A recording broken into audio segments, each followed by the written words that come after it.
Hello, hello, hello, hello. What's up, everybody? How you doing? Hello, Amane. Hello, Hello, Canon. What's up? Karma. Oh, what's up? Hello, Korean symbols that I don't know how to pronounce. I'm sorry. Let's go. Chapter 9, reverse 1999. Let's go. Just Alice. Okay, okay. Hello, Alice. Hey. Hey, Ultra Dog. What's up? You'll always feel at ease in my room. Good No morning. matter the time. Mother trackers. So you have a mother. Hey, yo, my boy's birthday is here. When the cake with lit candles was pushed to his side, Rabies whimpered like a puppy in danger and took a few steps back instinctively. Yes, Polish representation, let's go. Billboard of the Rabies, that's crazy, that's insane. Oh, hey, Aperionite. Hey, Aperionite. Blah, blah, blah. But this name is so hard to pronounce, I don't know. My Slavic ass can't say this. Passing by to say bear. Has. I feel like there has been a minute since we screamed like this. First time seeing you on stream. Thank you, Alice. Thank you for being here. Thank you for watching. Yeah. Accurate Polish man, yes. we are scared of fire. What? Actually, I like kind of not really on topic of, you know, just doing dailies for people to get in here. Not really on topic of, like, I don't know, hating fire or being scared of fire, but In memory of them. when it comes to birthday, right? I know a lot of people who don't like their birthday. Eliminate target. Ayo, Has, what the fuck? Please go ahead. There's work left here Is to be ape done. up or ape? Egg. Something to see Delta, but I might have scared him on Discord. Ah! Yo, that shit was so funny, Karma. Jesus, I thought the conversation on Hoyo was funny, the other one was even better. The other one was way better, way funnier.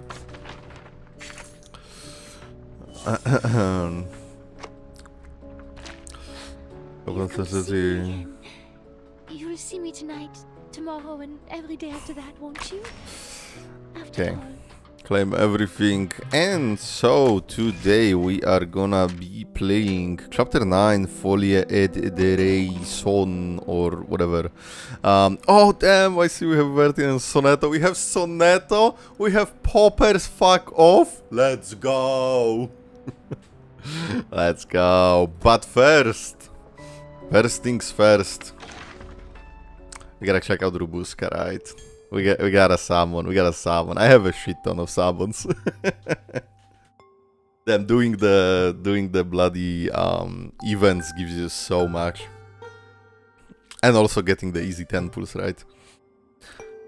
Just wanted to say hi, gonna lurk busy day. Okay, Has, thanks. Went to cinema yesterday for the Reze arc. Oh my god. I wish I could go again. I don't think they are playing it anymore, but it's on the streaming services, right? Heck yeah. Let's go, Poppers.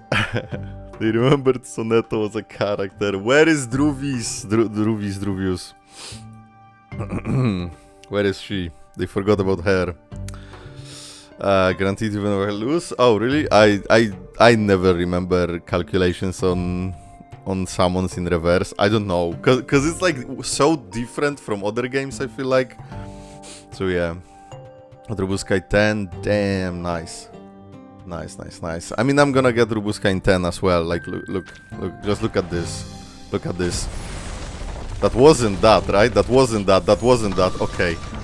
Oh, I almost lost my mind. Cause nobody said it yet. God damn it. Well, will you be playing Enfield? Probably, yeah. Probably. I should check out some stuff from Enfield. I saw just some clips on Twitter. But yeah. Yeah. Bunny. Okay. Hey, we got click. Heck yeah.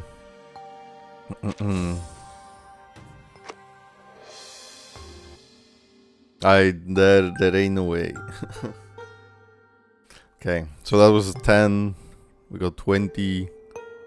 Oh no, getting in 10 pool and then losing. No. Rubuska in 20. Trust. Okay, I trust. In 20, as you said. Wait, shut the fuck up.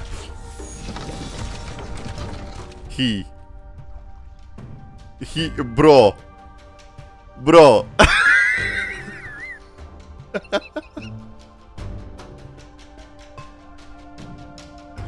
I think, you know what? I think you guys have the power. Because every single time somebody actually says easy 10 pool, it's easy 10 pool. Somebody says easy 20, it's easy 20. How the fuck did this work? If this is her, is she beast? No. What is this place? The serene lake and the clear horizon at the end of the vast treeless plain. I would have thought I was back in the good old mountains if I didn't see you here. Alright. You mind showing me around, my grave-looking friend? No, shut the fuck up, shaman. God damn it. You wanna steal my luck? Take it. Take all my luck. This is... God fucking damn it. But I remember I liked Shaman from his character trailer. So... I have no idea how viable he is in the game actually. Actually, I'm so neglecting the beast afflatus. Like I don't have, like, besides medicine pocket now, I don't have a single like beast arcanist upgraded. It's cool, not very good anymore. Hello Gardy bro, hey. At least if you play more punk and his story, you will realize he's the greatest. He's the greenest of green flag. He killed a bear with his hands. It's normally don't like him. Yeah, that was the one thing. No, because I liked his character like trailer, but I did not like how he killed the bear. Obsessed with him, but take it. Take him away.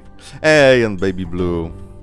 Heck yeah. And Rabies, and Oliver. Hey, heck yeah. Okay. Well, 30 trust, right? No.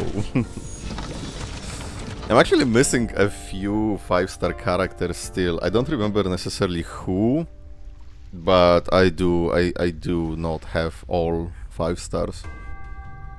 And we got another Baby Blue. Interesting. 40. One shot. Somebody say we get it in 50. We got Bloony. Heck yeah. Hey, TTT. Where is TTT? Haven't seen TTT in chat for a while. Okay. Wait, is it 50? Was it?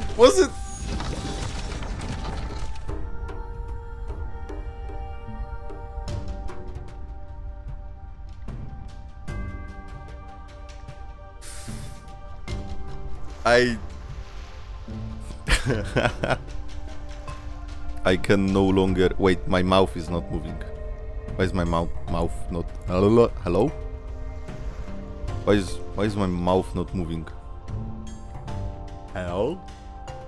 What the fuck? Okay. Okay, let's get it and then I'm gonna fix my model. So that's just her, right? Rubuska, the greatest vampire of the century, graces you with her presence. Now where is my welcome banquet? Oh, I do hope there's bonita. Absolute cinema. TTT is MIA. Hell yeah. God, she's so fucking cute. I don't know what it is. It's again the white hair and the red eyes. Damn, what the fuck do I do with 70 summons? We fucking get 37. Nah, never mind.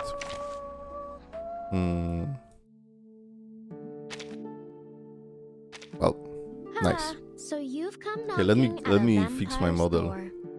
I'm sorry. That's how all the best stories start. Let me fix that.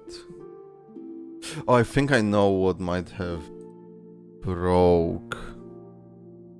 There's the Polish blood in me, yes. I think I know what could have broken actually.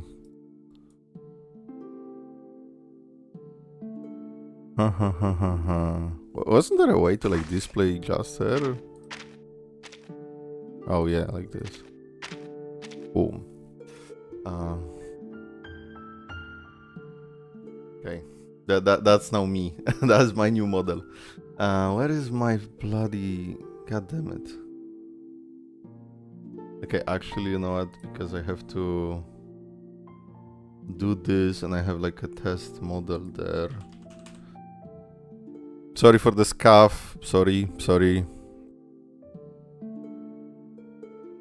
Oh yeah, thank God I went. I turned off my sheet. Because there is like in my VSeeFace there is also a model that I kind of like jokingly made for a friend. Camera mic. Okay, focus right. Yeah, okay. Yeah, I think that was the problem. Hopefully. And hopefully that's it. Oh yeah, I'm back. Okay, nice.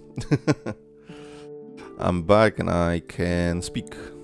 Okay, yeah. Sorry for the scuff again.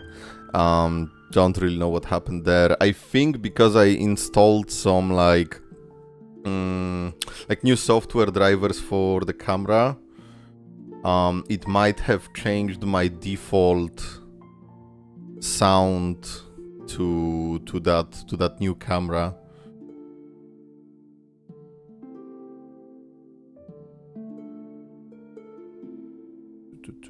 Okay, everything is fine. Let's go. Okay, sorry for the scuff again. We are here. We got rubuska. Let's fucking go. I still need her side cube. Is it just in the event? Oh, is this spoilers? Oh no, this is just the menu. Okay. Also, I heard I can play this, right? So maybe we'll play this next week. Okay.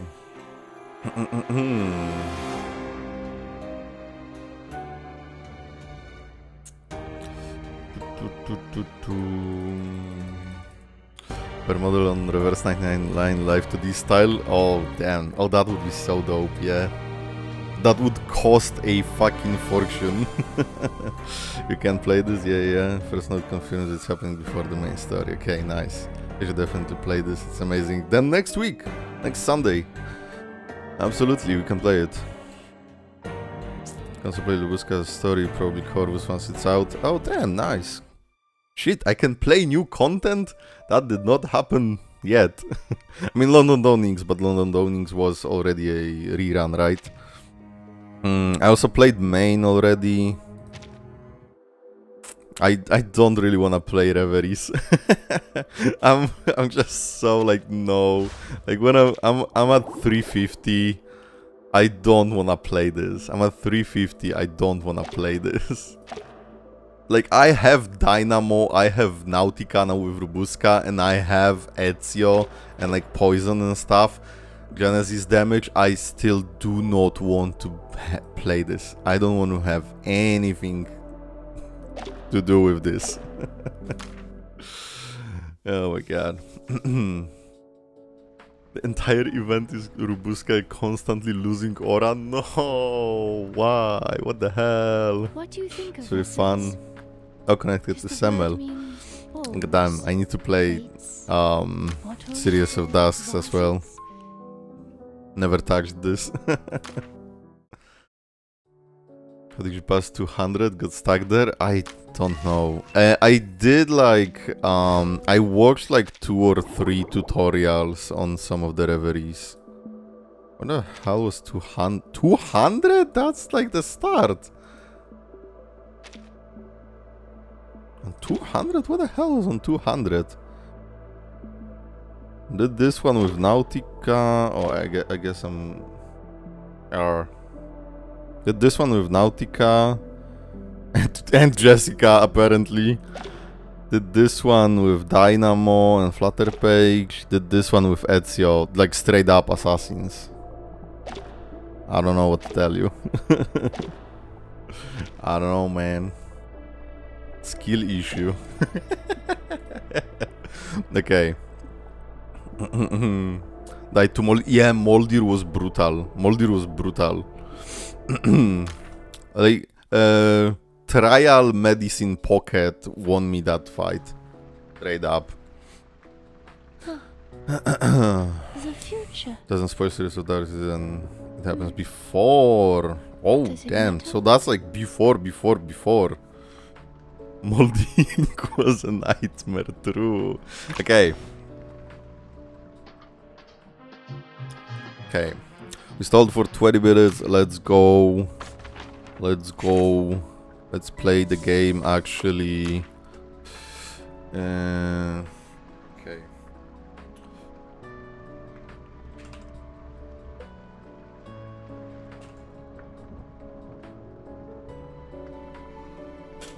Cool. I'm just gonna pin this one because I did not play last evenings. I will play last evenings when they come out. So just pin this. I know there are mentions. I know there are mentions of last evening in chapter 9. Let's not talk about this. Gatekeeper spotted, yeah. Okay.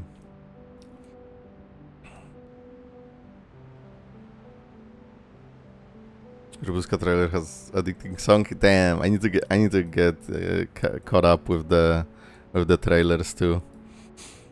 Okay. Then question: have you ever played Alan Wake? I played the first Alan Wake and played the American whatever, the American something. The second one was not good. The first one was pretty cool. Never played the new one. Rubuska short is addicting. Reverse brain rot. No more reverse brain rot. I should do like a reaction to just the shorts if they are all like brain rot. That would be kinda cool.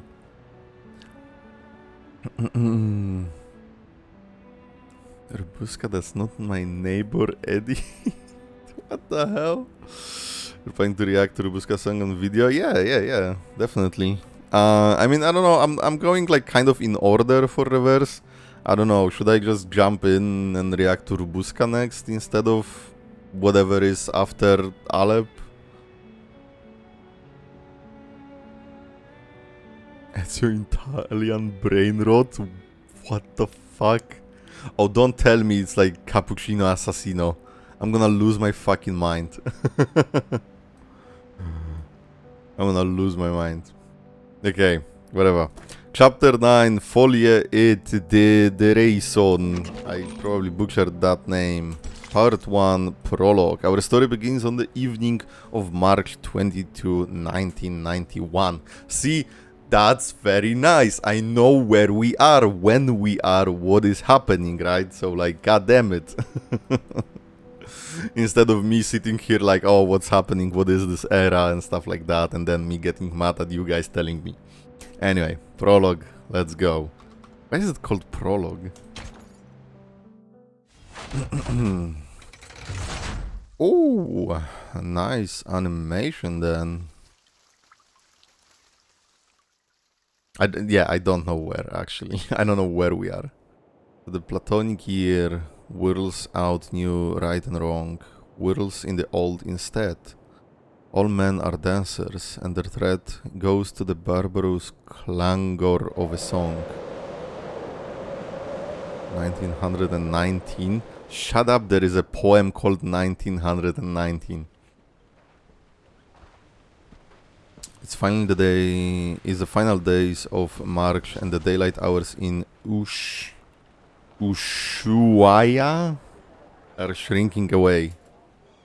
Past the busy season, the city is faded and quiet. At the moment, in a cafe at the end of the world, conversation and laughter are sealed within an airtight glass dome. Hey, Recoleta! I know this character. Is Recoleta the one for the Ultimate Team?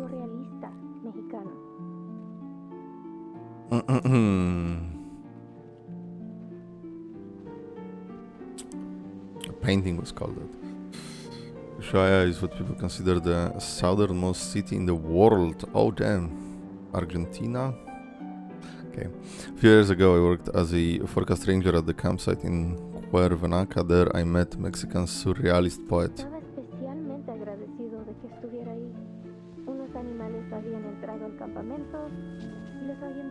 She's speaking a different language, right? Especially grateful that I was there. Some animals had wandered into the campground and I drove them off for him. It wasn't a big deal, really. As a token of gratitude, he elucidated this strange story to me, one that happened in Sonoran desert town called Amalfitano back in 1975. A lot of Spanish in this chapter. Oh yeah, Aleph's like whole EP was a Spanish vibe. Yeah.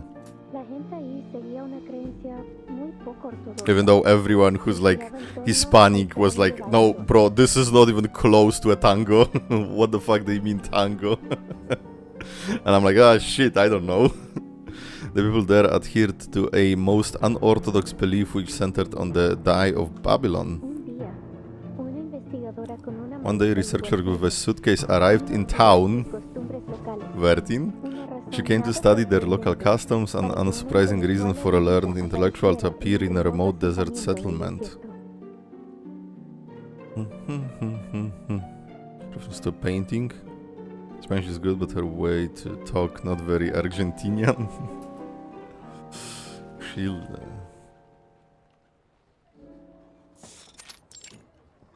Cafe. But little did she know, this dusty old town and its peculiar custom would lead her down an entirely unexpected path.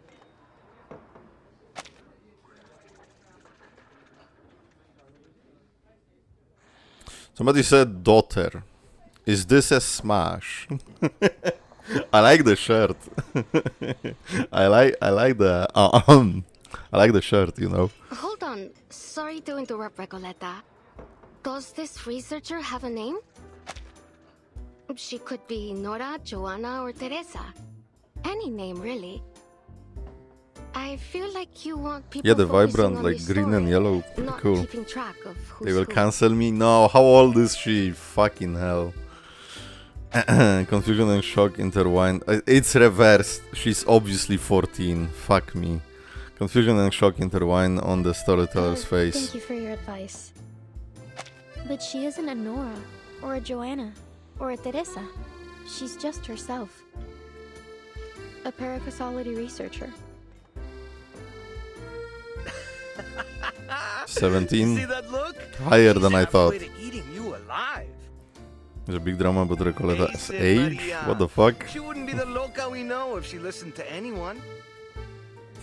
Okay. Ah, alright. So you didn't like the opening. Fine. I'll come up with something new. Maybe I'll start with a bit of exposition on the Die of Babylon, beginning with its origins, as a secret relic created by an Aztec priest, imprisoned by the conquistadores. The mysterious die's origin never gets a continuation as her story is interrupted a second time. I don't know if that's going to do much, hermana. I'm beginning to think we'll never figure out what you're trying to say with this novel. And, well... Oh yeah, if anybody spoils, shoot them on sight. Ay, Dios. Mods. Just tell her, Mods. Maria. We're going back to Buenos Aires. ¿De vuelta a Buenos Aires? ¿De repente? ¿Así? ¿Sin más? Bro, Anton, that Maria, was the what's entire going on? drama, what Did the I do fuck? something wrong during our travels? I love Twitter, there's so many fun people there. At the start of the storyteller eyes her companions of the last 2 months searching for reasons. Ah, sí. I know what it is. I've bored you with my constant rambling over this novel. No, Recoleta. It's got nothing to do with your novel. Don't you get it? We're flat broke. Vibey music. Why do you think we're stuck here scrubbing tables? The man slams his damp washcloth on the table to emphasize his point. His voice breaks the illusion of silence in the cafe. Because we can't pay for all the mate we've been drinking. That wasn't a question, Regoleta. We've crossed the continent, crashed the readings of all those prestigious poets, and live the way a real artist should. And I admit it, it's been just as amazing as you promised. But we can't go on living like this. Hello, Uzerdane. You know that we What's both up? care about you, and we believe in your novel too. I'd be lying if I said this journey meant nothing to me. Getting to ride around the continent on a motorcycle like Che Guevara himself? I never could have imagined I'd get the chance to go on an adventure like this. We got to live the dream. A real dream. Except for those days when the motorcycle broke down. That was a real tribute to Che's journey too. Don't tease, Pancho. Yeah, shut the fuck up, Pancho. Recoleta, since you invited us to join the Visceral Realists, we've both found amazing new ways to channel our inner poetry. Even though I still don't understand what in the world you're trying to say with your novel, or for that matter, what visceral realism actually is. Maria, Pancho. It's the oranges we met along the You way. told us not to worry about the definitions, to feel and to live in our words. We did just as you said, and it felt great. Isn't the music a bit loud compared to characters speaking? She looks out at Ushuaia, feeling a chill. Ushuaia. Snow falls from the dimming sky, the season is shifting, soon grey and white will blanket the colorful houses of this desolate land. Ahora el frío del invierno se instala. Yeah, Lo Orange único que PTSD. parece importante es ese pequeño pueblo ficticio. Pancho is a hot dog in Argentina? What the? Settler sinks back against their accusations, searching for words. I appreciate your honesty, amigos. I was worried the problem was much worse than all that. Winter here isn't as dreadful as you think, and I know just the place to keep us warm. It was 1520. Arcanist Ferdinand Magellan sailed across unfamiliar waters under orders Oh, from Spanish. Ferdinand Magellan was an Over the arcanist, vast lore. White Sea, Also he saw autoplay, spots of fuck light you. in the distance. An island. He named it Tierra del Fuego. For the next 400 years, Ushuaia faithfully served its role at the end of the world. It became the continent's penal colony, and its largest building even served as a prison. Many Is that arcanists where were we're exiled going? there. By the turn of the century, the arcanist hunt had reached its peak, and the Comala Sanatorium was built. Story in the story. Well, as you may already know, at that time, most arcanists were believed to be victims of madness. The sanatorium was their ship of fools. However, as people began to realize here that you don't arcanists have the wasn't a guarantee of visualization madness, of what you fewer and of like fewer imagination people of what you're reading. Oh my By god, I'm so sorry, 1947, man. it was officially closed. Until the 1970s, when a group of people from the National Foucault Studies Association returned to the island with new ideas for the location. They spoke in abstract terms and opaque theories that no one could understand. They rebuilt this place and gave it a new name. After a long period of construction, the Comala Sanatorium became a prison once more, one designed to hold arcanist criminals. They were taken from the streets Arcana. and psychiatric clinics, from secret societies and rebel groups. Any arcanist deemed mentally or socially unfit would be locked away there. No, not Jessica. This association claimed the inmates would receive the best treatment, and they would fully recover before being returned to society. Oh god. Oh, that Prison. did not work. A medical lab, a sanatorium, call it whatever you want. That is what Comala is today. I see. It's all in We one. could spend the whole winter there. It'd probably be the easiest winter we've ever had. All that it requires is a little bit of acting. So it you have won't be to. hard to pass ourselves off as a bunch of unstable crackpots. A touch of madness comes parceled with the gifts of being an arcanist. What? That's your brilliant idea? To get us locked up in an asylum? Oh my god, Recoleta, You what the understand hell? we'd be prisoners there, don't you? It's not like we get to put our feet up and relax by a fire. Her increasingly agitated companion turns his head aside, catching the faint outline of a patrolling gendarme through the frosted window. You want to go to jail? Well, see that man over there? Go greet him with a punch to the jaw, then you'll be set for the whole week. It's genius, brilliant. Sounds like a good idea. It sounds like a good idea. You're not messing with the gendarmeria. With the what? My aunt Julia.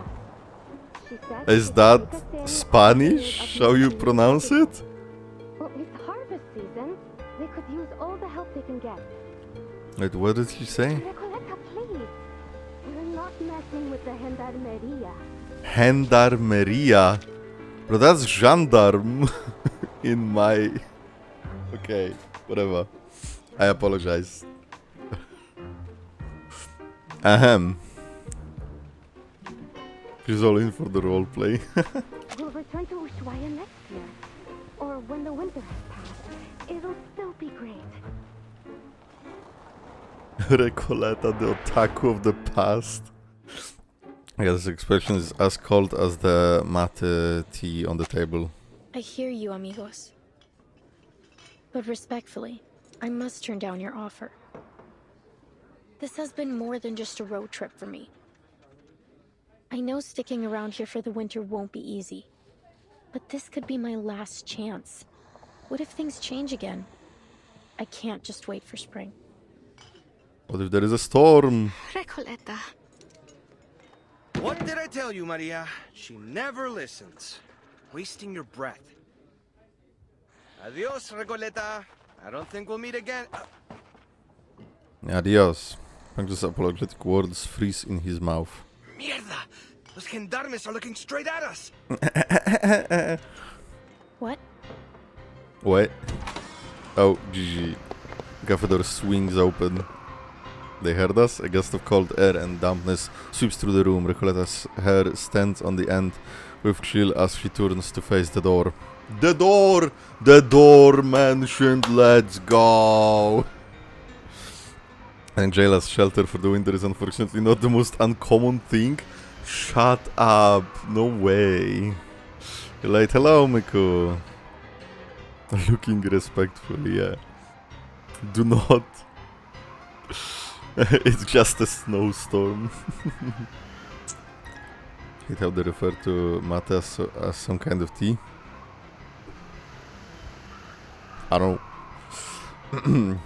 Mate here is like a fucking milkshake with fucking grass in it or something. I don't know. I don't like mate.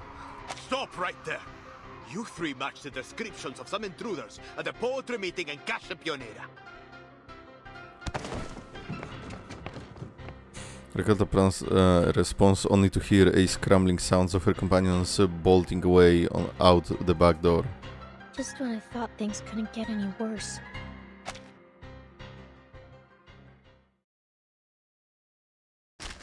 There's like a truce. Hey, we fighting. Okay.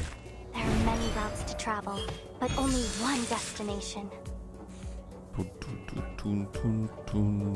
Agreed.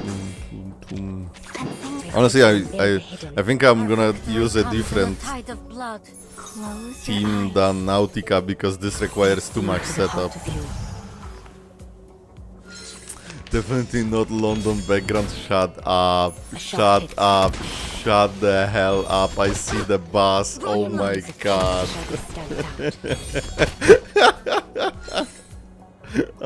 For fuck's sake, man. If you didn't say anything, I wouldn't notice. I hope you like a splash of Yeah, I was wondering about new icon.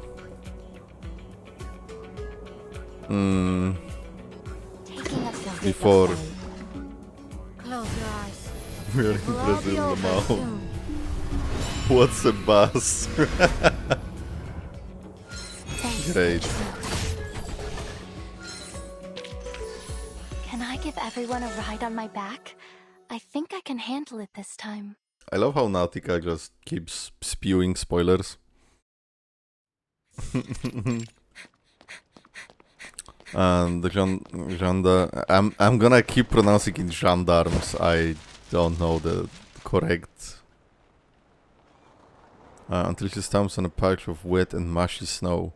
Oh, is she bloodied on the face? What the fuck? The gendarmes are left behind in the cold, but the flustered young writer still dares not stop running. Oh, gracias a Dios. Creo que los perdimos. Is that blood on the fucking book as well? Holy shit. Are you alright? Oh. Oh, hello there. Timekeeper. No, the Reese Keeper strikes again. Ah, gracias. Better to kiss the ground than kiss the gendarme's boots, if one must choose. How about you Wait a kiss Vertin? Doris, is that you? Doris? Funny how life moves in circles and puts an old friend in my path. How have you been? Are you paying another visit to Comala?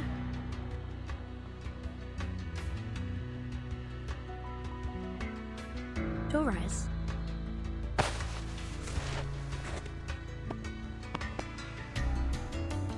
A name falls from the sky offered by a girl who has just face planted and cannot see the figure before her.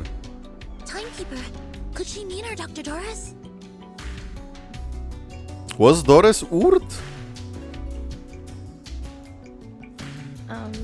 Was Or I mistaken? did I not remember?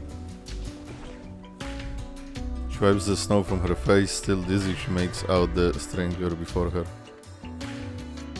As her vision clears, it becomes apparent that fate is not a perfect loop. At least this person holding the suitcase in front of her is not the same woman she met before. What? Doris is Urt? Yeah, she is. So I'm not the only one who thinks Urt might be like Vertin's mother or something. Are you pulling Rubuska? I already did, Valmir. I already did at the start of the stream. Yes. It's a pretty funny summon, I'm gonna say that. How strange. I've never seen two people so alike. No, I know the woman in chapter 8 was Urt. I did not remember if Doris was her name. Like, I don't associate... I remember the name Doris, but I wasn't sure if it was her. So you have a mother. So Vertin has a mother. I don't know. That's my theory. Please do not confirm or deny, right? And don't tell me if you don't know, because that tells me that there is not in the story mentioned. No mother talking. There are no mothers in reverse. But please, forgive me. It's been a long day. No need to apologize. In fact, the person you just mentioned sounds like someone we're looking for. Could you tell me where you last saw her?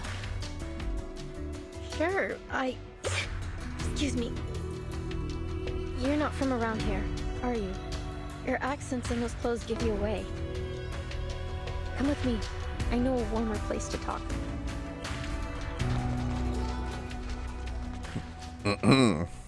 I will restrain myself from saying where. Urdores? Urdores? Oh my god. Oh, so I should ignore some of this, right? I was told that some of the first, like, those little thingies are mentioning last evening. So I'm not reading any of this. There is a Mother and Mother 2, but Mother 3 comes out in 2006, never gets officially localized. Oh, and suddenly it's fucking Earthbound. No MILFs, how about 2 fairy? One of them, well, fuck you, report. You can, guys, pause and read, or you probably know this, but I'm not reading any of them.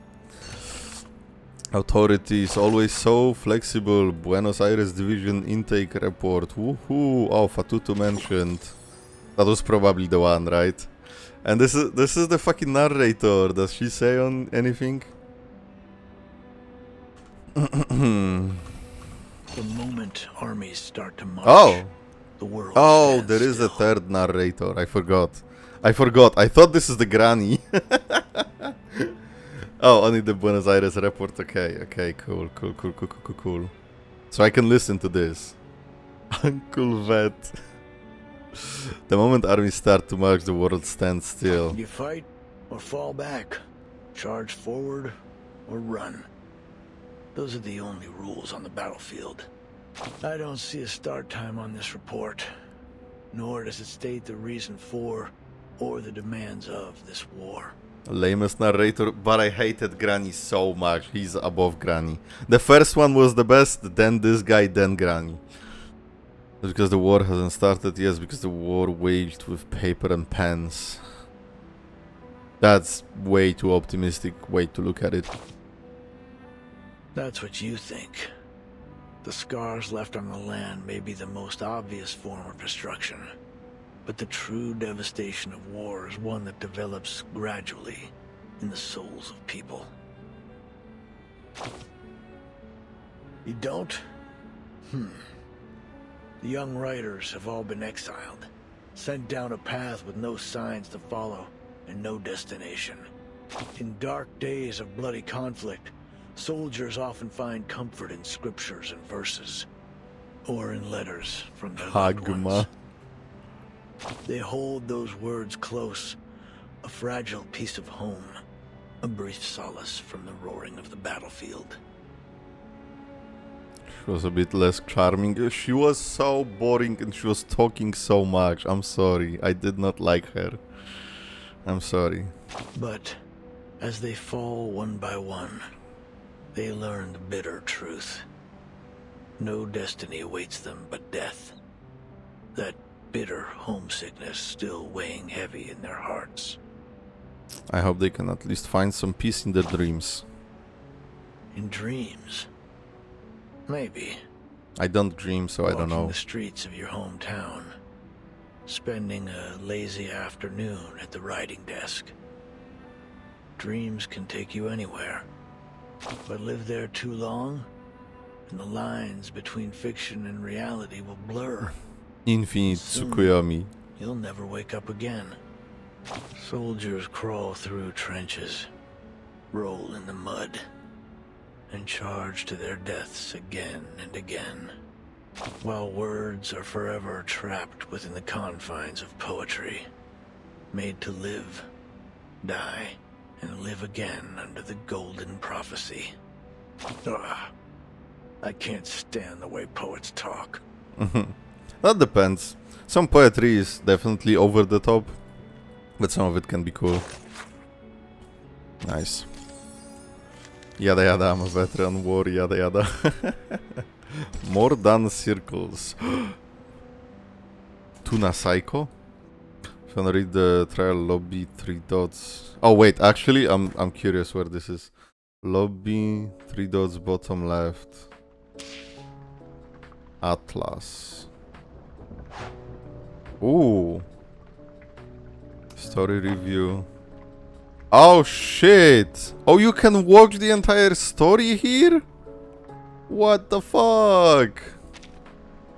Oh, so you're telling me I can just fucking jump into green oranges? Ah, I can jump into green oranges and feel bad whenever I want? Oh my god. Oh, and oh no. I did not want that. Oh yeah, and I can just click on this. Okay, cool. Okay, that's fun. That's fun. Oh, I definitely was here already because I remember like looking at all of this and being like, oh damn, that's cool that it's here.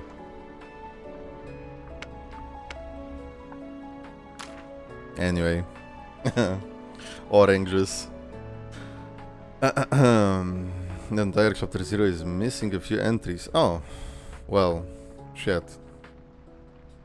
No, I definitely was here, but I just don't remember. I was in the garment display, definitely, and I was definitely in here. So by going in here, you have to first be here. So I definitely saw this, but I don't remember reading any of this. Is this just the main mission, or are there events as well?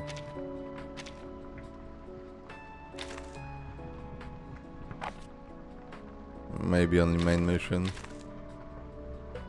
Cause I remember I missed something from Assassin's Creed collab. Only main. Roll Atlas human small notice button in the corner. Oh my god, why are we doing this? Roll Atlas? Where the fuck is humans? Humans. Small notice button in the corner.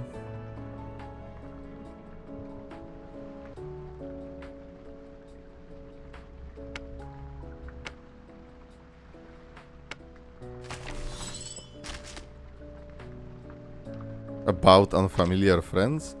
Friends who don't share your eccentric brain writing are all here. We don't quite fit in with the established rules that you know so well, but for the sake of comprehension, let's set aside the gap between science and arcanum and try to understand the rules as best as we can. Okay. Cool little detail, I guess. I don't have one. Oh, Ezra, I think, is human, right? Oh! Fucking spoiler. Aleph is human. Well, fuck.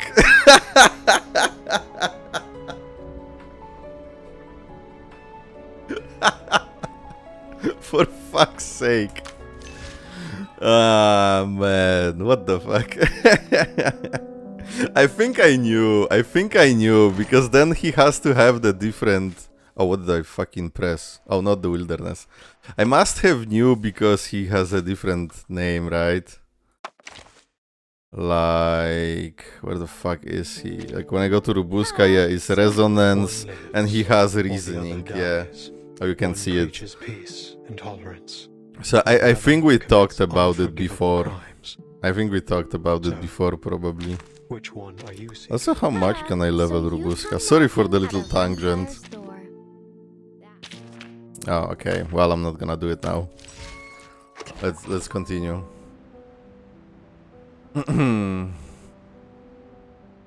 Let's just continue the story. More than circles, a ring that closes on itself, that is far from enough to define the essence of fate. What the fuck?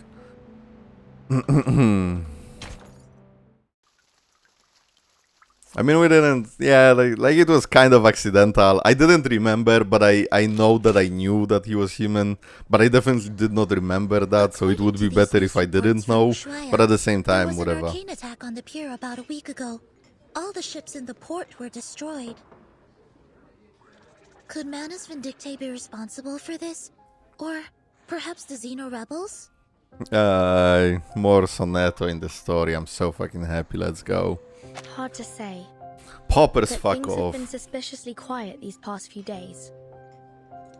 I had been hoping we'd find some clues here in Ushuaia after we lost track of the Manus in the Free Breeze shipwreck. They would have gone to ground somewhere remote and off the radar. Indeed, it's possible they've already left Ushuaia. For whatever reason, it seems they haven't been pushing for the storm to happen quite as eagerly as before. I have a strange feeling about it all. They're definitely up to something. For now, it seems our new friend's story lines up with they need the something intel from this era? It seems the Xeno rebels really did bring Dr. Dorez here. We should see if there's anything more she can tell us. Fucked up human twink. What the fuck? The chief assistant hesitates. The Foundation doesn't have any intelligence on Tierra del Fuego. If the Manus really are here, then we'll be on our own. The closest Foundation branch is in Buenos Aires, 3,200 kilometers away. Can I just say, why are we going in the small teams or small pairs? Can't we just take the full team timekeeper? Like, there are more members, hello? Like, I understand that you probably can't have every single character in every single fucking chapter, right? But like, where the fuck are they? Please. She reflects without words, a reminder that the chaos caused by Igor's rebellion is still fresh. Careful and well considered as ever, Sonetto. No one in Xeno will ever betray you. Just as they did in Chisos. No one in Xeno will ever betray you is the craziest fucking line I've heard in my entire life. I am actually so glad I watched Lopera's character trailer after playing, because that was the funniest shit ever. That was the funniest thing ever in this game. Aren't they in a suitcase? Who knows, man? We left people in Australia. But the Xeno rebels may still be holding Doras. We can't just wait around. I'm afraid we'll have to take the risk. Nah, they handed her off to the Prophet. Ushuaia is not very big. If Manus Vindictae is here, we'll notice. Stay sharp. Understood, Timekeeper. I'll keep an eye out for them and for Dr. Doras. Timekeeper. After a chaotic hunt and escape, the cafe regains its usual peace. The gendarmes are gone, and so are Recoletta's companions. My friends. They're really gone. Adios, Recoleta. I don't think we'll meet again. So that's all I get? R.I.P. Go into the suitcase. Early anime Pokemon rules. The time Vertin gets a new waifu, they get a TP into the Foundation. She can only carry 2 at a time now. We could have exchanged some farewell Not like poems, this. read them out loud like we used to, and shed a few bitter tears over our heartfelt goodbyes. But you know what they say. Goodbyes are only a senseless feast of unhappiness. We shouldn't say goodbyes. We shouldn't have long goodbyes, because it would be embarrassing if we do meet each other again. Pardon? Walk free, Ren. Oh, it's nothing. Never mind. Please, sit down. And could we get a pot of mate with mint, please? With mint as well? Thank What you. the fuck? That's disgusting. Recoleta watches with inches. Then again, the girls are English, UK-ish, maybe. Recoleta watches with interest as the 2 girls take the offered cups of tea. So you're looking for Doris? Goodbye, P. Hello. Most members you have in your suitcase aren't living in your suitcase. It's more like we are here to support your battle.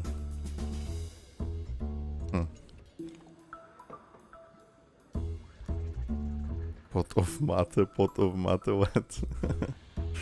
I can tell she's important to you from your look. Correct. Is there anything more you could tell us about the day you met her? Before I head out, what's the game plan after you finish this chapter? End the stream. No, probably the rubuska event, and then more stalling before the last evenings on Earth. Because if I waited so long, I'm gonna wait some more for the last evening to play before chapter 10. So probably rubuska event next week, and then, I don't know, Series of Dusk in 2 weeks. And then will it be fucking evening or not? Of course, it was one of those gray, overcast afternoons. I had just turned onto Calle Bolivar when I ran into this blind woman on my way to the post office. To be exact, I didn't run into her. She called to me. It felt like a sacred moment in time, like something unworldly. I just stood there, frozen as she walked up and fixed a loose thread on my sweater. Oh. I stared at her until my fingers went numb, and the letter almost slipped out of my hand. Miss, could you tell me what's in that direction? I followed her hand as she pointed forward. Strangely, even though I could see she was blind, I had a feeling that she knew exactly where she was pointing and where she intended to go. She has the fucking machine that was in the event of chapter 10 that you had to type in words. Yes, it's called typewriter. Shut up.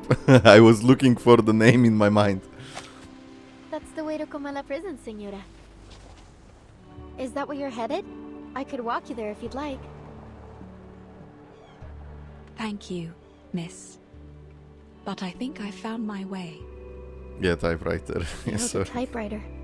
How ironic that God No. would give her at once both books and night. I am Recoleta. What may I call you, miss?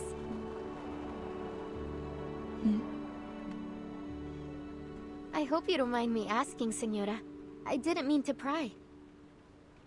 It's only that I have to know. You're a writer too, aren't you? I've been working on a novel and, for some reason, I have this feeling you could be a character in it. Forgive me. I'm just so excited. I really want to remember this moment. Please, may I have your name? Or whatever you'd like me to call you?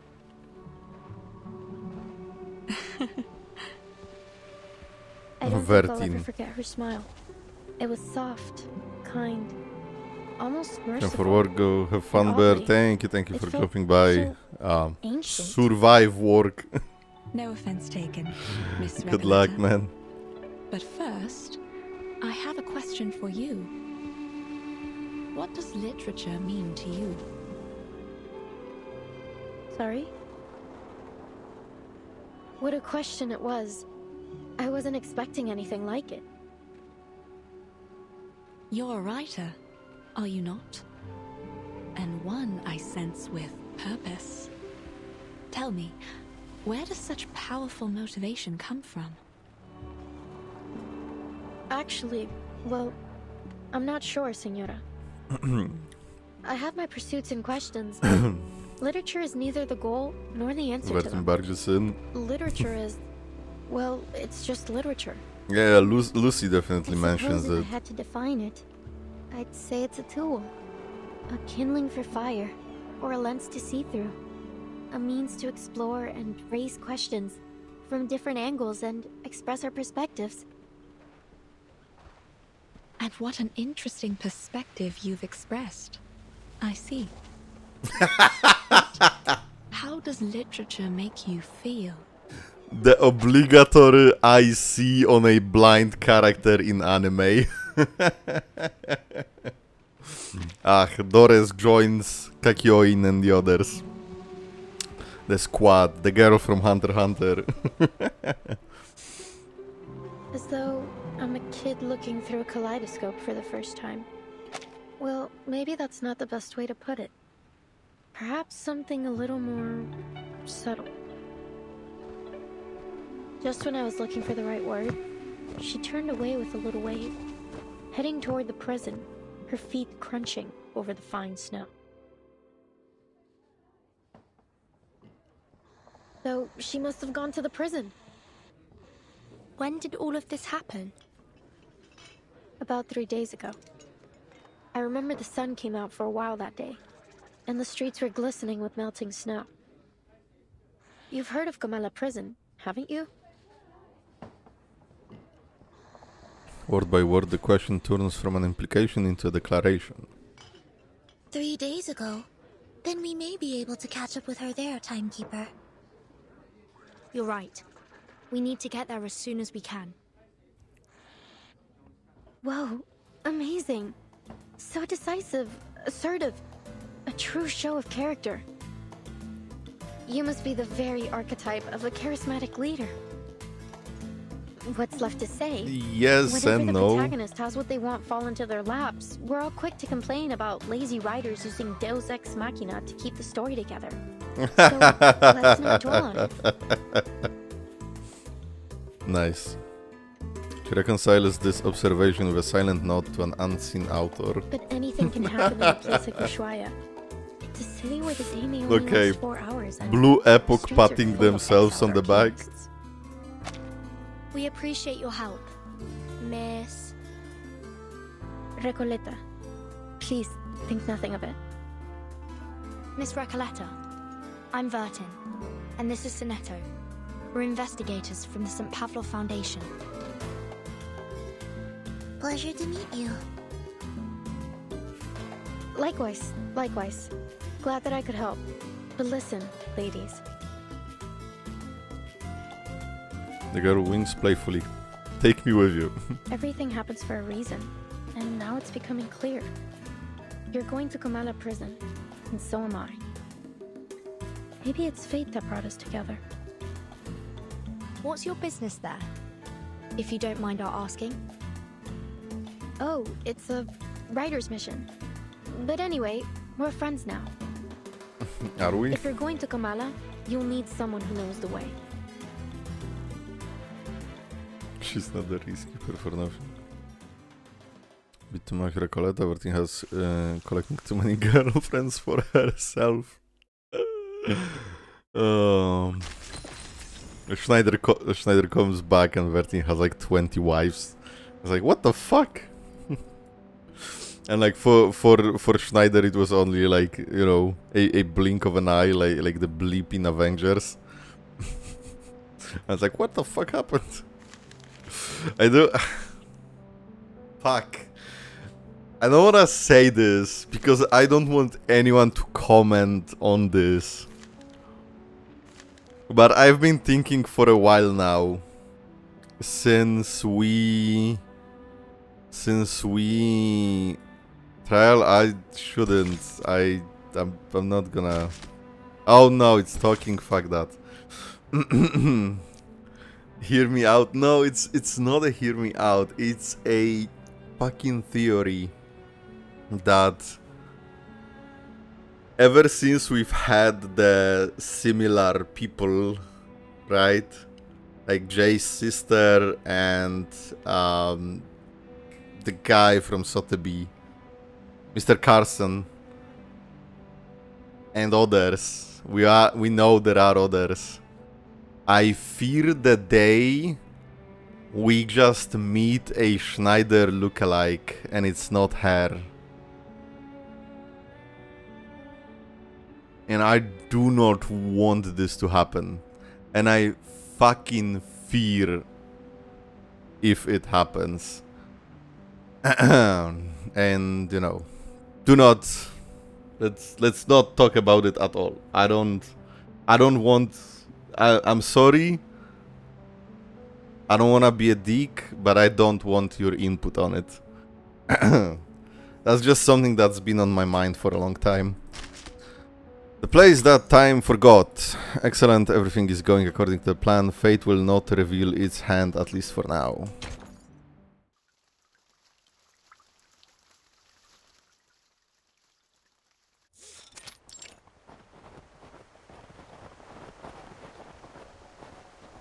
The grey riverbed winds through the frostbitten earth, disappearing into the distant horizon. A neat yet dilapidated circular complex stands alone beneath the snow-capped mountains, as if abandoned by God, humanity, and ghosts alike. Yo, by the way, all the effects, hello? Did we have like those lights and snow anywhere before?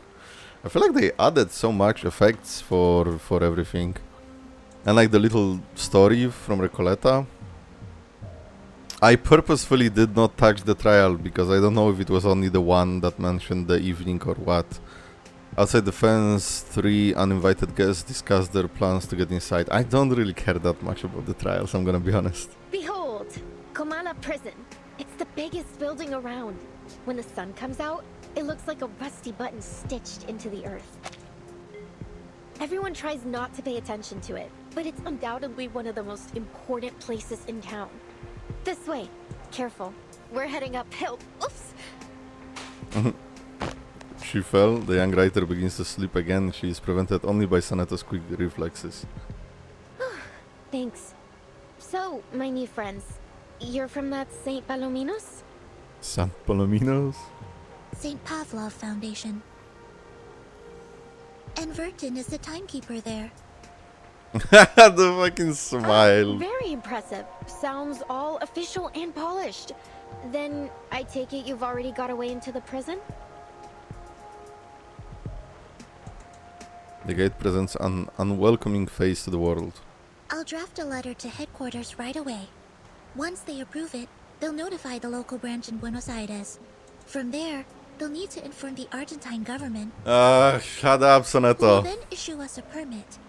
We will just go through. Excellent. Looks like our bureaucrats still have some worth. No offense intended, of course. Just Since offense in request for general. time, I believe we can ask that headquarters give high priority to our request. If all goes well, we should have the permit in about a month. Should I go back to the narrator? How expedient of them. But you know what? Maybe we shouldn't bother all those hard-working government officials with these trifling matters after all. Instantly returns to her previous judgment. I have a simpler solution that suits the urgency of our cause. We go in. We are DELULU. That sounds great. Oh, where are you going, Miss Recoleta?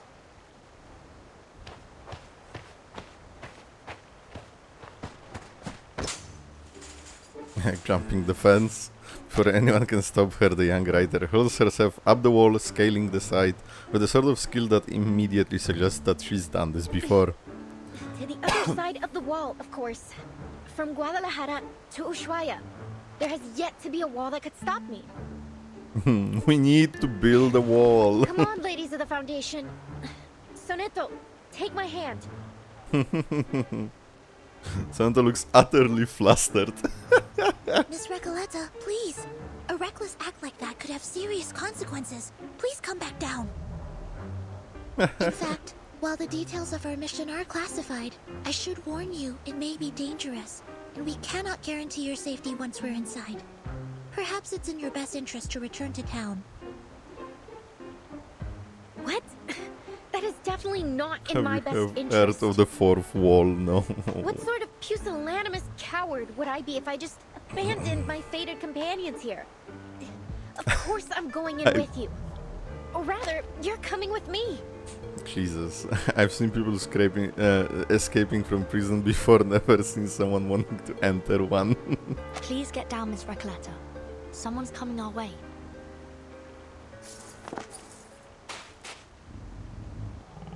On the other side of the prison fence, a predator's gaze locks onto the figure perched on the wall.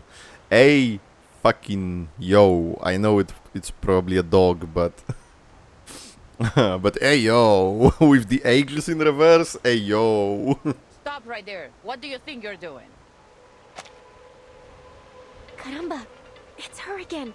The jailer of Comala. Did she say jailer or jaguar? Both. How the fuck did Urt get inside? She's DELULU. Okay, let's probably like swap for something else that will kill faster. Program activated. Okay, listen. Listen.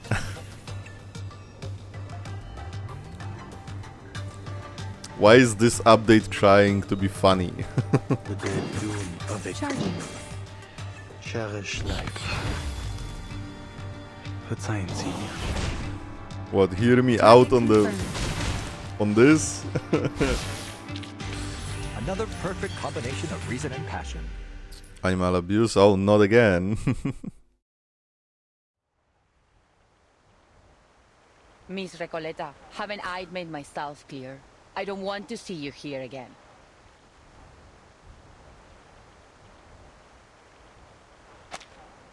That's an actual big ass cat. I thought that was like her representation, her Udimo or whatever the fuck are those animals. I thought she was, you know, I didn't think she was actually a jaguar. What the fuck? Jailer, we meet again. What a delightful encounter on such a... Yo, the effects are going crazy. Then gust of cold wind interrupts her. lovely day. Oh, battle description says Would you she's please awakened. just leave this place alone? I'll never understand why a promising young woman like you keeps snooping around a prison. So she was just a normal jaguar, and then one day, oh, I am a magical being right now.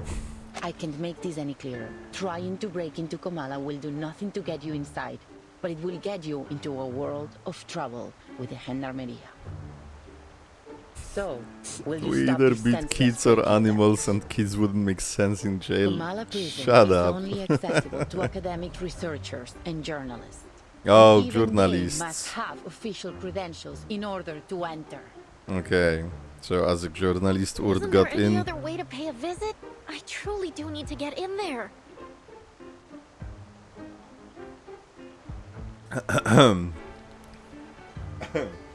Excuse me. She racks her brain for a plausible excuse. If you're in Kamala, can I give you a fact about IRL counterpart? Yeah, sure. As long as it's not spoilers. If you try to break in, you will be thrown in prison. Oh, wait. Sorry to interrupt. But Dead did you just jaguar say that became official sentient? credentials? What the fuck? Yes, you heard me right. And you are?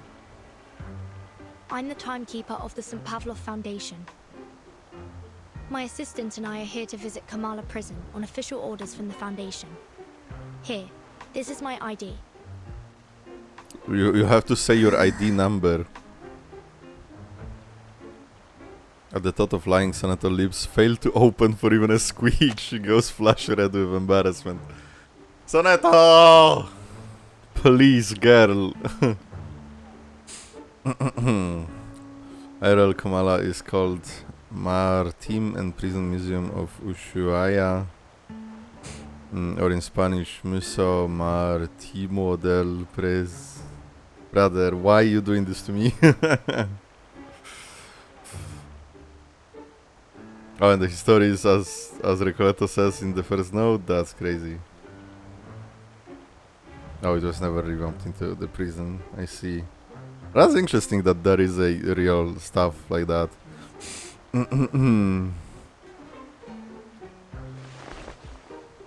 At the prison fence, the jailer examines the pair as she takes the ID in her sizable paws.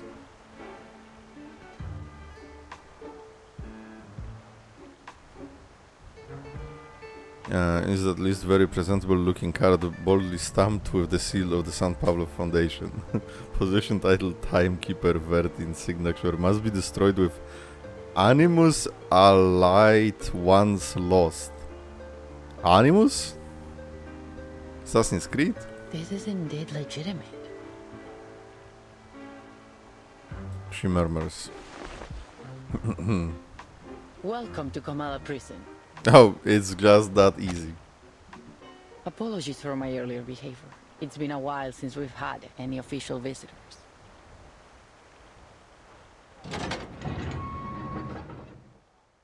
Okay.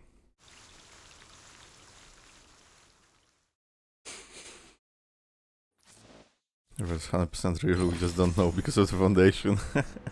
She is the fucking timekeeper, that is true. Kamala colors. Man, this fucking like water and the floor texture, it just reminds me of fucking back rooms and I cannot unsee it. What the fuck is this?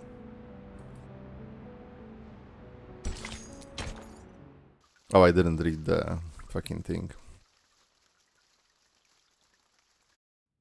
Description of the note.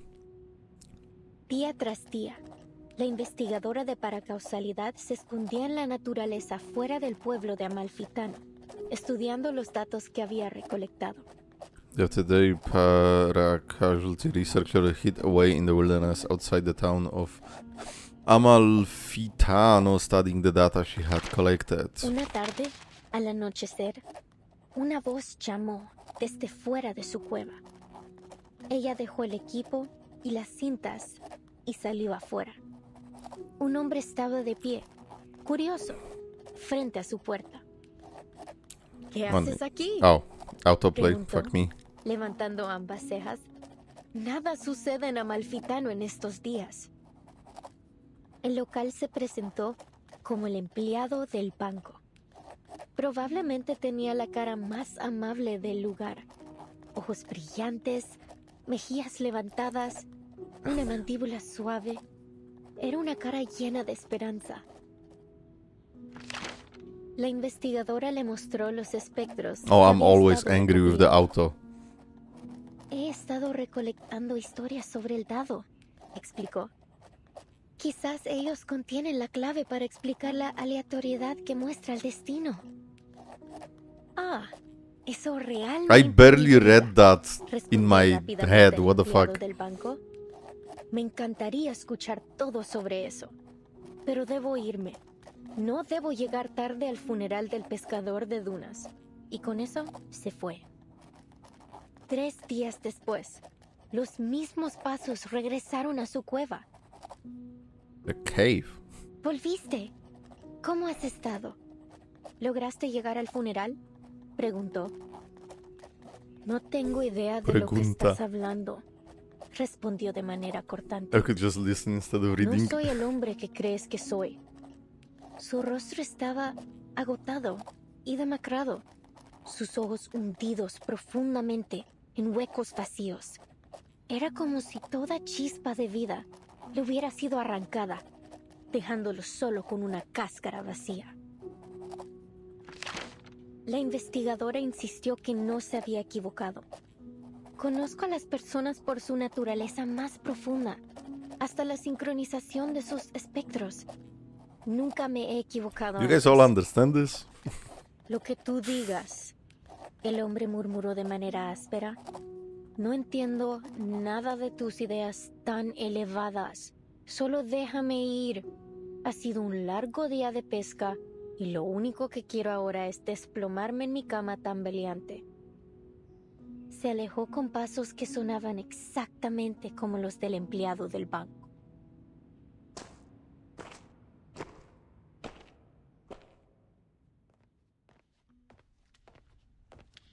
As you might have noticed, Miss Vertin, this facility isn't just a prison. It's that also was a research center. One of the stories of all time. Its full name is the Panopticon of Comala. It was established by the Foucault Association in 1975. Panopticon. We've hosted workshops, academic sessions, and even lectures about the Panopticon. You may even have seen some reports about it.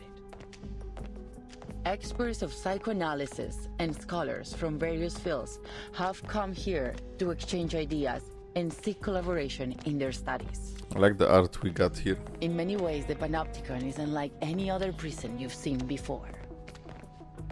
I see. No wonder Miss Recoleta has gone to such lengths to become a part of it. Actually, my assistant and I are here to inquire about a prisoner named Doris. Does that name sound familiar?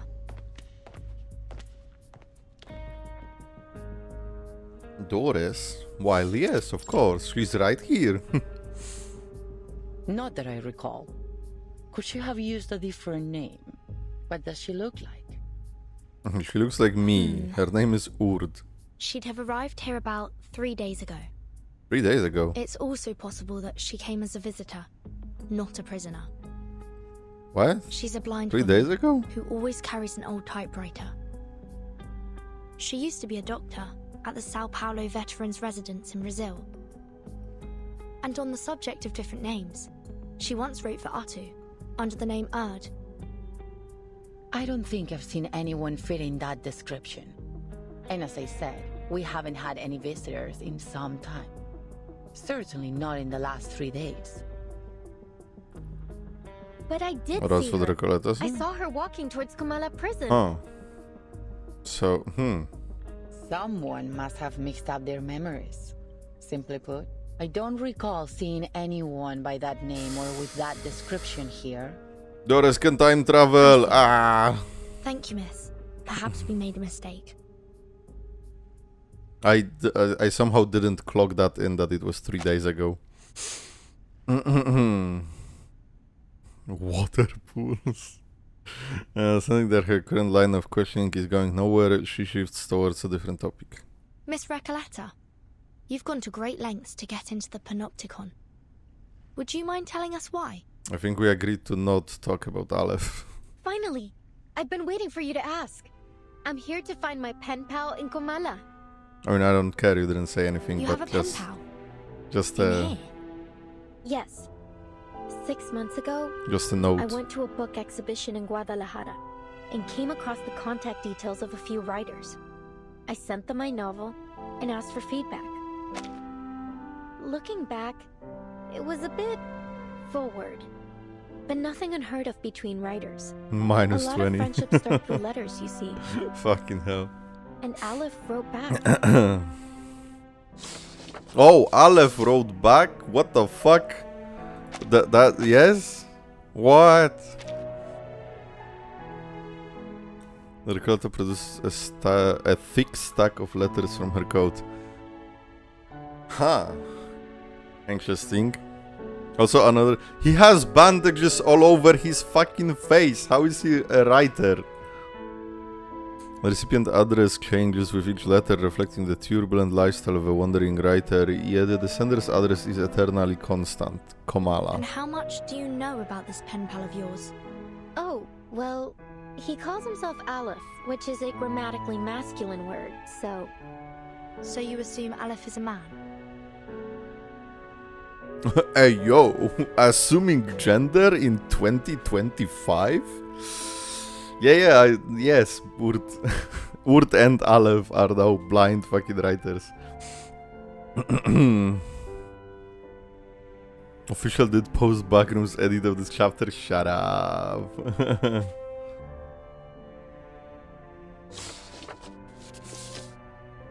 Yes, he's probably a poet, a writer, perhaps even an alchemist. He's one of the brightest people I know.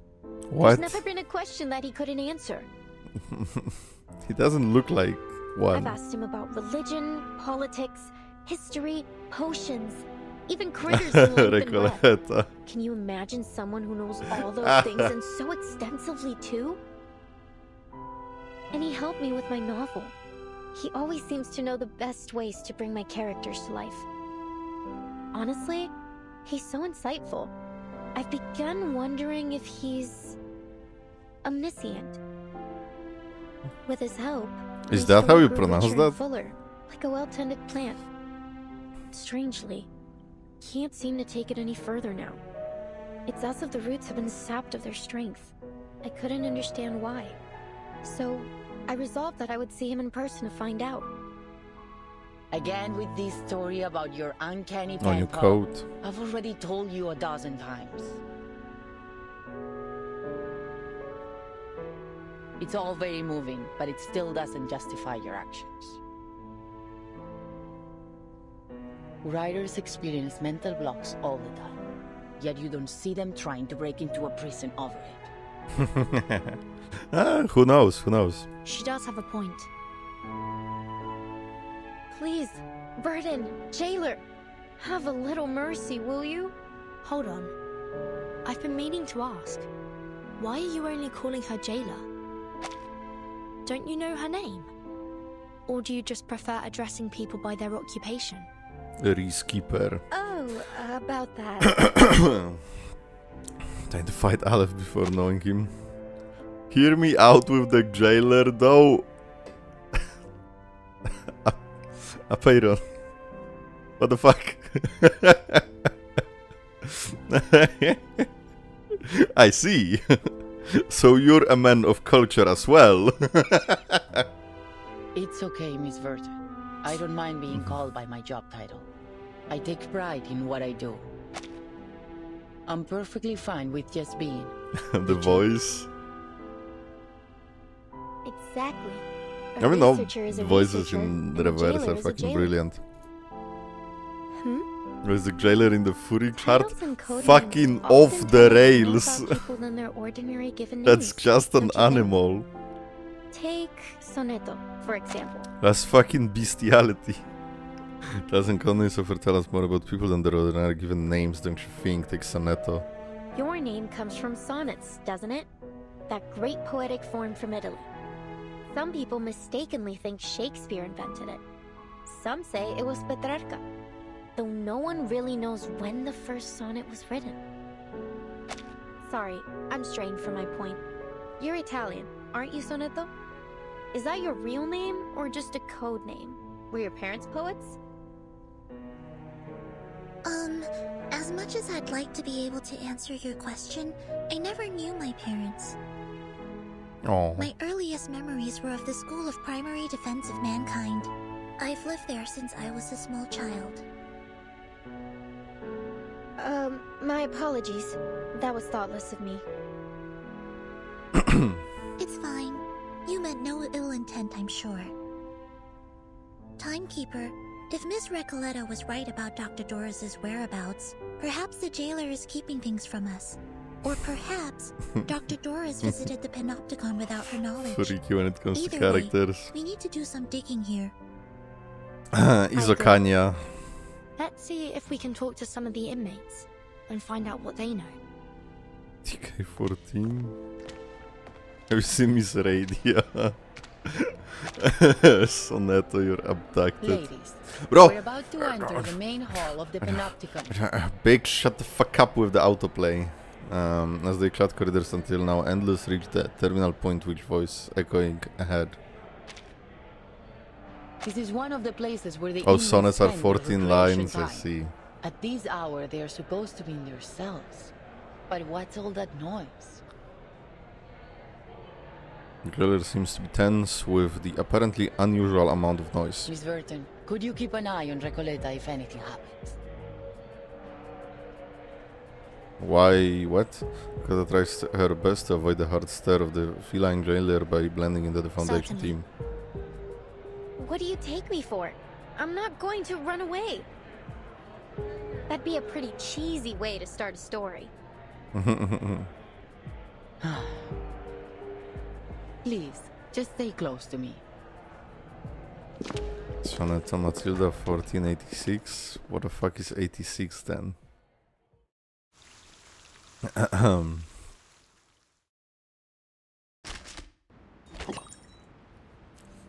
More wholesome it is that. What the fuck is that? I've never seen a node like this. I think. The Waving of Shadows Volume 1. The darkness has no form. The ever-shifting gaze seeps into every crevice. Enter the darkness. What the fuck you mean? What the fuck? What the fuck? What the fuck? Important. Female voice. Not voiced? Shut the fuck up. Oh, looks like we've got a new arrival. It's a pitch black in here. Can't be sure she's new just yet. Hey there, welcome to La Sociedad de Poetas de las Americas. I apologize for my pronunciation. Or maybe she's one of those who broke out and came back on her own accord. I mean, quiet, huh? I get it. This must be a sacred moment for you. A return to the darkness. What the fuck? La Sociedad de Poetas Oh, de las Americas? Dores. American Poets Society. Makes sense. Society Poets American. This chapter are very important outside the last evenings. God fucking damn it. Should I go back for that one narrator? The texture she felt on her way here do not match the words she just heard. Oh my god, the fucking something of darkness because she can't see. The texture she felt on her way here do not match the words she just heard. Guided by her keen hearing, she pauses mid-step in what seems to be a reasonable open space. The room falls into silence like the longest minute in human history. Are you still there? A faint cough, a heave of sigh in the darkness. Pardon me, but have we met before? This is my first time in this prison as far as I can recall. What a strange thing to say, prison. When was the last time we heard someone say that? Back when the narrator was published.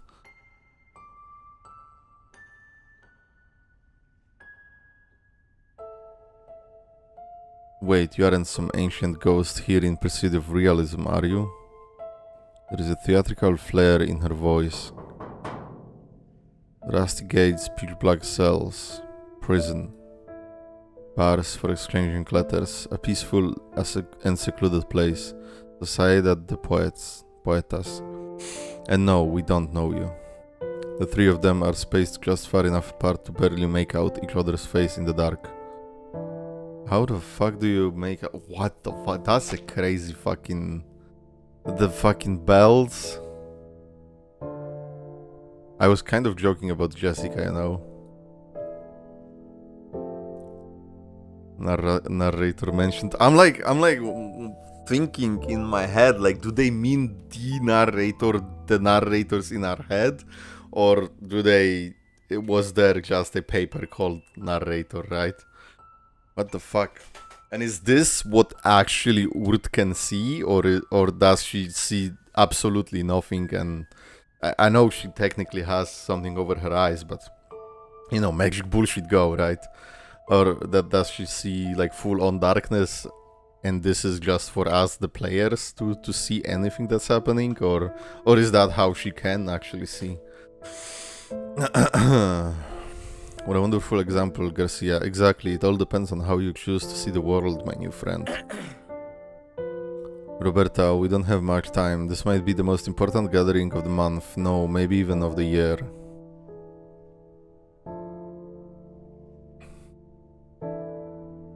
You have a cool ass fucking design. Writer's always kinky. You're right, Garcia. At this moment, nothing is more important than the salon the idealist has so carefully prepared. I should focus on sorting out the manuscripts first. Pardon the interruption, but might I ask? I hate that. I hate the fucking half sentence. Like, either shut the fuck up or say the entire line. May I ask why your organization is called La Sociedad de Poetas de las Americas? I assume it isn't simply due to geography. Don't worry, Senora. We make it a point to introduce our sociedad to every new friend, but now isn't quite the time. After the saloon ends, we will ask the jailer about the accommodations. Wait a minute, Roberta. Your eyes are well adjusted to the darkness. Use them. She's neither a newcomer nor a returnee. She's a blind woman. Oh, please forgive Garcia's rudeness, Senora. A sensory limitation can sometimes bring sharpened intuition. In that colorful world of the mind, I'm sure what you see is even more beautiful than reality. But if you weren't brought in by the physician, then why are you here? What the fuck is physician? What the fuck is happening here? ... She tries to construct a fiction in her mind, something that could justify the surreal nature of fuck knows what of her arrival. From the humid trade winds of Sao Paulo to the crashing surf of the cliffs, now this strange land greets me for the first time with nothing but cold silence. Whoa. Whoa. Miss Urt is to be placed in Ushuaia's Kamala prison. She is not to be treated as an ordinary inmate.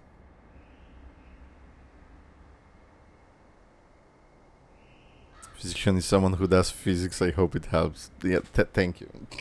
Thanks, man. In the words of the preacher, you are our honored guest, Miss Urt. I've come to learn the name of this land. Ushuaia. From that long lady's retelling, it lies at the southernmost tip of the vast continent of South America. As we walked, I could feel her gaze upon me. Steady, yet never intrusive. Fuck it. Doris. Doris. Doris. Doris. Doris. Please. Speak or shut the fuck up. I could tell she meant me no harm. I've informed the administrator of Kamala prison of your identity and special circumstances. He will ensure your safety. Good luck and farewell. Okay, so they did put her here. Because I was wondering, like, what the fuck you mean 3 days ago if she's in the hands of Manus, but Manus put her here. That's even fucking weirder. Baron into Manus. Not only, but goddamn. Insert another coin to continue. The I fuck? sensed I had been brought to a place most unusual. A building with a quiet peculiarity in the air. Oh, 2 attendants followed close behind me, some form of liquid dripping from their faces. I suppose I must claim a little freedom for myself in this place. I thought the darkness was a blessing. It wasn't too difficult to shake them off. I'm sorry for your undue trouble, my diligent friends.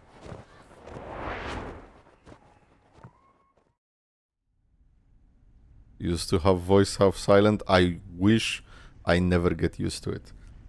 That's like just I'm here fucking. For a short visit, hoping to find some inspiration for my next story. What? And you autoplay on me? Fuck you.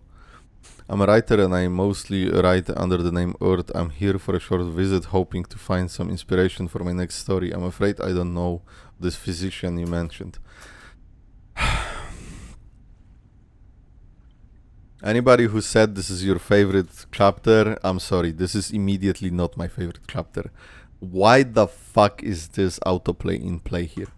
C. Garcia, this lady is a writer, good soul. You almost made us miss out on meeting a kindred spirit. Come, I'm sure you'll fall in love with our salon. This has nothing to do with me. It's dark in here, but I suppose you've already grown used to walking in the dark. Sorry, I mean no offense.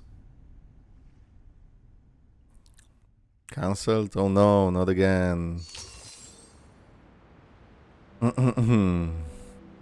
Okay. Let's go back. If it's important. Good to see someone playing the story bits. Looks like those TikTok duo videos. I'll read the first line and you read the second. You are so brain rotted. I'm from Argentina. This is not my favorite chapter. Oh, because of Recoleta. I see. Where is this place? The furthest edge of civilization. Historically, the town of Ushuaia originally was home to just 400 people until 1,100 convicts were exiled here. It's not hard to see why. After all, this little town has a chill to it that pierces the bone. Even the rain feels unapologetic and bleak. Those exiles soon become essential for the town. They cut the lumber, built the generators, and survived the harsh winters alongside the townspeople. Some stayed after their release, and with time the town prospered. A town so deeply intertwined with stories of exile and imprisonment, don't you think that gives a certain mysterious, intricate, unspoken charm?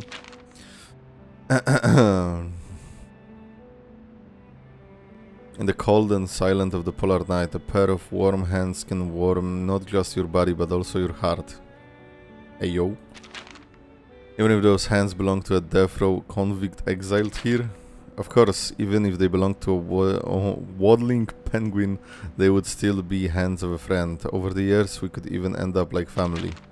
Indeed, I think I understand how the residents and prisoners integrated.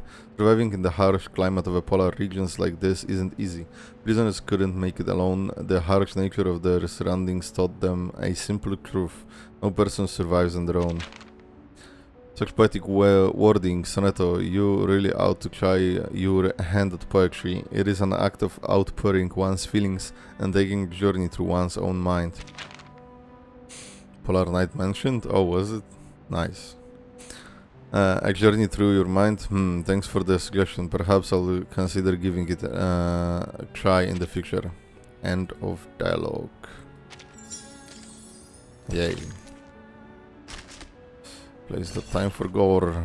National Occult Studies Association. They brandish philosophy to persecute all heretics equally. Reminisce. National Faculty Studies Association was founded by scholars alongside the junta to support the study of occult theories and further exploration of social structures. Thus, a regular column was established in this publication where contributions from all perspectives are welcomed and encouraged.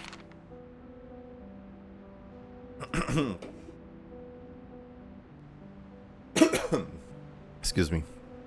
This newspaper is about as old as I am, yet you somehow managed to find a copy. Yes, the Panopticon of Kamala was founded by the National Occult Studies Association as a site for experimental psychoanalysis. Thai government, oh damn. I've read about it. A single watcher could observe all prisoners since the prisoners never knew if they were being watched or not. The surveillance system infiltrated every detail of their lives. Well, that's kind of fucked up. A single watcher could observe all? It's smart, isn't it? Bro has the FNAF setup of like fucking 50 monitors with cameras. It is smart, isn't it? The actual surveillance remains unseen, yet the prisoner nonetheless ends up trapped in a closed, fragmented structure. Oh, those were my pen pal's words. He also said it was a significant experiment for the government at the time. But in that era, occult psychoanalysis seemed more like a means to an end. Wait, so if I'd been born a few decades earlier, would I have needed to try so hard to get into this prison? Wouldn't the gendarmes have locked me up just for writing or speaking out? I may not always understand you, but I sincerely hope you are joking now. Back then people faced more than just imprisonment. They were disappearances, torture, and many deaths. Yes, burn the witches. Current government isn't junta, not been like a year. From a coup? What the fuck you mean? What the fuck is happening in Thai? What the fuck? Why exactly do I think Bear knew what Panopticon is? What the fuck is a Panopticon? Should I know what Panopticon is? Should I know? Not a great era to grow up. Alright, I apologize, that was probably a bit inappropriate for a joke, I admit. Please relax, Sonetto. End of dialogue. The fuck is a Panopticon?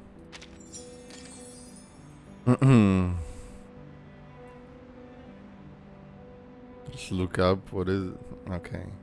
Sounds spoilers, right? Panopticon.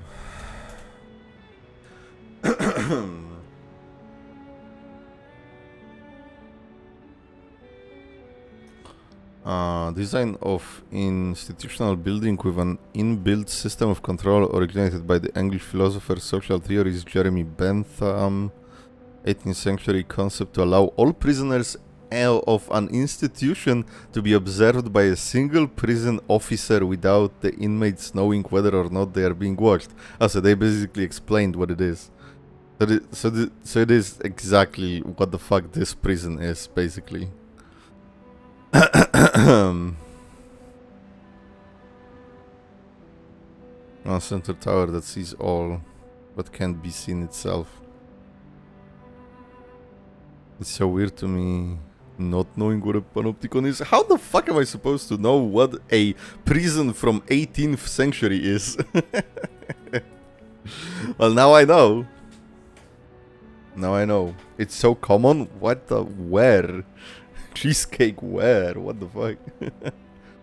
I have never been to prison. Is that a crime? Is that a crime? What the fuck? I have been I have been running from police once though. Just for trespassing, from trespassing. Sorry man, Shuaninese was taught that in school. Oh, what the hell? Okay, no, it's fine. It's fine. I did not know. How many people know New York isn't capital city? What? New York is not the capital of US? What? No, I'm rage baiting. I'm rage baiting. I'm rage baiting. Chill. I'm rage baiting.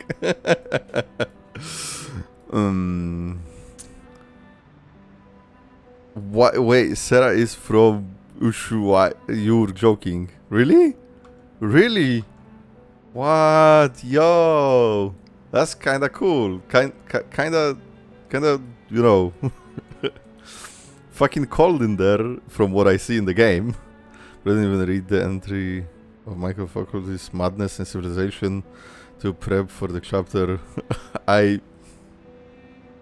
What did I didn't read? What the fuck? I'm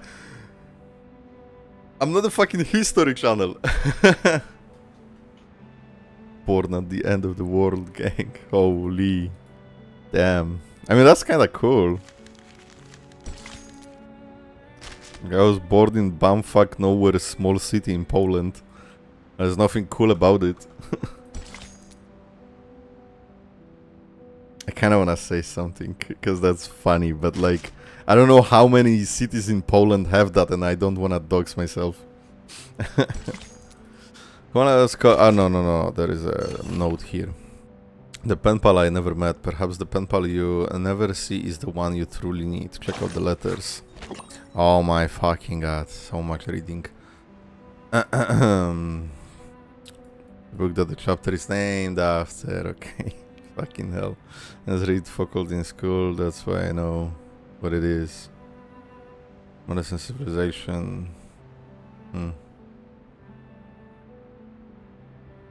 I left my dear pen pal enclosed in this latest revision of my novel. Enclosed is the last revision of my novel.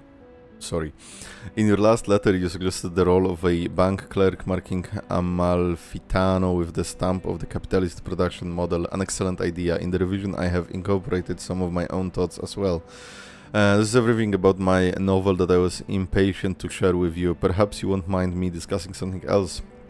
Throughout my creative journey, your encouragement and validation have been my greatest comfort when facing the countless closed doors of publishers. The long futile efforts feel insignificant in the face of your understanding. Oh my dear pen pal, I say this sincerely, though I suppose such explanations are unnecessary. Perhaps I do not need to waste more ink describing just how much your letters mean to me. So I ask with both sincerity and trepidation, may we speak in person about the dead, the desert, fate, the ending that troubles me so much, and the tides of imagination and insight that carry us both. Recoleta. At the poetry gathering in Santa Fe de Bogota Open Air Theater, Colombia. Mr. Coletta, as I have mentioned several times in my letters, and as you may have already summarized, I reside in a prison. This is why I have never met my pen pals in person. Due to its remote location and cold climate, Ushuaia is not a place people readily visit. People would rather sip a hot drink in one of Buenos Aires' century-old cafes than travel such a distance. Finally, I still wish you the best on your creative path. Aleph, at the Comala prison in Ushuaia. Interesting. Had vague knowledge about Panopticon, have no idea why. Damn, the game mentions Aleph, what the fuck, game? Spoilers, huh? Had no idea what it is until a random YouTube short in this chapter. Same.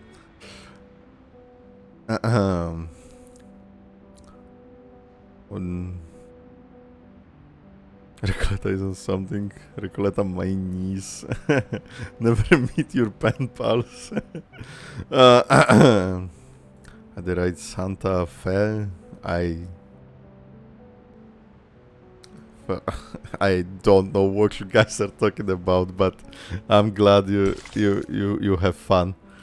Salute to a literally society born within a prison. No, a tribute to an impossible miracle, a Latin American fable.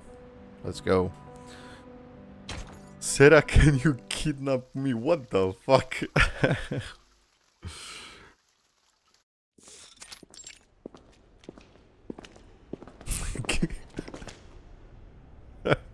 I didn't expect any of this from what we saw outside. This is creepy as fuck. The mounted yet pristine walls, the still waters, the silent white tower standing within the labyrinth. Nearby, several prisoners from a circle, some standing, some sitting, engaged in conversation. Recoleta is high on metaphors. Excuse me for a moment. I have duties that I must attend to. Oh, he's back. Oh god. Outside, the jailer steps into the gathering, causing a strangely subdued reaction from the prisoners. They don't seem intimidated by her at all. Yeah. They just look like a bunch of artists having a chat in the garden. And the jailer seems to be like a grumpy neighbor coming over to ask them to keep it Grumpy down. neighbor. The grumpy neighbor continues her chastising. Everyone, you know the rules. There are to be no after-hours gatherings here without the physician's approval. You sound softer and softer each time you come to warn us. Why not just join us? Isn't it better than circling around the Panopticon all day? And look around you. We're in the Hall of New Encounters. What better place to host a salon? You're missing out, Encomadas. You don't even get a taste And I'm of the our freaky literature. one. And I'm the furry, huh? Exactly. While Even you guys those want to oil-dripping F musicians an drop by animal. from time to time. Not that they're the kind to care about the beauty of words. Oil-dripping musicians?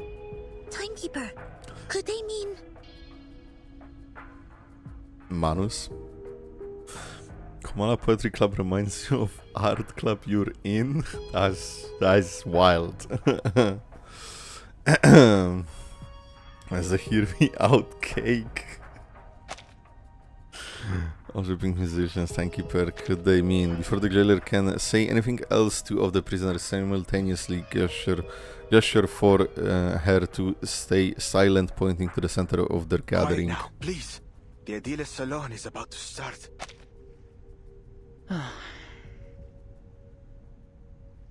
These people seem friendly enough. Why don't we see what this is about? Any and every non-children character, I guess. Oh, wait, cinema? En desiertos, I like en how much they're estrellas, doing. Dentro de laberintos.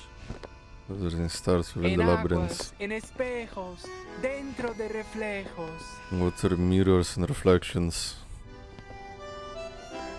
Soñamos sobre la almohada de paja de la muerte. Dream on death's straw pillow. Aquí estamos, rendiendo homenaje a los fantasmas. Here we are paying tribute to the Para ghosts. rendirlo todo otra vez. To give it all up again. Para rendirlo todo otra vez. To give it all up again. My dear friends, we face a difficult truth. What the The fuck movement of is the visceral realism idealist? Still stumbles in the dark. Our poems, our language, our minds are tangled by a stifling vine. A mundane, stale vision shared among all bourgeoisie. What is We follow happening? this vision blindly, clinging to the comfort brought by logic and conventional wisdom. And by it, we nip every branch of new art in the bud. Poems are perhaps too fragile an outgrowth to develop one's life upon. But here, we may light them like candles at our funerals. Let poetry become the bridge between us and the world. Okay. What the hell? Hey, who's fapping? Stop it. Lone Club breaks the silence. It comes earlier Come back and forth than whatever over the fuck because boundaries the of game life and skips. death. The old obstacles begin to take on a new look. With the eyes of poets, we may see behind them. You're a visceral realist. The idealist talks like some can't be refined mistaken. English gentleman, yet his Spanish You is must the be. best on this patch. Why?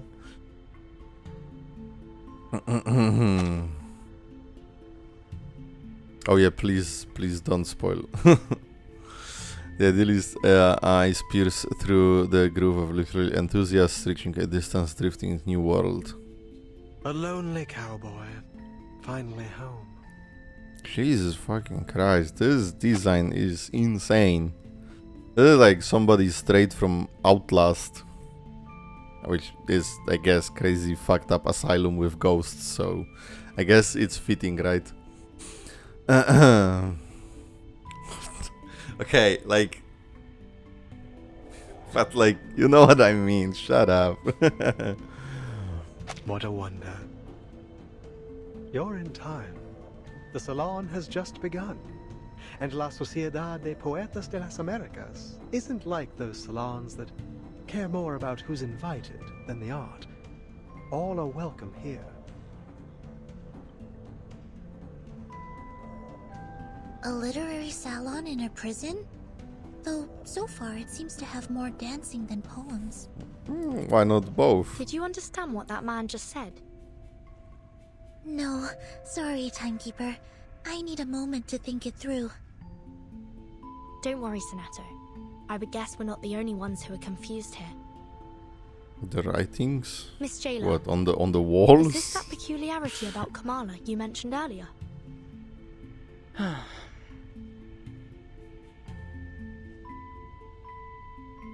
Enough, idealist. Oh, You're this still on an himself? inmate here, and you are walking a very fine line right now. Oh, himself, I'm quite aware of where I am and what lines I tread. This is a prison, the safest place for poets in this part of the continent. One What? cannot be arrested twice, after all. What the fuck? Oh. The men's words draw laughter from the other prisoners as they turn to discuss the speech with excitement. But please, don't trouble yourself with our little farce. What harm could a few poets possibly do? So that let people have fun.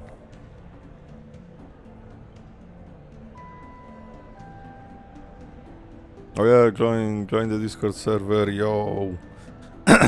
Let's go, more members. Join the cult. I swear it's not a cult. All the irregular rhythms and wild contradictions of aesthetics converged into a chaotic countercurrent crashing against the newcomers. Recoleta clenches her fist in shock, certain that the man before her is the mysterious pen pal. Senor Idealist, might I ask you something? Oh, is he? Hold on, Recoleta. All forms of communication with the inmates must conform to our regulations. We will need to record the conversation and submit it to higher authorities for review.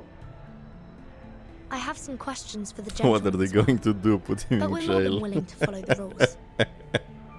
I think True. the person I'm looking for might have attended this literary salon, or at least talked to some of its members. I'd wager she's spoken to that gentleman. That is, if she has been here at all. I see. Go ahead then. Just watch the time. Oh, Kanata's notes. That was insane, yeah. As visitors petition, the jailer Recoleta pushes past the bustling crowd and fucking goes and takes a deep breath. The noisy atmosphere plunged into silence just like the still waters nearby. The idealist is evenly taken aback by the name. Oh, another visitor looking for Olive. So you know him? Naturally, but I'm not obliged to speak of him to one who does not, stranger. Is the idealist the Aleph? Would make sense, right? The salon host is non-co-mutual, turning towards Recoleta's companions.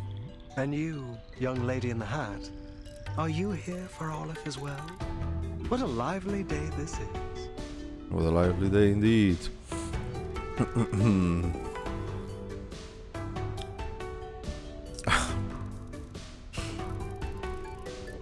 Is bro Russian? Me? No.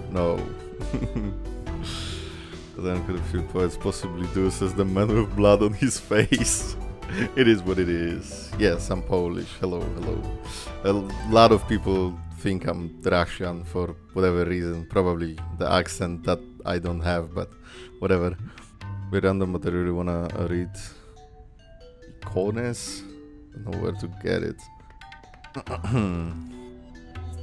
We can keep track of every time someone thought you ask about you being Russian. I lost count a long time ago.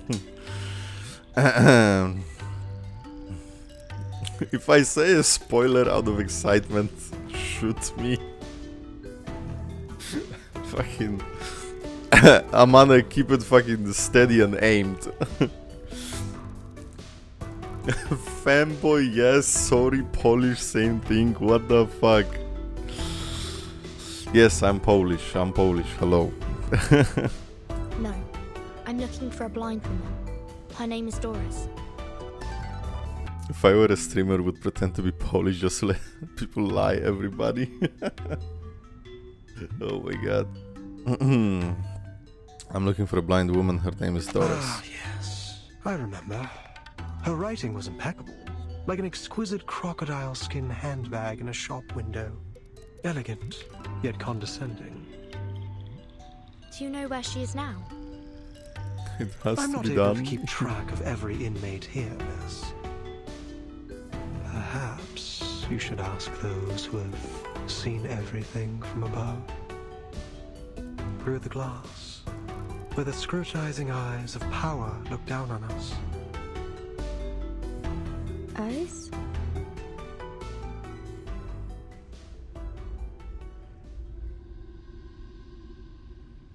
Oh, she scans the prison hall. The walls, the great tower, and the pool remain unchanged. Nothing appears amiss.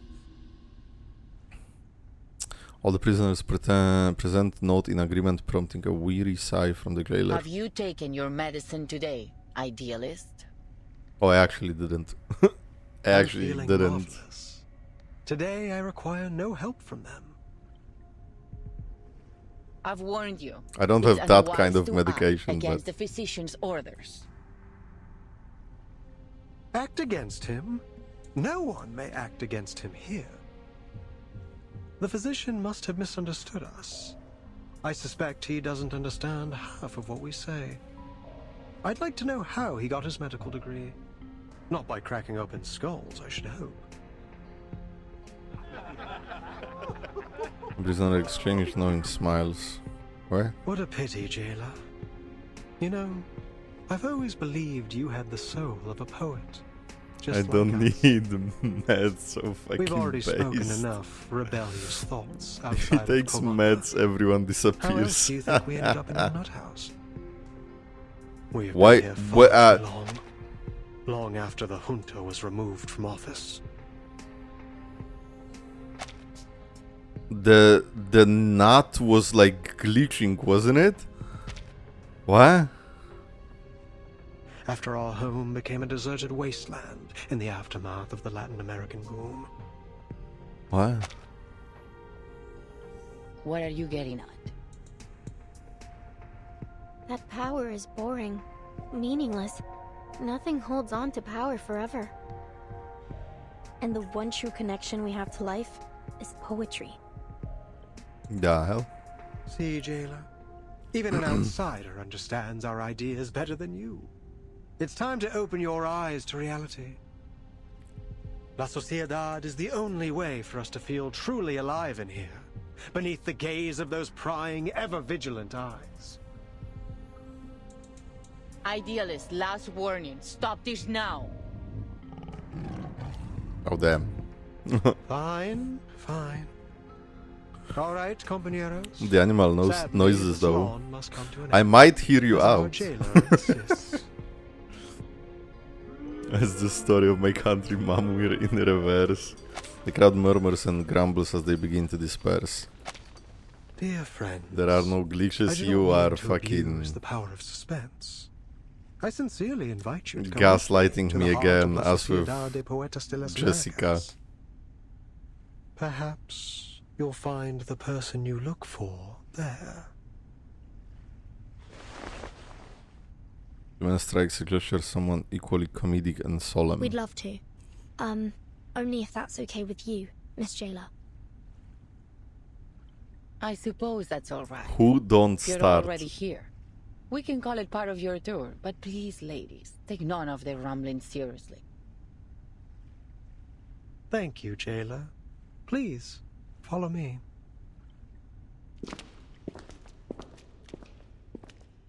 Jaguaret.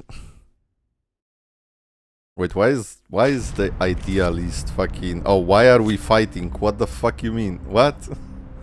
The fuck? There is time still to avoid this fate.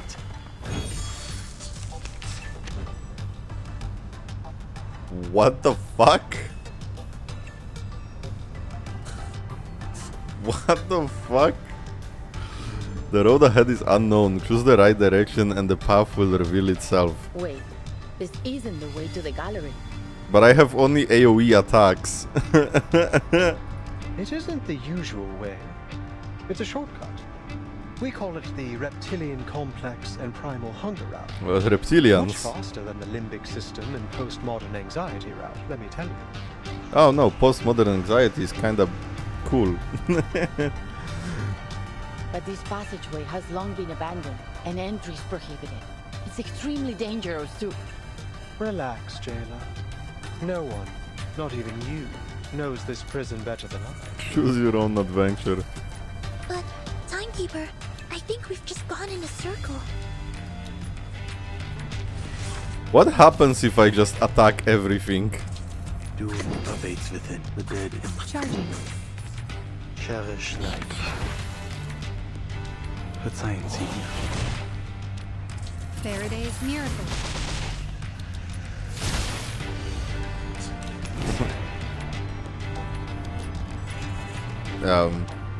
Okay. I mean, it went to the second wave, so I'm assuming that's fine? Question mark? Doom awaits within. Loading. Charging. Show mercy. Nothing happens, you just win. That's the most random bullshit I've seen in reverse so far.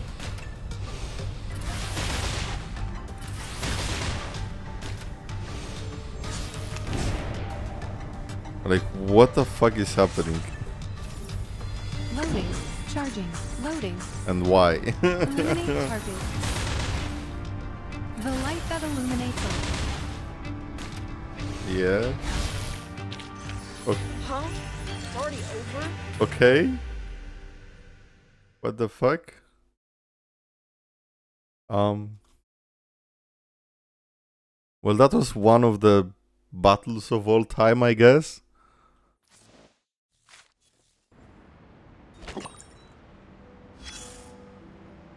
I'm so fucking lost. Oh, we have another one of these. Holy fuck. Let's take a step back. Pull you out of that whirlwind of passion and dreams. Story is quite mind-bending. Oh, hello, TTT. Yo. What's up?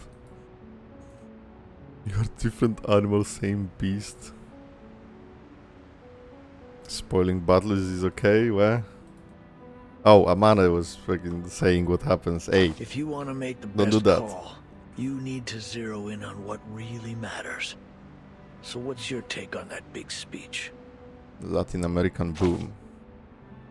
A sudden explosion that shook Latin American literary circles about 30 years ago. It was destructive. That stage on but also release gave was like rise to hell. New life. Lucky for us, we don't have to worry about shell shock. Should I switch to Ezio? It's not about knowing literature. Any soldier with little experience can deliver a status report. All right, eyes on the map. Prefer Granny over this guy? Not me. As we speak, Granny was ships are just lined up on the yapping Spanish way coast. too much. But this time, they're poised to make a new kind of discovery. If you can call it that. And this guy is like nothing interesting, but I feel like I at least understand him. And here are our new Columbuses, heading to the docks to embark on their journey. Actually, yeah, Ezio would be so weak against it because they don't attack. I'm assuming, unless they do. Unless they do. And here are our new Columbuses heading back to the docks to embark on their journey. Who are these? Carmen and Carlos, the driving force behind this literary feast between Spain and Latin America. Carmen, with an eye for opportunity and a mind for business, sought out the continent's literary gems and secured generous publishing deals for them. Carlos, with his deep understanding of market dynamics, brought these works to the eyes of the European public. What happened then? Then, a golden era began. It all kicked off with a scandal at a military academy. And soon, the entire world was captivated by the story of a baby with a pig's tail from a faraway land. Story of a baby with a pig's tail from a faraway land? What the fuck? But we mustn't forget the writers themselves. Fuentes, a towering figure. It's crazy how everyone calls the first one a PDF. Cortázar, the writer ever seeing through the eyes of a child. Speaking of. And of course, Mario and Gabo, key players in this literary revolution, will forever be etched in the annals of history. They corresponded regularly, always expressing deep admiration for each other's work. In fact, one even wrote a doctoral thesis on the other. Don't call a Minecraft YouTuber with the narrator. Ah, friendship. It must have been a proud time for them. It was. But no matter how explosive the boom was, it couldn't escape its fleeting nature. With the second imprisonment and self-criticism of a Cuban poet, in came an inexplicable right hook, and bang, silence. The military junta had gripped the poets' throats. The verse of the pioneers was cut off, their voices no longer heard. The bond between two generations was broken, and for the younger of the two, the silence was intolerable. They looked for a new theme, a new idea, a new voice, a new method to speak on their disappointment, their horror, and their anger. And they found TikTok. And they became the new gorillas. Okay. Well, time for the unvoiced part of the story that is fully voiced, you fucking liars. Towering walls, prisoners deep in the abyss paint pictures of the sky. Enter the darkness.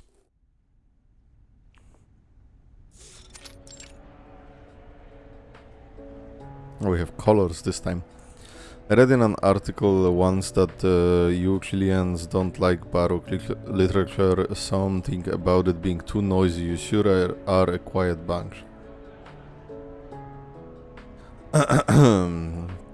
Is that so? And are you Argentinians just love it, right? If you're a metric to go by, I would say you're all loud and obnoxious. You, just because the idealist isn't here, you think you can turn this salon into a debate hall? You started it. Enough! Stop squabbling and post your work so we can read it. Julio. If you ask me, you're simply more interested in rhythm than form. Spanish is a rich language, one that is inherently expressive, ever-changing and artistic, much like Baroque literature. The typical quiet man words douse the argument like a cold splash of water, sending a group into a rare moment of calm. Haha, rare. Races 1999, we are so back. Jesus. Anti-revolution. Oh. All jokes aside, I do miss them. Ever since those mad members left La Sociedad, we've had far fewer breakthroughs in a stream of consciousness writing. I for one would gladly discuss the aesthetics value of a stream of consciousness composition. Oh, and then we got the filter. As this new topic surfaces, the inmate's voice begins to rise once again. It was the most unusual literary salon, full of emotionally charged statements and biased opinions.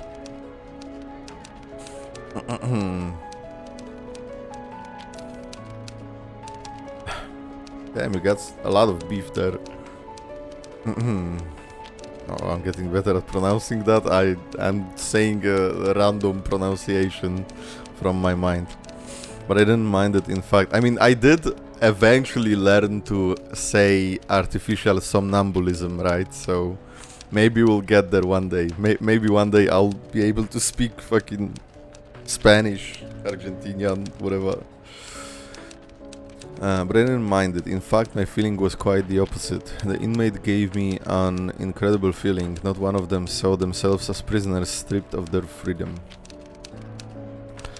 A group of literature enthusiasts coming together in an abandoned prison and collaborating to build an ideal nation. It felt as though it was the result of some kind of pact, but in reality was clearly a government-run prison. Everyone, quiet down, I have something to announce. Who are you? An unfamiliar voice cuts off the clacking typewriter in Dora's mind. A woman walks out from the far end of the darkness and steps into the center of the salon, stopping before the whiteboard and podium. Mr. Idealist entrusted me with hosting the literature salon. He left a letter under a stone in the corner stating that he had a personal matter to attend to. And the chains on her. I like that. What? Octavia. For this session, I will now announce our next research topic. Fiction's duality in reflecting reality and the self. Fiction's duality in reflecting reality and the self. Heavy gasps, turned heads, and uproar spread through the audience. Clearly, this wasn't the topic they were expecting. She raises the letter in her hand in a gesture of silence. Like-minded fellows, aspiring writers. Since the turn of the century, the names that once shook the literary world have gradually faded into obscurity. Literature's been shoved aside in the world of art. People attend theaters, cinemas, and even art galleries to enjoy paintings and sculptures, but few can finish a book. That is true. That is actually true.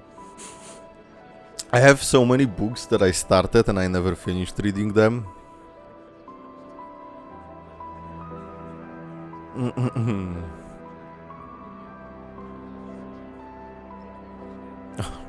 Not the xenophobia.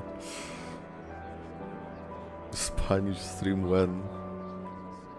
Imagine reading. Literatures, I'm doing it right now. Octavia is a Twitter user. Oh my god. Literature's been shoved aside in the world of art. People attend theaters, cinemas, and even art galleries to enjoy painting and sculptures, but few can finish a book. What is left for us to do? When families are torn apart and our nations are ravaged by tyranny. Let stories be our weapon. They should be the sword that cuts through the bloody truth, the beacon that lights our way forward. The audience falls into silence. We could try writing a Latin America War and Peace, and we could continue with our original salon topic. The two aren't mutually exclusive. I've spent the whole month preparing for this topic the idealist previously proposed. If you insist on changing the subject, then I'm afraid I'll have to take my leave. Miss Octavia, forgive me for interrupting, but this isn't the topic we agreed on. Everything you've said, we just can't do that. We haven't even figured out things for ourselves yet. Get her, Garcia.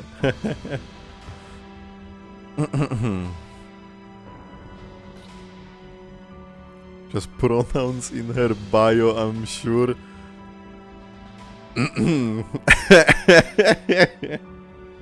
Octavia is an interesting topic.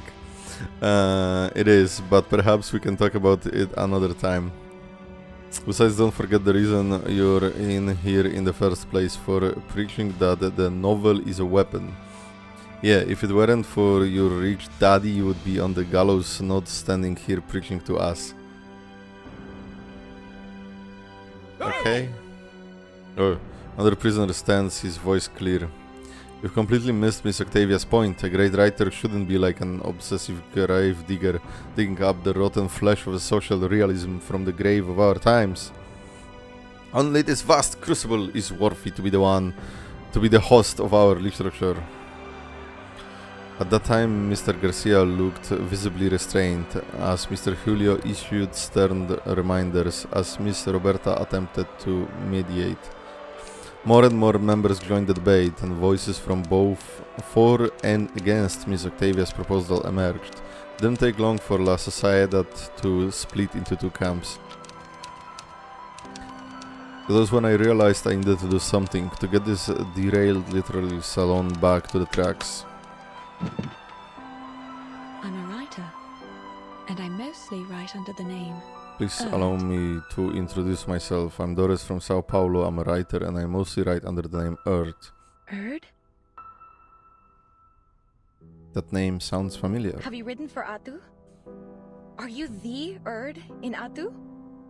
Uttu. Wow, I never imagined we would be welcoming such an honored guest today. I thoroughly enjoyed your piece titled The Tin Soldiers of Sao Paulo. It's an important part of my visit to hear all the ideas and opinions, if you'll pardon my intrusion. Then tell me, Miss Earth, what are your thoughts on today's salon topic? A difficult question, one involving preference, a creative stance, and a political alignment.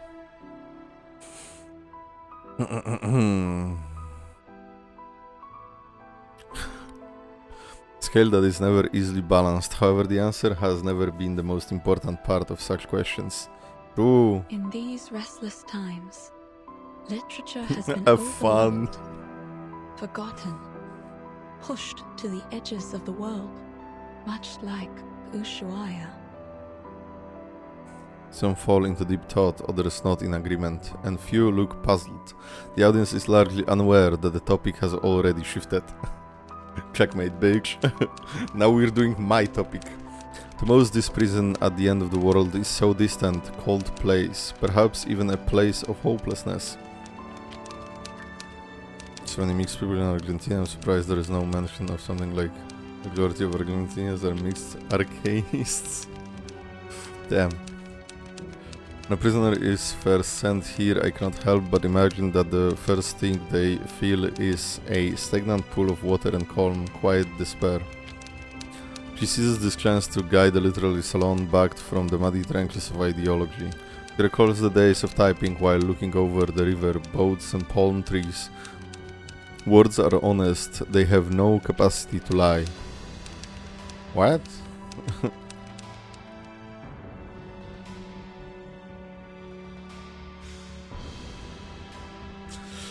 Oh my fucking god. Guys. For fuck's sake.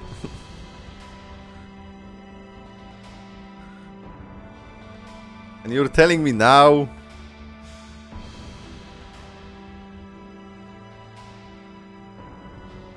Fucking hell, man.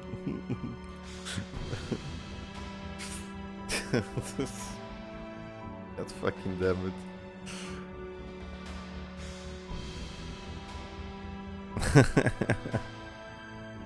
Spillers. Came here to gather material for my next book. I plan to record everything I experience in this place faithfully. What kind of work are you planning to write? A non-fiction piece, I presume? Oh wait, Octavia in fucking color. Non-fiction piece, I presume, about Kamala Prison. Its theme is fate.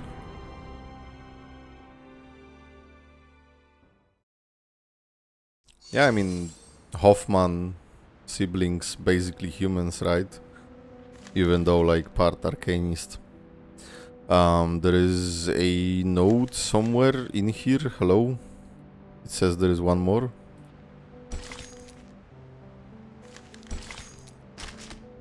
But I did two.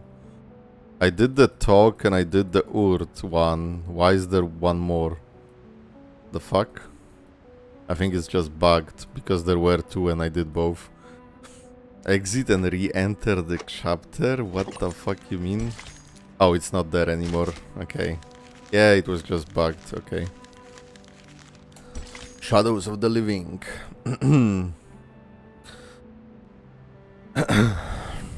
Metallic sheen, rippling water, and shadows that peer back from within the dim reflection. Shadows of the living.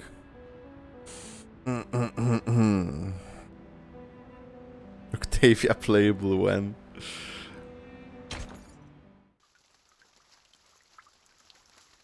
Well, it is what it is. How the fuck did had the fully pure human bloodline? What the fuck? La investigadora se despierta en su cueva en la duna. Oh my god, another one of these. Tan vacía como una tumba. Era poco antes del amanecer. Have fun, Montones Argentinians. de cintas habían ocupado su espacio vital, apilándose una y otra vez. Cada uno de estos carretes giratorios hablaba de historias sobre esa cabaña con techo azul. Guys, be fucking careful with this censored shit, okay? Oyó la voz del asesinado conductor de burros detrás de ella. Murder donkey driver? Las risas y las voces de generaciones pasadas, como hojas secas atrapadas en las grietas de viejas paredes, crujiendo solo cuando el viento sopla otra vez. No pondría un pie en esa casa si fuera tú. Yeah, I am reading. I'm reading. Don't worry. It's not gonna voice over it if it has autoplay anyway. Brilla a través de la ventana, pero nadie sale nunca por esa puerta. Door mentioned. Nadie ha entrado nunca. Luego la voz del empleado del banco. About Ezra? What? Es la historia del alter ego. Esa casa debe haber estado llena de deudas que nadie reclamaría. The fuck? La anciana enferma, luchando en su cama, susurró.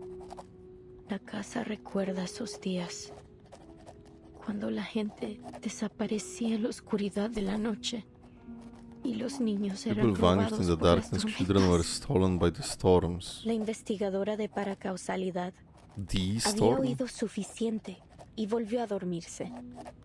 Solo quedaba el traqueteo del dado de Babilonia, resonando en su cueva vacía. The fuck is the Die of Babylon? It was mentioned a few times. Puerta mentioned. I mean the door. Where the fuck are we now? In a deteriorated activity hall, thousands of floating slips of paper form a blurred colossal face. It's hard to imagine how the prisoners managed to transform this piece into what it is now. I've always wanted to use the element of fantasy to better establish our theme. And I was right. Now the stage is captivating, the timing is perfect, and the audience is ideally placed. It's a Die from Babylon. Nice. Only one imperfect element remains Also, in the scene. you misspelled. The creator, who hasn't stepped away from his creation. No. There's another thing. Why Garcia look like me? Garcia, the curator of the exhibition, stands beneath his work, deep in thought, agonizing over every minute, every minute! No, I know, every minute imperfection. His fellow poets whisper to one another. Can you even tell any difference between today's setup and yesterday's? Seriously, Roberta? That's a rude question. Who is this? And why Manu's blue? Well, what's the difference then? Well, I can't see one either, but you should never judge art by how much it changes in a day. It's a creative process. Is that Diggers? Shut up. We might be standing at the edge of the world, but art has no boundaries. We have to show him our support. Shut up. I was like, he's so familiar. Easy for you to say. He's been tinkering and tweaking for over 3 months. I was thinking he was kind of fucking familiar. No way, that's Diggers. Bro survived Apiron and now the fucking koala prison? What the fuck? Even if the idealist himself entrusted him with this exhibition, he can still be wrong sometimes. This gallery is turning into a dump. Estoy viendo fantasmas. Well, Todos con las mismas I'm caras, seeing Garcia. ghosts with the same faces, Garcia, all too many. Perderse en ellos. It's easy to get lost in them. Having navigated through the labyrinth of the idealist, the leader of La Sociedad arrives at the exhibit's entrance accompanied by several new faces and the jailer.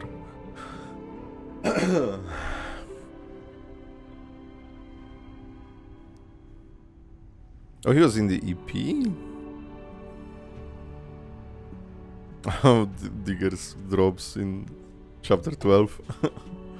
Everyone hating Diggers, but bro survived the London storm. Aperion got away from Manus and now is drinking mate on Argentina.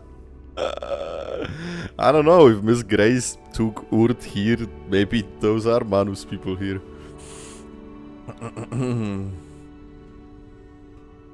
Tigers is like someone in Blue Epoch team, annoying dog with Toby Fox, yeah. That's it's kind of funny way to look at it. Idealist, you're back.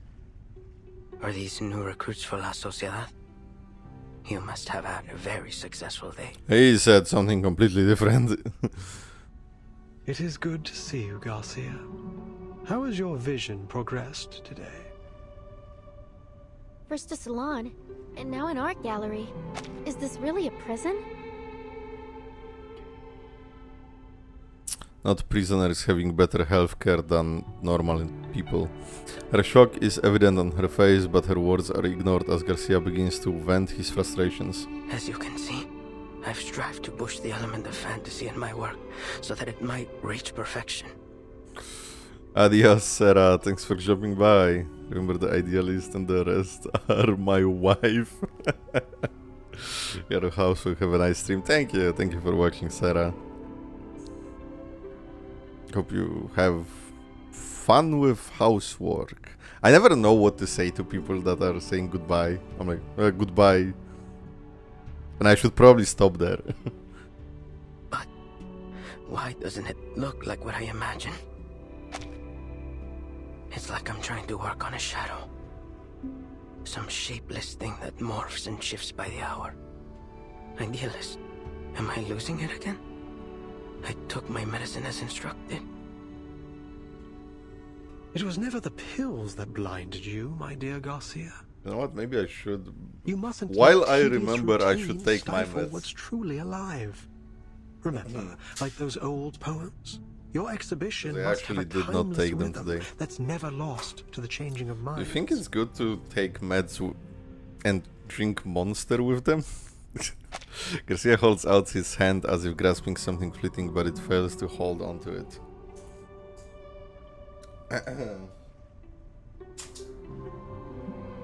Bear notices a chatterbait says goodbye, W Bear. Those iShow speed edits are so dumb.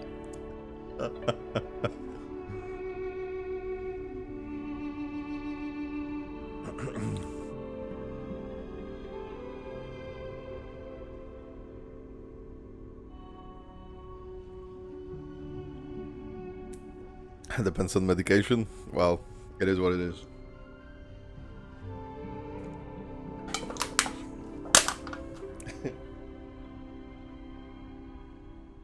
Pump meds with Red Bull.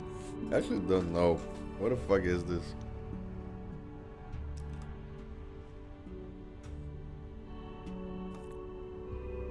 I guess it's kinda dumb because it's a medicine to lower acidity of my blood.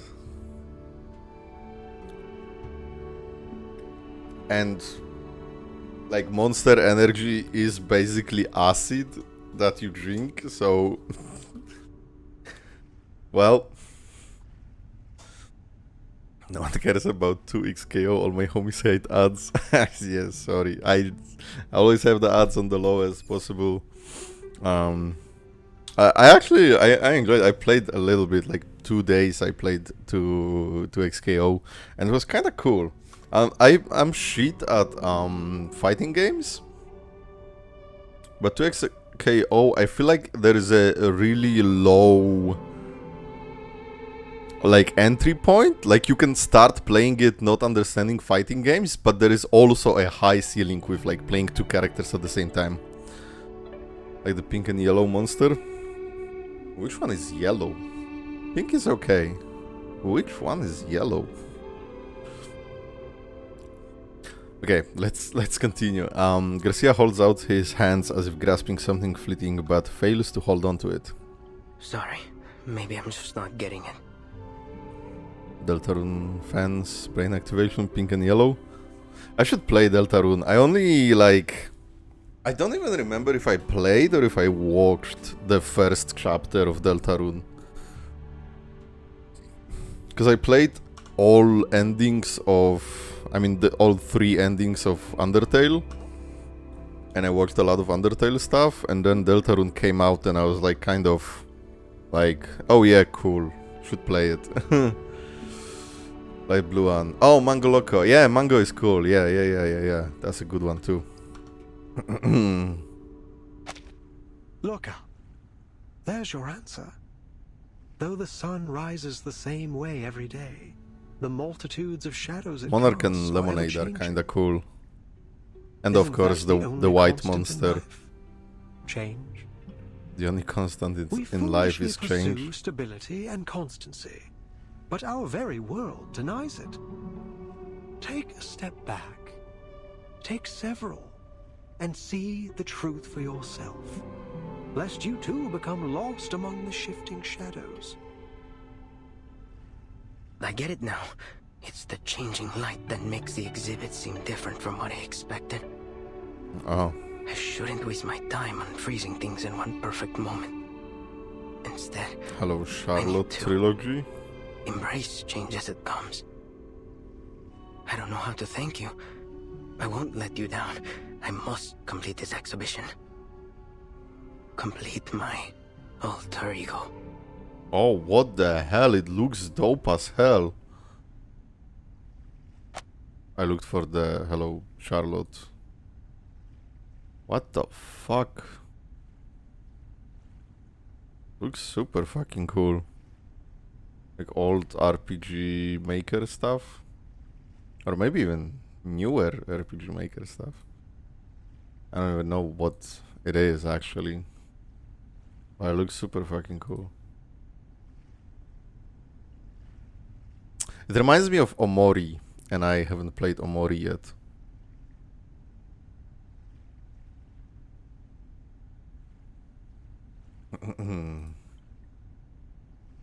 My favorite game series of all time. Oh, damn.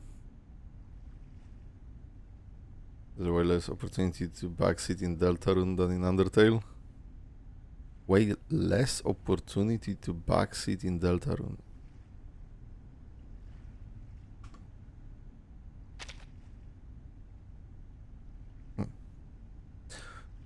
Oh, it's more linear then? A choice of word widens the writer's eyes. In Before Omori by a good while. Oh, I think it's about $4. What the fuck? Wait, is it on? Oh, sorry, that was me.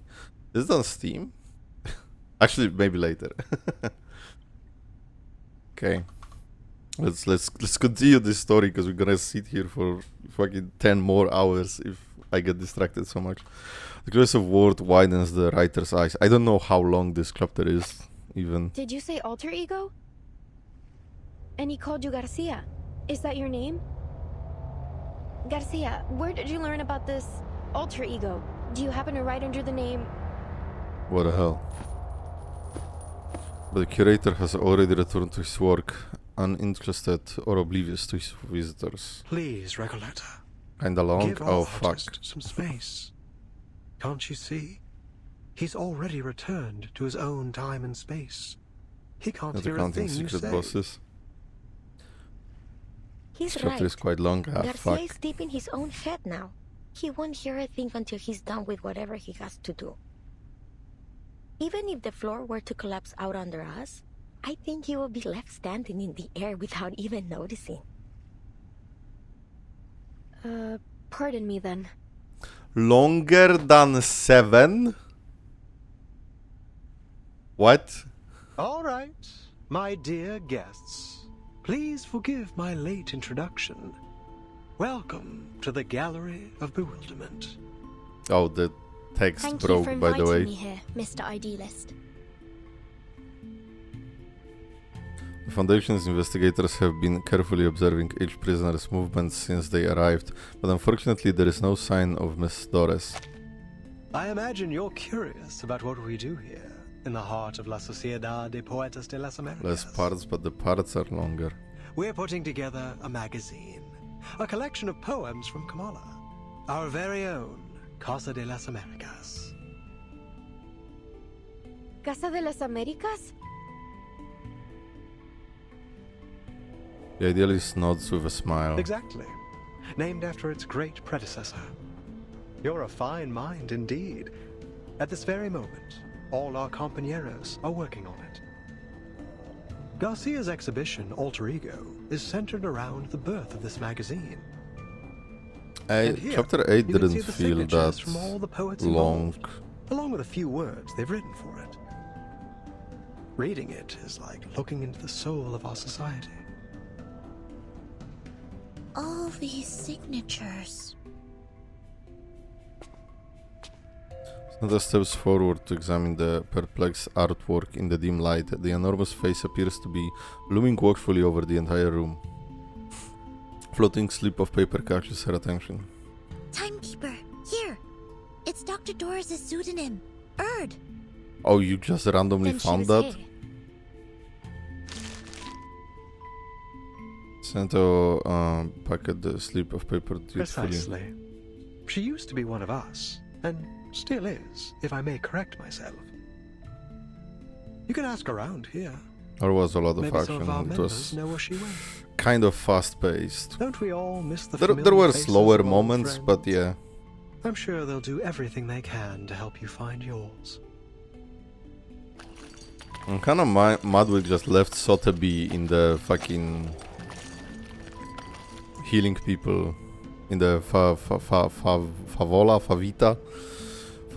Faviolita. As he finishes speaking, several enthusiastic prisoners come forward to greet the idealist. Mr. Idealist, I finished my short story. It's called Weightlessness. It drifts around the subject like a sheep floating in space. The readers can start anywhere in the story, or read it in any order they like. Favela. Please take a look at my I keep piece forgetting of the limits. name. Every word that has been forbidden is either erased or replaced with symbols. It's a one-of-a-kind jarring experience. Forbidden. And I finished a new paragraph. Just wrote it today. Okay, La Sociedad member number 4. Get this guy off here. He's wrapped in several meters of manuscript paper like a strange sort of mummy squeezes in the crowd. New faces. Welcome. Without any warning, he calmly tears up the manuscript to shreds. Oh. The fluttering fragments fall like trailing sparks from a fireworks show. The abrupt welcome ceremony leaves the newcomers stunned while the natives share knowing smiles. Idealist, did he just... This is the writer for the prologue of our magazine. The leader of La Sociedad, and either misunderstanding or evading the question, responds with enthusiasm. The prologue consists of a 2,000-line poem and an introduction that is written in 86 languages to avoid misinterpretation. It represents every second we spend here. 2,000-line poem in 86 languages. What the fuck, guys? 2086. I was like fucking 150, 60, 70,000 lines? The fuck? Naturally, the arrival of new members disrupts its structure, and so we must begin again from scratch. Are you fucking kidding me? So he just tore it all up like that because he thought we were 172k. joining? That was close. So he just tore it all up like that because he thought we were With joining. all due respect, isn't this a little excessive? Heaven knows I'm not one to judge. I've torn up plenty of writing for my novel.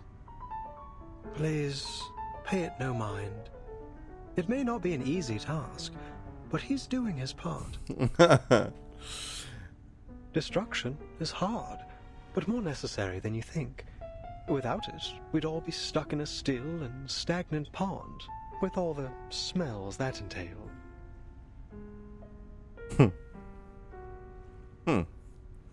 Destruction is hard, but more necessary than you think. That's interesting.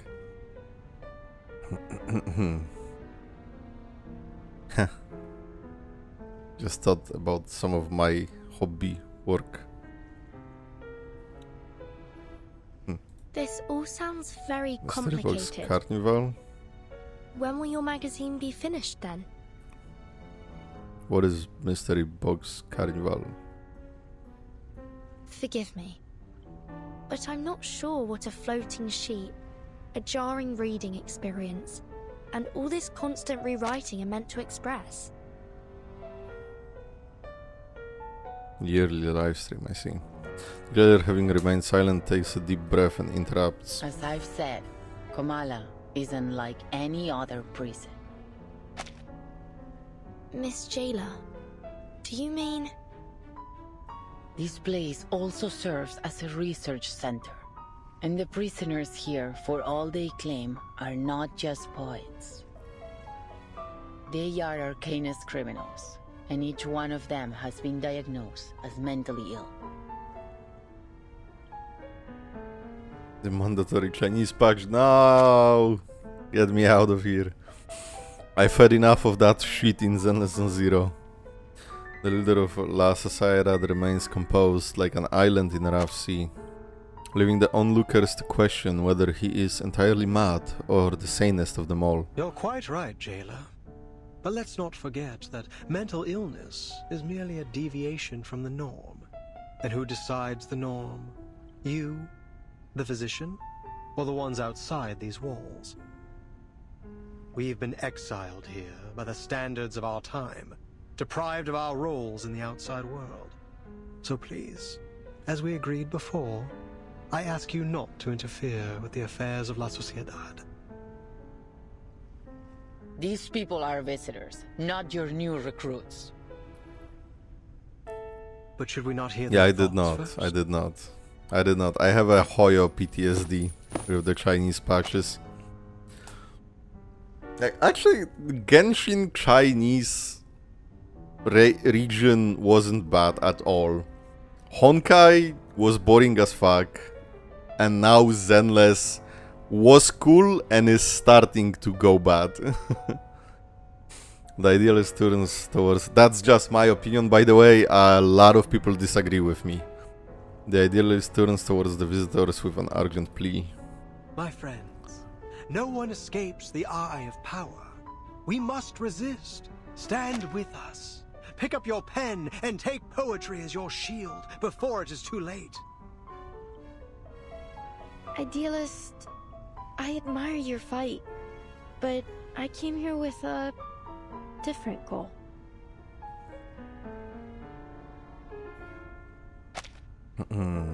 Also played Genshin for 3 years, starting recently Honkai until now.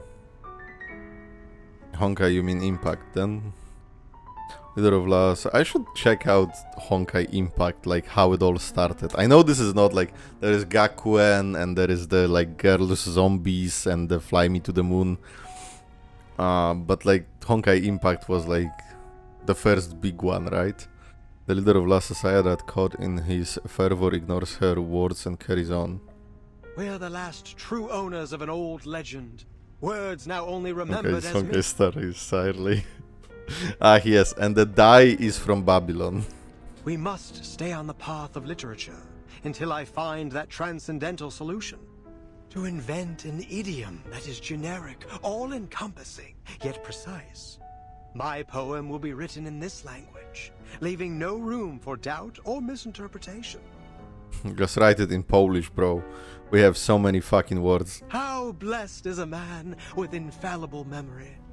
He holds the finer details of each object within him, more vivid than anyone else. In the end, he'll have all the answers, if time allows him. The first one was bad, the second one was one of the best. Wow. Okay, Gakuen is no longer available. Global server is closed. RIP. Waifu Peninsula is fine itself, just to point out the story wasn't very good. Yeah. Yeah, again, I said it a few times as well. I don't think it's a problem of location, like, and I even defended Wi-Fi Peninsula. And at the start, I liked the more open, worldy, whatever, open exploration Hollow, that is the new Hollow. But at the same time, the story is going the wrong way. Thief of the Remed Cup. I didn't play that. It was whatever. A dreamlike expression crosses his face. It briefly seems as if he has become an entirely different person, but his vision is soon interrupted. Sister, howls! Hermaphrodite, tango! They put the whole city in the nut house. Not the nut house. Timekeeper, look over there. Thank God it's not November anymore. Isn't that the prologue writer? There's something off about him. Please, Timekeeper, stay away from him. What? What's happening? Idealist, Pablo's having another episode. Oh, not Pablo. Multiples of us. You make reality sick. Oh shit. Bunch of arcane energy flares up. The Gaelier steps into the crowd reactively. Oh shit. Beat him up. I forgot there is gameplay in this game.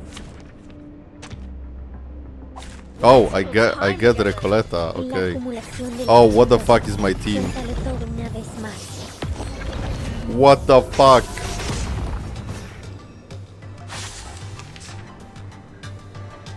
I did not look at my team. I have 2 healers. Well, I mean, I don't think the fight is hard, but that's not a good team to have. I can't afford to lose those. Wear gloves. Want to hit through? Gather round. Found it. Get out of here. Sway, sway, my little boat. It's just skipping stones. And yes, I have all skins for Jessica. Shut up. I'm losing my patience. And yeah, I leveled up Mad Pockets Euphoria finally. Want to hit the waves? In todos los momentos más allá del control. Gather round. Come on in, water's fine. Nuestro aliado es la verdad. Idealismo. Vuelos de fantasía. Hold my hand. Patrones ocultos. That's not enough. Come on, Genesis damage, what the fuck. I'm losing my patience. Okay. We finish it off with a bonk. Big heart sterilized. Wear gloves. In todos los momentos. Bonk. Can't separate a boat from her oars. Deer is funny and cute. Cute and funny Jessica? I have not seen that. What a memorable moment, Timekeeper. Don't forget to bring me next time. Oh, I remember the hate I got when I said I'm taking you everywhere. And people told me that like she can remember only like 3 days or something. I was like, oh shit, I apologize, I did not know.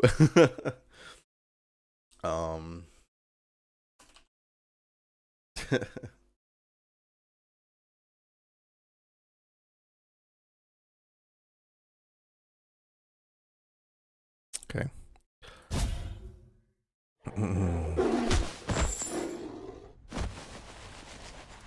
Should I record and save? Then she can watch that we went on fights before. The frenzied prisoner is subdued. He lies convulsing in the center of the exhibit hall. Poor soul. I'll bring him to bed. She has dementia, basically. Well done, ladies. Aren't you full of surprises? What was all that? It seems he had a mental breakdown and lost control of his arcane skill. It appears Chaos that Zero every line he Nightmare recited mentioned. carried unbridled power. Mental breakdown. Usually, only specific lines can channel arcane energy. You can't just force the power into words or craft a poem to serve your purpose. Pablo must have a rare gift for identifying empowered lines. When he recited them all aloud, they overwhelmed him. That's right. He's a genius who rides the tides of emotion, just like Arthur Rimbaud. Arthur mentioned. I have no idea who that is. To make sure he doesn't recite anything while reading or writing. Darkest of all dungeons. Roberta traces glances between the tense jailer and the visitors. But sometimes things slip through. You must understand how difficult it is for a poet to never taste the words on his own lips. The what? So then, this isn't the first time, and you're all fully aware of it. And you're Do I not, understand you somehow. Right? Did you just admit that you've been hiding an inmate with a dangerous condition from us?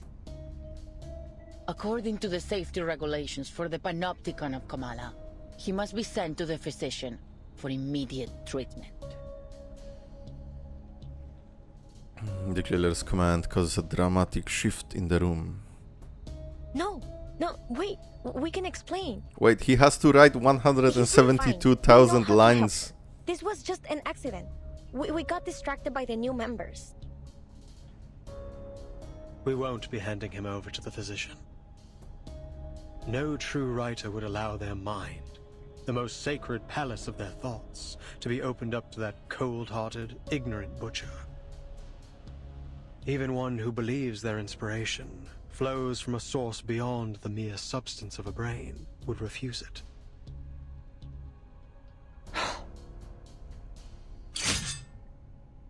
Jailer furrows her brow and pulls out her weapon. The air tightens into an invisible thread. We fight some more. We still have 30 more languages to transcribe. Yeah. I like the new loading screen, kind of. But I do miss the fucking Marcus Nightcore fucking lines, arts, whatever, pictures. I was looking for a word. Wants documentation on a blind society, typewriter record P5. Even though they refuse to discuss the outside world, spending even a few days inside the prison makes clear that the reasons they are here is precisely what they avoid speaking about. Ushuaia is a cold town on the tip of Argentina's southernmost territory. The polar night, the frozen sea, the proximity to Antarctica, the endless winter, it all makes the place seem buried by time and forgotten. It possesses all the necessary qualification of a prison, making it an ideal place to send arcanist suspects diagnosed with mental illness, a place to be forgotten. Whereas forget-me-not. Setting aside the true definition of madness and their status as prisoners, what I see in this prison are former poets, writers and social activists. Oh no, the worst kind of people.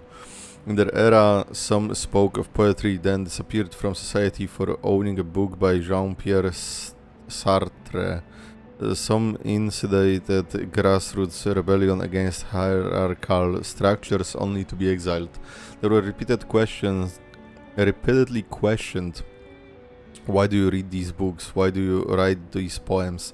They were branded thought organizers and eventually sent here to partake in an experiment conducted under the name of faculty and psychoanalysis. It is nearly impossible to determine whether their madness was defined by society because they resisted order, or if it was induced through relentless electric shocks and torture. Perhaps all of these reasons are one and the same. This reason is often avoided, sanitized, or ignored because deep down we all know how deeply it is woven into the fabric of all our lives. At first they said nothing, but this very act of deliberate avoidance was what truly conveyed their grief and fear.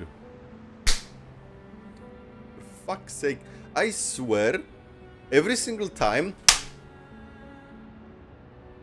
I start a reverse 1999 live stream, a fly spawns in my room. Out of fucking nowhere.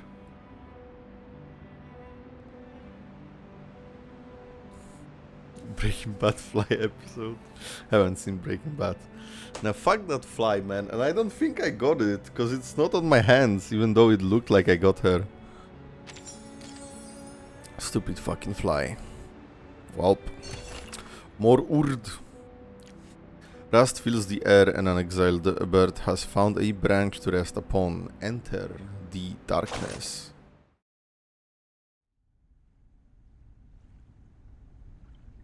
Fate. Yes. It looms over us, yet each of us may hold the power to steer its course. Just like this nation of contradictions, its fate should also be. In that case, shall we officially begin this salon? The ever-observant Roberta, noticing the tears wailing in Octavia's eyes, cuts her off. Would anyone like to share a story on this topic? Whether it's a personal experience or a written tale, let's bring some life to this salon. So here is 10 years of Fate Grand Order lore. Well, if no one has anything to say, I could always retell the story of a fateful journey across the Mexican border. Screech. Claire screeches as one man stands, all eyes fall on his face, shadowed by his heavy brow and sharp cheekbones. An unexpected twist, no one noticed him quietly sitting at the edge of the crowd until now. I spent the first half of my life as a bank clerk, one day sitting behind that glass window, staring at the endless stacks of checks, papers and flyers. It hit me. I was serving a life sentence. So I quit. I went home, decided to write something. My wife threw a fit at first, but when I couldn't budge, a cold war broke out between us. And then finally she issued an unilateral eviction notice. I got drunk, punched a bastard officer who was beating a beggar in the street, and everything after that's a blur. When I came to, I was already here, a place that feels more like home than any other place I ever did. The idealist gave me some water and suggested I write to Aleph. So I did. I wrote a letter and asked a question. 2 weeks later I got a reply, just one line. I'm still trying to figure out what it means. In the short span of life, there exists an infinitely extending staircase, and at its end lies nothing but a silent body of water. Julio, I had no idea you had such a story. Why haven't you mentioned it before? I didn't know you've written to Aleph too. Octavia, maybe you did choose the right topic. Young, passionate writers like you should carry the dream of changing society. Don't end up like me, waiting until this age to finally pick up the pen. Oh? The hostess, fully engrossed in the story, has almost forgotten all about the topic. Bro, I had a fortune cookie. Great, I suppose it's my turn then. So here's my tale of crossing the Mexican border. Nobody gives a fuck. For heaven's sake, spare us. I've heard at least 7 or 8 versions of that story already. Not to mention the 5 short stories in your collection.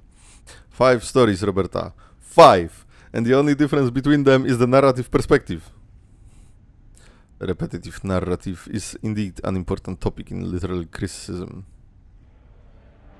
The remainder of the salon is spent in a noisy chatter as the storytelling quickly spirals out of control. Only Dr. Doris quietly repeats the name to herself. Aleph. Mr. Julio's past was an unexpected gold nugget, the perfect material for a biography. I'll treat it with care in my next submission.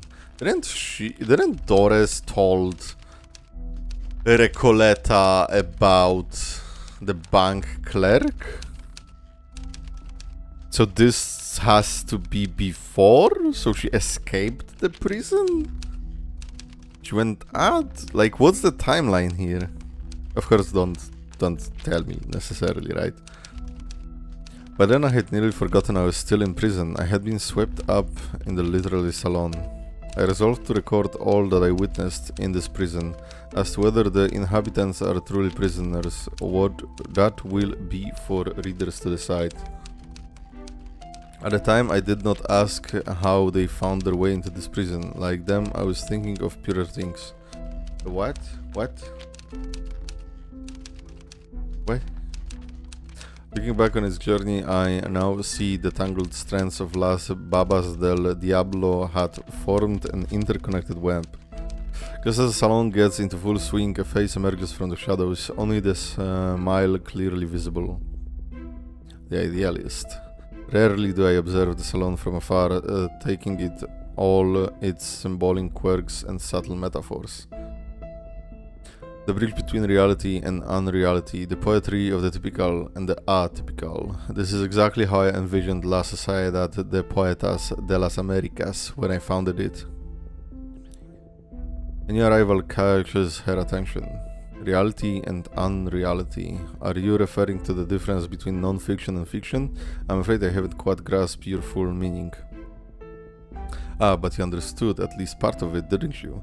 That alone proves we're walking the same path, the unwavering pursuit of aesthetic truth. We are citizens of the literary kingdom, stargazers chasing the first light to reach the shores of new world, children crying beneath the tree of pure ideals. Is this the good moment to mention that English ain't my fucking language? Not my first language, at least. As its founder, I sincerely invite you to join La Sociedad de Poetas de las Americas and become one of us. Join La Sociedad de Poetas de las Americas? How many fucking times are they gonna make me say that? And I probably say it wrong every single time. Gentlemanly bow, an invitation that is hard to refuse. Everything here carries an air of mystery.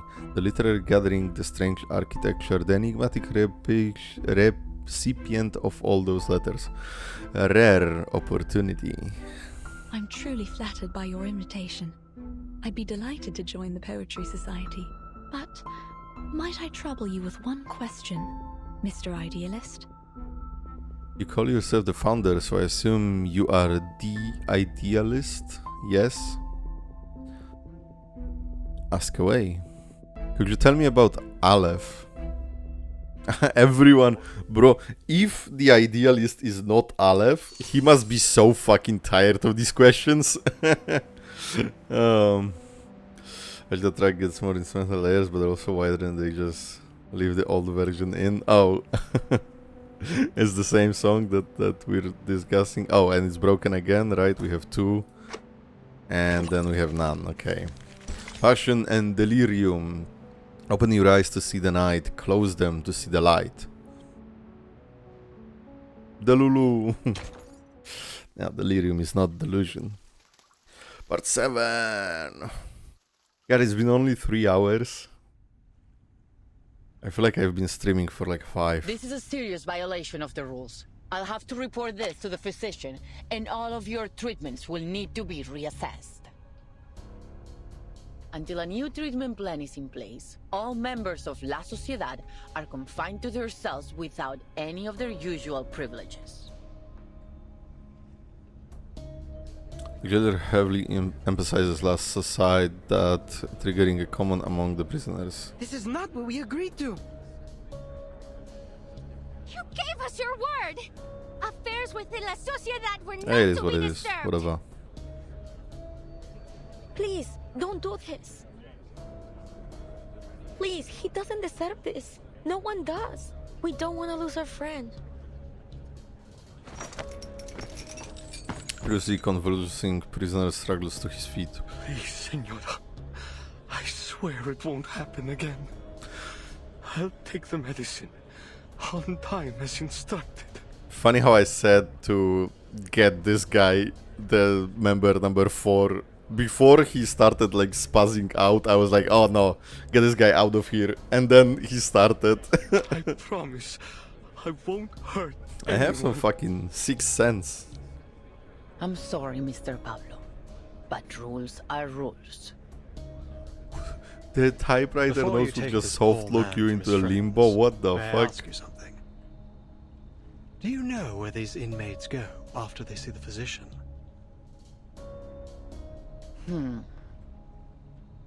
My duty is to keep order here. What happens beyond these walls is not my concern. Looking for vampire girl, wish Perhaps you luck. Take my luck. recover Come on. from the I physician's bless your treatment and dying return to pulse. society.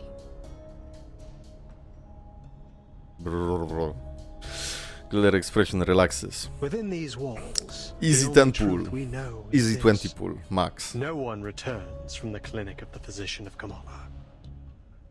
Are you certain this treatment they received is really a cure? Pablo is harmless. He's just a writer who has a talent for finding words and poems. That's all. Please, let him stay. We'll look after him. He can have our share of the medicine. We'll keep him in check. Our share of medicine? What the fuck? This doesn't conform to our regulations. Still as arrogant as ever, idealist. One Hey, day, Olivia. you'll get us all killed. If you actually still like. Stranger enters the exhibition hall as she arrives. The killer exhales. Oh, it's No. you. I'm glad to see you here. No. Luck is a skill. Plus 50-50 rubuska to P1 Flutter page. Yeah, exactly. That's not really a big loss. P1 Flutter page is awesome.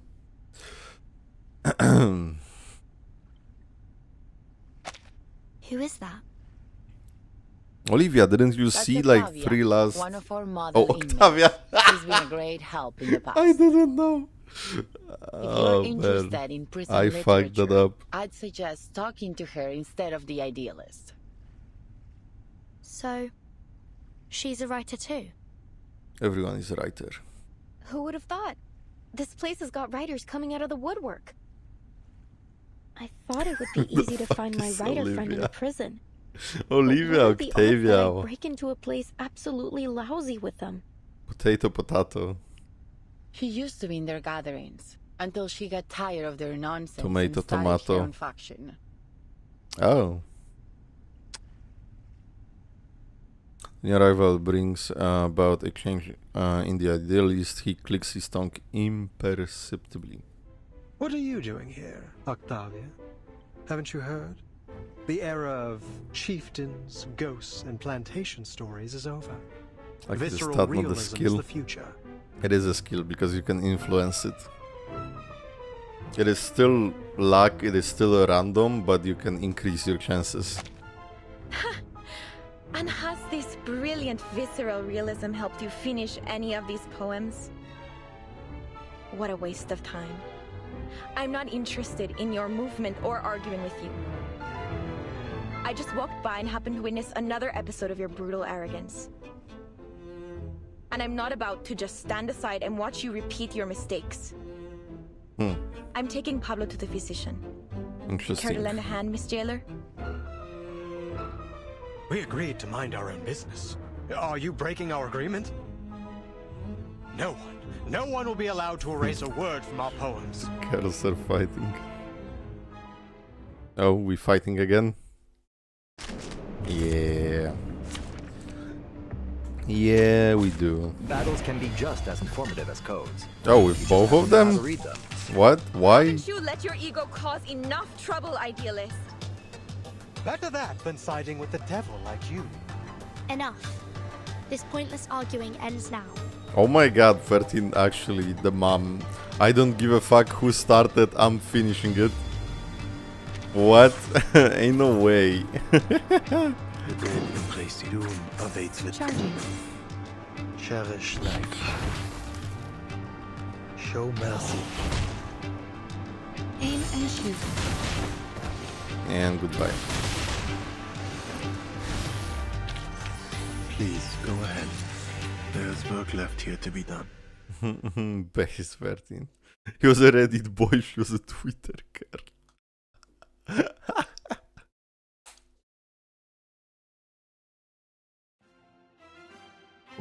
Gee, the worst combo.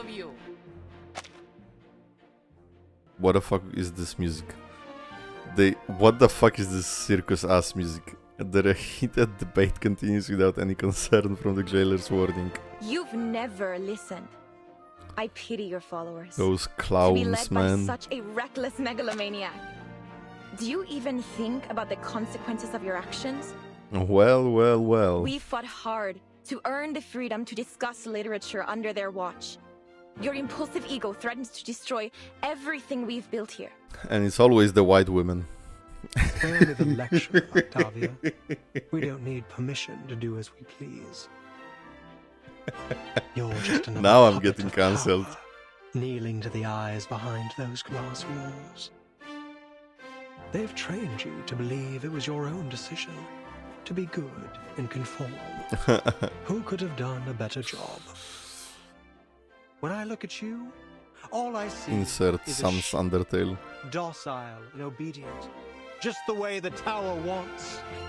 What kind of work could someone like you create? Literature isn't defended by those lounging in cozy rooms, scribbling to soothing music. Have you looked in a mirror, idealist? You've become a pathetic windmill-tilting fool, a monster tearing down everything around you. Why the circus music while two users of social media are Naturally, fighting? a sheep would be appalled by the mere thought of such a creature. Because Fearful sheep that's caught in a basically vine, how every refusing the argument blade looks on that would Twitter. set it free I'm not with that the much on jaws of Reddit, a so I tiger. can say.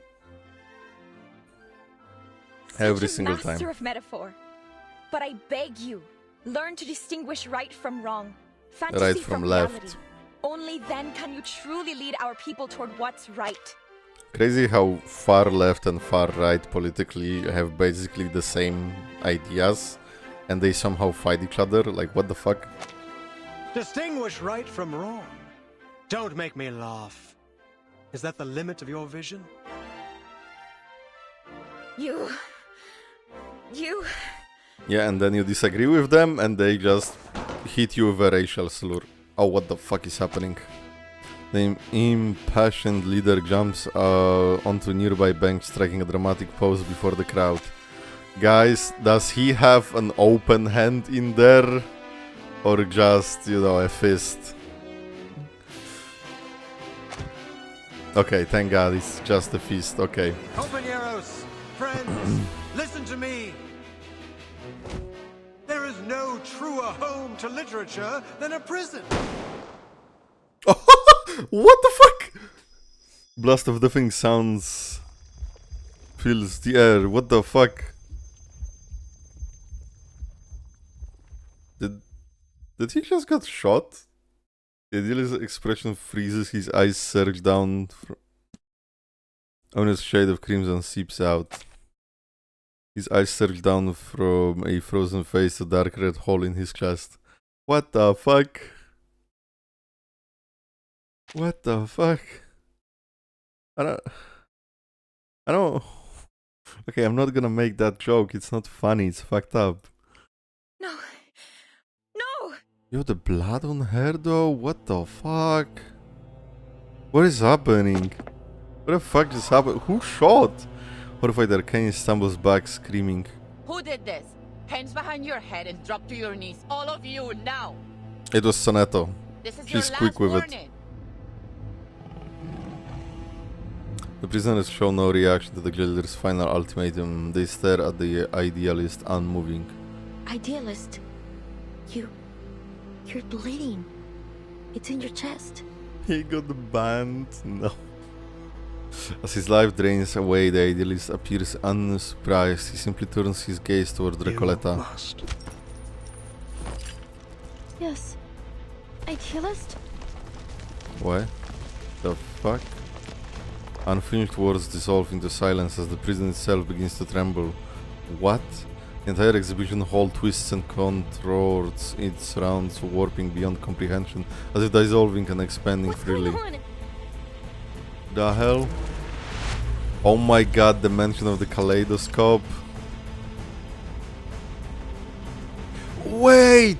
This is the place in Reveries, isn't it? The hall is still, the time seems frozen in place until someone utters the first words. Was he shot? Where did the bullet come from? Miss Jailer, and you ladies over there, come give me a hand. We need to get into the physician. The hell is happening? Her words ignite the first spark. Did you do this, Octavia? You couldn't face the burning truth of his words, so you pierced his very heart instead. Oh my god, this is a just Twitter as he was argument. blazing with the fire of justice. Or was it you, jailer? Did you intend to crush the voice of poetry beneath your wheel of power? It has to be one of you, devils in disguise, beasts in human skin. Can't you see? I had nothing to do with this. I'm as innocent as any of you. I've been trying to keep order here, to protect Yo, her everyone. eyes, holy fuck. And now you blame me? Don't listen to her! The idealist made it very clear! She's trying to get us punished for her own gain! You're a murderer, Octavia! How? She was just talking. Prisoner's fury erupts. In the chaos, Sonetto blocks an arcane skill that pierces the air. This is mad. You're accusing me without proof. It wasn't me. Oh, that's basically what Twitter does, yes. This is getting out of hand. I suggest you ladies leave now. No, wait! It all happened too fast. What happened to the idealist? Is he alright? Is he alright? Bro was shot in the heart. As the tide of people surges around them, the line between life and death blurs beyond recognition. I agree with the jailer. Timekeeper, Miss Recoleta, let's get out of here. Vertin shot using Schneider's guns, right? The violent conflict rages on and everything else becomes meaningless. The illusion of time dissolves, its flow unknown.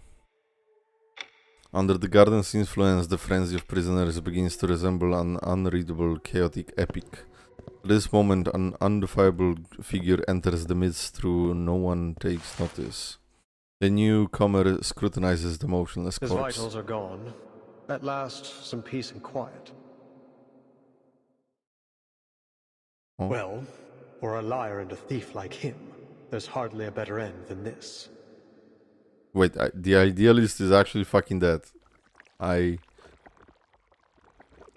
Oh, the die. He reaches into the idealist's coat pocket and pulls out the die. Okay, why does it have the Manus goop in it though? But it's different than Manus goop. It's not fully black or like blue. It's like a gasoline. At least the puddle. With the like rainbow fucking effects. Bro just rolled a not one in that argument. It's an artifact marked by patterns veiled in smoke, an object seemingly not meant to exist in this world, a 20-sided die known only through an omniscient perspective. And now it is stained in an utterly corrupted blackness. Just as I thought. You had it all along.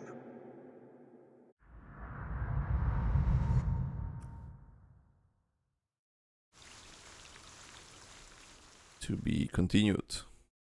Welp! This happened. This just happened. Very fucking interesting. What the fuck?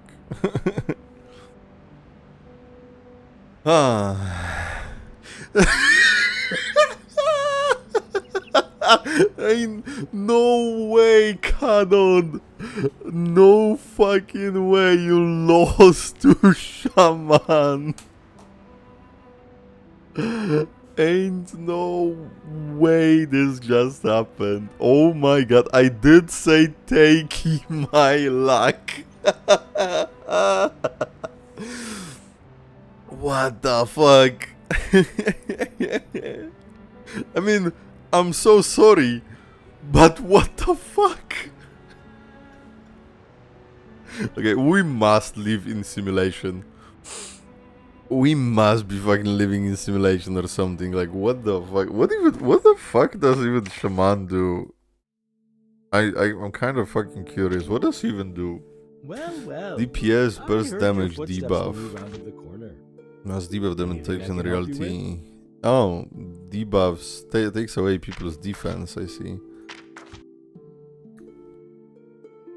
Kinda cool. I guess. Maybe with Euphoria or something. Oh, I can't even see the Euphoria. That's fucked up. Aleph, why you look like this? Let's go.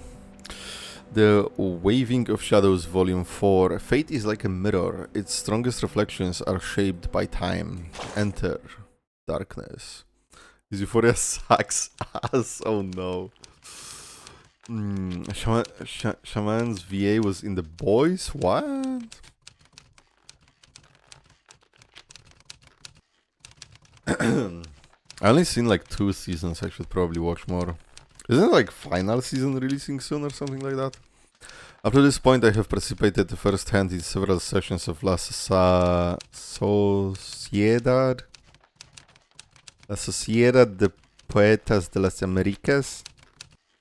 Those literary experiments treated language as an advanced game, waving reality and fiction into an invisible web and snaring everyone present in a maze of words. One of the first Euphorias, and even then it sucked. Oh god. General debuffer with old synergy, I see. Never before had I been so intimate with literature or thought about it so deeply. I was amazed by how words could so vividly express both playfulness and values. Until that ordinary afternoon when a poet named Eduardo was reciting his new piece with refined rhythm and Miss Octavia was discussing the state of Sao Paulo with me. No one noticed anything unusual about Mr. Julio's condition. Oh, what's with bro? Just like you wrote in the Teen Soldiers of Sao Paulo, the greatness of Latin America lies in its richness, and from the richness comes misfortune, gnawed by the insatiable greed. One man's poverty is another's feast. Suffering nourishes joy. They are like riverbanks, clearly divided. This duality, this paradox, isn't precisely the kind of question we should be posing through literature. Shona was a part of the first Euphoria group and was probably the best unit of then going in, so he got a somewhat weak one. Ah, so he was okay then, so his Euphoria wasn't that strong, I see. Makes sense, I guess. That's probably why, like, Jessica and I think there are other characters who have 2 Euphorias. So damn, give my bro a second Euphoria. The thud of bone against a hard surface interrupts her. Julio is banging his head against the wall. Not enough, not enough, not like this. You can't grasp space and time. I'm still missing some essential language frameworks and thought patterns. With our current language system, I cannot catch the ghost of time. I can only let it slip away from the tip of my pen. Mr. Julio, what's wrong with you? Unlike the panicked Octavia, the other inmates around Julio seem unfazed. That wall is unscalable, Julio. I told you already. I can lend you some of my bandages from last week if you need them. From last week? Brother, change your fucking bandages. For a permanent silent object, any form of narration is futile. In the end, you're just wrestling with your own shadow. What are you all standing around for? Can't you see Julio's hurting himself? It's actually just piece of latest racism. What the fuck? Octavia is clearly flustered, but that is crazy that like none of the characters that I built besides the medicine pocket, like literally throughout the last 2 weeks, is beast, right? I mean Alexios, I guess, but he's a 5-star and he's from Assassin's Creed collab. But besides that, like none of them. Octavia is clearly flustered, and I don't see them popping up really. Like you see the fucking spirits and the intelligence or whatever, the yellow and the purple, and then like the star, the plant. Now with blood tie mineral, but yeah, the beast is just kind of there.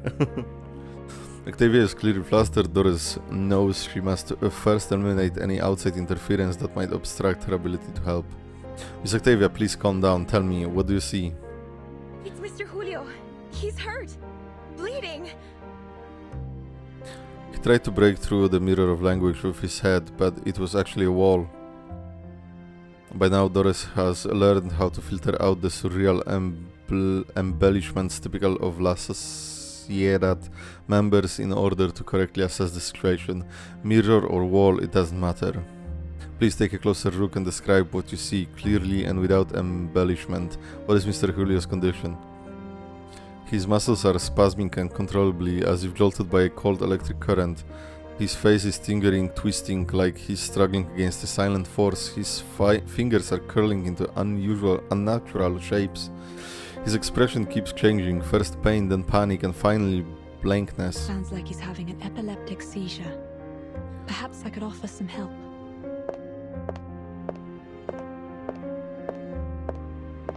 Oh, Ezra and Lilia with both just got Eternity Druvies.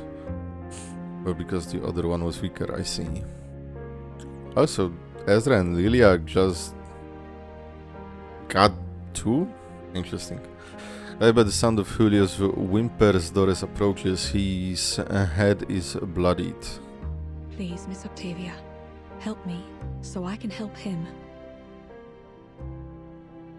Could you lay... I forgot that there is no voice. Could you lay him down flat on his side? We have to stop him from hurting himself. I can use my arcane skill. Flashing lights could worsen the epileptic seizure. Does your arcane skill emit intense lights? If so, I must ask you to refrain from using it. Octavia hurriedly retracts her incantation. She presses down onto Julio's shoulder and lowers him onto the cold, hard floor. The doctor kneels quickly and gently turns the man onto his side, preventing him from injuring himself any further. You're supposed to lay them on the side when they have a seizure? I thought just like secure their head and lay flat. Maybe... I don't know. Maybe I misremember, or maybe different times. Or maybe I would just kill somebody. Finding Ezra's euphorias are for Blood Thigh and Dynamo. What the fuck? That's interesting. So it's like, whoever teams, whichever team of yours is missing a healer, there you go. As time passed, Mr. Julio's convulsions began to subside, but his body remained stiff, his jaw clenched tight. I took a disposable bite pad from his first aid kit and carefully placed it on his mouth to keep him from biting himself. Eventually, the situation came under control and Mr. Julio's breathing stabilized. And there everyone went straight back to their gathering as if it were only a minor inconvenience. Ezra technically debuted Blood Thigh as a mechanic? Really? Damn. I thought it was like Eternity or Semel. Thank you for your help, Miss Earth. The doctor responds with a silent smile. You seem experienced. Was it a major part of your responsibilities in Sao Paulo? Yes, saving others is my profession. Writing is my hobby. In my home, I am first and foremost a doctor. Miss Urt, you have my utmost admirations as a doctor, as a writer, and even more as a person beyond any social categorization. You, a doctor who actually lived in the favelas, pointed the barrel at yourself before wielding your words as weapons. Compared to you, I've achieved nothing of substance. All I do is wave ideals around, as if that's enough. Miss Octavia, I am simply a writer who follows her curiosity. I'm afraid I'm not qualified to provide you with any concrete advice, nor am I as great as you say. You're well prepared for your vision and ambition, for modesty is such an essential part of writing, and you've just demonstrated a skillful use of introspection. Spotted, yeah, TF Euphoria. The Dynamo. I keep forgetting. You said he also debuted the Dynamo R, I think. I keep forgetting that Ezra is a dude. For the Dynamo was used by Lucy like some random enemies. What the fuck is Tooth getting Euphoria? Thank you for your kind words. I'd like to return to my room and think for a while. See you tomorrow. Oh, Samuel got hers with Nautica's release. Oh. Oh, eternity wasn't blood tie. The idealist pursues his ideal to erect a magnificent vision atop the tower of literature. Pro wants to erect. Arise, wakey, wakey, erect. But for those outside the tower, what good is that magnificence? Here I am, locked away in a prison. My world is going no further than these walls. I even only have my life because of my wretched father. It's foolish to think that ideas alone could ease people's pain. Maybe we are no different from the heretics who were burned at the stake in the Middle Ages. Funny how I joked about that. Perhaps only professionals like Miss Earth, the doctors with real expertise, can truly save a person. Wait, but this prison does have a doctor meant to handle every kind of issue. His specialty is precisely in the mental field. But he's not just a doctor, he's the overseer of this prison. I once asked the idealist why the person in charge here wasn't a regular jailer or a police chief, but a physician. As expected, he brushed me off with some grandiose idealistic rhetoric. But why has the idealist always seemed so opposed to the physician? Why? Why can't patients like Mr. Julio, who are clearly suffering, be sent to him? On top of puzzles. Questions after questions. My head. The sight echoes through the circular building, and it's soon answered by a chorus of other sighs. I can't do this anymore. But actually, like Ezra, he used to debut next to Meta Mechanics. And someone medium both. As Octavia turned and walked away, though she looked disheartened, I could still see the power of the unwavering force that drove her forward. What would that force be for me? Looking back, I too began to reflect on myself, to compliment fate, that grand and irreversible force. There's a randomly good bullet euphoria. Bullet is what? Impromptu? Or is that something else entirely?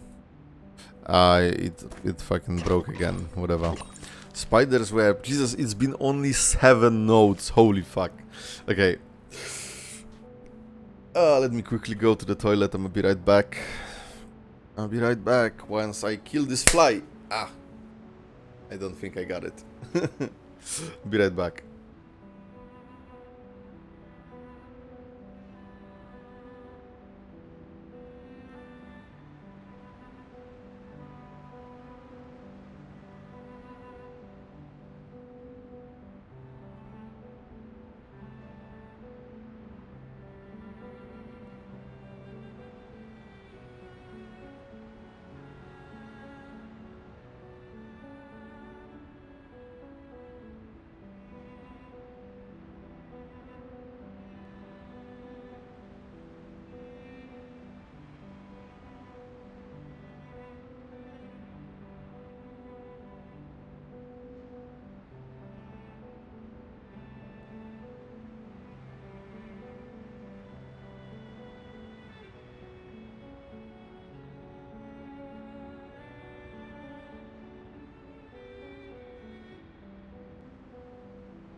Don't worry, Schneider comes back and she's gonna be the core bullet character.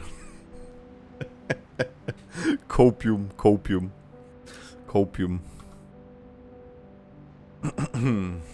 Okay. I'm back, let's go. Let's go. Spider's Web, part 8. Holy shit, I feel like this is so long. I feel like we're gonna be here for a long time. It's been 4 hours and we did 7 notes. Like, how the hell? Jesus Christ. Spider's Web, open it, reread it, witness firsthand the events that transpired within the desert. Hello, unconscious mind. Hey, how's it been? It's been good so far.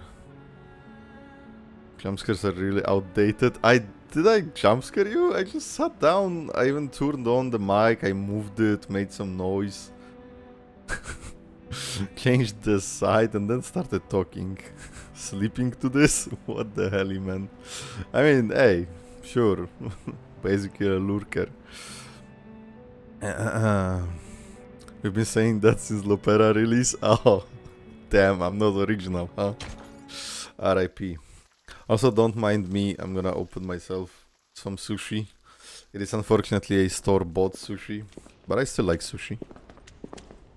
Ladies, I must apologize for what happened back there. No worries, ma'am. We were caught off guard. There has never been a commotion of that scale before. I must report this to the physician. Okay. Don't worry, Miss Jailer. We made it out in one piece. One Piece is Thank real. you for your understanding. Ordinarily, I would arrange to escort you to a safer location, but I'm afraid at this hour you'll have missed the last train. And the roads are icy at night. We stay in. Hearing this, Recoleta exchanges a quick but meaningful expression with her companions. Let me feel your paws. Pause. What the fuck? Vertin, we can't leave like this. Never trusted store-bought sushi enough to attempt to eat it. Stomach kind of fragile. I had a few, and I have like 2 stores that are like okay, and one that is absolutely fucking vile, and it did end up in me sitting on the toilet for like an hour. So yeah. It is what it is. And that was unfortunately my like first or second sushi experience. That absolutely disgusting one, and I will never buy it again. So I was like, I didn't know how much I wanna try sushi more, right? Because I was like, oh, one store bought garbage. Like there are definitely better ones, right? But then okay, so the girl I had a crush on was a weeb as well, and she wanted to try making sushi and invited a few friends from a group to make sushi with her. And so we went and made sushi, and it was really good when we made it ourselves. Tried sushi only once. I don't know. I really like it, but I also have a friend who I bought him like super fucking expensive sushi for him to taste like how good it can be. And even that one, he said like, fuck it. He does not like it. It is what it is. But I do. I really do like sushi. Sometimes you gotta eat the cheap store-bought ones, and sometimes the more expensive stuff. Of course, the more expensive stuff is like 99% of the time better.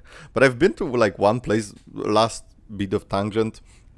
I've been to like this one place that had like fucking nuts in everything. Like they had some pasta and they had sushi, and they just had nuts with everything. Like there was like sprinkled fucking crushed nuts on the sushi, and it was so bad. Got a claim called Ocean Basket, just the price kinda went up. Oh yeah, price is going up. I'm craving pizza now.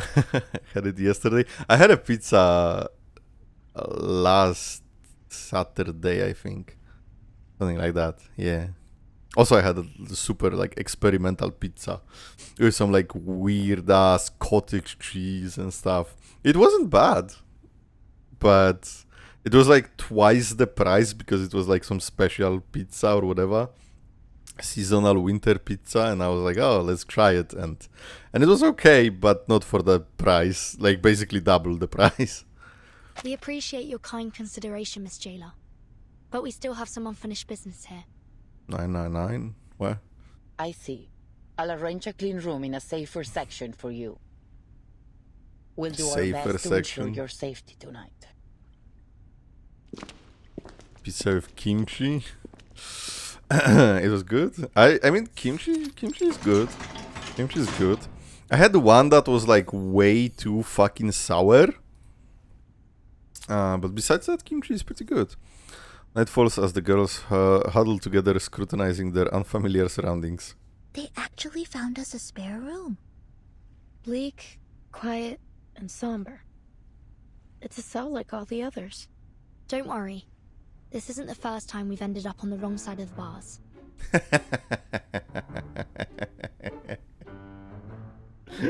Oh, Regulus. Regulus picking up the beans. At least this time we're just here for the night. Not a full sentence. Sonetto being sentenced to fucking death. Then lets out a whisper-thin protest. Though, this cell is quite different from the ones we've been in before. The Not just the guardhouse. cell.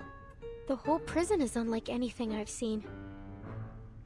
And the society they've been running here isn't some mere actually pastime. don't know. They're having real discussions about meaningful topics, even though the rest of the world has been cut off from them.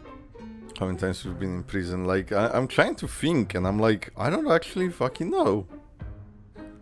I have no idea. Worst pizza experience I had was probably pizza with a fucking potato. Who thought it was a good idea? You know what? That sounds very Polish, and I kinda wanna try this now. But we're still in an Arcanist prison. A place where conflicts and violence can erupt at any moment. Let's not forget that. Miss Jailer warned us from the start. These prisoners are mentally unstable and potentially dangerous. Miss Recoleta, with all due respect, we can't afford to see this place through rose-colored glasses. We'd be overlooking the risks, as we did earlier. And with all due respect, Sonetto, we didn't overlook any danger. At least I didn't. A writer must be observant if she is to accurately reflect the world in her writing. But you... We came here with different goals. And still, none of them have been accomplished. Yeah. I suggest we focus on our respective missions, instead of fighting with one another. Apologies, Timekeeper. Miss Recoleta, I take back everything I said. Don't apologize, Sonetto. I'm at fault too. Sometimes I forget that words can be as sharp as swords. Man, You were only thinking about our safety. Vertin is Shouldn't have been so actually rude. the mom of the group, making sure the really children admire don't how you fight. fought back there. If you'd allow me, I'd like to write a poem for you, once my novel's finished. That's terribly kind of you. But honestly, I think we've had enough poetry today to last a lifetime. Let me know if you change your mind. By Potato the and way, wheat is did an either auto of you mistake? see what happened to the idealist? Well, he fucking died. Recalling the recent conflict, the indomitable girl finally hesitates. The jailer told me she went back to the gallery once everything calmed down. She found nothing. No blood, no shell cases, not even a trace of the idealist. Timekeeper, now's really not the time for ghost stories. Do you mean that maybe the idealist somehow managed to get out of there on his own? Or perhaps someone else helped him? Well, according to the idealist and our jailer, any inmates who are unwell will be taken to the physician. We should go It's to the possible physician. someone brought him there, while everyone else was shouting and running about. Maybe. You're right. It could be that he's with the physician right now. I'm relieved. That was a sudden plot twist, but A visionary of his magnitude doesn't deserve to die in silence like that. To be fair, the gunshot was quite loud, as was the ensuing commotion. Yo, Vertin, what the fuck? Nonetheless, he couldn't have just died like that. I mean, the readers would riot if a writer were to kill off a character so abruptly. Why? But they you killed believe Schneider. He's still alive too, am I right? She knows her words are merely a cover. She needs an answer, a real, undeniable There's answer. nothing that we can be certain of for now.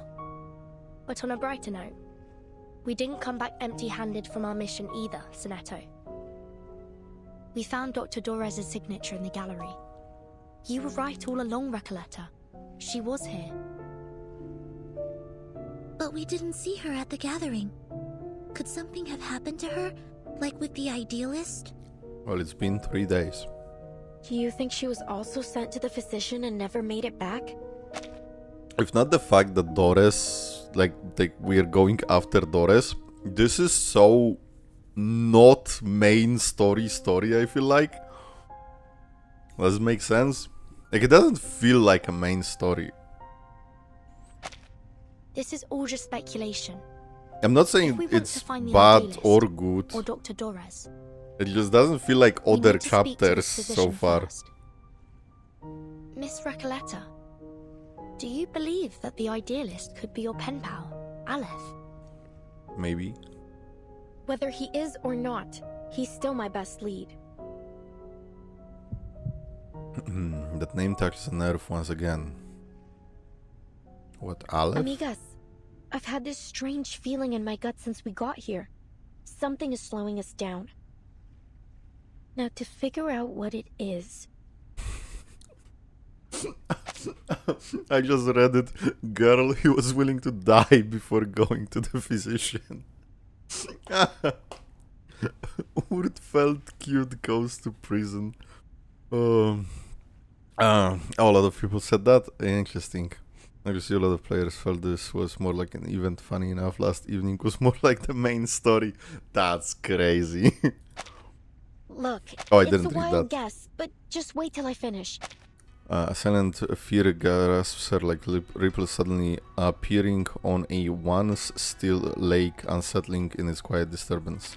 It feels like everything happening in this prison is somehow connected to my novel. El auge y la caída de la cordura. The rise and fall of sanity. We're no strangers to wild guesses, and sometimes they're closer to the truth than you'd think. Where do I recognize this OST from? The rise and fall of sanity. Sorry. What exactly is your story about? The question scatters the midnight gloom, otherwise moonlight spills over grey-white snow. Huh. Nunca pensé que te interesaría. Never thought you'd be interested. Sorry, it's been a while since I told it from the beginning. A few years ago. Does sound like a Perion. Worked as a forest ranger. It happened in a desert town called Amalfitano, in Sonora, back in 1975.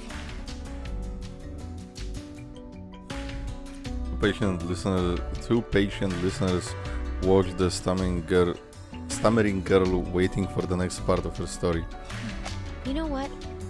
Most people say the beginning's a bit hard to get into, except for Aleph. I'm thinking of rewriting it. But if you like the sound of it so far, maybe I could read you the latest part I just finished? She studied her readers' expressions, guessing madly at their responses.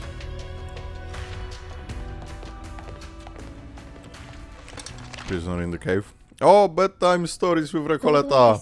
Con los datos de frecuencia de las cintas. Girl, we are British. We don't understand shit what you're reading. I'm sorry, but like, come on. Ah, well, she's so tall compared to them. El patrón general parecía haber cambiado. Al principio, la investigadora de paracausalidad lo atribuyó a un error estadístico. A glitch, perhaps. Un fallo, tal vez. Oh, sorry. But after a few days and long nights of meticulous calculations, that explanation only became less and less plausible. The odds of success and failure kept shifting, and the chance of repeating the previous result kept growing. It was as if someone had tampered with the rules and tweaked it to their liking. She took her findings to Amalfitano, the town of nothing, as they called it then. I know it's zooming in on the book, but straight up in the middle of the screen is Recoletta's chest. Like, the zoom was so much going into the center.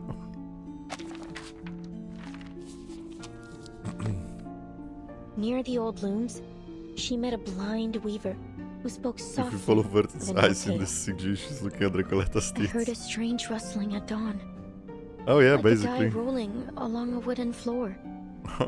Then the morning light dimmed and died. That was the last time I saw the sun, my own hands, or the threads I worked with. And Sonetto is looking straight at the timekeeper.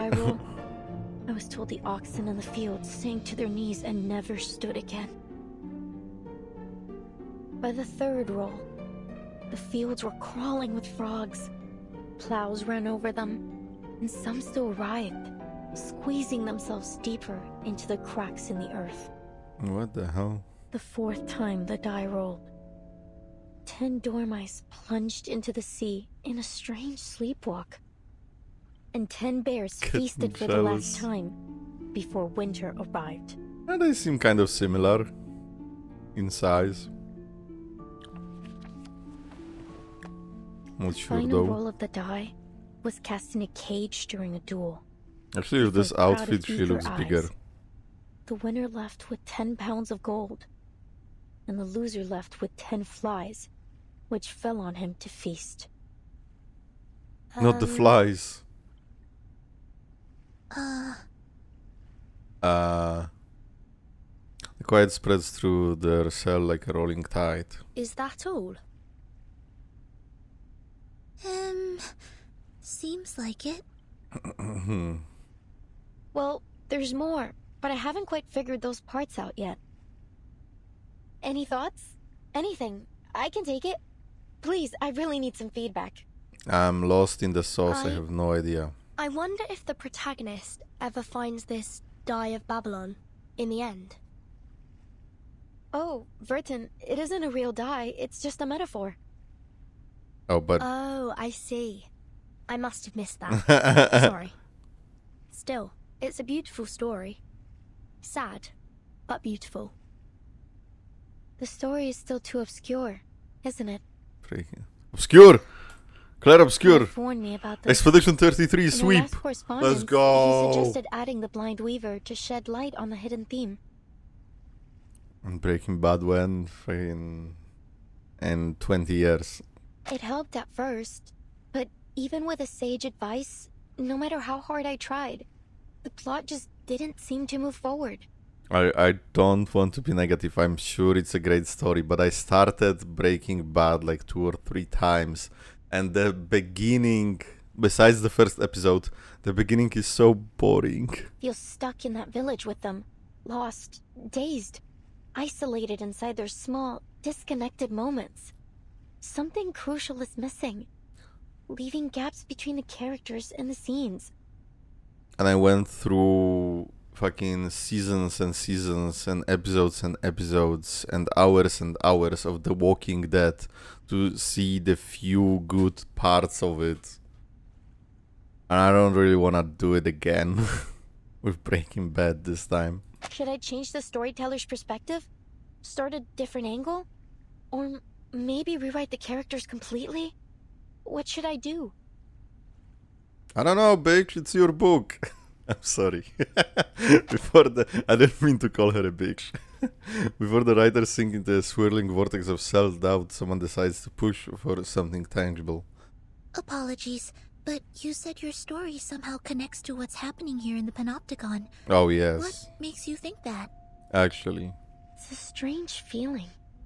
Like everything here belongs to a dream I once had. Only I can't remember it.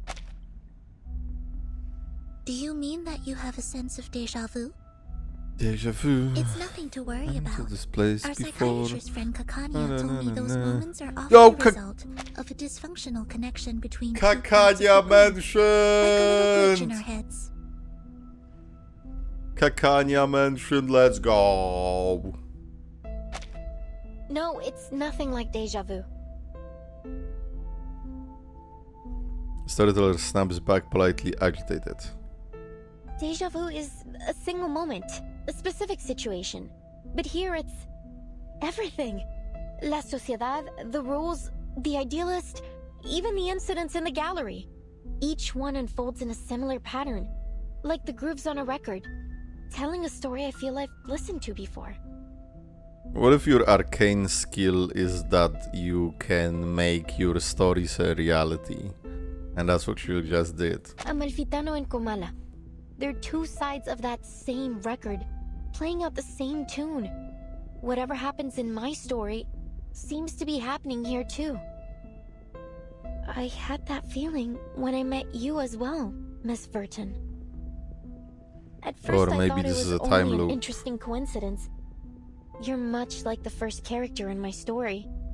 A traveler with a suitcase. Oh, that's what I said in the first note as well. The girl rambles on, desperately relating to her characters.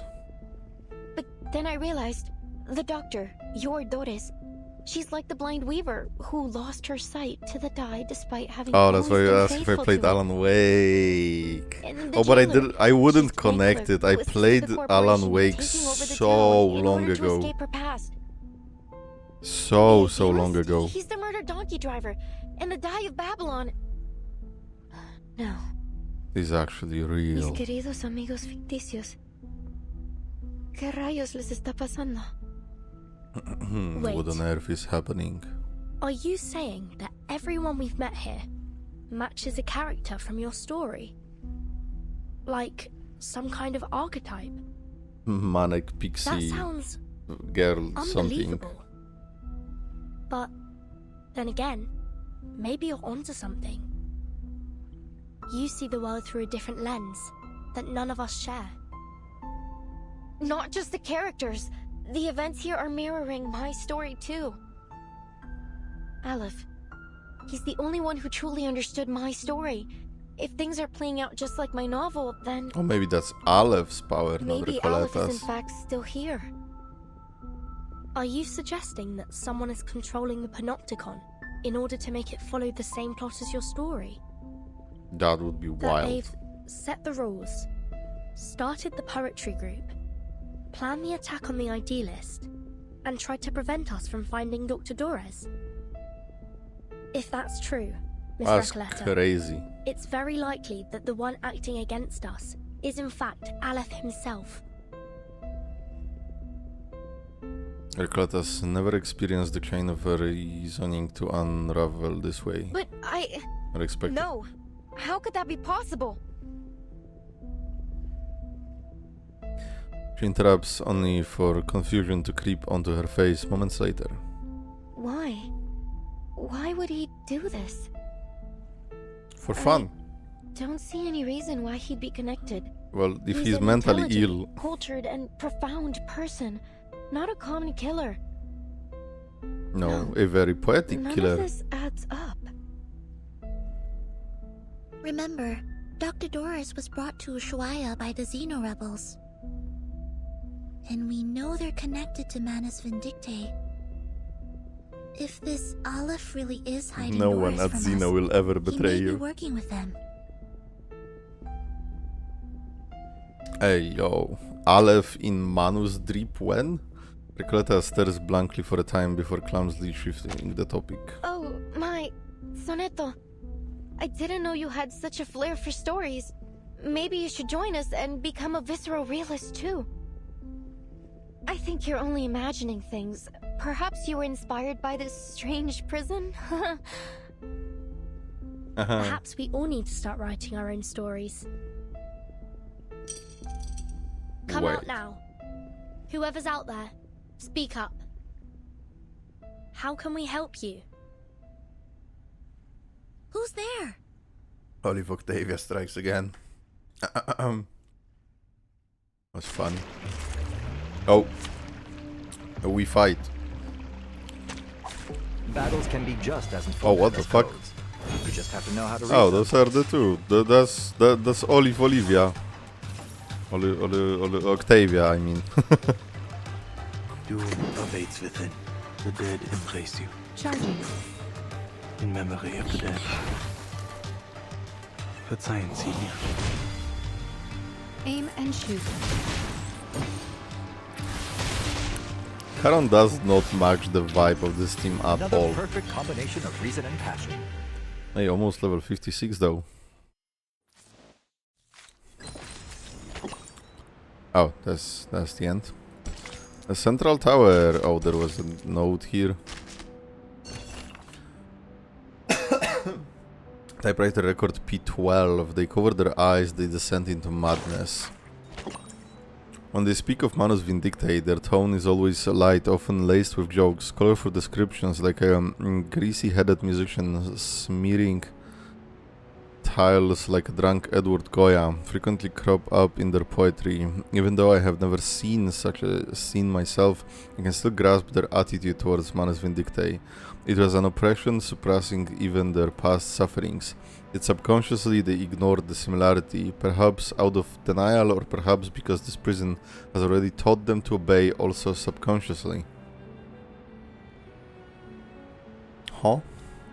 As far as I know, Manus Vindictae did bring their terror here. Those masks drove arcanists to insanity and caused unbearable suffering, as if they were caught in an inescapable snare. After prolonged torment, they lost the ability to utter even a single phrase of their own language, reduced to slaves of this underground faction, left with only a singular thought, their souls having left the empty husk of their former selves.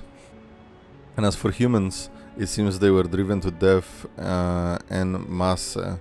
At night they were not allowed prolonged sleep, woken by their companions every hour to sit beneath the watchtower and chant prayers, and by dawn high-intensity training and interrogations that did not require or expect any answers would begin again. The purpose of Manus Vindictae is buried beneath these cruel methods, as clear as the deepest crevices in the ice field. It is nothing but destruction. They seek to completely destroy humanity. Interesting.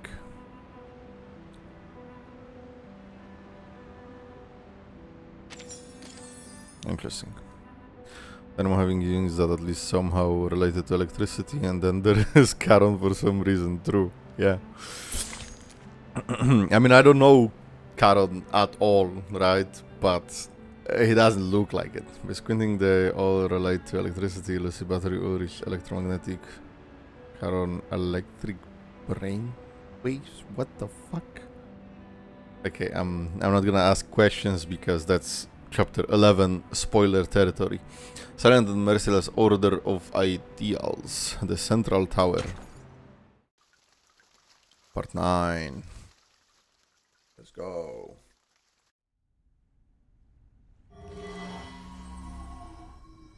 What the fuck? Easy, easy. It's me, Garcia. We met at the gallery earlier. Mm-hmm. Please, I come in peace. Do you? Recoleta pays no mind to the young man's explanations. Her focus holds on the woman beside him. It's you, Octavia! The murderer herself! Recoleta, you are so easily influenced. What the fuck? Please, calm yourself, Miss Recoleta. The jailer has already confirmed that she wasn't the one to fire at the idealist. The shot came from somewhere else in the room.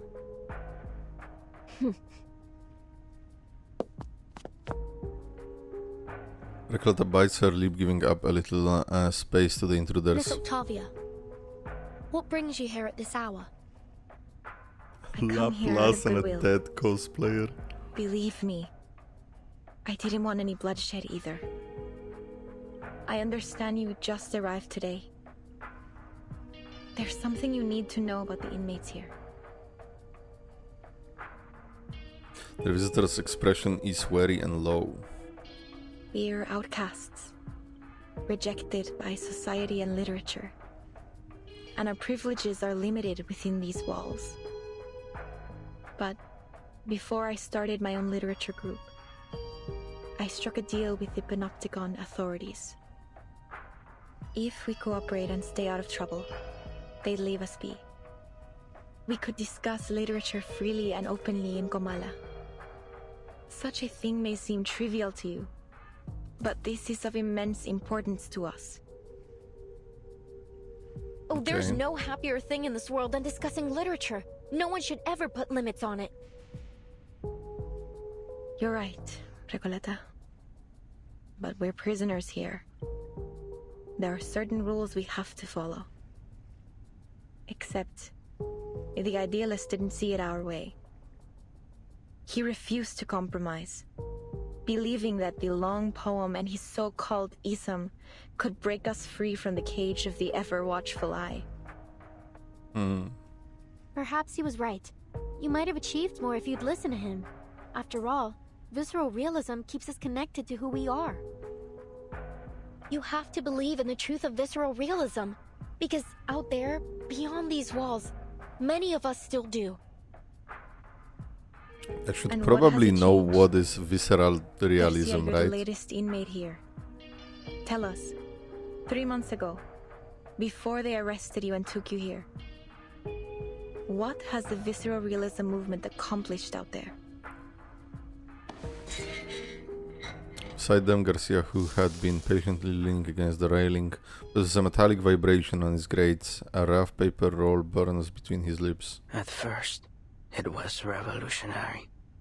Young poets joined in droves. You We don't held know. gatherings. And the literary world seemed alive again.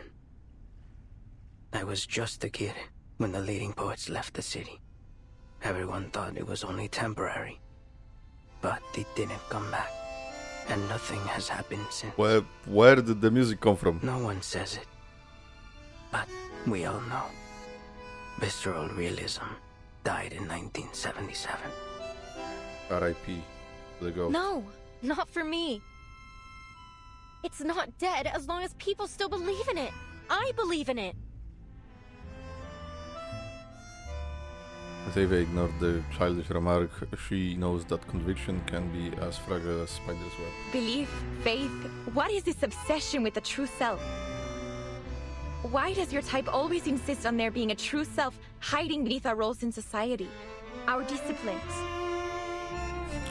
It's me Look playing at the for the idealist. vibes. He never once stopped fighting for what he believed in, even long after he was put behind these bars.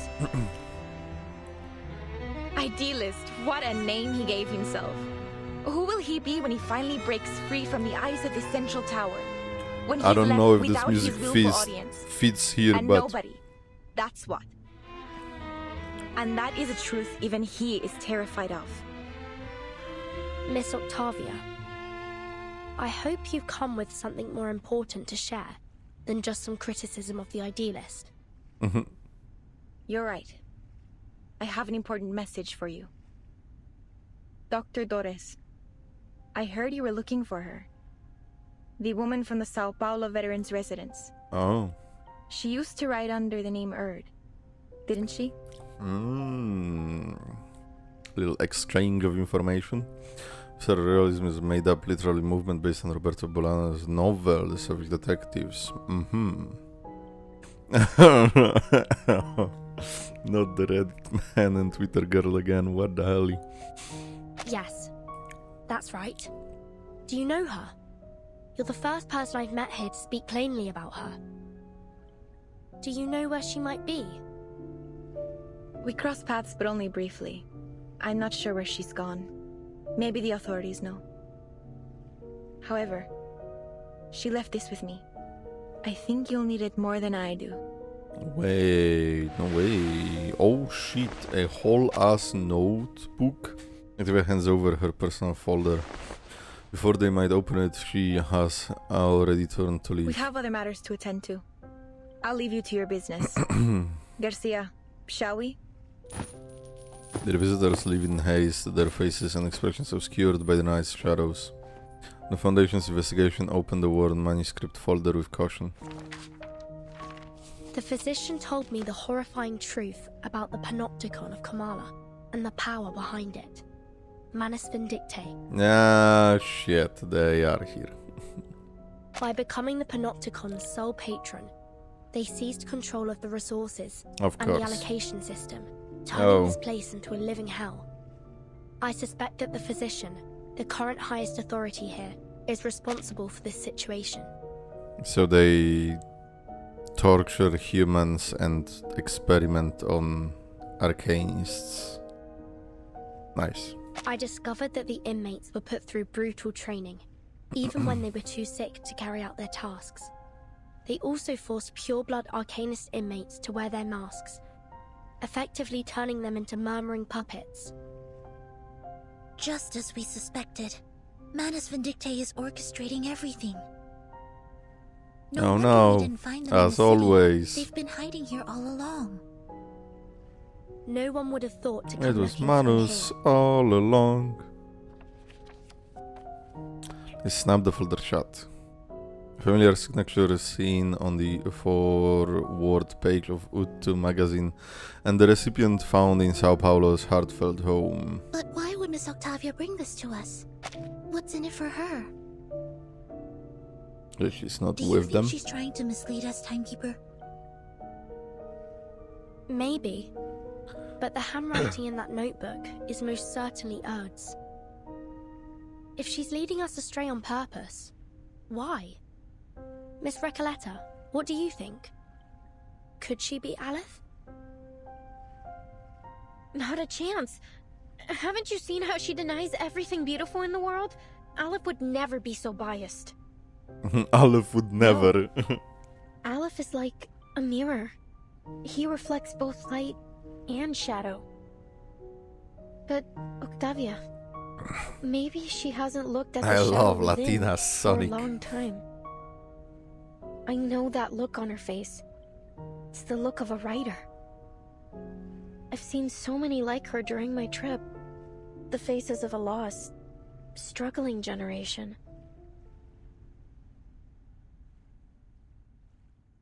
I do be lost and struggling.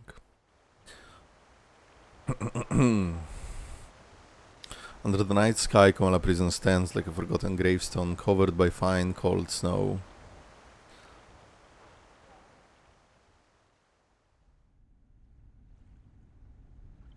Carol has an online crash. In a room repurposed from a prison cell, three girls in search of someone share an absurd, bizarre tale. Meanwhile, at entrance of the central watchtower, a jaguar knocks on a secure door. Dr. Merlin, I'm here to Merlin? report on today's events. Merlin. Come in. Merlin. It's the same silhouette that took Aleph. Whatever. The guy who died. Frantic writing breaks, the ideologist. Frantic writing breaks the quiet of the room. The jailer's visit does not deter the man behind the desk. He continues writing, wholly absorbed, as if each letter were filling the world around him. There was a commotion in the gallery today, sir. An inmate known as the Idealist was severely injured. Yes. The inmates nearby I said was he like, lost what? consciousness from blood loss. However, after we put everyone back in their cell, the Idealist was gone. I made a sweep of the grounds, but there was no trace of him. It's possible that he regained consciousness and went into hiding. I'll perform a full search tomorrow. Gregor finds herself quite unexpectedly concealing the truth about Pablo. No need. Yeah. Sir? The Merlin physician, and well, it looks like Aleph. It is what it is. He knew the consequences of breaking the rules, did he not? Sir, with all due respect, I think today's incident proved just how dangerous it is to let the inmates keep their weapons. We never should have let them walk around with deadly weapons. They Even if we have had deadly to, weapons. We should have doubled the guards. We can't expect them to follow their own rules simply out of fear of the central tower. They have deadly weapons. The mentally ill arcanist inmates were allowed to keep deadly weapons. Fuck you mean? What the fuck is wrong with all of you? The physician interrupts her sharply with no hint of concern. Such matters fall beyond your purview, jailer. You only need to do what's required of your title. What the fuck? Is there anything else? Literature is a weapon? There is another Not thing. like this. 2 guests from the Foundation came through today. They said they were looking for someone named Doris. They've shown a willingness to cooperate, though they were involved with the incident in Corridor 0. The sound of writing continues. Her report is disregarded. The jailer takes a deep breath. Next part is difficult to say. Sir, there is one more thing. I told Miss Octavia we're short on rations, and she's adjusted the inmates' portions accordingly, but that won't last long. Manus Vindicti stopped providing supplies back in March, and Sino has collected all the prisoners they had previously placed in her custody.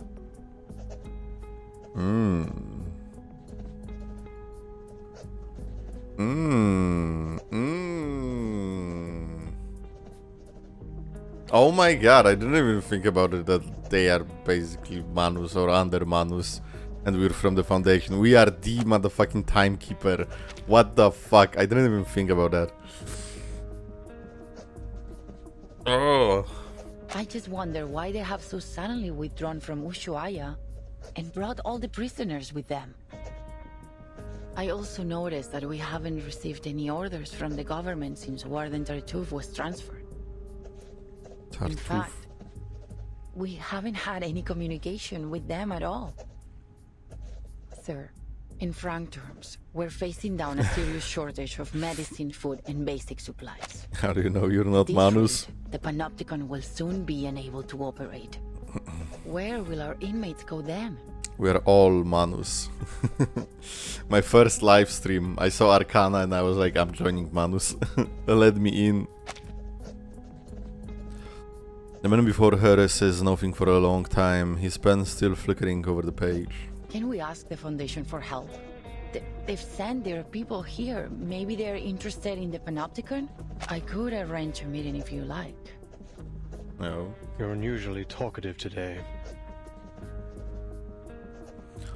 The man finally stops writing and looks up. Pardon, sir? That's fascinating, you know. You've become so much more concerned about this place and its inmates than when you first started. You are now dictated by your title. I didn't mean to overstep. I'm sorry. You can go now. I have a great deal of work to do. Oh, and one more thing. He beckons the jailer back before she leaves. Make sure this month's Kamala Congress is held according to schedule. Schedule? Yes, sir. Schedule. Whatever. Gregor disappears beyond the door, metallic footsteps fading into the distance only, and then as the physician allows his suppressed frustration to surface. How many times have I warned you about this? The idealist has to go. He's nothing but trouble for us. You're too soft on him, Aleph. Look at the mess he has us in now. Calm down. He's a rabble-rousing thief, a self-destructive maniac, a snake in the grass. He even stole the tea of Kamala from me. He's nearly ruined everything we've worked for. He has the die. He has the die. Tear of Kamala. Is the die the Tear of Kamala? What the fuck? What the fuck? Man angrily raises the once lost and now found die.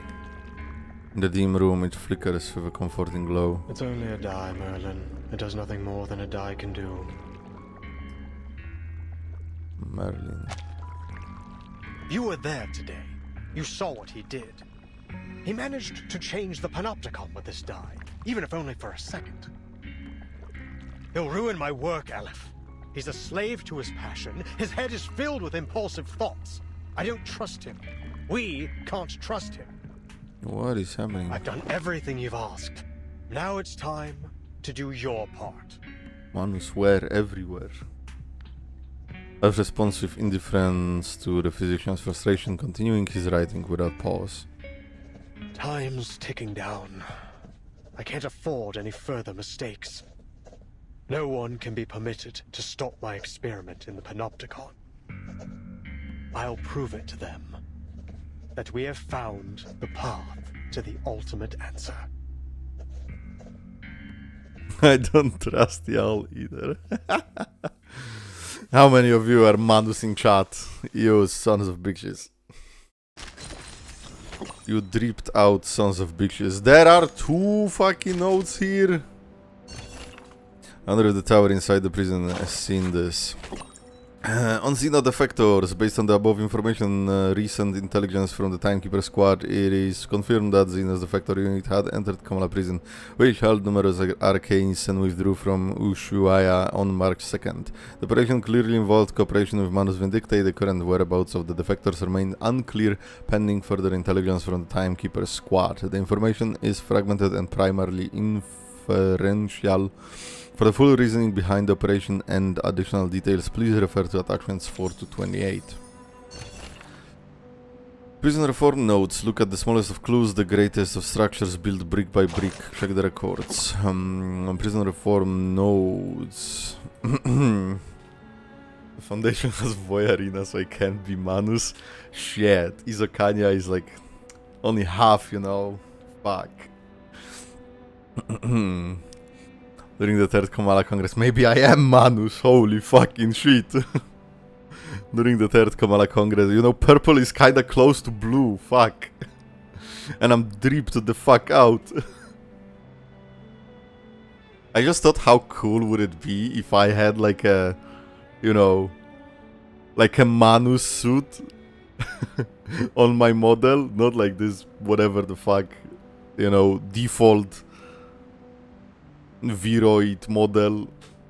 If it was actually like custom made Manus drip, that would be so fucking dope. Can I choose option C? I don't think I like either option. Oh yeah, you can get stormed, that's not a problem.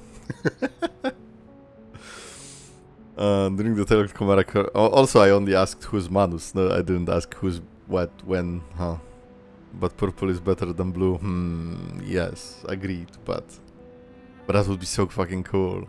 During the 3rd Kamala Congress, whatever the fuck, daily dose of internet, the Dizepam was reduced from 2 3/4 tables to none, replaced with 2 classified poetry collections, A1675 and 60 chloropromazine tablets to be taken 1.5 per day.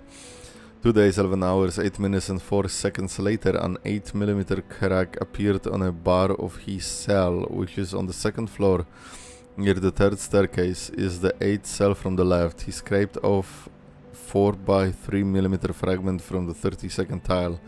Mentions of the other me increased from 3 times in 48 hours to 25 times in 48 hours. 4 days, 3 hours, 7 minutes and 8 seconds later, they transitioned from merely collecting manuscript papers to collecting manuscript paper and mirror fragments. Within the next 24 hours, he collected 11 mirrors, which totaled 103 shards. The fuck? During 6th Kamala Congress, supply of fluoxetine and valporate was completely discontinued, replaced with 4 classified L6759 literary selections and 4 rolls of 400 centimeter bandages. Average 32 bangs against bars and walls per hour. The bandages were all used up within 4 days, 14 hours, 20 minutes and 9 seconds, within 89.3 centimeters lost in the water due to excessive ripping. I wrote 15 pages of poetry over 10 days, 6 hours, 8 minutes and 3 seconds. Tore up 14 of those pages and swallowed the remaining one. Oh, fuck, bitch. What the fuck?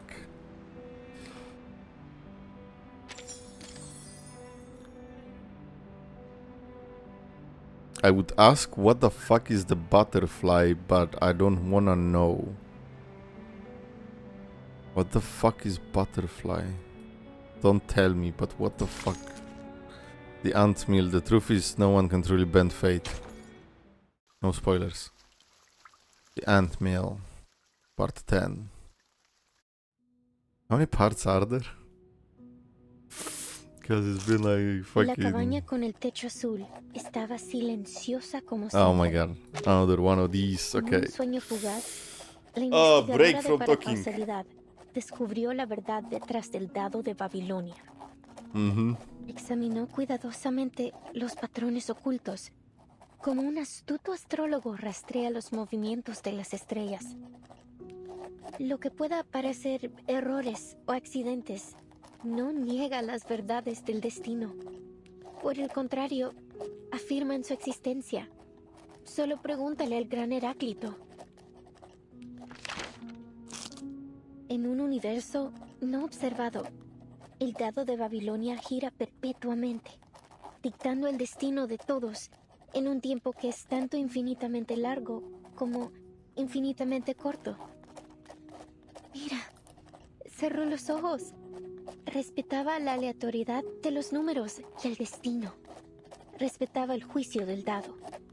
Pues sí. De lo contrario, se habría perdido sumisamente en los huecos del tiempo y bajaría para siempre como un fantasma en el olvido.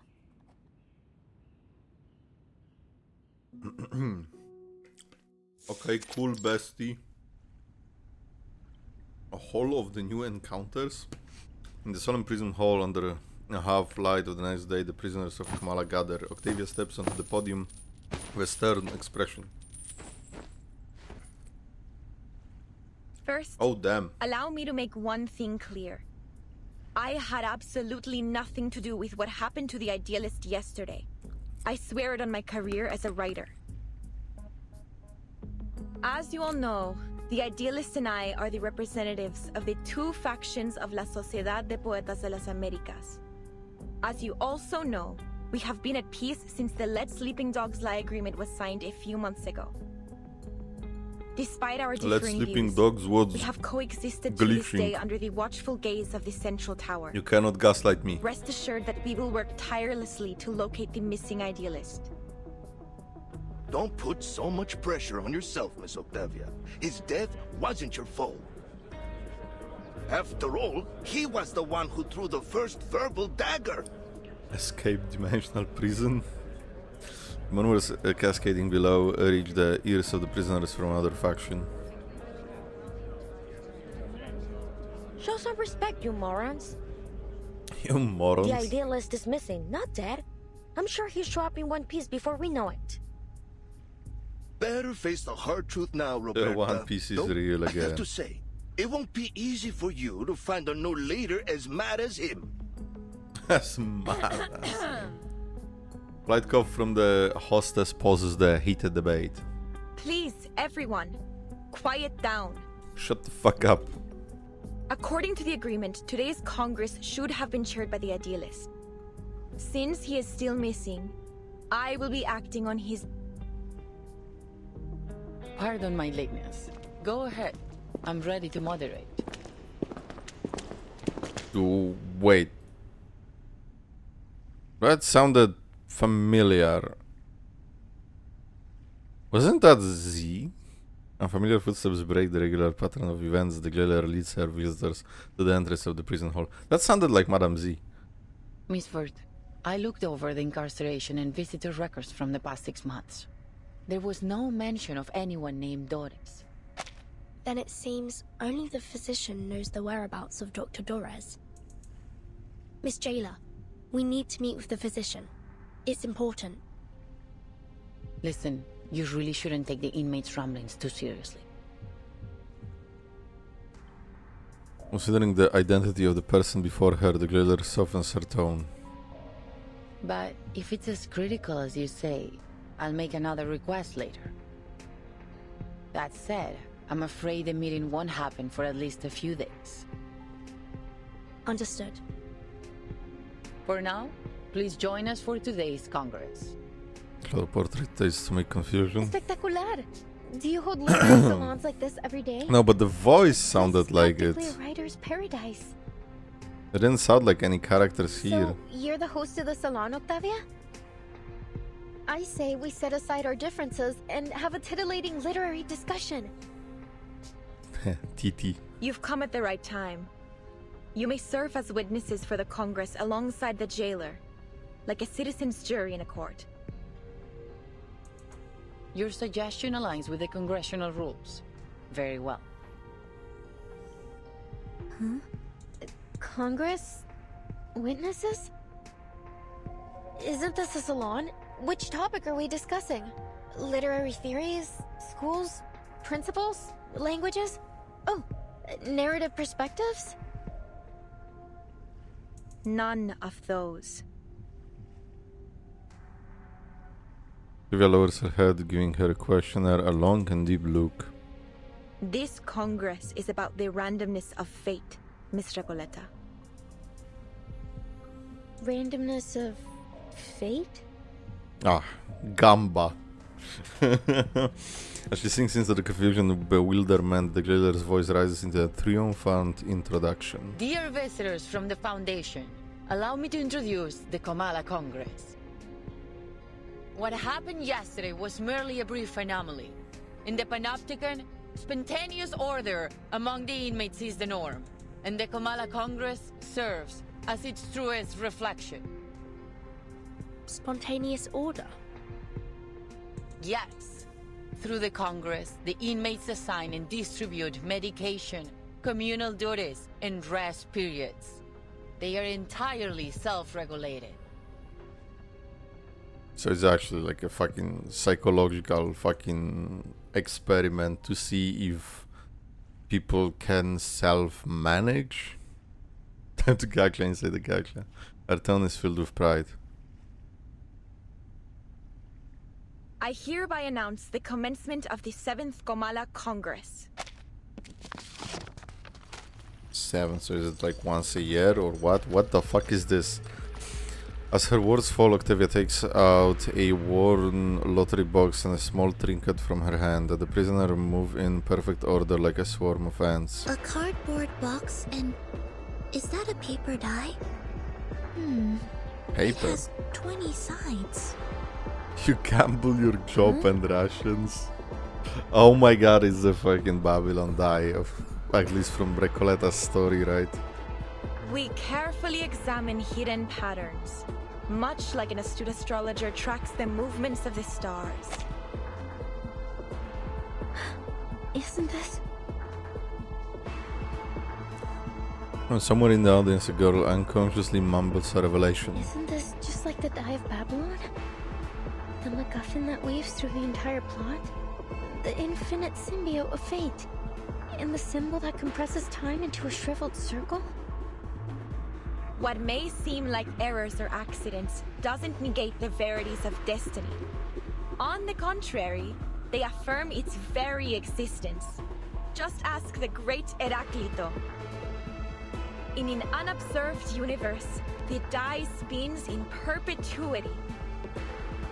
Dictating the fate of all in time that is both infinitely long No and way infinitely even short. the words are...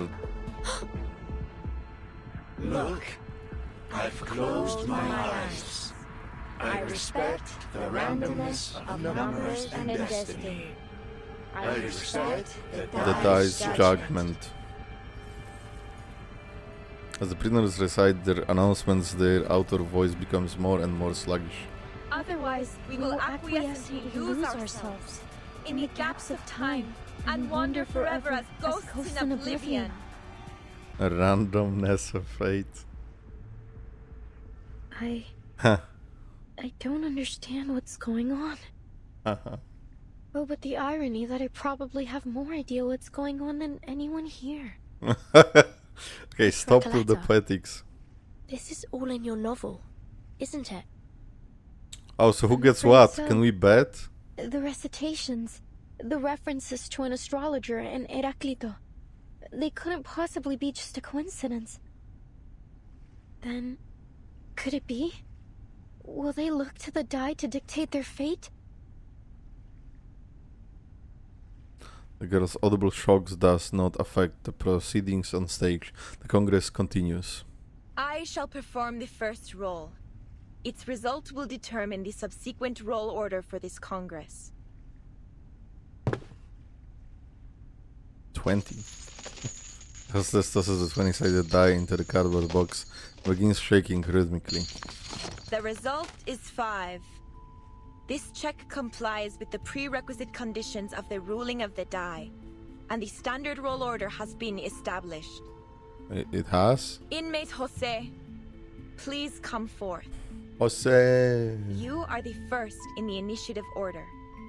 Therefore, fate's judgment shall fall upon you before all else. Initiative is glitching. Me? Okay.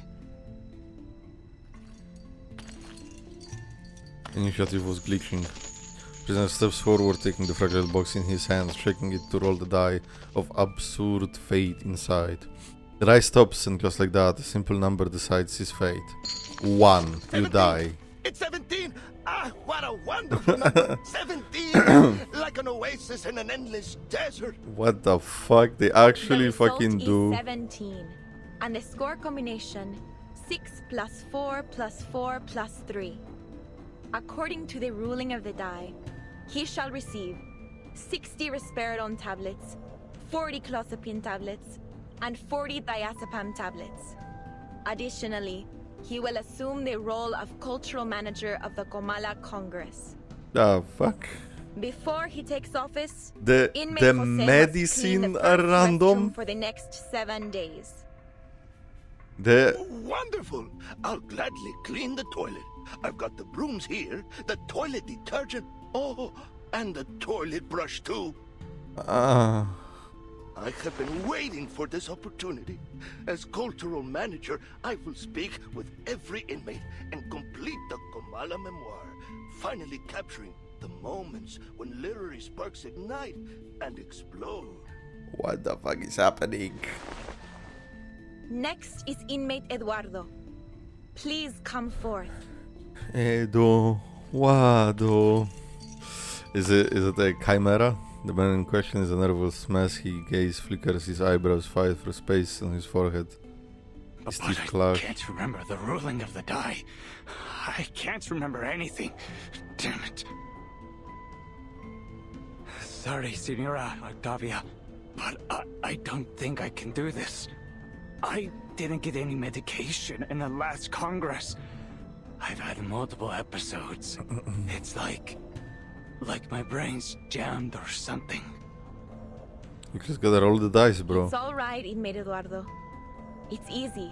You don't need to know the rules to roll the die. Give me your hand, I'll help you. That is influencing the roll. The prisoner follows suit, hands trembling as he shakes the box, the only thing he can do. My sincerest Not apologies, one. inmate Eduardo. The die dictates that you must voluntarily descend into the sewers and write the thematic keyword that currently causes you the most anxiety on the walls. What the fuck? Thank you very much, Miss Octavia. I think my head's about to split in half. I need a moment to rest before I head down there and fulfill my destiny.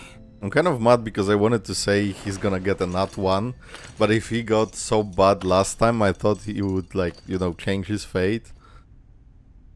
But no, you're just fucked. Are you really letting them make every decision with the roll of a die? That's the Eduardo most is fair clearly one. in a much more dire condition than Jose. The medication should have been given to him. Why? I'm gonna play the devil's This is how advocate. the inmates of the Panopticon Why? maintain order. The physician periodically provides medication, food, and other necessities, and the inmates distribute them in this spontaneous and efficient manner. Oh, very efficient. Neither authority nor violence is involved in this process. This is what sets Comala apart from all other custodial facilities. Is that it? You abdicate all agency to the roll of a paper die and call it the randomness of fate? What kind of sick joke is this? Okay, I don't know what kind of sick joker does that make me, but I kinda like the idea. Like that, am I addicted to gacha games too much? Like, that sounds like a banger idea. Please calm down, Recoleta. This is the method that the inmates have collectively decided to recognize. They're prepared to face the possible sacrifices that it brings. This isn't about you or me. It's not our place to interfere with a procedure that has been proven both pragmatic and effective. My duty is to assist the inmates in maintaining order through the methods that they have established. You like it until you know the rates and no is PT. to witness their self-governance, not judge it. Yo, the music is snapping here, what the fuck? The leader takes a deep breath, her words clearly meant to convince herself as much as anyone listening. If everything somehow unfolds as it does in my novel, then every role was already predetermined. Oh. Vertin, do you remember the story I told you last night? The odds of both success and failure were consecutively multiplied. I remember. As soon as a character experiences a failure, they continue to suffer failures in an endless chain reaction. That is fucked up, actually, when you say it like that, but... a number higher than 10. At this rate, this system, this sociedad, ruled by the dice of Babylon, is bound to collapse. Let's go. You roll 8 and you have to hear Grandma for 2 days. She looks around, realizing that her words weighed as they seem to her have garnered no attention. Eduardo will never receive any medication. Well, R.I.P. to the moment goat. he writes the keyword on the wall could very well be the moment he spells out his own death. No, I can't let this happen. I have to do something. You have to be 10 or higher than 10 to get medication. Recoleta rushes to the stage. Wait, Miss Recoleta, what are you doing? You can't just change the story. You wrote it. It's your fault. Oh, to be continued.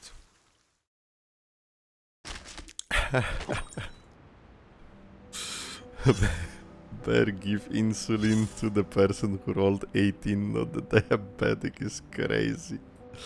Oh my god. Why not she wrote it? I don't know. Like, obviously it's fucked up, but it's like... fun?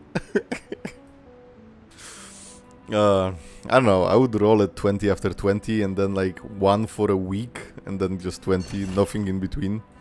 Treatments entry 303. The transformation of quantity into quality is the greatest realization of the method of exhaustion. December 1st, number 704733. Each person is uniformly allocated 1 dose of chloropromazine and 1 dose of thalidomide. Number 3, each person is uniformly allocated 3 doses of chloropromazine and 3 doses of thalidomide. December 7, each person is uniformly allocated 6 doses of chloropromazine and 11 doses of veronal, something else.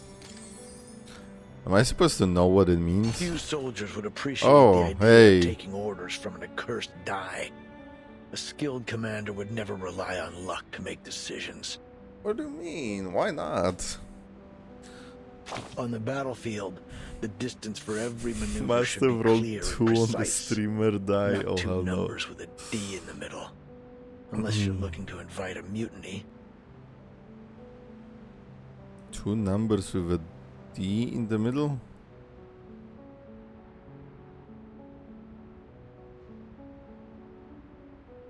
What? That said, if a die with such power were placed in a soldier's hand, I'm pretty sure they'd roll it and let it decide their destiny. Oh shit, I'm a soldier. Luck won't always be on your side. Exactly. Why not? There's no good luck without bad luck. Just as a coin must have 2 sides. Luck essentially defines one's entire life. And whether it's make or break, life or death, the die will keep on rolling. Of course, dice aren't the only tools used to play with fate. Coins, lotteries, even shells on the beach can all serve the same purpose. Thanks to the randomness of fate, a Babylonian may rise to be a proconsul one day and fall into slavery the next. And Igor had like a shit ton of dice. Oh, he did! And he was like rolling them and got fucking 1 all the time, right? Wait! You're right, I think. Huh.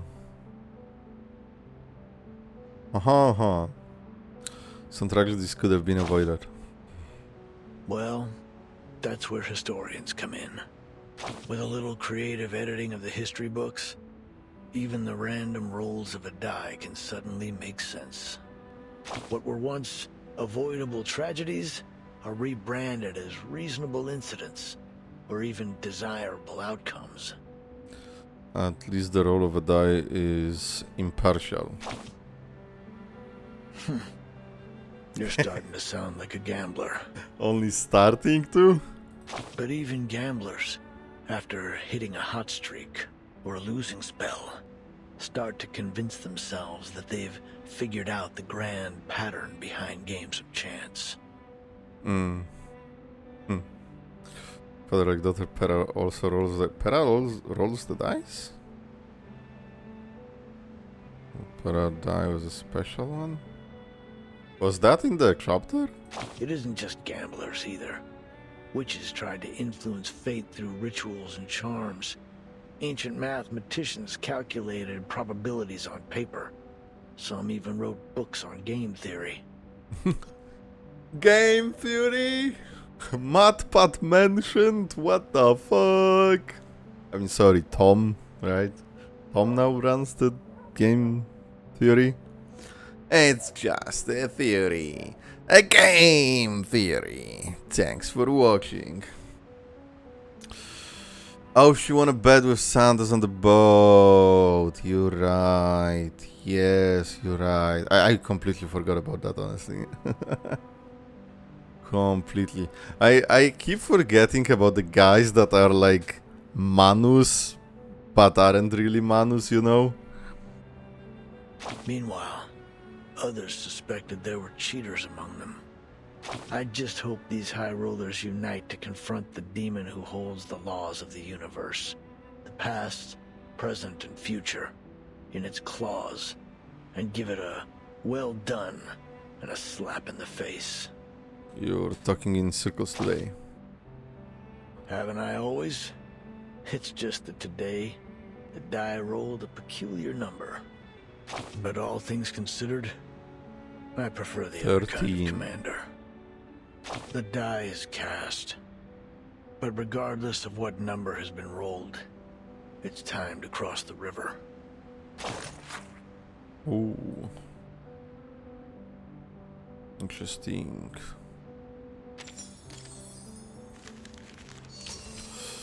Well, Soothsayer World Maker. The goddess delight in toying with the pity of her believers. Any believers in chat? We are not on Twitch, I can't do any polls or anything. Bets, we don't get points to gamble. Fuck. Time to move to Kick so we can gamble real money. If you're playing Russian roulette, you maybe wanna dice that rolls what you want. True.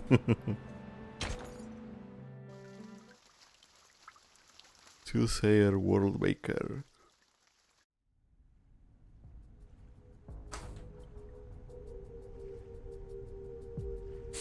On the stage, Octavia remains the picture of serenity as she orchestrates the Congress.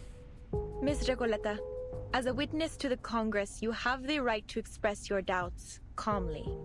Calmly. Believers are fans of Justin Bieber. What? Listen, you...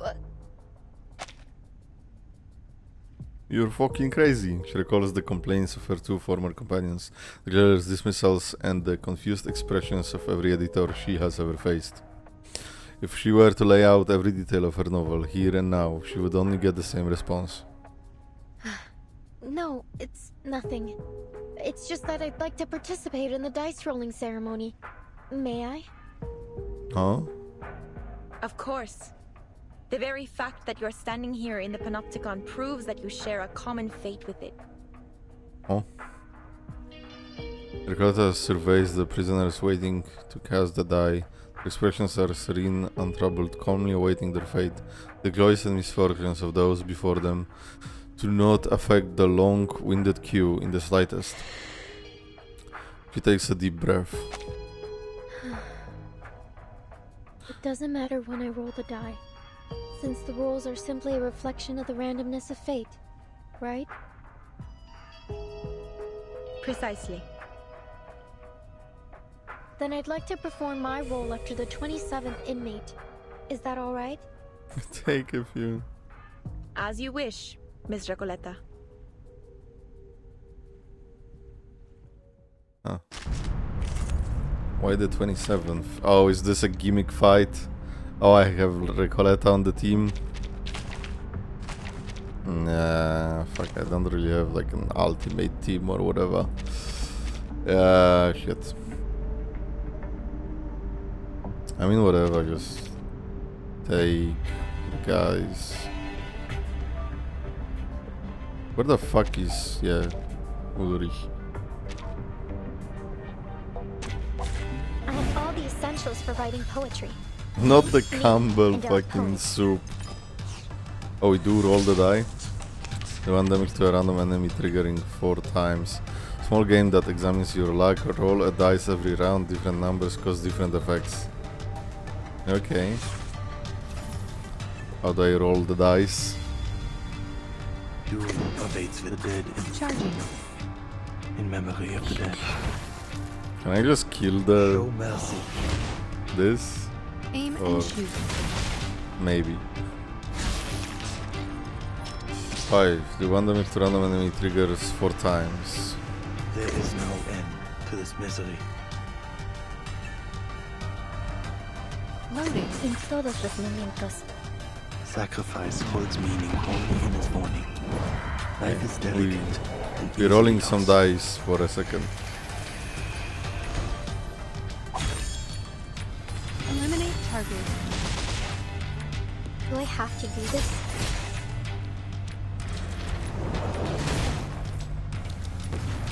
Hey, we got one. Nothing happens. Great. At least it wasn't the one. Duel awaits within. The dead. Más allá del concepto mundano del tiempo, en todos los momentos. Do not let yourself go. Idealismo, vuelos de fantasía, cosmología. I guess this is like waiting for all the other inmates to roll the die before the 27th. Two twos in a row. 2 twos in a row. The fuck? El camino a Tlón.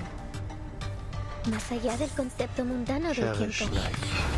2 twos in a row. En la acumulación de laberintos, suéltalo todo una vez más.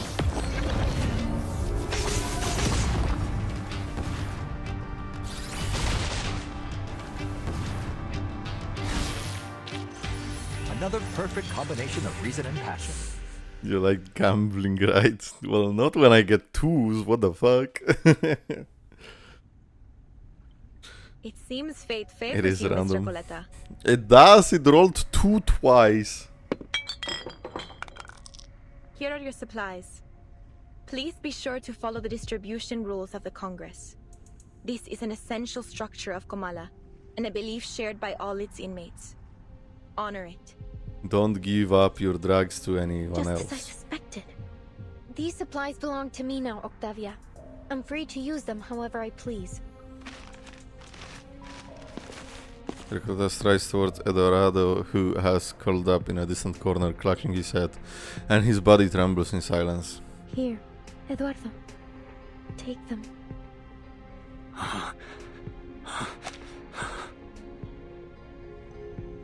But I haven't fulfilled my destiny yet. These precious tablets and capsules, I can't accept them. They are gifts from fate. The die has placed them in your palm. But I don't need them. You do. Thank you, kind senorita. Prisoner's trembling stops. He blankly pinches his arm as if trying to distinguish reality from the dream. Then, all at once, he snatches the medication from her hand and shoves it into his mouth. What, all of it? Eduardo, what's wrong? Are you taking the medicine right now? There's no need to rush. There's plenty of it. You can have it all.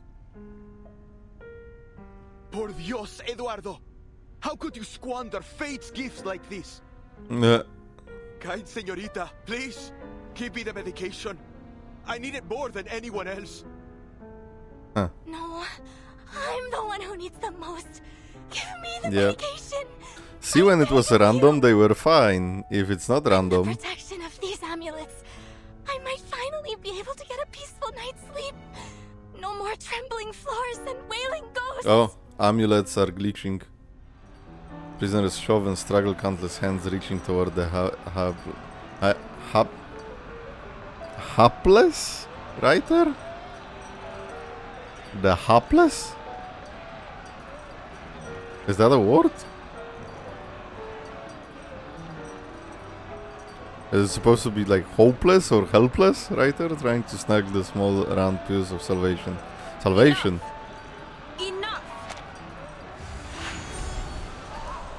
Blue glow spreads through the room, forcing the prisoner to clutch their heads and fall down with their knees.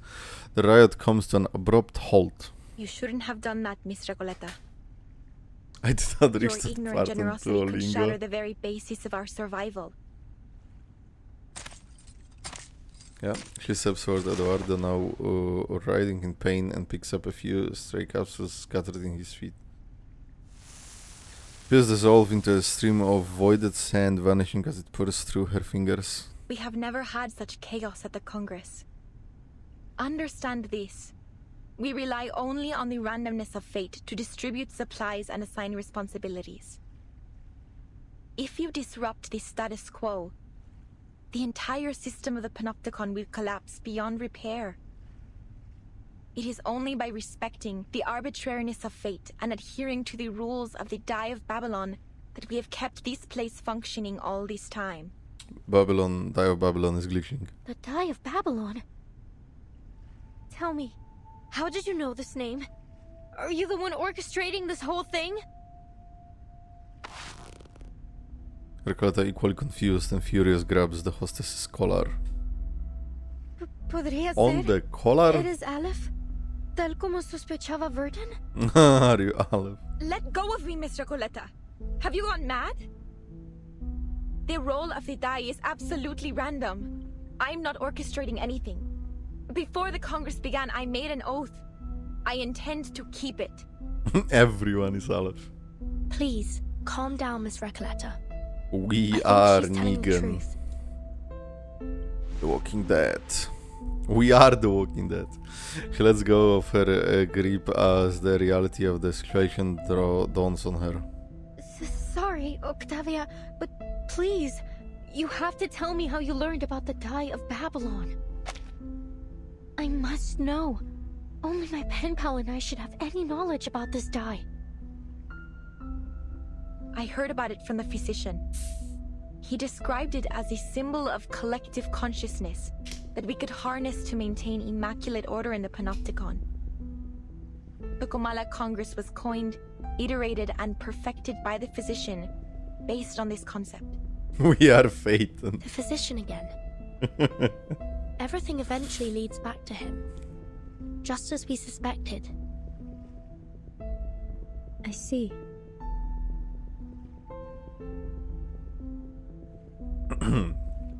Recoleta casts her eyes. Recoleta casts her eyes over to Silent Jaguar, who has remained wordless from beginning to the end, watching it all unfold. Jailer, we have to meet with the physician in person. Now. As I've told you many times, Dr. Merlin is too busy at the moment. I couldn't possibly trouble him over a novel and a pen pal. They are just fantasies. Couldn't you make an exception? What if they're not just fantasies? What if they're tied to the very survival of this place? Miss Recoleta said the Panopticon could collapse because of the Die of Babylon. Are you seriously telling me you believe that nonsense? Well, if everything is happening It wasn't as nonsense, in the book. nor are they fantasies. You saw with your own eyes how I won the die roll. It was just a coincidence. Gliller's words are at odds with the subtle motion of her eyes and face. The Foundation's investigation sees on a prime opportunity to apply pressure. What if we present you with stronger evidence? to prove it's more than just a coincidence.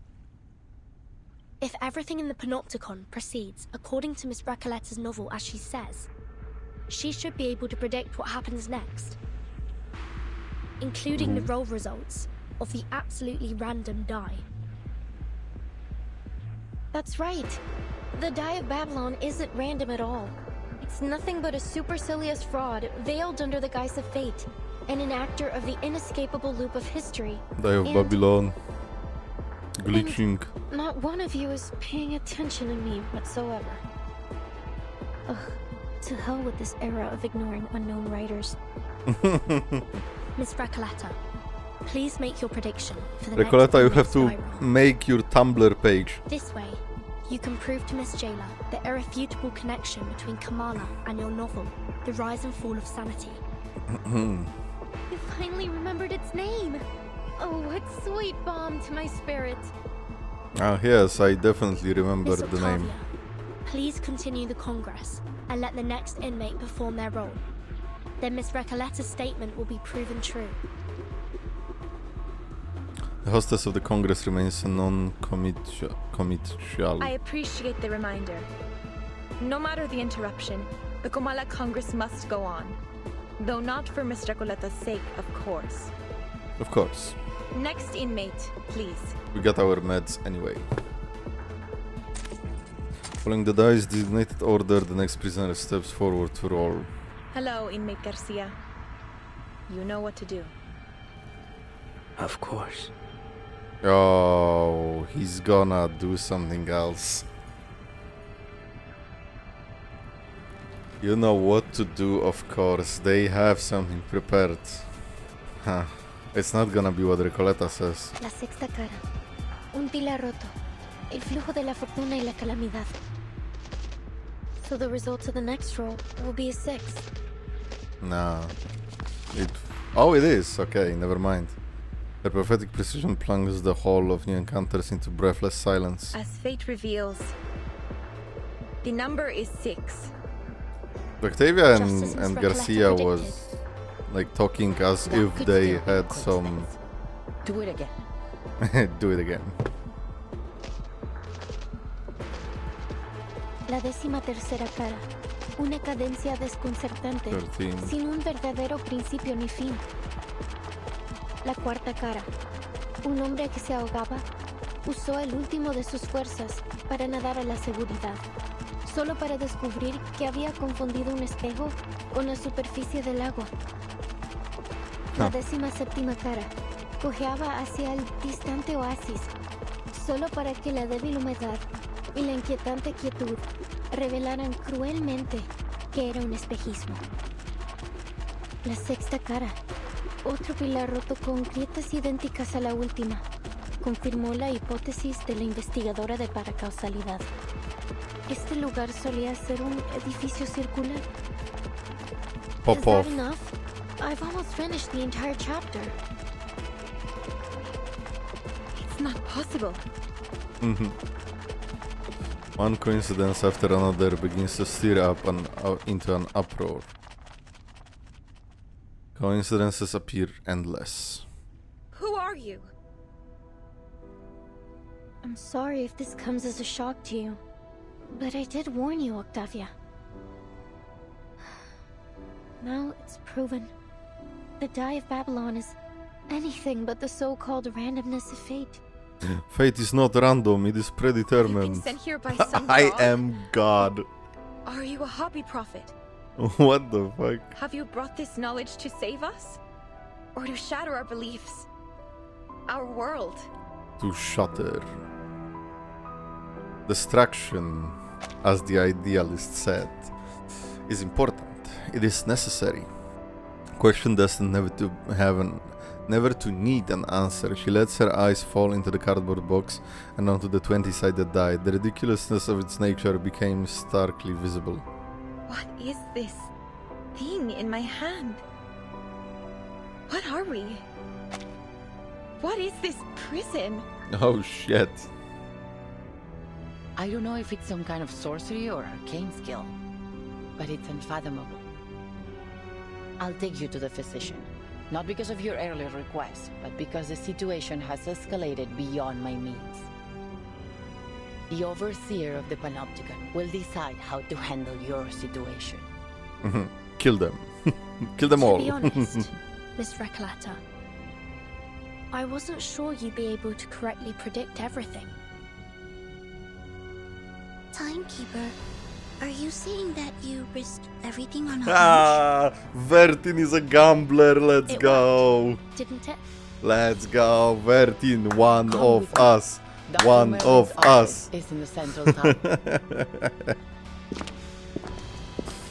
For her part now, vindicated writer follows at the end of the line, letting her mind race like a bullet train. En la sexta versión de mi novela, todos en el pueblo mueren a causa del dado de Babilonia. Porque solo la muerte puede cerrar el ciclo de la Oh, historia. we are all dead. Nice. Y carcelero, eres el empleado del banco, ¿verdad? Entonces, al final, también sufrirás un colapso como el empleado del banco, cuando se da cuenta de que él y el pescador de dunas son la misma persona. If all of this is tied to the rise and fall of sanity, then, as its creator, I will get to the bottom of this. Damn. Interesting. Oh, is the game's plot dark? Kinda. It depends. Can be because reading GGZ and there's some total bullshit going on. GGZ? The fucking girls gun zombies? Oyo game? Oh shit, there is... speaking of darkness, we have another Urt note. It can be, there are dark moments, there are light moments. Where the fuck is this Mikoyo's... Where the fuck is this in Mikoyo's other games? That stuff happened in GZ, at least better stuff than Genshin. Oh, interesting. Now, Genshin was my first Hoyo game. It is what it is. The characters are kind of fucked up. Oh damn. Maybe not every character in Reverse 1999 is fucked up, but a lot of them, I would say. A good few. Weaving of Shadows Volume 5, The Boundary Shatters and an Astrologer glimpses an unspeakable truth. Enter darkness.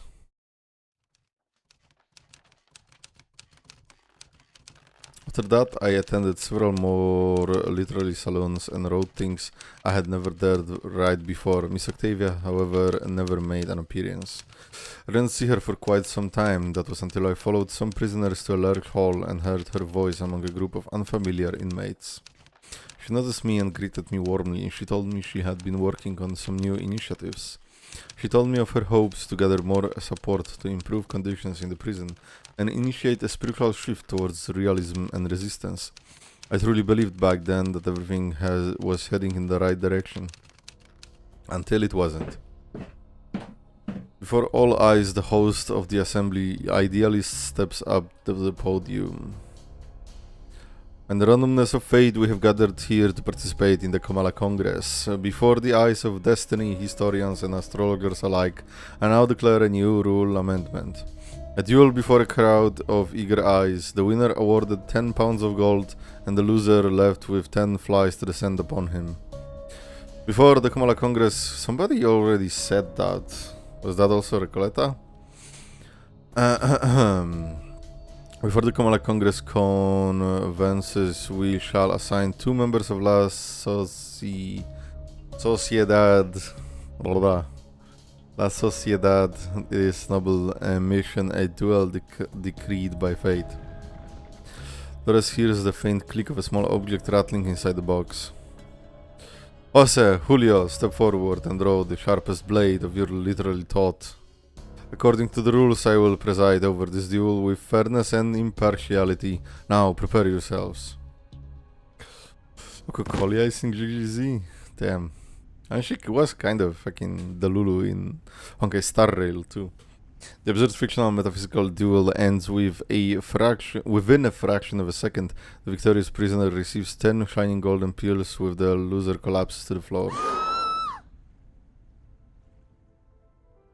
It was in one of Recoletta's, okay. Crowd erupts into chaos, Octavia's cries rising above the noise. What's going on? Mr. Julio, he's having another seizure. Miss Erd, please, Julio needs your help. Octavia, you know this is all part of randomness of fate. Glizzy has the most interesting plot in Mihoyo? Whoa. I know nothing about Glizzy. Randomness of fate. Doesn't argue back as she usually would. Instead, she stands frozen in place as if stunned. What's the matter, Miss Octavia? This is an emergency. I require your assistance. No humor, just bullshit. What the fuck? Answer me, Octavia. Why are you trying to change Julio's fate? Because no one should die like this. I don't want him to die. Please, Miss Octavia, help me so I can help him. Her voice cracks, leaving only the sound of her stifled sobs lingering in the air. What's wrong, Miss Octavia? How's his condition now? Miss Octavia. He remains silent. After a long pause, she casts the heavy stone into the bottomless water. Miss Erd. Mr. Julio is gone. He left us the moment the duel was over. How could that be? Seizures can potentially lead to irreversible brain damage, but how could it happen so fast? A precious life gone so quickly, swept away by something so senseless, lost in a nonsensical duel. What exactly is this so-called Congress? Some kind of punitive system unique to Kamala prison? But how can someone's life be decided by something so absurd?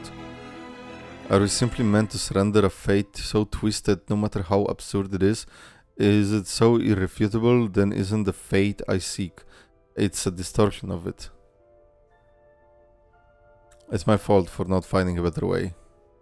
I used to think Mr. Julio didn't care about anything but his own novels. I never imagined my ideals would mean anything to him. But he was the first person in La Sociedad to support me. But that really was an irreversible fate, a fate granted to Mr. Julio by the Die of Babylon. The Die of Babylon? Her question is left unanswered. The host of the salon goes on. Julio has stepped off the endless staircase and reached the silent water. He has become as calm water dissolved into his own pond. Let us offer our blessings, our silence, our farewells to this martyr of fate. And let us imagine that Julio's literal career was a happy one. The hall remains deathly silent. No applause, no response. A life is taken, and that's all you have to say? You really don't care whenever he was... You really don't care whether we live or die, do you, idealist? All of you, don't any of you have anything to say? Why are you all just standing there? If we hadn't kept rejecting the physician's treatment, maybe Mr. Julio wouldn't have. Rejecting? How ridiculous! You have no clue what the demon in human skin is capable of. How he's reached into your mind and molded like clay, reshaping it until it becomes your prison. In the realm of fiction, fate, unreality, the dissolution of ego is inevitable and irreversible. Therefore, we must not resist the ending dealt to us by the Die of Babylon. Do you even know what you're talking about? I've never truly understood you, idealist.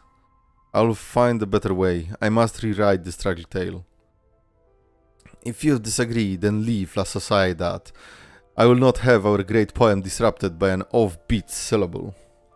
Besides, your tedious talk of social responsibility should have been purged long ago. Modern Latin America belongs to visceral realism, and you're too ignorant to even attempt to seek it out. What a ridiculous, laughable man you are! Yes, I see it clearly now. It's your tyranny that has driven everyone to ruin. Well, let me tell you something. I'm not leaving. I will establish a new literary movement right here in Comala, right here in La Sociedad de Postas de las Americas. And we will use our literature to rescue the inmates who suffer all around us. I've had enough of your condescending stone-hearted ego and your pompous sophistry. He'll only bring misfortune upon us with his constant rambling about that visceral realism. I hope I never see you again, Miss Earth. We have to get you out of here. Another second around this maniac might just doom us all. Poppers, fuck. Octavia, ex-idealist, art, what the fuck. The true overseer of this prison can save us from this situation. Please join our society, Miss Torres. Help us build a renowned society at the Poetas together. I've already spoken with the jailer. As long as we follow the rules and help them manage Kamala, we'll be free to discuss literature. Forgive me, Miss Octavia. While I truly appreciate your kind offer, I'm afraid my conversation with the physician must remain private. Why?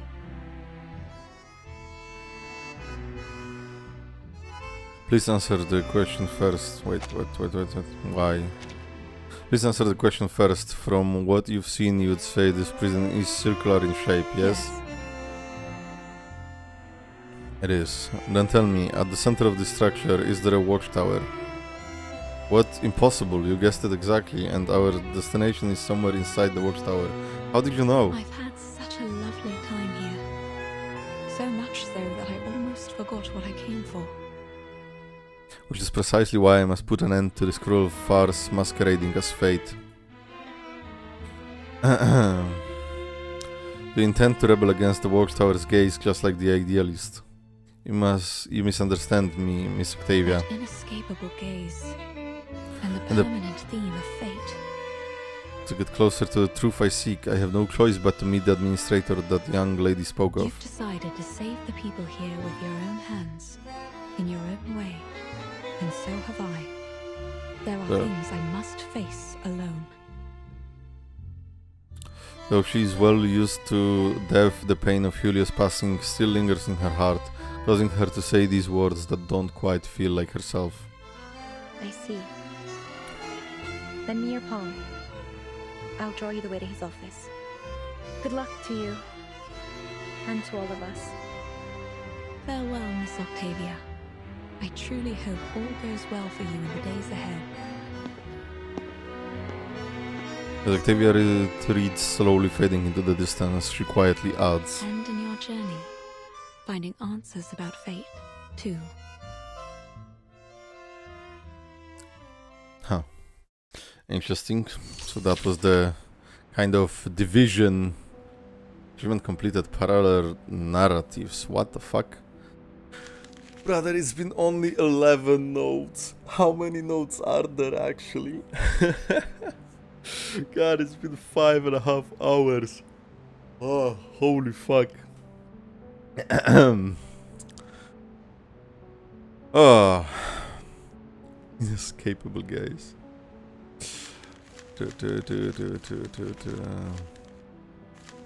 Just a boot instead.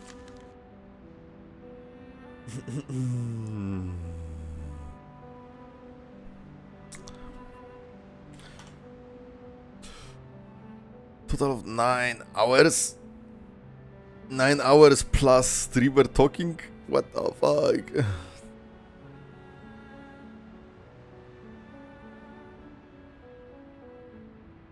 $22, $23, $24. Fuck it, don't increase it. Also shows the record as novel has been used before she got there. Why was? Oh yeah, you're right. Huh. Yeah, the notes do take long. Behind the operating curtain.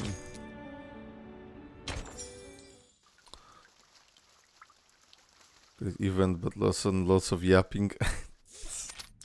It's apparently not an event, it's a main story. Yeah, it does feel like an event.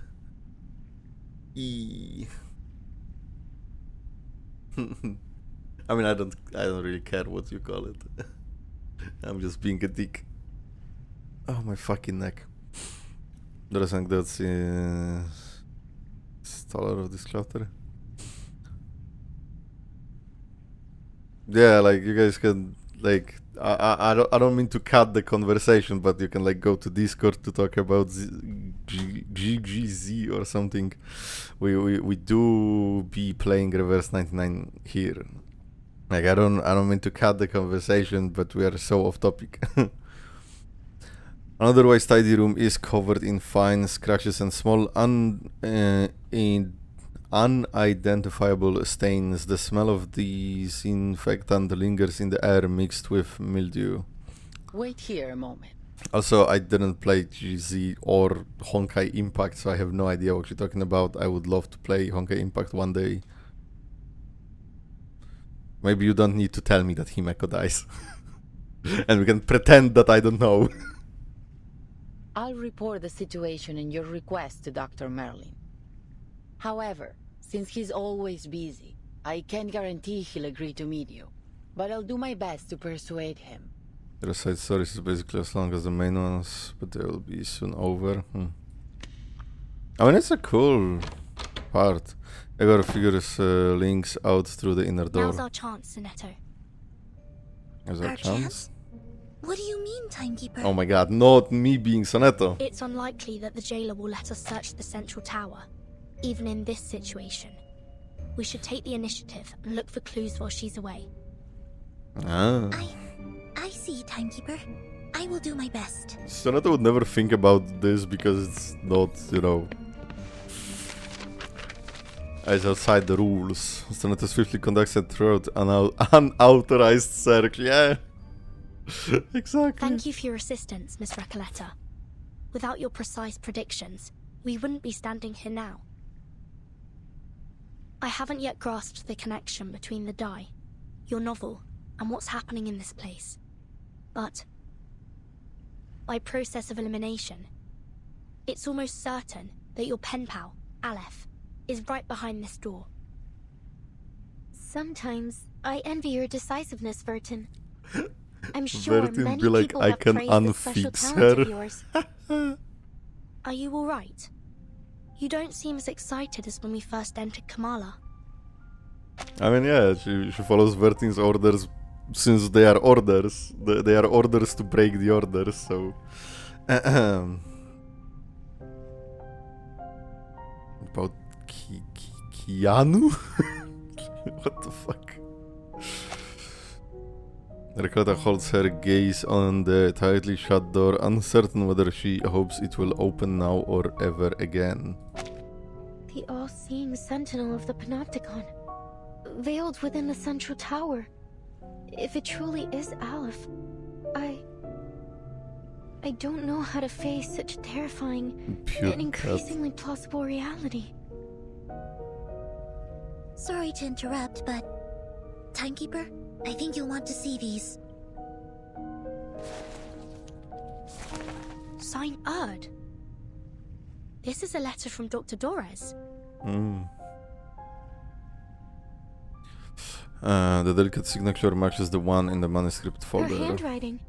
It's as beautiful as I'd imagined. Who is it addressed to? Dear Mr. Aleph. Aleph? Looks like Dorez and Aleph are acquaintances.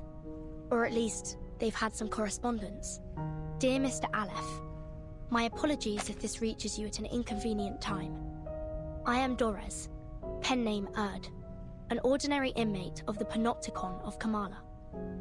I write seeking your guidance, if you wouldn't mind offering it to me. Or it can write by hand. Dr. Merlin, that... They did mention the handwriting in the notebook that Olivia Octavia gave Vertin, that it does match the handwriting of Urt, which is like, I at the time back then I was also like, what the fuck, she can handwrite? But I just accepted it. You have the answer to every question. A statement which has been echoed by the idealist and the other inmates.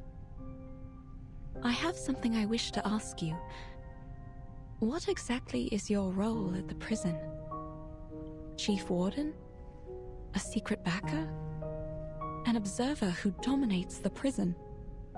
Are you truly the supreme ruler? I mean, this looks like a typewriter writing, not handwriting, but it is what it is. I mean, the displayed image right here looks like a typewriter, but I did open the next letter, eager to read on. Dear Erd, I do indeed have answers for every question, including yours. I'm afraid every one of your speculations is off the mark. I am merely an inmate who chose to imprison himself here. And allow me to point out that your identity isn't as ordinary as you claim. Why is it that you, my fellow inmate and guest of Manus Vindictae, are so interested in Comana? Guest of Manus Vindictae. Dr. Doris? A guest of Manus Vindictae? Well, you know why, Vertin. Oh, what the fuck. Muffled shattering of glass interrupts the reading. It came from inside the room. Do you think they're okay? Oh, Jailer is so fucking dead. The jailer and the physician. What happened? Jailer is so dead that's why she's not playable. Door defies an attempt at an answer. Sons of fucking bitches with the fucking autoplay. Let's go in and see if they're alright. Fuck, I'm immediately pissed at this fucking shit. I fucking hate the autoplay in this game. The unlocked door leads to another room, more deceit and oppressive than the last. Cold operating table in the center surrounded by the scattered bottles and the medical instruments. It seems we've stumbled upon the physician's... The physician's office. I should have known. But... is this an operating room? As if this prison wasn't bizarre enough already. The fuck? Inside our operating room, the Jaguar reacts badly to the intrusion. Didn't I tell you to wait outside? What do you think you're doing barging in like this? We were just worried about your safety, Jailer. Enough. Get out of... Quiet.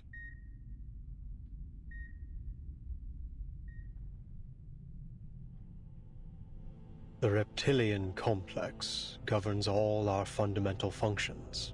Oh, reptilian Our complex heartbeat, glitching. breathing, And it was fight mentioned or flight before. responses, and our territory and hierarchy awareness. Our primitive ancestors, like reptiles and birds, followed such instincts to survive. Through millions Death, of kind years of, evolution, yes. we developed the limbic system.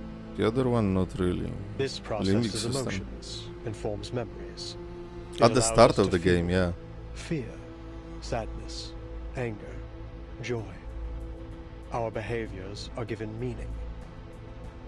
Now it's the neocortex that makes up more than 2/3 of our total brain volume. Lobotomy. Language, perception, Lobotomy logical Corporation. reasoning, abstract thought. This is what forms the complexity of human nature. We read, create, perceive. We try to understand both the world and ourselves. We are forever setting goals, one after another. I And love all his this, design. These multitudes, happens within the confines of the skull, in the tight folds of the crowded cerebral cortex. Is he... performing surgery? Such a delicate and elaborate organ. Were it unable to forget, what would come of it? Oh. Can this space, no larger than the palm of my hand, truly accommodate dozens of people at once? What the fuck?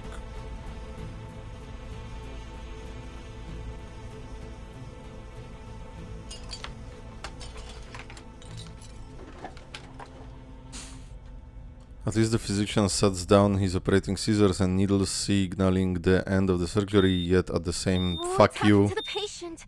It looks like he's dying. Yet at the same time, old machine. Oh, well, fuck me. Fuck me.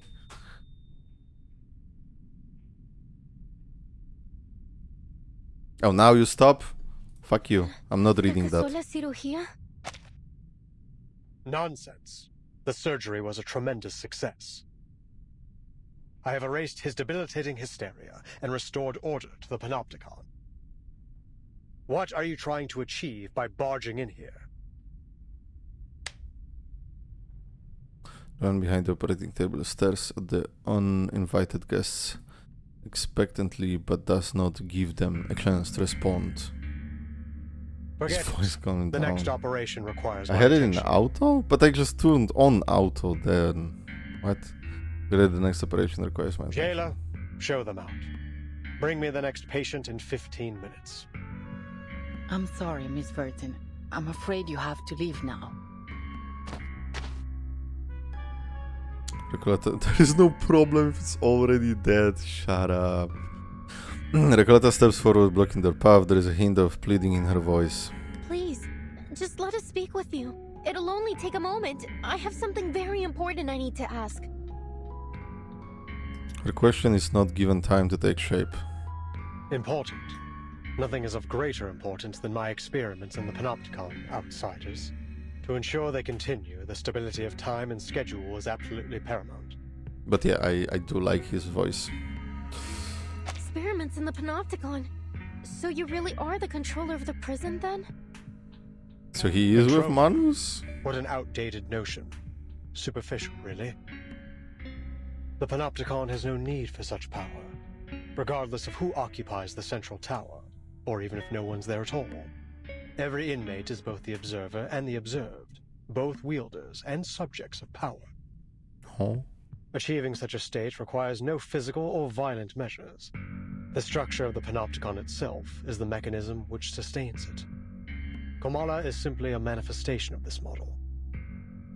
Once I confirm its feasibility and adaptability, this model can be applied to any functional setting with only minor modifications. So far, it has proven to be far superior to any current system of governance in our world.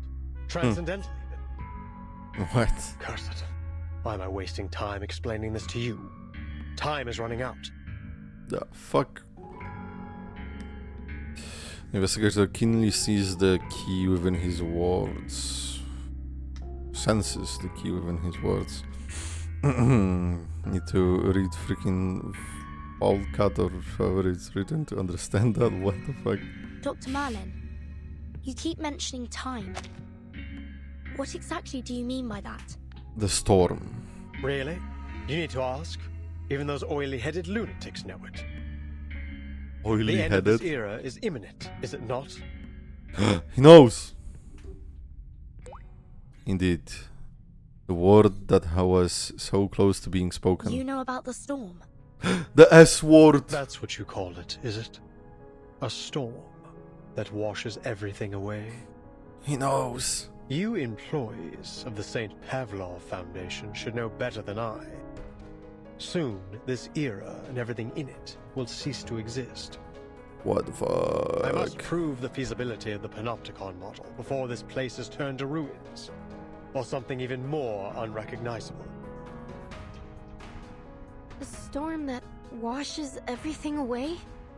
Vertin, what on earth are you two talking about? Well, the storm. The conversation extends beyond even the most imaginative creations of the aspiring writer. No one can predict the era to which we will be reversed. I have seen the eras change time and time again. The transformation of this place, over and over. Is this a safe no matter spot? Which era each of these 9 storms, as you call them, has taken us back to, Cordeismo continues to plague this land. He knows so much! What the fuck? He knows so much, what the fuck? I mean, technically he's with Manus, right? Dependency theorists, martyred revolutionists. I've seen them all. You, young writer, are no different from those intellectuals who were swept away in the rain. Is the Panopticon a safe spot? Or at least the tower? There's no romance in this era. Only the repeated cycles of madness and brutality. An endless, meaningless struggle. See, now this is a main Only story. in this forgotten corner can we momentarily escape the plundering of the marauders and the chaos they unleash. I'm locked the fuck in. Although it won't be long before this place is looted by those oily-headed lunatics. Oily-headed. My god, Manus. On this land as rich as silver. The fucking black goop. Arcana goop. He muttered to himself. But there is still hope. It only took 6 Even in a hours, way yeah. we may still be saved. As long as I uncover the path to transcendentality, I will find the ultimate answer. Ugh, I've already wasted far too much time on you. Leave, now. Well, now we kinda can't. The physician turns away, beginning preparations for the next surgery, organizing his worn-out instruments. You heard him. Please don't press things any further. All right, Senor. I get it.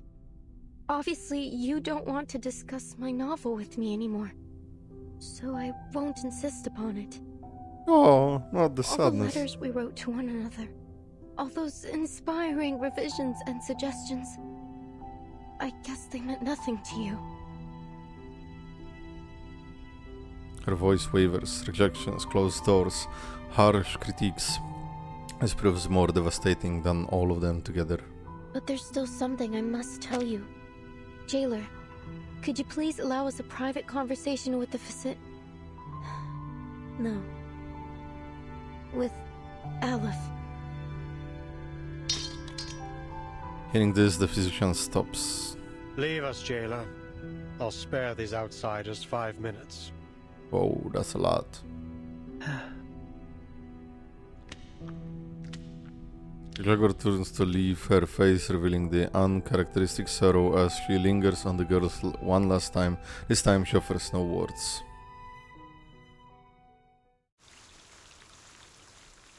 To be continued.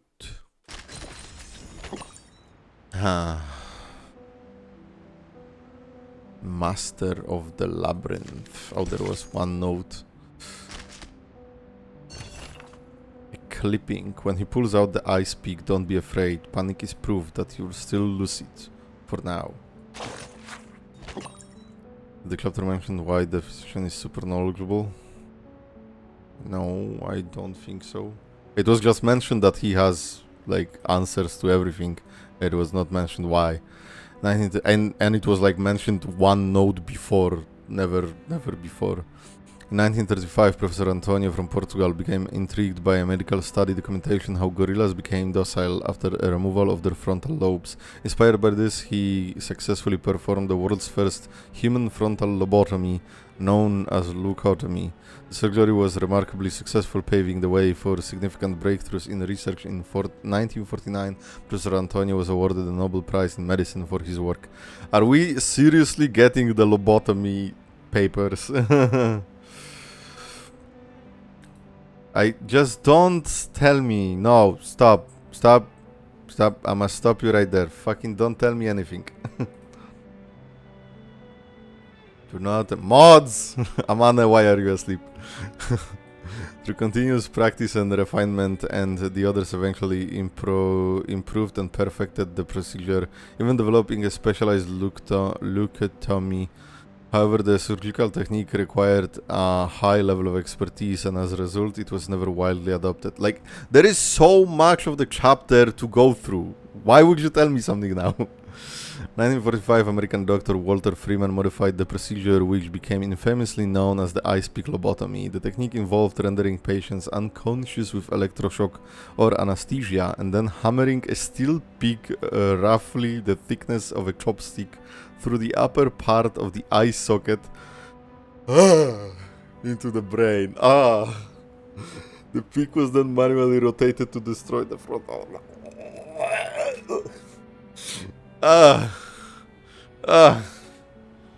Like, actually, my face hurts from reading that. Fucking hell.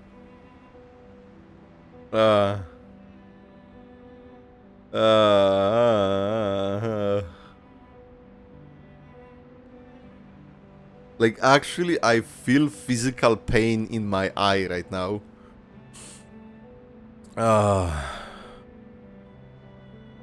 Through the upper part of the eye socket into the brain, the pick was then manually rotated to destroy the frontal lobe. In 1950, following strong recommendations from psychiatric pathologist Vasily Gayanovsky, the Soviet government became the first to announce a complete ban on frontal lobotomies.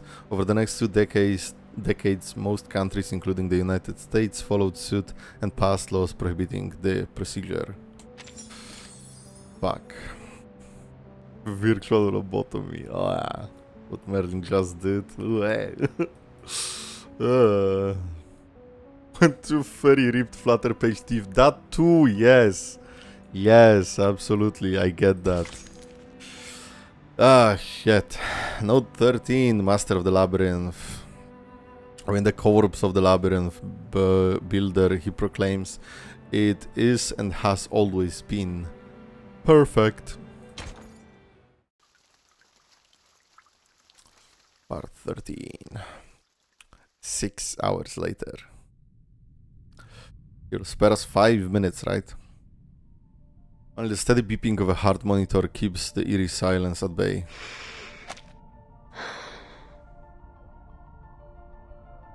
Dr. Merlin, or should I say Aleph, I don't know why you're using my novel to manipulate the Panopticon.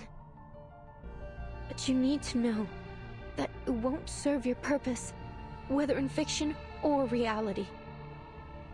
You claim that the inmates are both the observer and the observed, and both wielders and subjects of power. How could you be so blind as to not see the true state of the Panopticon? He does have the bandages over his eyes. You cannot make fun of him being blind. No, they've devolved into pitiful caricatures of themselves, performers in some endless pantomime to be watched from the central tower. Even their medication has become a prop to demonstrate the so-called randomness of fate in the theater that is the Panopticon. The more I look at Recoletta's design, the more I like it. I liked it from the start, but I really like it now. It has warped it into a twisted theater of cruelty, where the sick are denied treatment and left to quietly perish in the dark corners of its halls. And literature has died alongside them. This prison is a monster, born under the gaze of this all-seeing power. Aleph, is this truly the ultimate answer you've been searching for? The physician suddenly seems startled, stepping back and accidentally knocking over his tools. What? Are you suggesting that this is the answer I've reached? That my experiment has been a failure all along, and I've been too blind to see it? No, I believe she's not Argentinian. Foucault's theory is flawless.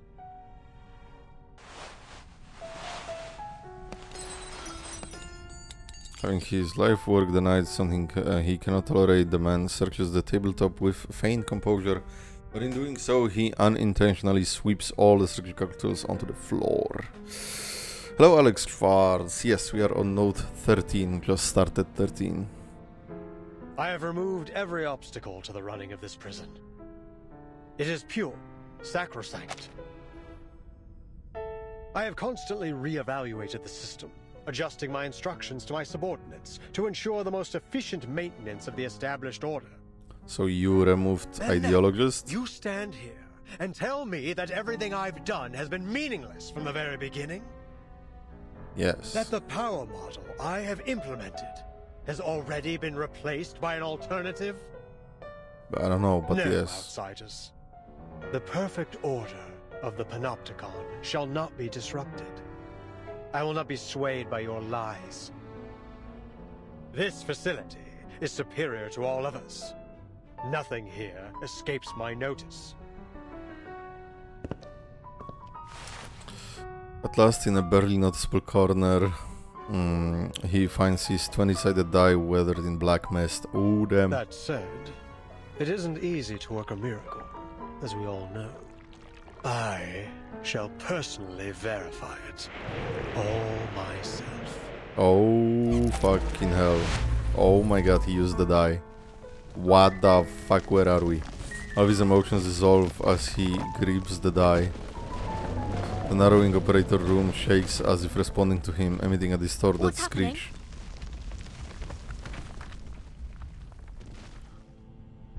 Visitors from another era. Oh shit! You have come here with plagued ideologies. Cinema. In an attempt to break the subtle balance of the panopticon. Cinema. But did you not notice the tiles beneath your feet? The cracks and water stains on the walls, constantly changing right before your eyes. This room, the previous room, every room, you have blindly wandered through them, seeing them as nothing more than the building blocks of a monotonous labyrinth. The rooms But change? this place was not born from the chaotic imaginings of a madman. No. Is it The Every Cube, the inch horror has movie? been crafted through the meticulous harnessing of order and power. Every wisp of spider silk drifting in the wind. Every speck of rust on the gallery rail. What the Every hell? detail of the panopticon has been built by my own hands. With this ever-shifting die, concepts may be transformed into reality, and ideals into substance. I observe the movement of every entity. Didn't notice? What? Passage Were the rooms changing? The moment you entered this realm, you too became subjects of my experiment.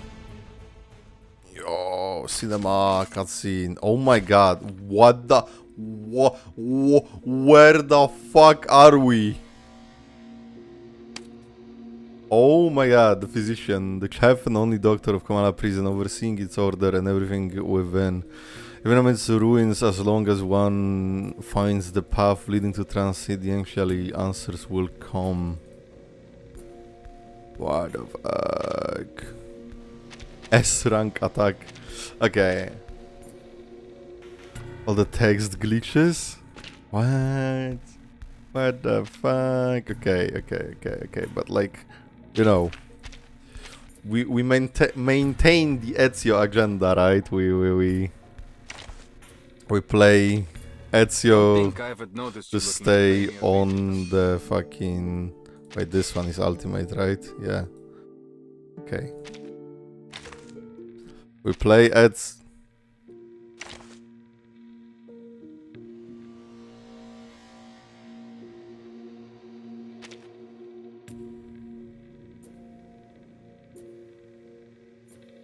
I swear something in the menu here was glitching. I might be fucking seeing things at this point. Ezio lobotomized that guy. Ezio went through every single boss. It's time to go through another one. Straight to the point. I like that. Where the fuck are we? Admit it. This is all getting out of hand. Impossible! All is under the Die's control. What may appear to be chaos is nothing more than a temporary deviation. But it's being gaslighted by Merlin's battle menu. Fucking hell. Well. Into the darkness. Ezio shiver his timbers. I'll show you what I'm good at. It will be over before you feel it. Icaros, find your mark. Oh my god, he's dead. Shakes on my wings. He's so fucking dead. Unless there is like phase 2. You son of a bitch, you didn't even attack.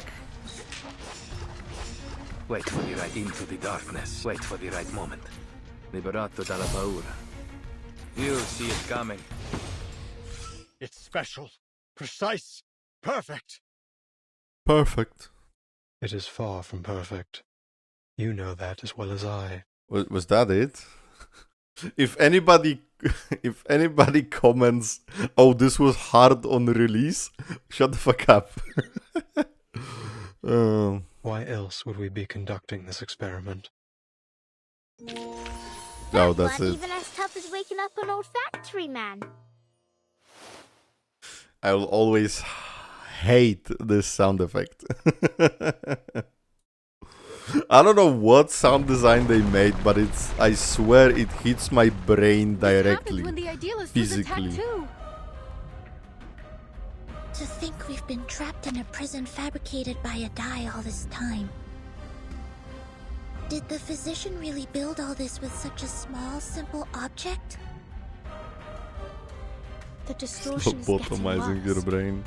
Prepare Last Starboss was yourselves 2.4. to fight or flee. This is already like 2.6. Holy fuck.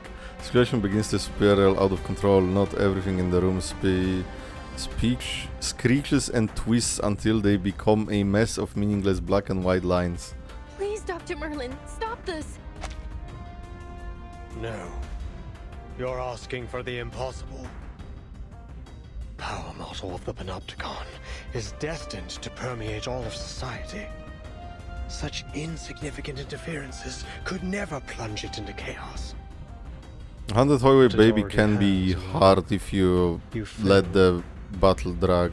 I have not failed, as long as I keep the prison running.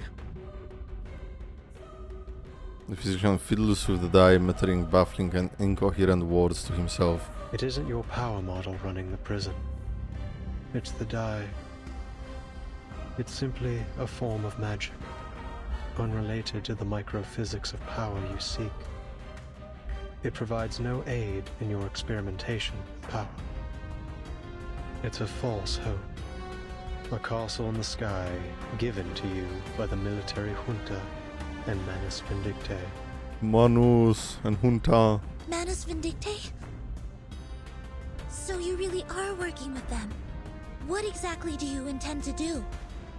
Oh yeah, definitely depends on the mechanics as well. Oh, oh, oh! Hey, more glitches. And I've also failed. I've ended up a pathetic fool, lost in the chaos of reality. Just like the idealist chasing visceral realism, Paracelsus seeking the fountain of youth, and Zahir obsessing over the one-sided coin. One-sided coin? When did it all start falling apart, Alan? I've not heard that story, I don't think so. When the doorknob loosened? When the prisoner's wounds started to fester? Or when the daily disinfectant concentration reached 28 milligrams? Or the crack in the second gray brick on the wall expanded to 6 millimeters? Gorgeous. Or was it when Warden Tartuffe left Ushuaia with news of the Foucault Association's dissolution?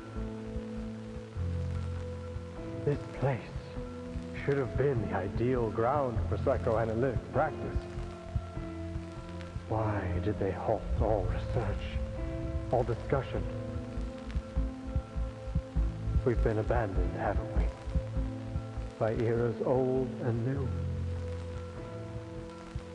You designed and have maintained everything in Kamala, right down to the smallest detail. Detail. But it is these details that trap you. And as the bars close around you, you are losing your name, Merlin. And you're becoming a physician. A man forever imprisoned within these walls. Oh, that's so interesting. I don't understand. Wait, can I pause this or not? I can. That's interesting. He called whatever he himself, right? Merlin.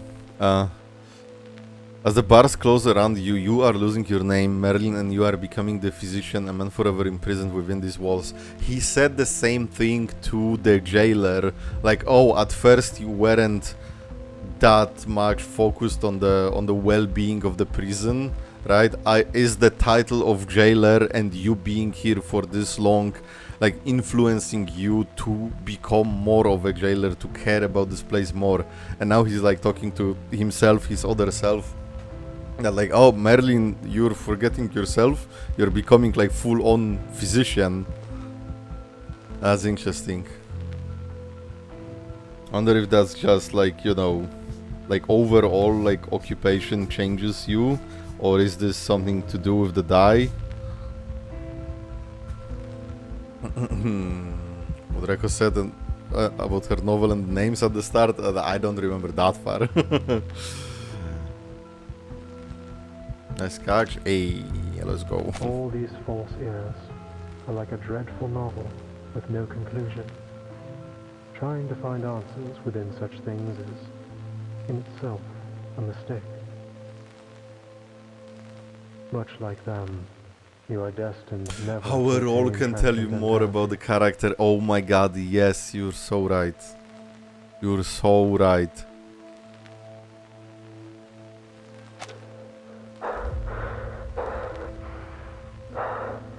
Huh.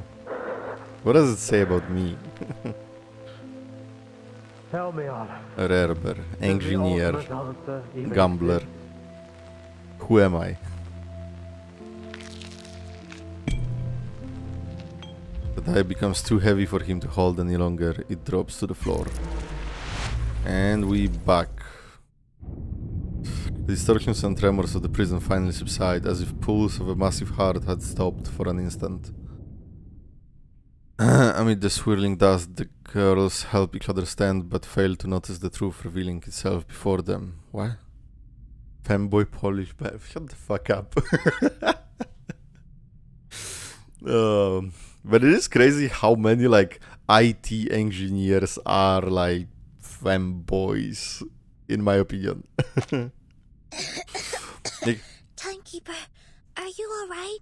everybody who uses Linux is a femboy or a twink or whatever. Yes, and you? And Miss Recoleta? Are you okay? Miss Recoleta? It's part of the archetype. Oh no! But I'm not an IT engineer, I'm a mechanical engineer. Smoke clears but no one responds. The named girl simply stares in shock at the figure before her. You're...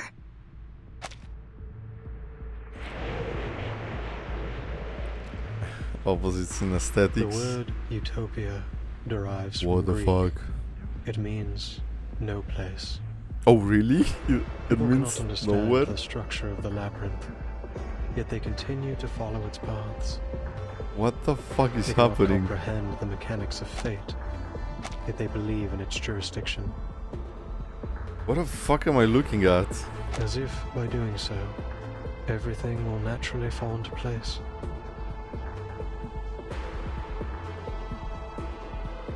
What the hell And was... now, the polar night approaches. What the fuck? How good it is to see you, pen pal. Oh, so that's Aleph. So that's Aleph.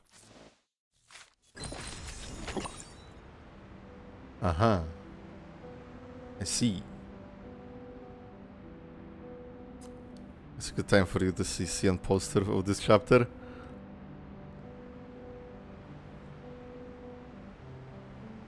Will I type in CN Reverse 1999 Chapter 9 CN poster and will there be no spoilers? You never know. Is that the narrator? Philosophy in motion. Does the foundation ever actually require employees to clock in? Oh, that's a good question. 2.6 CN poster.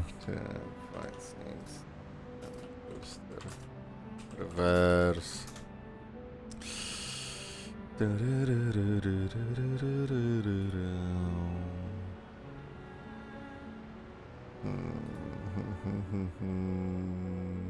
I see a few.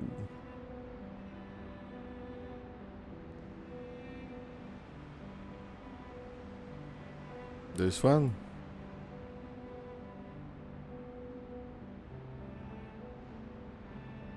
This thing. I can't really. It's on Reddit. I can't go into it.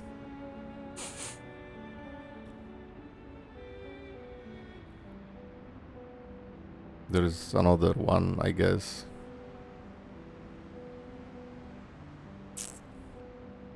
This one? Best poster in the game? I don't know. I was expecting something else, I guess. I'm not really sure what I'm looking at. It's like a person inside the person, inside the person, inside the person, whatever. Second one is global, this one. This is Farewell Driashki. What? Or this one is global. Why is it so small? I don't really wanna go lower. to look for shit. Oh, this is dope.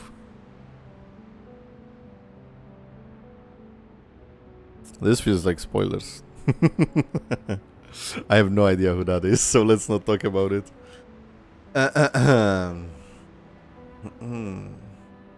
Yeah, I'm not looking. Let's just continue the game. On Discord. Wait. Let's do this. Yeah, don't tell me. I did not notice the root of 2 being on the thumbnail of 1.9 EP. Where is it? In reverse? Oh yeah, like this one, yeah. I guess we can have it bigger.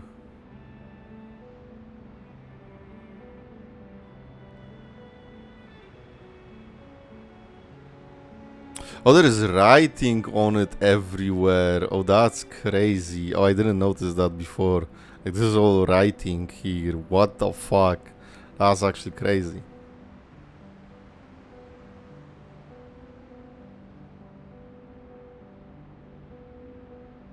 Oh, Recoleta ale vertin.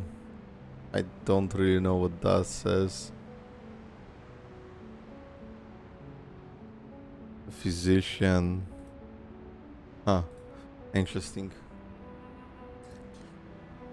It repairs the words the mine in prison over and over. Oh, damn. The one who drew this sure went mad. Yeah. Crazy. That looks dope. I never really looked at any of the posters, by the way. I know a few people asked about it. I was not looking at the posters at all, ever. Like, I know somebody posted some of them on Discord. I think that was like for 3.0 or 3.1 even. But I definitely did not like look into it at all. You know how I hate spoilers. Your mind is a prison while also being a key. The fucking what? I am not even gonna start this. Philosophy in motion. Does the Foundation ever actually require employees to clock in? Discuss. Have you ever heard of Foul Cat Sonetto? Yes, he's a renowned French philosopher and social theorist. I read books about him. His theories at SPDM. Oh damn, we need Cryo Delta here. So they are precisely the kind of book they would never confiscate. Sorry, I don't understand.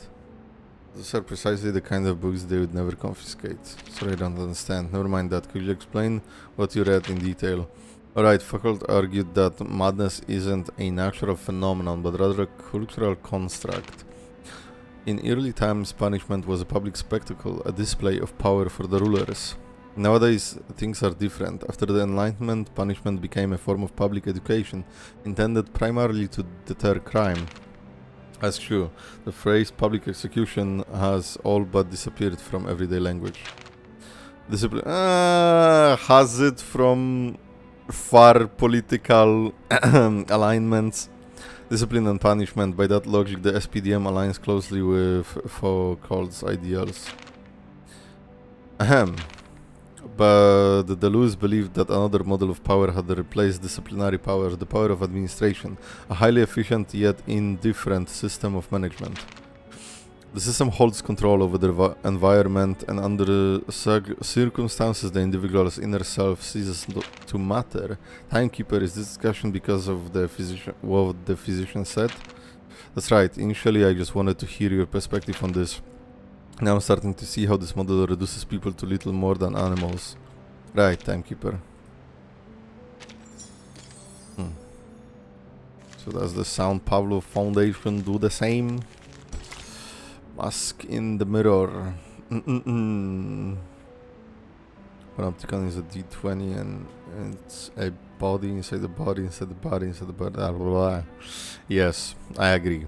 The mask in the mirror. Between two mirrors hangs a single object. One face, two faces cascading into the infinite. The crazy effect when you put a mirror to a mirror. Where did the physician go? Wait. Sir? Are you? The physician, the Aleph. He has a book. No one notices when the unfamiliar prisoner appears. He seems calm and almost ordinary, like an unchanging mirror that has stood here all along, in this room, in this labyrinth, passed unseen by everyone. Damn, girl, fucking breathe normally. She now sees plainly, makes her step back, but in the end she says the name out loud. It sounds heavy, cold, and leaves her at a loss. Aleph. It's you. My pen pal. Yo, bro, what's You are, up? in fact, in Komala. All those letters, all the ideas we shared, they weren't just my imagination or some prank. Vertin, sonetto, it's all just as I told you. See, my imaginary friend is They real. weren't meaningless. They're all real. Yet why does she feel no joy? So, sir, are you Aleph, the ruler of this prison? No, Aleph is Are not you the the ruler, one controlling the right? panopticon with the die? The one hiding Miss Dores's whereabouts? What curious inquiries. Quite different from the last 2,666 questions I've received. Oh, damn. My guests, you may call me Aleph, or by any other name, be it a symbol of God's oneness or a farcical epithet. His book says something. I moved as in I could see it better from underneath. Fucking brilliant. Huh. I am merely one of the many prisoners who voluntarily reside here. A single letter in the alphabet of the Panopticon. He's real, but he's also a criminal. A letter? The way you speak is quite different from Dr. Merlin. Still, I wonder what your relationship is with him. So we understand that he has split personalities, right? Under the dim lighting, the man looks drained of all energy. But allow me to make a guess. You're Dr. Merlin, aren't you? A Libro de Arena, one of Borges' books. I'm afraid that's not entirely accurate. But you may think of it that way. Because even his like Merlin visuals is a are figment completely born different. of my mind. An incomplete reenactment. He is me, yes, but not entirely. He, or rather they, failed to find their answers. The Book of Sand? They fought against their predestined I don't know fates, shit about literature, only guys. to be I'm inevitably sorry. crushed under their weight. I simply stood by and watched it all unfold. That was the extent of our relationship. They? You've already met Merlin and the Idealist. Ah, yes, he their was. demise. I'm gonna be honest, I wasn't 100% sure on the Idealist, because I remember in the EP there were 3 of them. But I wasn't sure if that is true, because the Idealist is like kind of different than Merlin and Aleph, if I'm gonna be honest.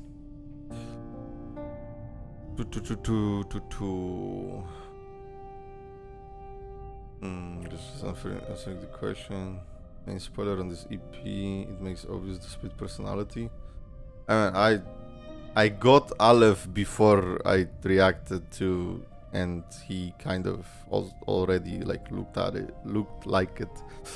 That was his name from the Aleph under Borges' book. What the fuck?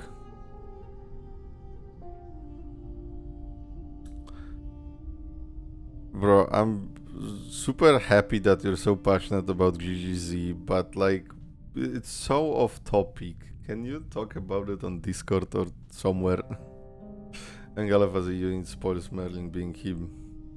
I guess so, yes, because they don't really say that. Well, it is what it is. It was unavoidable. The dice were rolling.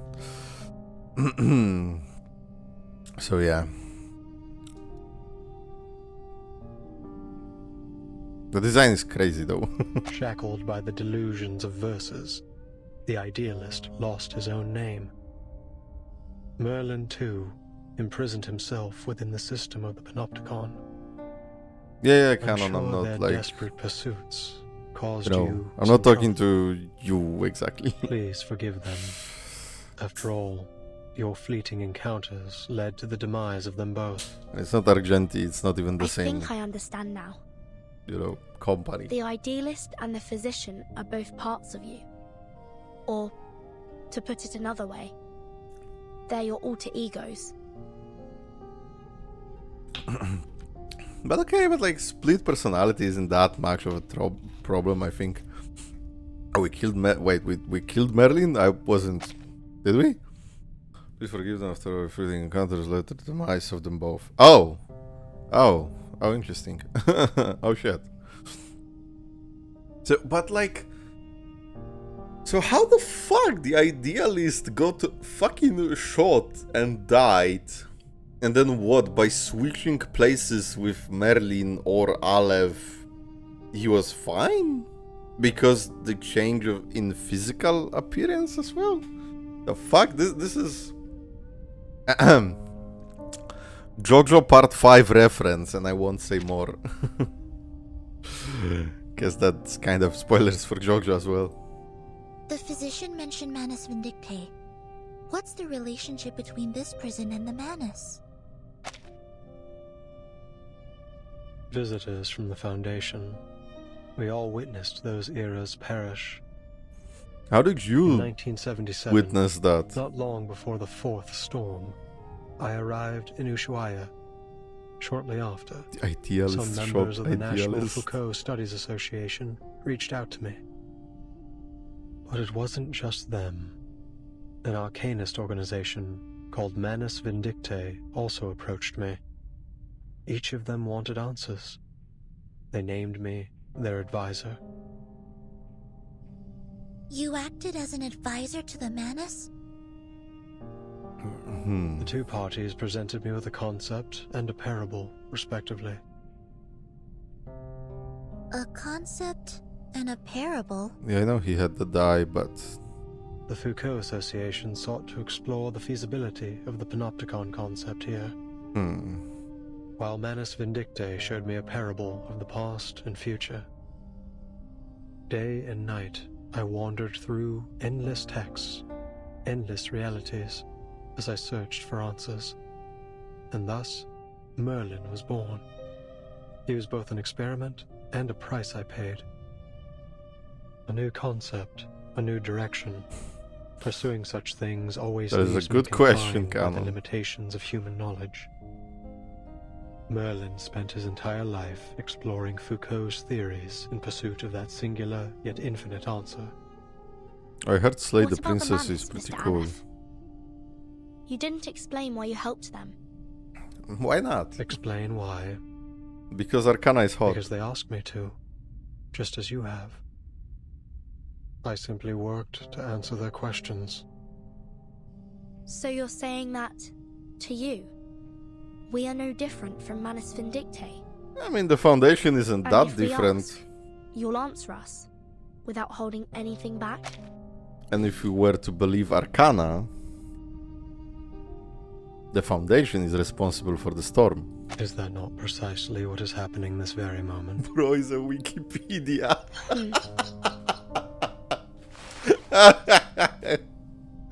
Okay, man. Aleph picks up the fallen die. It flickers with a familiar, comforting glow. This is what the Manus gave Merlin. A magical die named the Tear of Komala. Oh, it's glitching. Tear of Komala is glitching. It was once a gemstone that belonged to a god. Oh, what the fuck? At the beginning of the century, explorers plucked it from an ancient gate they discovered in Antarctica.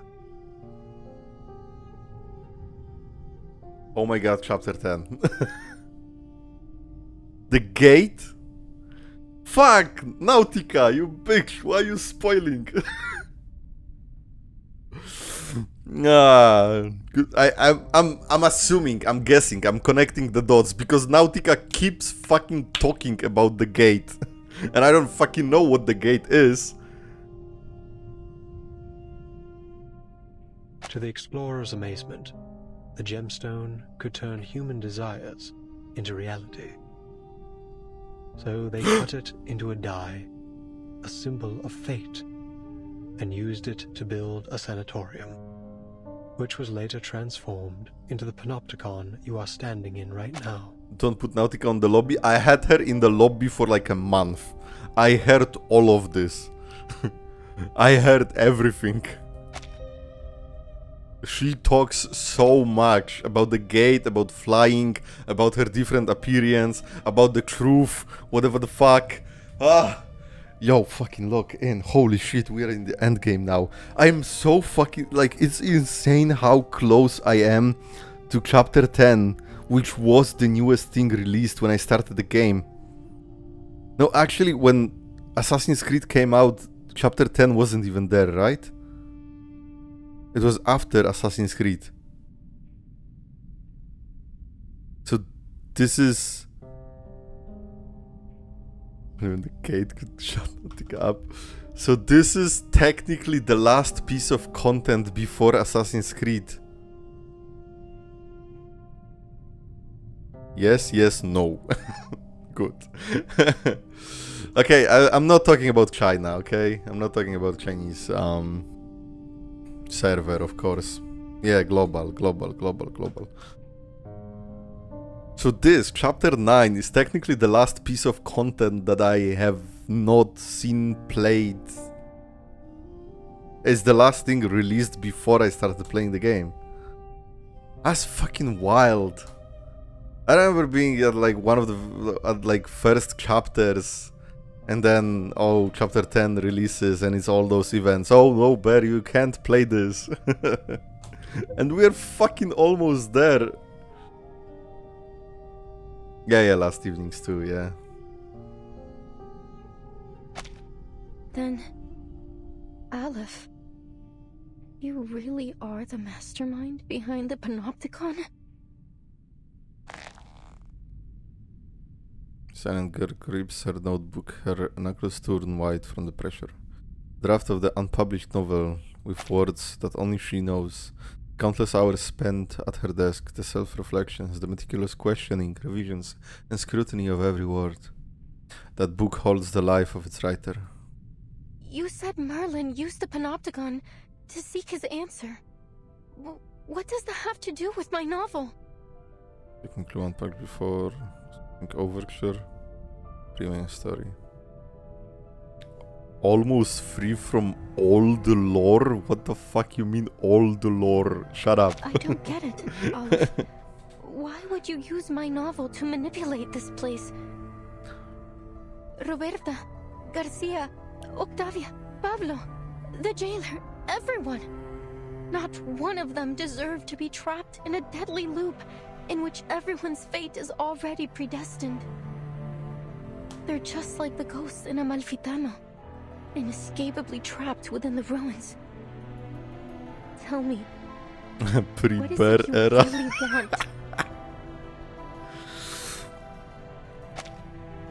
really want? I got stormed together with the Assassin's Creed collab from IRL to Reverse 1999.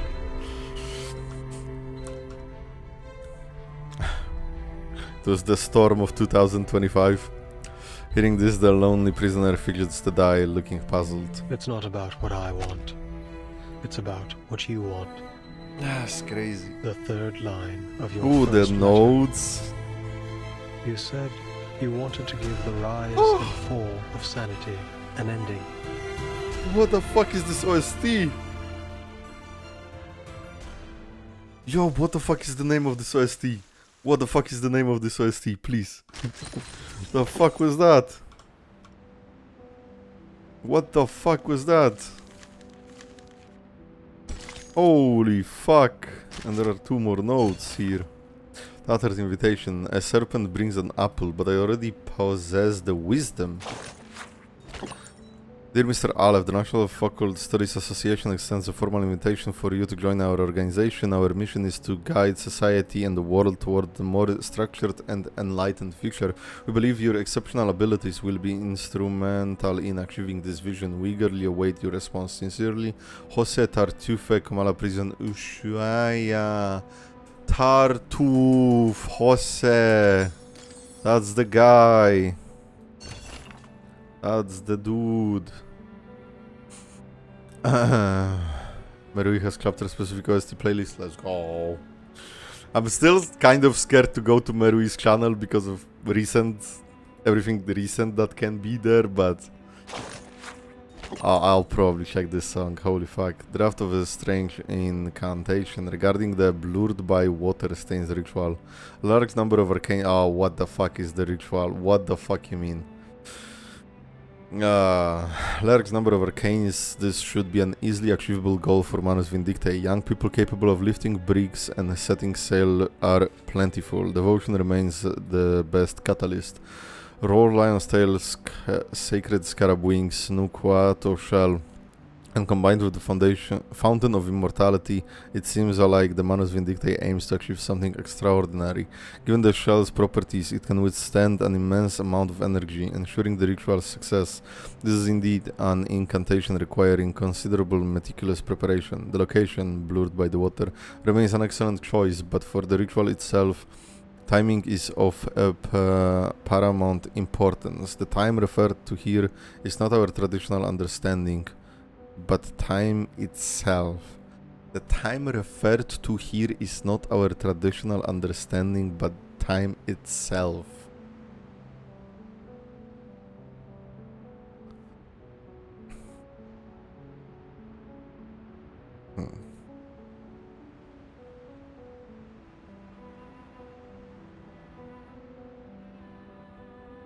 Okay, so whatever the fuck ritual, large number of arcanists, everyone sent here to the prison, right? The location, the prison, obviously. Whatever the fuck is needed. The strong shell. I'm assuming the D20 of a god turned into prison is strong enough. But what is the time? Time referred to here is not our traditional understanding, but time itself. So maybe, you know, 2007 time, not whatever era this is, or maybe during this, or maybe during the change of time. Time referred to here is not our traditional understanding, but time itself. Or maybe it's not an actual date, time, hour, anything like that, but just some events aligning together. And whatever the fuck this ritual is. Summoning Arcana, I'm assuming. The Sufferer. Aleph. Chapter, part 15. The mournful, the grotesque, the sum of self and self. Go together, go together. Aleph.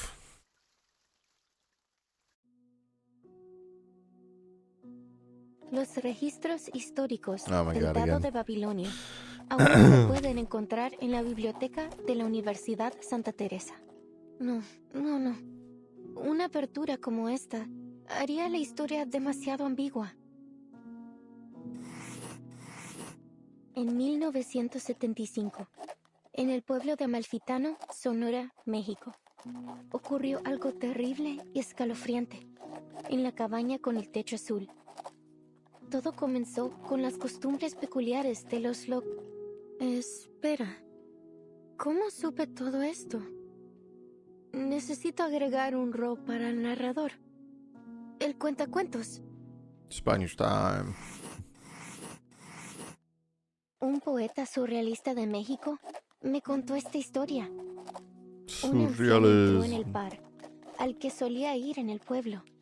Al mismo tiempo, el empleado del banco también entró al bar, trayendo la noticia de que una cooperación multinacional iba a construir una fábrica de jabón de galletas en Amalfitano. Espera, ¿empleado del banco?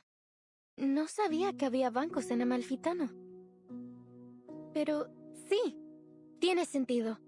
Los bancos comerciales son, sin duda, un sello del capitalismo. Gracias, amigo por correspondencia. Amigo por correspondencia. Antes de convertirse That's en funny. empleado del banco, Correspondencia era is defensor de las antiguas the costumbres same del in pueblo. Polish. What the fuck? Era un pescador de dunas. Oh, it's autoplay anyway. Caleta de Jabón. I don't know. El triste y aterrador pueblo y los ciclos ocultos dentro. Funny how the letters with the additional stuff are in different fucking font. Can you see that? The O with the dash and A with the dash are different font because this font doesn't have those symbols. Se sentó en su antiguo taller, girando incansablemente su rueca. Un regalo precioso, Tilde. otorgado por el dado de Babilonia. Tilda is this symbol in fucking.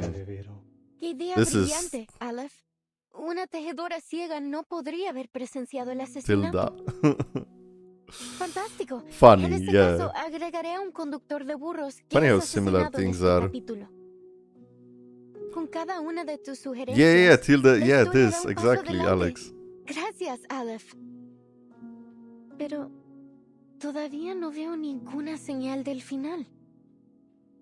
Es como si And no this importara is cuántos Kreska. personajes nuevos agreguemos. Todavía falta algo en el pueblo desértico.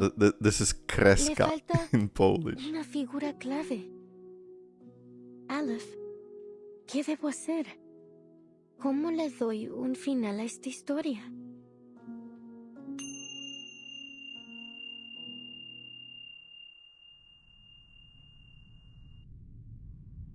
Tú misma me preguntaste. Like this. ¿Cómo le doy un final a esta historia? You asked me yourself how to give this story an ending. Me describiste cómo tus palabras se habían transformado en un rompecabezas desmesurado infinito, un lenguaje irreconocible, una colección de información ambigua y una parábola que había perdido todo su Why are you significado. speaking Spanish even more? La ausencia de un final aún te roe, atrapándote para siempre en ese abrasador pueblo desértico. Oh. Todo lo que estoy haciendo es intentar encontrarlo para ti. ¿Estás diciendo que has estado accent. manipulando los acontecimientos en el panóptico desde que intercambiamos cartas por primera vez septiembre pasado? Jesus, very Spanish moment. What the fuck? She struggles vainly hoping for him to deny it. I mean, the dash itself is called Kreska. Maybe it above the letter is also an accent. I'm not a Polish major. I got a C in Polish, which is fucking insane because I got an A in English.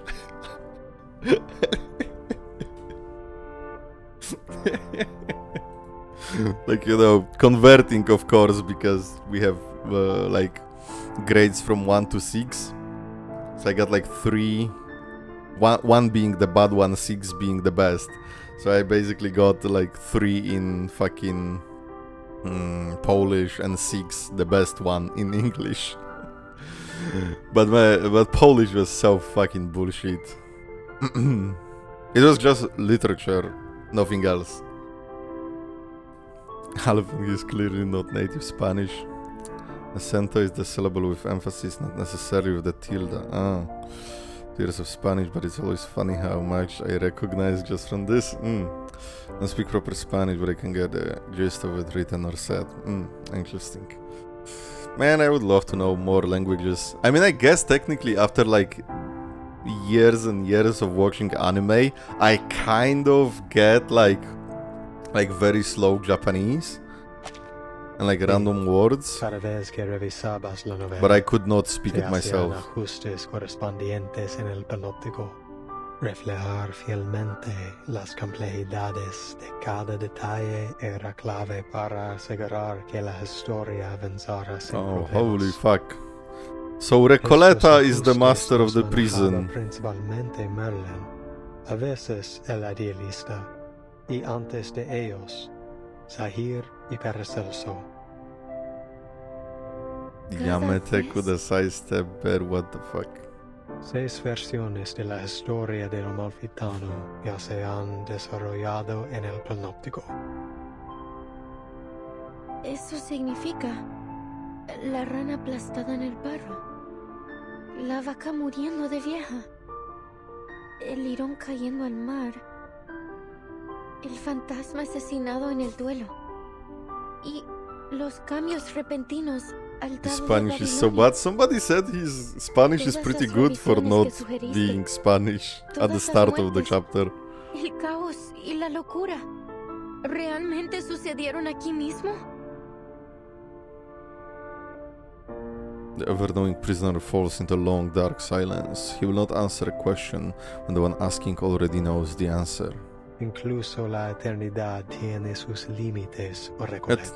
Eternity mentioned. In the 6th revision, we added the blind weaver, an extraordinary figure. Just Bro, like isn't this the same character? Who carries a suitcase that you introduced in your 7th letter? The paracausality researcher carrying a suitcase. Miss Recoleta, is this character really based on the timekeeper? What? Of course not. The paracausality researcher is an entirely different character. Don't you understand? We're only one die roll away from the ending. Are we? Aleph leaves the core of the infinite labyrinth. The tear of Kamala swirls slowly in his hand. I don't. What on earth are you trying to do? Oh. Ow, my eyes. The filament lamps on the operating room dim. With motions, the walls ripple like the water transform into countless mirrors. Ah, why would you do this again? Where the fuck are we? Within the mirrors, an endless stream of information appears. A seemingly possessed telephone bubbles, an old radio sings, a flickering slide projector wears cracks, a muted film projectile spins. A timetable opens, the dictionaries of countless languages flow past. Jesus fucking Christ. A room without an exit, an internal predicament, a prisoner's dwelling. Recoleta, it is the cycle of fate that has brought you to the panopticon of Komala in Ushuaia. Now, return to the rise and fall of sanity. Return and become a character once more. You've been searching for its ending, but how could you possibly find it when you're no longer inside the story? What the fuck is happening? I believe that this time you will witness the grand finale with your own 2 eyes. No more sadness, no more loneliness. So bro basically joined some weird ass organization and Manus, but his side project turns out to be the biggest fucking, like, using dice of God to write a book for his pen pal. What the fuck? Hey, the piano, I appreciate that. The answer you've long sought lies in the inevitable final row of the die. So, the jailer is the bank clerk, and Erd is the blind weaver. But what about Roberta, Garcia, and Octavia? They weren't even assigned roles. They were just playthings, helpless in the face of fate. What right do you or I have to decide what happens to them? To dictate their gains and losses? Kinda unsettling to think about that gods use dice for anything related to us. Fucking crazy. But I think they already said that, like, it was like actually an orb or a tear or something, and humanity made it into dice, I think. Or maybe I'm mistaken, what Aleph said. But they couldn't possibly understand such a thing, could they? To you, it's just a story. But to them, It is the manifestation of bittersweet destiny. Do you think hiding behind the guise of fiction absolves you from the reality that you've turned the Panopticon into a living hell? Typical humanity, Yes. let's introduce gambling. You're the only one who truly It was understands Jam the rise from and the fall gate, of okay, sanity. Jam. Yeah, Jam Goodness could knows be how many 20-sided. manuscripts I sent out that never received a reply. I was so grateful to you for your replies, for understanding my novel. Those things were more precious to me than any sunrise over the Andes. Had I known that your feedback was created in such a way, and at such a cost, I would have preferred not to receive it at all. Don't you get it? Even if they don't understand my novel, the people I meet are still my friends. Whether we took a long journey together, or we simply chatted for a few hours. We Yo, the formed music an here, holy fuck. inseparable, miraculous bond. You're a part of me. How could you treat them like fictional characters? Canon. It's disrespectful to my work and to life itself. Writer's resistance is no shard that it cuts through Alep's carefully constructed labyrinth easily. But you raised the question yourself. Why do you resist receiving its answer? He lowers his head, and for the first time, cracks appear on that indestructible mask. My eyes! Oh, what the They're always fuck? like this, aren't they? They throw a question at you, only to abandon it along with the fading of the era. What the fuck? Dawn will spare no. You've known it all along, Alan. Oh my Only the god, timeless that's the Panopticon physician can and that's the control idealist. The all-seeing tower. The red perfect and the government. bandages, shut the fuck up. What a hopeless fool you are, Merlin. Haven't you heard what they say? There is no need to build a labyrinth when the whole world already is one. 37 made a similar question to Regulus? Swept Oh. away by the tides of time, only to resurface on the shores of our minds once more. We've seen it happen over and over again. That's Surely insane. you've realized by now that the only true meaning can be found in literature. For over a century, literature has remained the singular, ultimate answer. This lonely cowboy is simply feeling lost at the moment. Spare us your rambling, my dude. You're wasting our time. Enough. Cool. The die that reflects the heart can no longer bear its weight, that it glows from within. One surrounding mirrors, countless reflections of Aleph appear, each wearing a different face. The crowd into the room as a flood of Aleph ghosts. seems to be in a terrible state. We have to be careful. Oh. Something Oh, isn't the right about effects. that die. We need to cast the die. Do I fight him for real this time? Why? What the fuck is this team? What the fuck is this team game? Like, why? How do you choose this? Jessica, Loggerhead, Mad Pocket, and that isn't any of my teams. What the fuck are you on, game?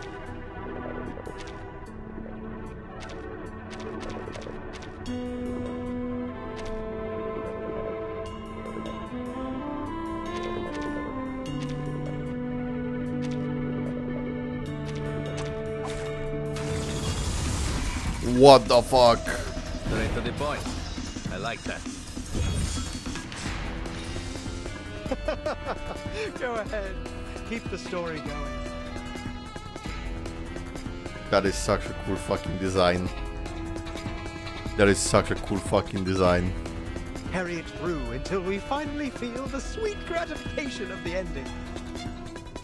Your endeavors are doomed to fail. There's only madness in literature and art, not transcendentality. What in the fuck? Aleph, Ghost of Transcendentiality. Selves and egos desire for transcendentiality. Lingering hysteria, shifting personas. That's crazy. What is this? Flood of Fiction. Make the ally with the highest Moxie consume all their current Moxie to cast an ultimate and recover the consumed Moxie. What?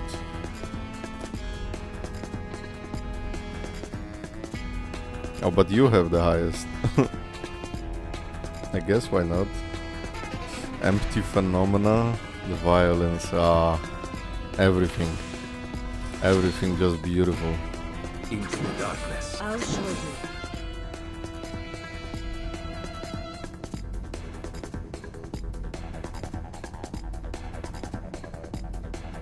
you. Game giving me a random team so I can enjoy longer fight.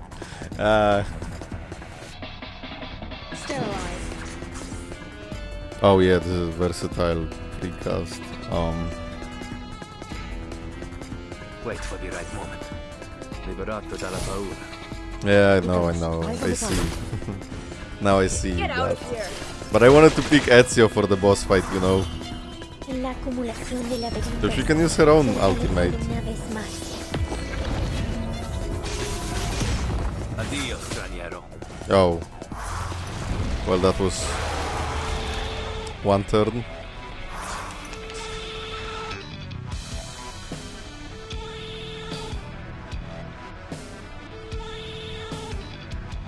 Okay.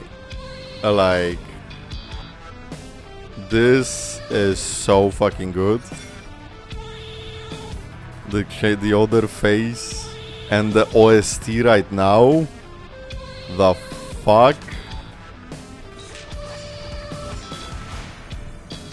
In todos los I found my, I'll show you.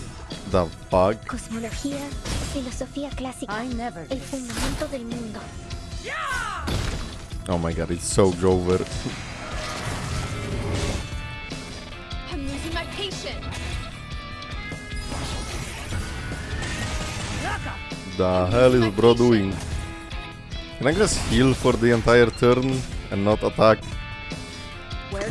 Look, I can do this, I can do this, then I can like move cards, and I can move cards to see some more of the fight. I'm gonna be honest, I wanna listen to more of this song.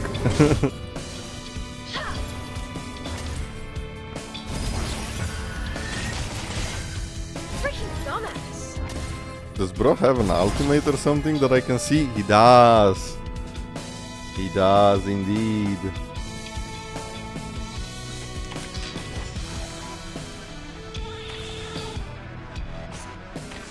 Oh, let's waste more turns.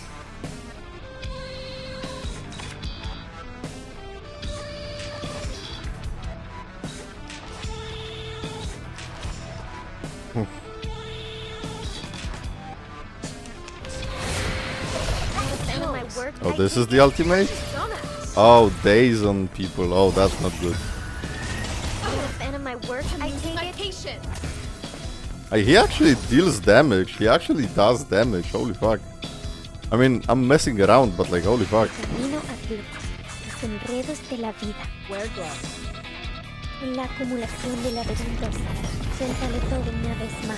Goodbye.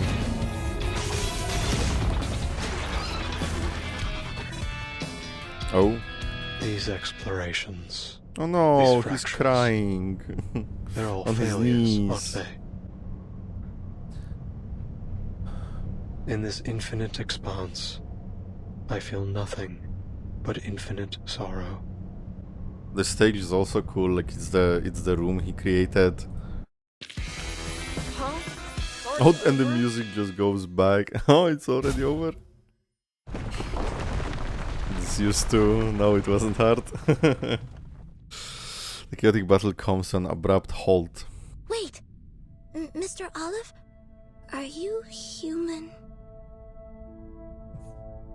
Man, the reveal ruined. Sonetto steps back, lowering her glass feather.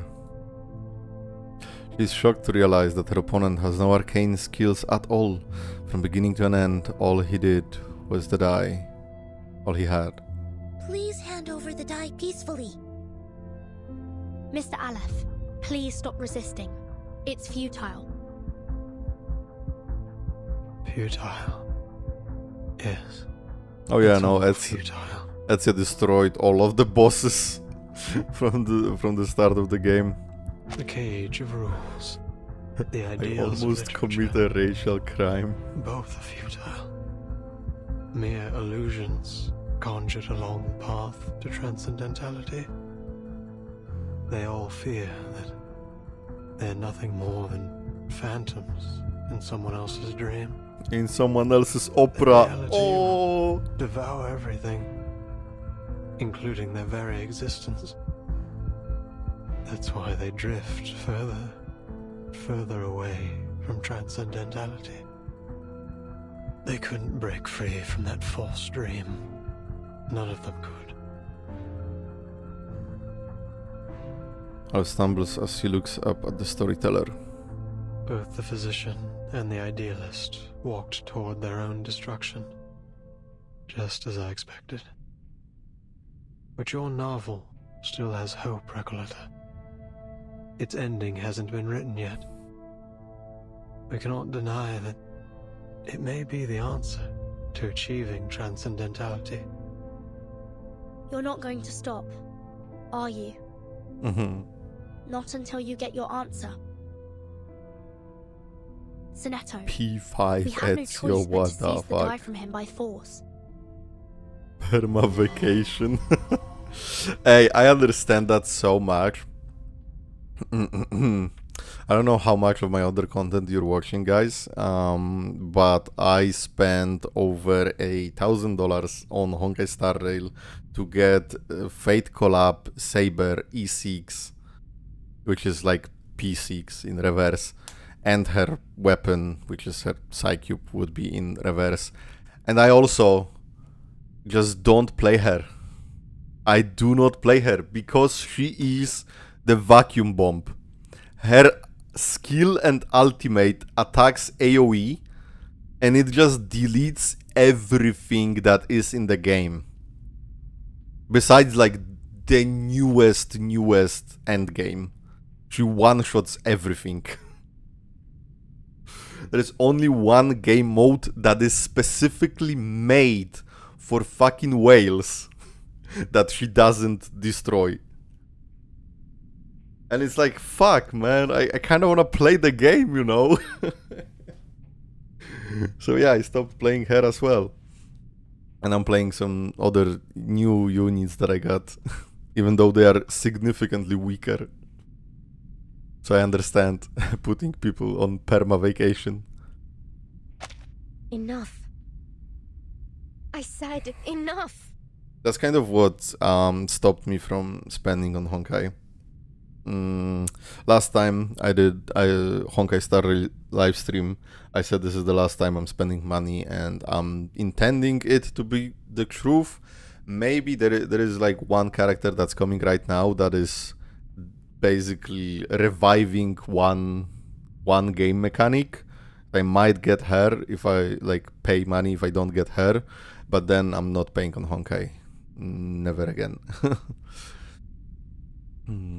When they have Utu style with the artifacts, because I usually take the opportunity to use 4 stars and 5 stars to try to clear stuff. What the fuck? Yes, Dahlia. Yeah. I want to play Firefly again. My wife.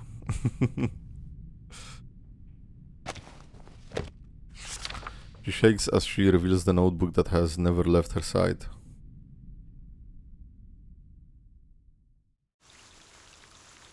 To be continued. Yeah, Dahlia. Break.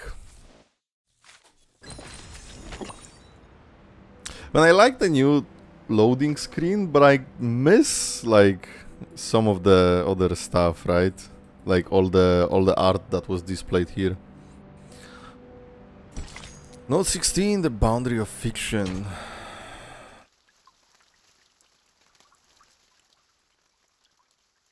Gotta drink some more, Jesus Christ. This is such a long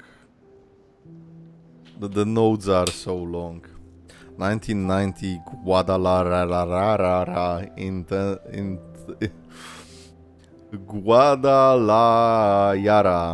Guadalajara International Book Fair. People move between bookshelves and corridors engaged in heated conversations. The air is filled with the mingling of multiple languages. I'm afraid we can't publish your novel in its current state, Recoleta. We look forward to seeing more refined work from you in the future.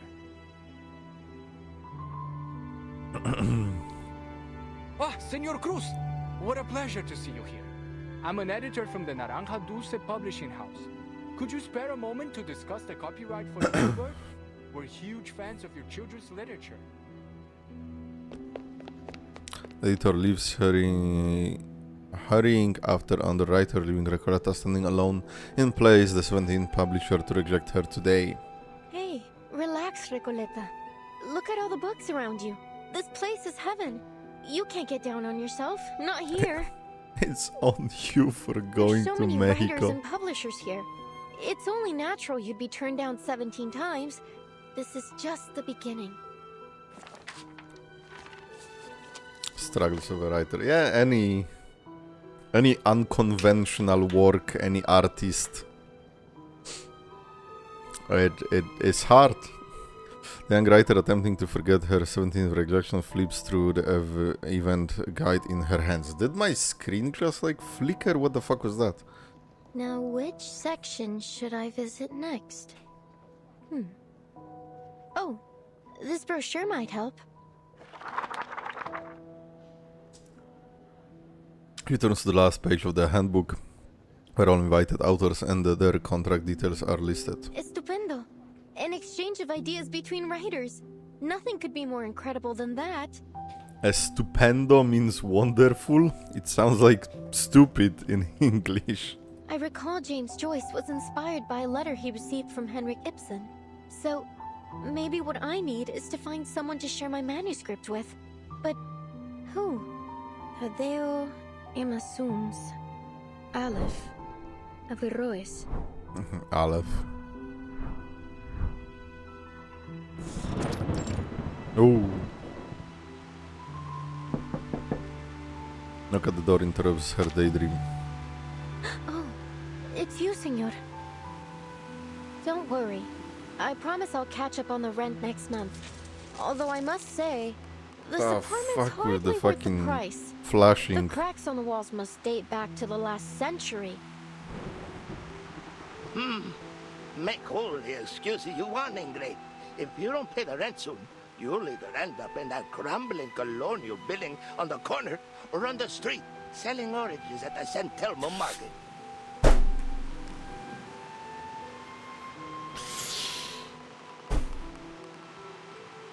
Of all the fucking things to sell.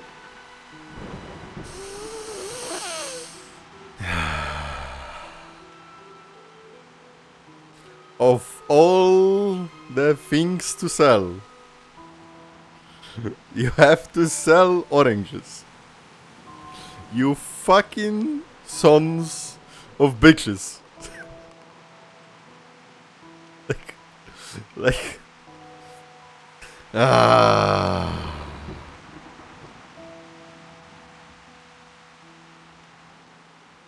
motherfuckers. By the way, Julia told me you lost your job at the textile factory.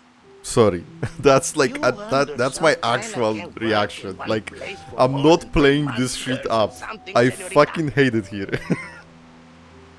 No, stop, Alex. It's enough that you don't have a profile picture, so it's an orange fucking A. Oh, you don't even want to know about the terrible things that happened in that factory. All I did was lend the oppressed workers a hand. Man, you're just like those college kids, full of hot air. Anyway, I am not here about the rent. Didn't you tell me to watch out for your letters a while back, when you just returned from abroad?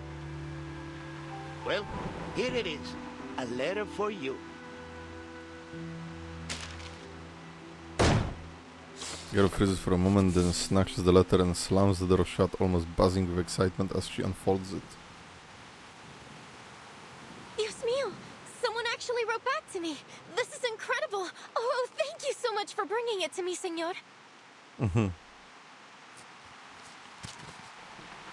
Please open the long traveling letter. Dear Miss Recoleta. It's from, let's see, Aleph. Aleph.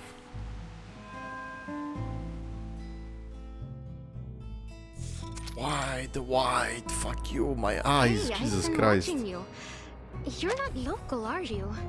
What are you writing? I did hit the desk a few hola. times. You're right. I just arrived in Buenos Aires 3 days ago. My trip's been a lot like a Copes tango performance, full of twists and turns, Tango. but nothing much worth telling, really.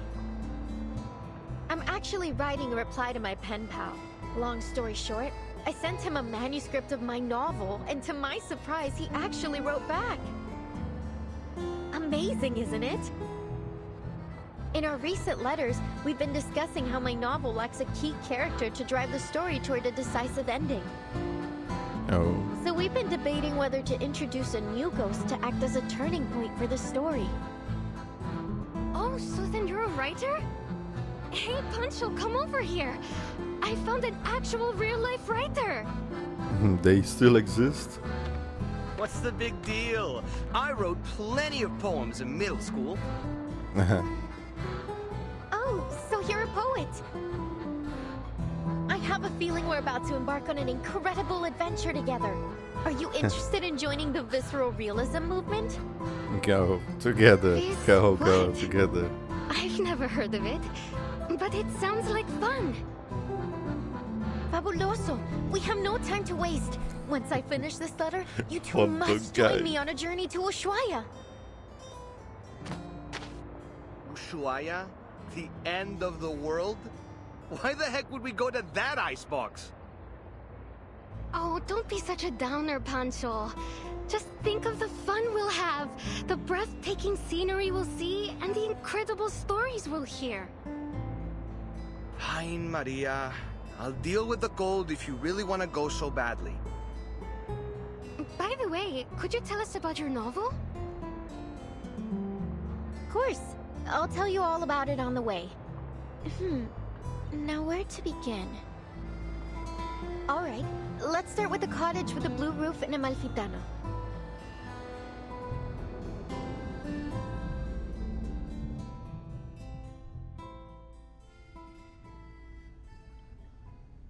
It's been 6 months since we first exchanged letters. Yeah, Pancho does sound like a... Since like a then, dick. I've been traveling. First from Chile to Mexico, then from Mexico It has been to 6 Argentina. months, okay. And I've never stopped writing. I'm not really sure what the purpose of my novel is. I just keep writing and writing. I can't stop. What power does literature hold? What responsibilities? Perhaps only by continuing to write will I understand one day. You need to write one piece.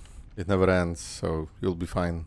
Recoleta flips through her notebook every turn of the page containing a different colored letter. After her long journey, these pages of letters form a faded riddle, their handwriting long since blurred. Aleph, you're right. I do want an ending to my novel. But not like this. You really have no idea, do you, Recoleta? Oh. Her only reader realizes she has still not grasped what is happening, forcing him to reveal the truth he has long concealed.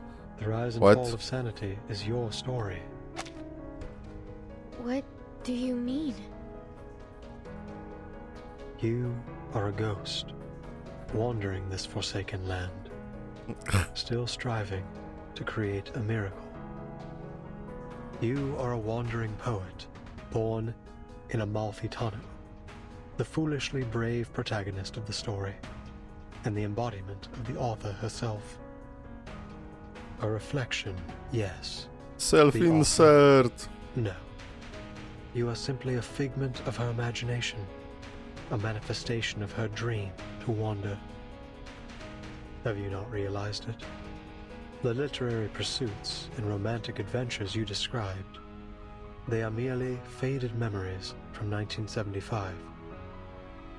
the poets who joined the visceral realism movement with you left Latin America long ago. Faded memories.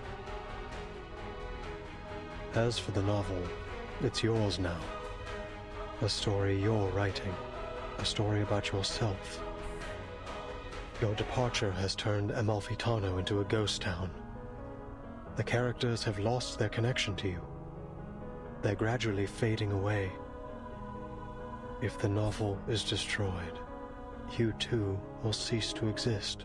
The fuck? Wait. This is... Miss Recoleta?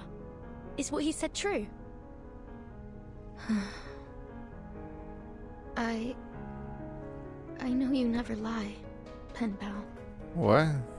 In your first But then letter, she would be like... You told me that a character's role in fate must 30? be determined from the outset. 20 something? Consistently adhered to throughout the story. No, what? Reading the 97. perspective and insights of a walking encyclopedia. Having such a person be willing to share their thoughts at all was an exhilarating experience. I had never imagined my novel could develop in this way. Should be Or 26, hardly not describe How I 17. felt in that moment. Right? It's No one but 1991. you has ever understood the story of that town, let alone offered any revisions. Following your advice, I added the bank clerk, the dune pescator, the blind weaver, and the murdered donkey driver. Amalfitano was no longer an empty town with a single blue-roofed cottage. The new ghostly residents had begun to fill the skies over it. The story was finally reaching completion. I could feel that the ending was within reach. I became increasingly eager to meet my pen pal. I couldn't get the thought out of my mind. I wasn't sure what I would say to this Aleph. A simple thank you, perhaps? Or maybe a discussion about the future of Amalfitano with its sole reader. I think I'm gonna listen to it before I look at chat. Different from everyone else. Led up the garden path by fate. What the fuck? But even if I am a ghost, as you say, an incarnation If I am of a someone ghost? else, a fictional being, Shut the fuck up, she's one of the similar people. Like I just said today, Jay's sister and Mr. Carson. So she lived through whatever happened in 75, and then there was a storm and she was thrown here in 91 with memories of 75. so what? My resolve will not waver. Just thinking about this Even if fucks with my existence brain. is bound to fade away. Because this isn't what literature is supposed to be. You once told me there isn't an ounce of reality in fiction, only voids and glorified lies. Let me tell you this. Whether real or fictional, corporeal or intangible, I have accepted my existence. Is she unawakened? Now, let's put a stop to this, Aleph. Is she the book? What the fuck? The inmates aren't characters in my novel. They're people trapped in a prison. Just as you are. What the fuck? By simulating my story here, you have made me into some kind of god. A guilty, false creator. A dictator of fate. I never wanted any of this.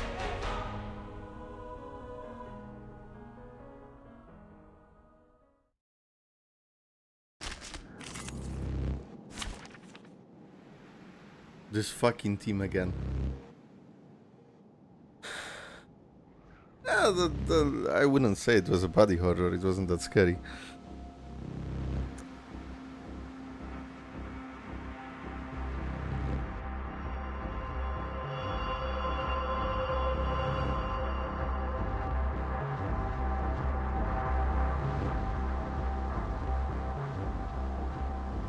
I have like a million questions. What the fuck? The murdered donkey driver, the dude piscator, and the door-side beggar. Shut the fuck up. Oh, she works with Moxie characters. Fucking I don't have any.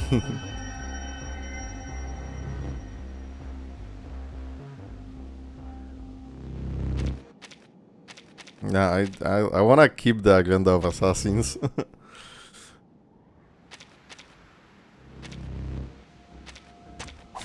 Straight to the point. I like that. Any guesses? I said my guesses. 2 guesses. Frecuencia perfecta. La admirable aleatoriedad del destino. The first one, that she's one of the similar people and she lived through it. And or she's an awakened and she is the book itself. Manifested a fucking ghost. La fuente del dado de Babilonia. I think I found it, the source of Die of Babylon. The deaths of the dead, those bills, they've all been torn to shreds.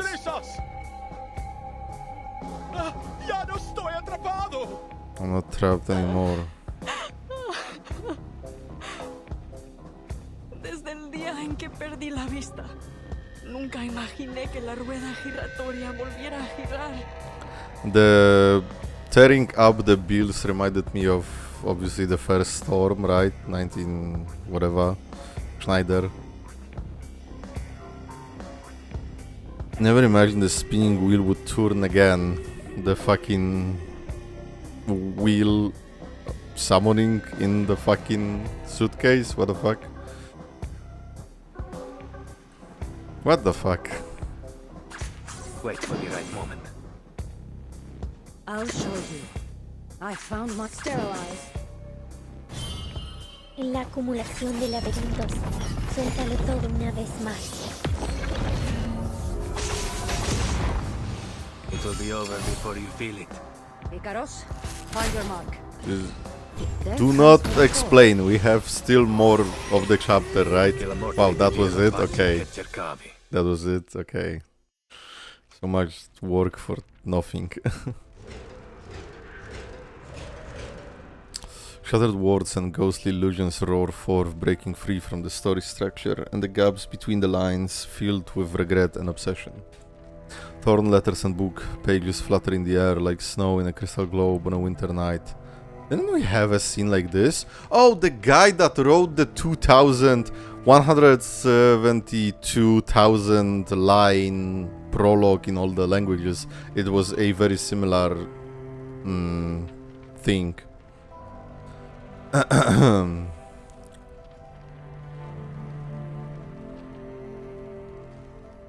Everything is quiet. Huh? Miss Recoleta has vanished. Did she really cease to exist like Aleph said? Recoleta. How do we get out of here? Do we have to die? The fuck? Oh, that's... okay, that's the end of the note. What the fuck? Huh. Well, the fuck? Ghosts of the past, I guess. Beneath the air of those who were never granted marble nor memorials, call out her name.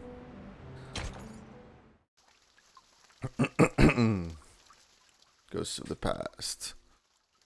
Outrail, for fuck's sake.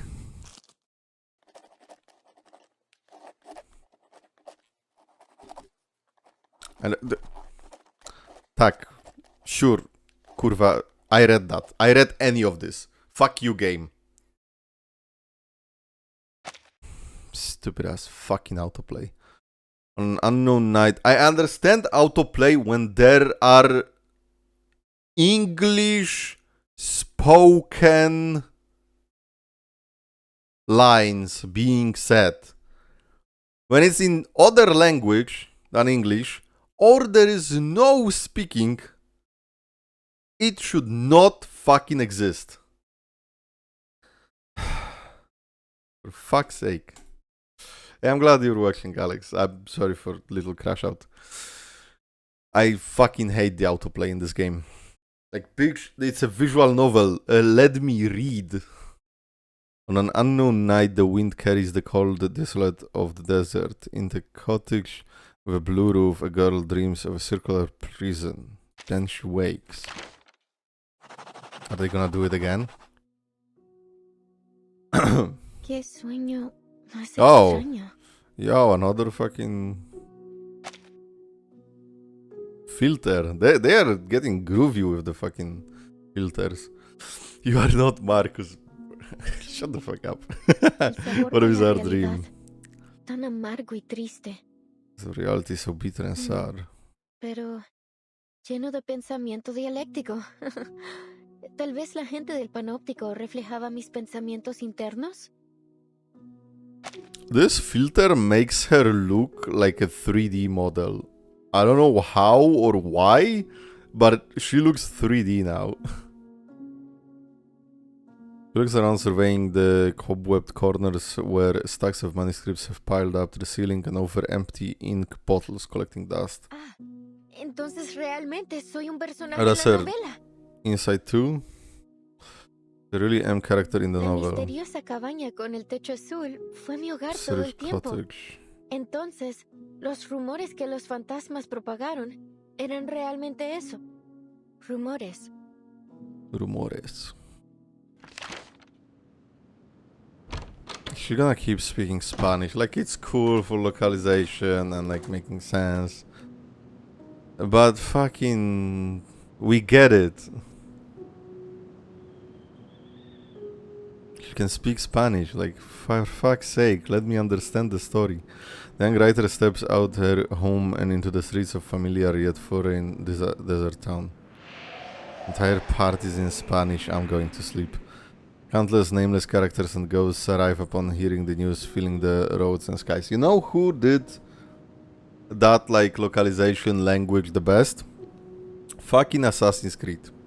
Assassin's Creed 2 and Brotherhood. Even Revelations. I don't give a fuck about Revelations that much. Which is apparently an unpopular opinion. Ezio speaking full English and then having like one word in Italian was peak. Because you understood everything and you have that localization, whatever, right? Appreciation. Here, I don't want to be negative about this because it's cool. Well, like, holy fucking shit. I had the same problem with Isolda speaking German. Countless nameless characters and ghosts arrive upon hearing the news, filling the roads and skies. Welcome back, dear writer. Gracias, querido ícono del capitalismo. Dear icon of ¿No capitalism. desgarré esta novela en pedazos? And I tear this novel into pieces. Woman wearing a peaceful hat steps Verás. forward. Amalfitano es una dimensión más allá de la vida y It's la a muerte. dimension beyond life and death. Este pueblo es un reflejo de tus pensamientos internos. Stone is a reflection of your inner thoughts. It's incorporeal. You can't tear something incorporeal into pieces. La literatura es infinita y atemporal. Literature is endless and timeless, like a river flowing across life and death. No me extraña que seas mi personaje favorito. Nunca Wonder you're my dejas de favorite character. You iluminarme. never cease to enlighten me. Desafortunadamente, la literatura es una Unfortunately, vocación literature is a peligrosa dangerous e and inútil. futile calling. Nobody truly Nadie understands or entiende even realmente. remembers your Ni work. siquiera recuerdas el dicho. You remember the Los saying, únicos the only truly dead verdaderamente are those who have been son forgotten. aquellos que han sido Haha, Recoleta, you will disappear for good if you para leave siempre si dejas a this Amalfitano again. otra vez. It will be Será like como it never si existed. nunca hubieras existido. Siempre he admirado tu pensamiento crítico, señor. I always Encaja admired your critical perfectamente con thinking. tu rol. It fits your role perfectly. Rough hands grasp the writer's palm, feeling the lines etched into her skin. Hey, yo, what Todo the fuck? estará bien, Recoleta. Everything will be alright, Lo que Recoleta. sea que haya pasado. Whatever happened, you've Ahora returned has now, regresado. that's what matters. El dado de Babilonia rodará de nuevo. Babylon will roll again. Uno de nosotros obtendrá Each of nuestros us will get finales. our endings. Crowd erupts in cheers. Así es. Resuelve el asesinato en el bar y pon mi alma That's en right, paz. solve the murder at the bar and put my soul at rest. Libera el pueblo de la Free locura the village from the infligida por madness el antiguo inflicted espíritu. by the ancient Arregla spirit. la aleatoriedad del dado de Babilonia Fix y the aplana la randomness. frecuencia catastrófica. Roll the dice one last time, Recoleta. The young writer takes a step forward. Everyone, the living and the ghosts, watches expectantly. Entonces, el The ending I've final been que he searching estado for is buscando on the es el other que el me was otro unable yo to give me. no pudo darme. El yo que se lanzó de cabeza a la lucha contra un poder invencible. El yo que finalmente Sure, whatever you say, dejó Queen. esta tierra. Después de todo este tiempo, finalmente he encontrado mi final. He grasps the gleaming dice of Babylon.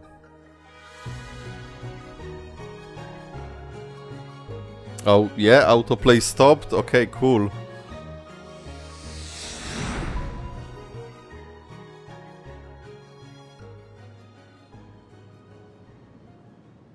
Solo un lanzamiento más. Y todo habrá terminado. Mi historia. Mi pueblo. Todo finalmente llegará a su fin. Okay, this sounds like it should be sad, especially with this music, but like, who cares about this fictional city? Pero el sueño sobre el panóptico también terminará, ¿verdad? She stops. Oh, cariño. Es solo un sueño. It's just a dream. Ah, no me digas que estás abandonando tu búsqueda de toda la vida por un miserable sueño. Don't tell me you're abandoning your lifelong pursuit for a measly Este dream. sueño es cruel. Nadie The entiende dream is esta gran cruel. novela ahí ni este pueblo asombroso. Understands the great novel there or this amazing Pero town. aquí eres una verdadera I hear you're a escritora. true writer, this is your home, Este es tu Recoleta. hogar, Recoleta. Pero ya extraño a mis amigos en ese sueño. Existe. Así como este lugar existe. I already miss my friends in that dream. It exists just like this place does. Fucking what? Pero nosotros también somos tus amigos, Recoleta. Podrías desaparecer si dejas a Malfitano. ¿Estás segura de que quieres irte? Young writer puts down the die in her hand. The die that signifies the end of everything vanishes into the sandy wind. Fucking what? ¿Sabéis cómo soy, queridos amigos? He pasado mi vida emprendiendo aventuras tontas y no recompensadas. Así soy yo, ¿verdad? Amalfitano es, en efecto, un lugar ideal. Un lugar para vagar, para un viaje corto y para perderse un rato. Y tiene ustedes, mis amigos ficticios, a quienes quiero tanto. Pero debo regresar a mi sueño y ver a mis amigos ahí. Ellos son igual de importantes para mí. As I hear her words, the ghosts of town smile with relief. Sí, tienes razón, Recoleta. Yeah, you're right. No se puede negar que eres un alma noble y apasionada. Cada uno de nosotros lo sabe. También eres nuestra querida amiga. ¿Por qué te detendremos de hacer lo que realmente deseas? Everyone makes way for her as a path into a boundless void unfolds. Deseamos lo mejor, Recoleta. Wish you the very best, Buenas noches, Recoleta. querida. Good night, Que my tu dear. sueño sea dulce esta vez. May your dream be a sweet one this time. Gracias a todos, mis amigos. Nunca los olvidaré. Here wipes the tears from her eyes and steps into the looming darkness. All is silent as she enters the barren land. There is only a faint sound of footsteps echoing against the vast and empty darkness. Being an arcanist must be crazy sometimes when your arcane skill makes you question your existence.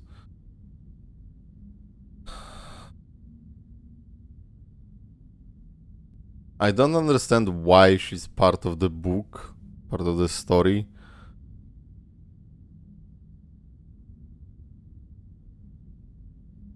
But besides that, yeah, I think I don't know. It's weird, and I don't give a fuck about the city. Okay, wait. Before you fucking explain everything, it is silent as the enters the barren land. There is only faint sound of footsteps echoing against a vast and empty I've read darkness. your work, Señorita Recoleta. To be frank, it lacks both depth and breadth. This town of yours is still far from reflecting the complexity of society, and the narrative lacks a discerning perspective. It still needs some work if you want it to truly resonate with our audience. Just go for it, Señorita. You're at a perfect age to explore, experience, and learn. I am Wills, and the lost girl feels her existence again. Within the void, she reclaims her voice. What's happening to me? At least it's in English. 1,000 or perhaps countless faces emerge before her again. Ah, of course. The rise and fall of sanity is my story. So, even though the novel's been destroyed, the story, and myself along with it, lives on in the minds of those who read it. Thank you for your feedback, editor. Even here in this great expanse of darkness, I can still hear your words.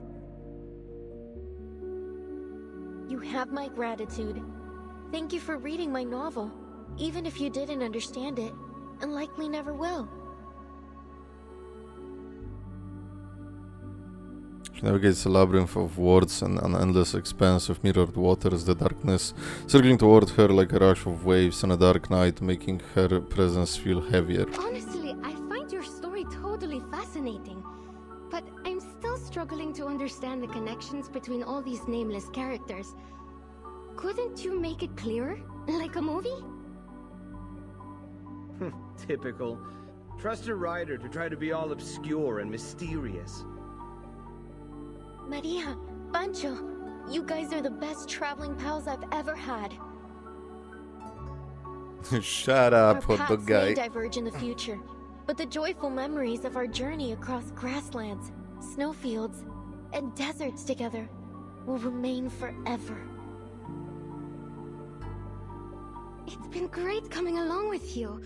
You're totally one of a kind. We'll be waiting for you at my aunt's vineyard. A little sun after a hard day's work will do you good. The passionate companions wave to her, never looking back as they continue forward. The girl's steps are no longer weightless. With every step she takes, they feel heavier and more real.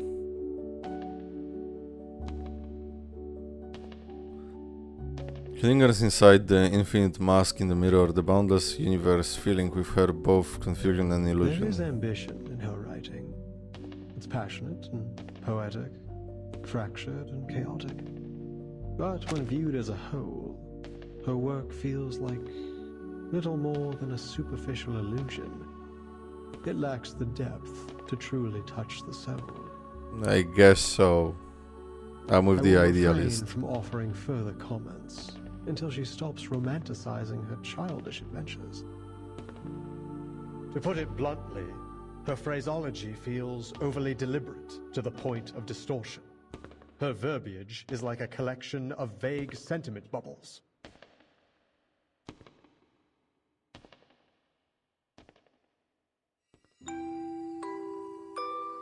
Oh, what the fuck, cinema? I see, Aleph. Then this is how you really feel about my novel? 1,000 readers will interpret a story 1,000 different ways. Some believe the text itself is dead, and it is the reader who gives it life. The truth cannot be fully conveyed through words alone. That said, I think the rise and fall of sanity is a good story. It just fucking skips, yeah. Oh, Skips a beat, so the Eternal paradise, Paradise fucking... is a library of sorts. Just like I always imagined. Or is this just another reflection of my inner thoughts? I'm assuming it's gonna autoplay anyway, yeah. I like it here.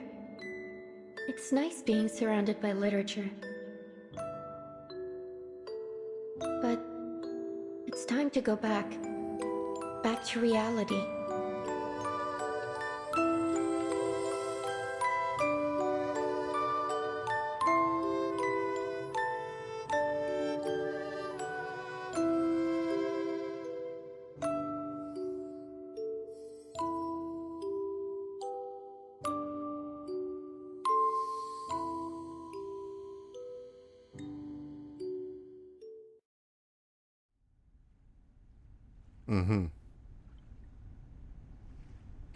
You're right about literature, Dorside Beggar.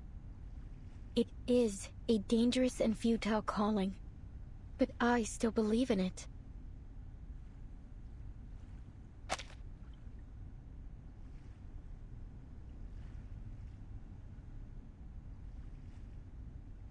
Truth cannot be fully conveyed through words alone. That said, I think The Rise and the Fall of Sanity is a good story. Our heart skips a beat within this paradise that harbors the boundless histories and the mysteries of humanity. She finally finds the mirror that shows her reality as it truly is.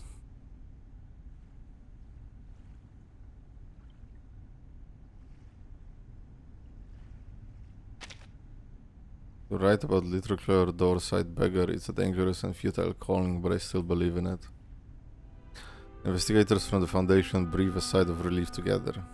Recoletta's reappearance is as sudden as her disappearance. Sonetto hasn't even had time to wipe the tears from the corners of her eyes. Recoletta, you're back! I'm so glad to see you're safe. And I'm so glad to see you two worried sick about me. Thanks, mis mejores amigas Sonetto y Vertin. I'll read chat in a moment, I don't fucking get it. It's weird. The reborn writer turns the prisoner sitting dejected nearby. See, Aleph? I still exist. And you still have the book for whatever fucking reason. Amalfitano is gone. It's all over. You're simply a wandering ghost now, never to return home again. You may still exist, but Amalfitano will never get its ending. You've nullified its existence, rendering all of this meaningless. I'm sorry I couldn't answer your question. Again. I have failed once again. His die falls to the ground, once used to construct a beautiful dream. Now whatever magic it held has dissipated. Amalfitano and the Panopticon were two parts of a whole. With Amalfitano gone, Komala no longer has any reason to exist. Fucking why? Sorry, Aleph. You, who know all the mysteries of the world, who seek answers to every question, have lost yourself in the process. You can answer everyone else's questions, but never your own. Who's the person behind that mask? Is he real? Does he still exist? Who am I? The way the ending to the story leaves the prisoner still trapped in a blurred illusion, exhausted. That's me. My prison groans like an alien water wheel struggling under its own weight, distorting, fading, collapsing into the currents of his mind. Stay vigilant, everyone. This is just like when the idealist and the physician had their meltdown. Only this time, it seems even worse. I think Aleph is trying to tear down the Panopticon. But he doesn't have that die anymore, right? In the crumbling walls, a shivering figure is faintly visible. He grips a gun tightly, the black barrel shaking in his hands, it aimed at the people in the room. Freeze! Stay where you are, all of you.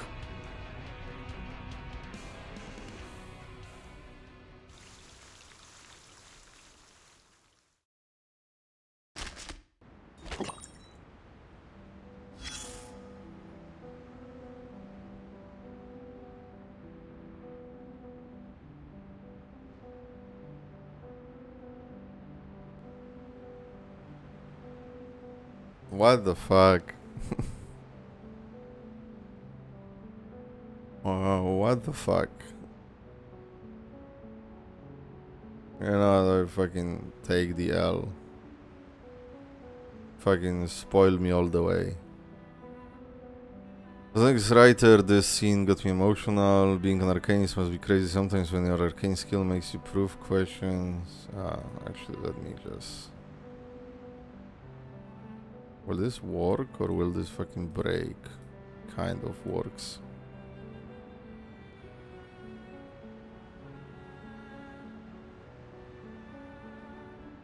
Where the fuck was I? No. Yeah. Being an arcanist must be crazy sometimes when your arcane skill makes you prove, question your existence, just assumptions. I actually don't remember this part. Yeah, after the second time I still don't get this part. Me neither.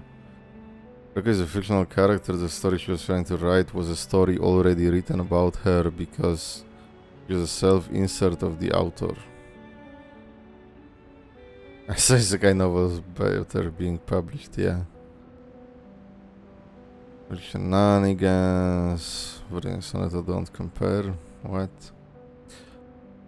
You can hear their thoughts on it is a big clue to the mystery. From which side?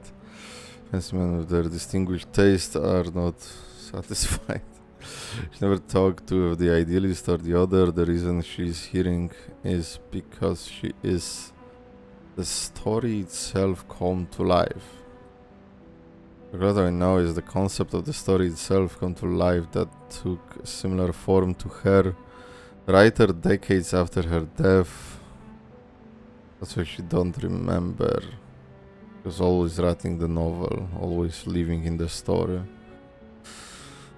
Neither a book or a character, she's the story itself. The reason she took that form was because of how her creator wrote the story.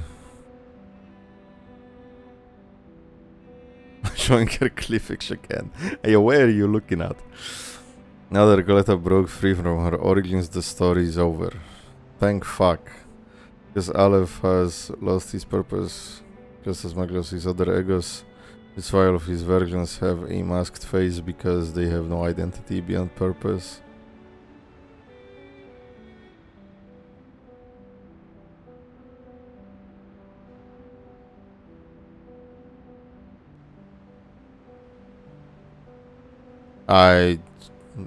I'm with you, Canon. Wait, high five. I have no fucking clue.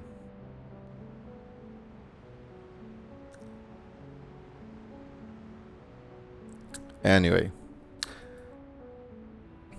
I missed a thing here. This was before Book Fair Guide, a great marketplace of ideas and knowledge. Book Fair Guide, Section Works Guide, the Bluebird Watson Cruise Children's Literature Editor Review, a children's book but not just for children, viewing the world from different perspectives reveals an entirely new reality. Classic intellectual autobiography offering profound reflections on the nature of time. Undoubtedly the finest novel about vampiric creatures this century, 300-year tale of immortality, jealousy and humanity.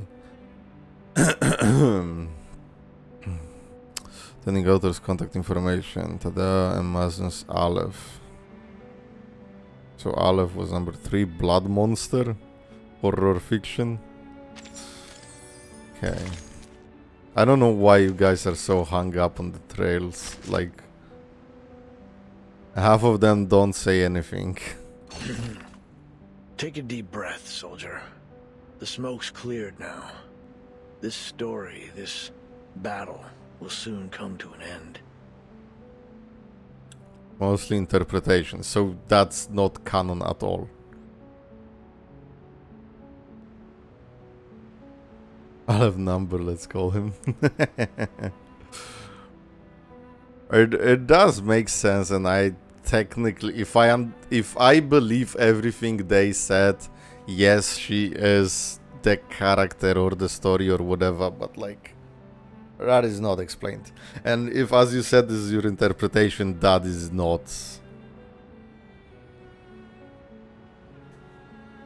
That's not canon. There is not a document that says this is what happened.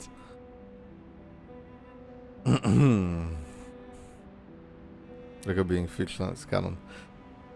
I'm gonna be honest, I don't really like that. It is what it is. Take a deep breath, soldier. The smoke's cleared now. The story of this battle will soon come to an end.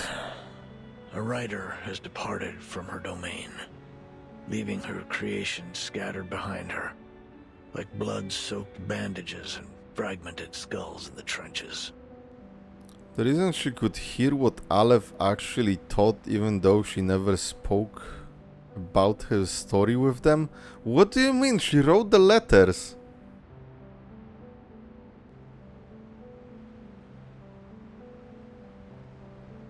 You know what? Let's just fucking play. What a garbled mess. I don't understand it at all. Glad we're on the same page. Oh, Thank shout out heavens my commander narrator. wasn't some kind of literature. Else I'd have been blown to bits before I could decipher their poetic orders. Or developed a sense of humor. Well, it's all thanks to a certain writer, the embodiment of the wandering poet and traveler from Santiago to Buenos Aires. She impressed me with her precious experience as a cafe dishwasher and campground caretaker. What really rekindled my sense of humor was her seriousness about her literary pursuits. You'd understand what I mean if you'd ever heard a cheesy joke at a comrade's graveside. Drawing strength from her wanderings and rebellious exploits, she attempted to change society, wielding the sword of literature as a revolutionary intellectual and a leader of thought. Some would hail her as a battle angel of Latin America, with words as piercing as bullets and poems as powerful as tactical bombers. I doubt it. Many share your doubt, myself included. See, I like this narrator. Here, come closer. Let me tell you a secret. Hey, but no touching. Many, if not all, people foolishly think it's the executioner who drops the guillotine blade, the powder that fires the bullet. While they're half right, they're substantially inaccurate. Craters on the battlefield aren't the result of bombs, but a clashing of ideologies. A trigger pulled long before the powder ever ignited in the barrel. Yes, but... As for literature, well, it's probably best not to buy too much into the Latin American boom. Forget about the status report from earlier. Oh, so we disregard this entire story. I like it. That said, at least there's one thing. I'm joking. I'm kind of rage baiting, whatever. It's not bad in any way, but like the Recoleta shit is weird as fuck. Books can bite back, and they'll leave scars. Oh, like the one book in Harry Potter.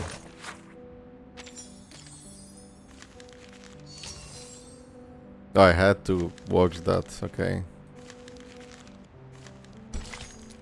Beneath the earth, those who were never granted marble nor memorials call out her name. That's so weird.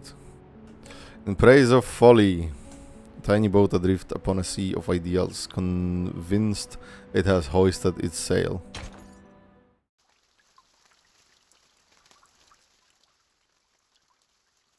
Eight hours for this.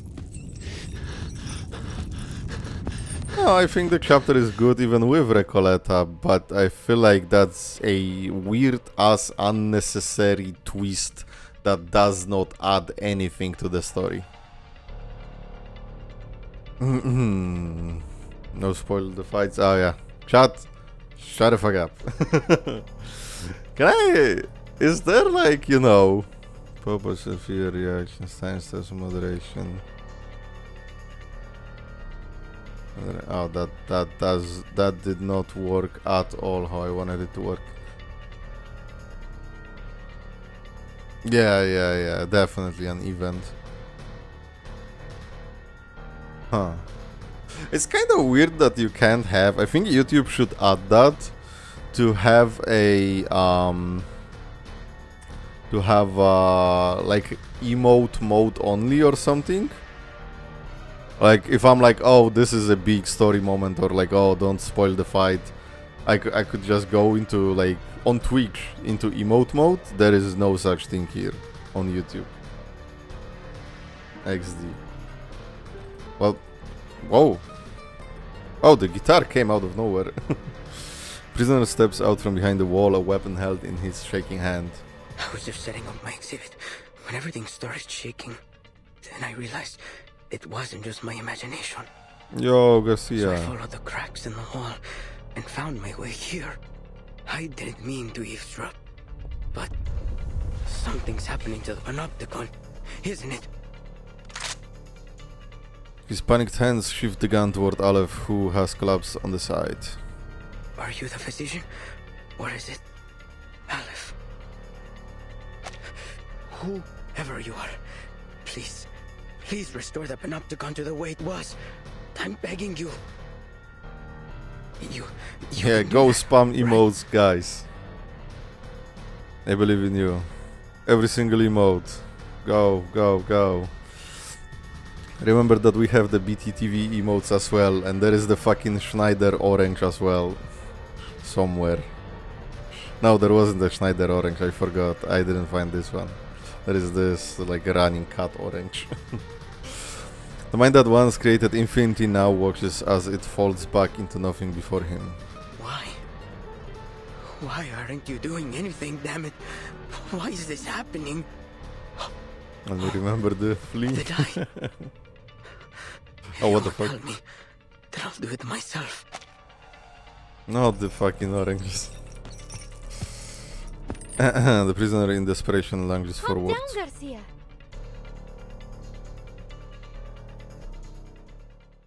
But like, how the fuck did it work with the dice and everything? Oh, that's actually my team. Like, how the fuck did it work with the dice? Like, why did she know everything that's gonna happen? Straight to the point. I like that. Hello, Garcia. Wait for the right moment. Goodbye, Garcia. Oh, be over before you feel he doesn't take damage. I see.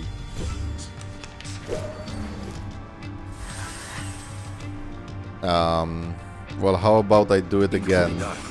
I'll show you. Wait for the right moment. I found my target. Liberato dalla paura. I never miss. Oh. Che la morte ti dia la pace che cercavi. Requiescat in pace.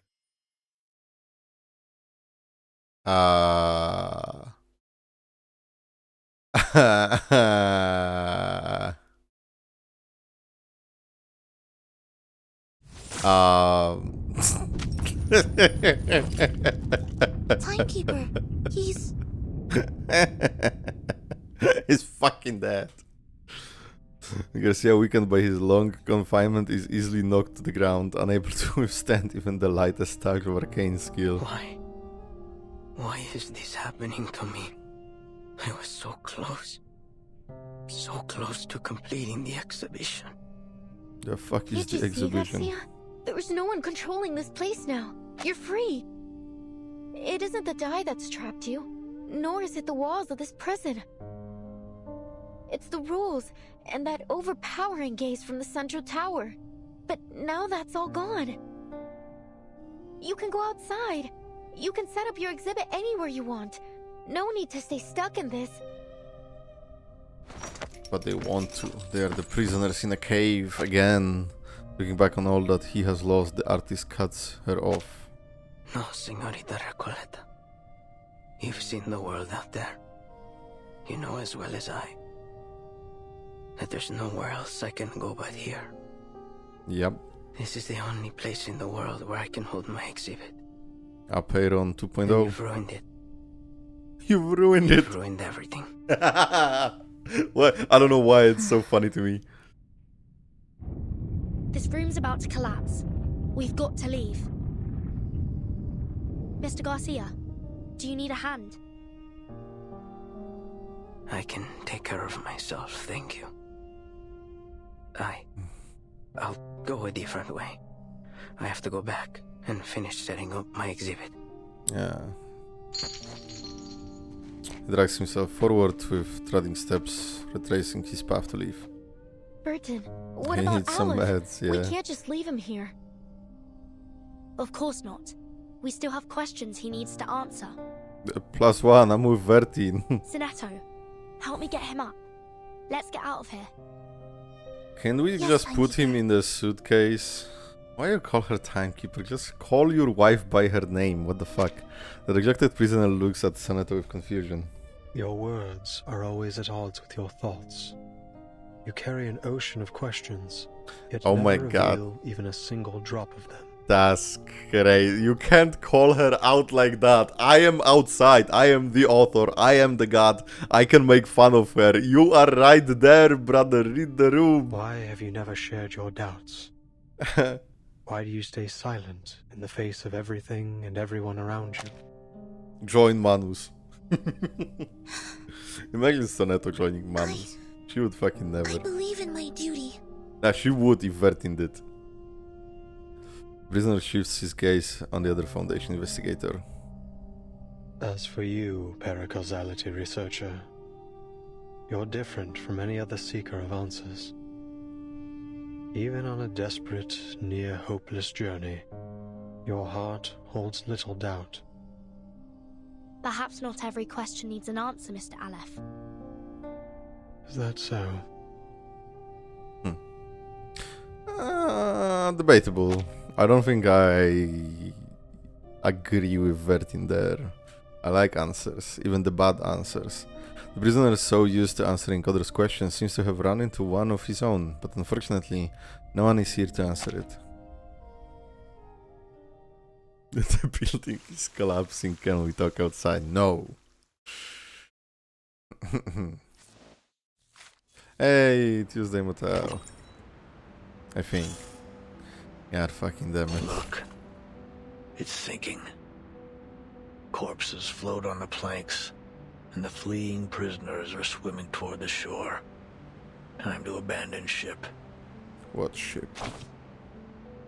One that was exiled to a desolate corner of the ocean by the resplendent civilized world. Even Alep, no. It's both a prison and a sanitarium. Are any of your friends aboard? If so, you might find the following report a little offensive. Oh yeah, let's go. Dregs of society. Human scum. These are the terms used to describe its eccentric passengers. To be fair, they do lack discipline and independence. But that may well be a response to the heavy pain they've endured.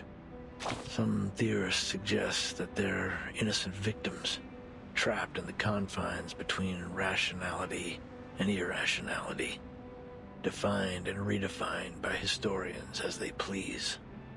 But let's ditch the theories and simplify things. The moment the shackle called madness was fastened around their necks, whether they were truly mentally ill or not, their lives were forever scarred. See, I like this narrator because he simplifies things.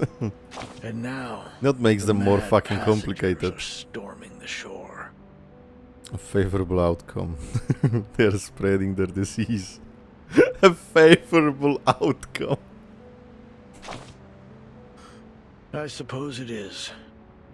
You can see the joy in their faces, even in the footprints they leave behind as they hop across the beach. Yes, freedom is favorable indeed. The freedom to squander our lives. Yeah. Trample on the dignity of others. No. The freedom to embrace absurdity and meaninglessness. Yes. Everything but the second one. You can do anything you want, as long as it doesn't bother others. Let's dig deeper. Scavenge through the messy battlefield for dog tags. Were these people born mad?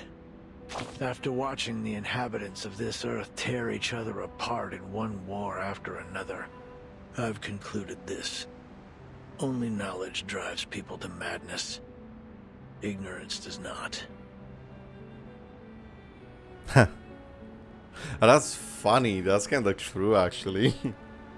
Madness is a side effect of the sedative that is knowledge. As long as those on land continue to consume it, this ship will never be short on recruits. This is a war between madness and civilization. Both sides have leveled accusations, spilled blood, and pummeled each other. And soon, everyone will have leapt into the trenches and been beaten to a bloody pulp. Only a few can escape this fate. Check your 6.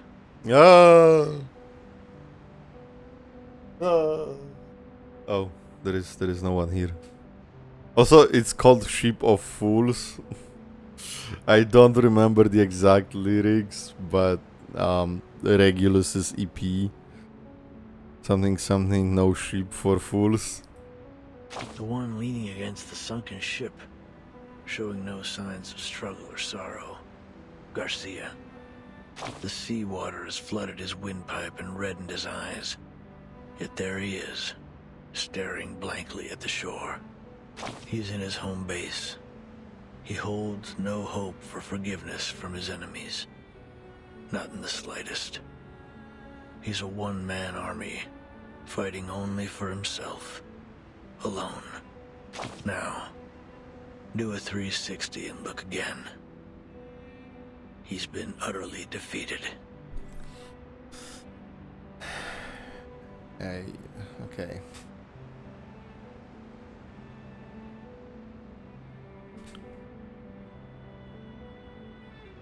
Haha!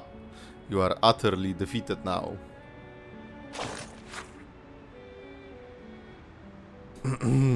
I rock my way, no ship for fools.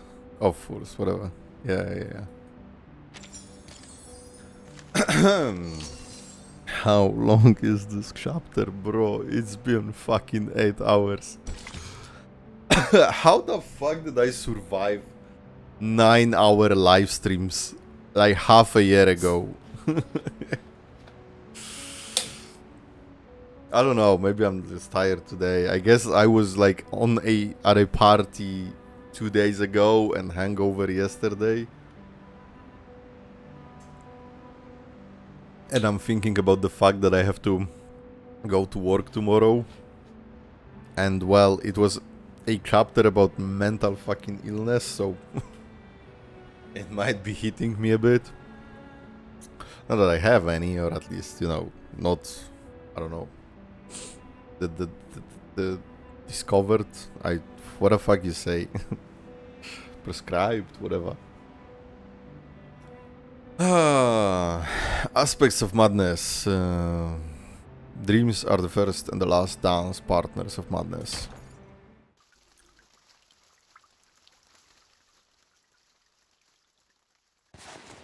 Dear Earth. Oh, we got the fucking letters finally. Why are you so interested in the panopticon of Kamala? Dear Mr. Aleph. Whether as a doctor or a writer, I simply cannot turn a blind eye to the friction around me. Especially the discord and injustice I've witnessed here. Oh, Discord. Join the Discord server. So, I would ask of you a question. Is there Still any young? way to resolve the endless conflicts in this place? What's the... what? I do be... To put an end to this, a true ending is required. Your arrival has made it possible for this simulation to have an ending, or rather, a victory. Huh? What do you mean by victory? I'd appreciate it if you could clarify in simple terms. If this victory comes at the cost of any inmate's life, I'm afraid I cannot accept it. Oh, only Eduardo. I also have another question for you. If I leave, will the stories and conflicts here come to an end? No. Miss Grace of Manus Vindicte will grant you passage. But in any case, the cycle of history will continue to repeat itself in this prison, and in the entire world.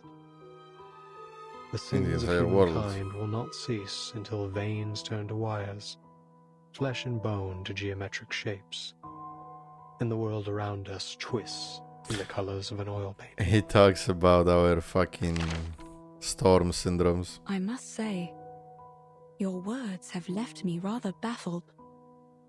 Fragments of the events you describe often appear in my dreams.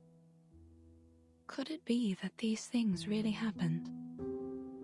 Wait, if what? That's the case, why can't I recall the details? Why am I left with only disconnected pieces? Wait, you don't remember the storms? The madness in Kamala. These bizarre dreams. I must put an end to them.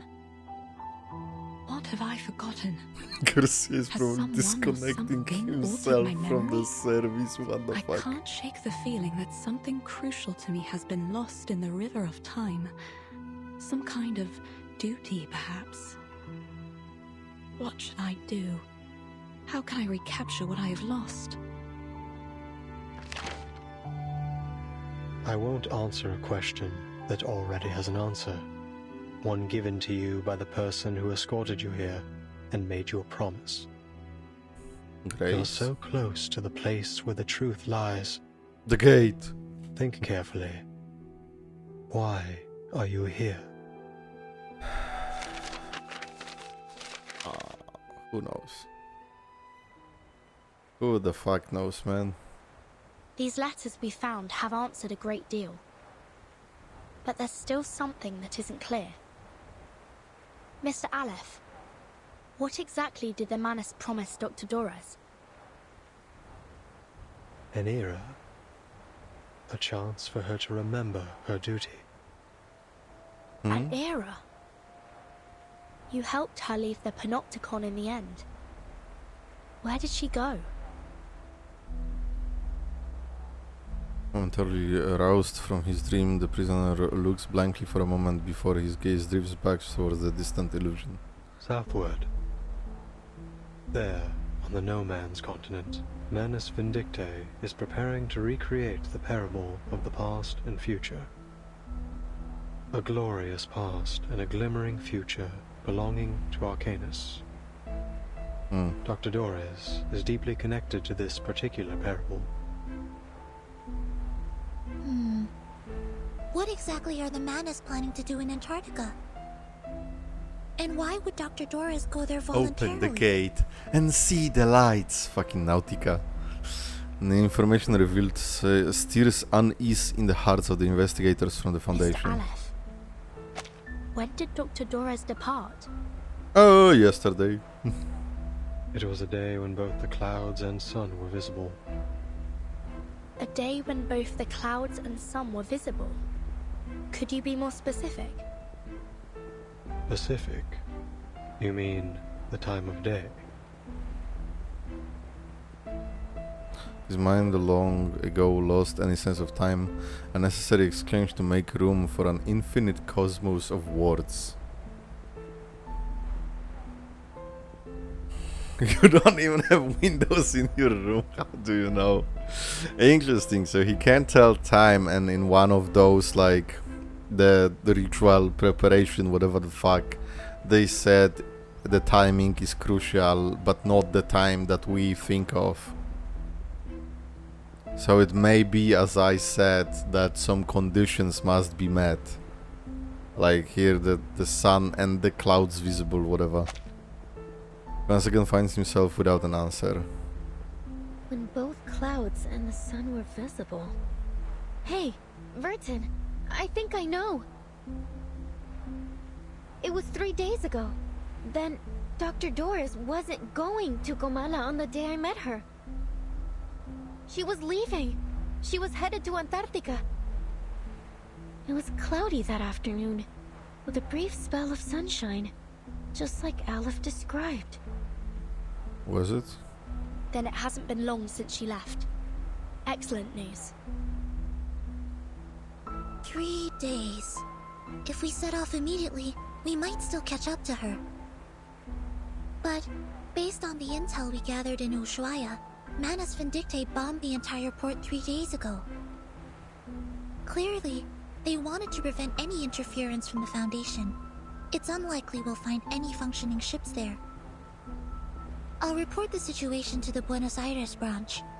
Timekeeper, I think I'm I know. afraid we'll Shut have to up. find another way to get there. I have a boat. Oh, nice. A small boat gifted by Manus Vindictae.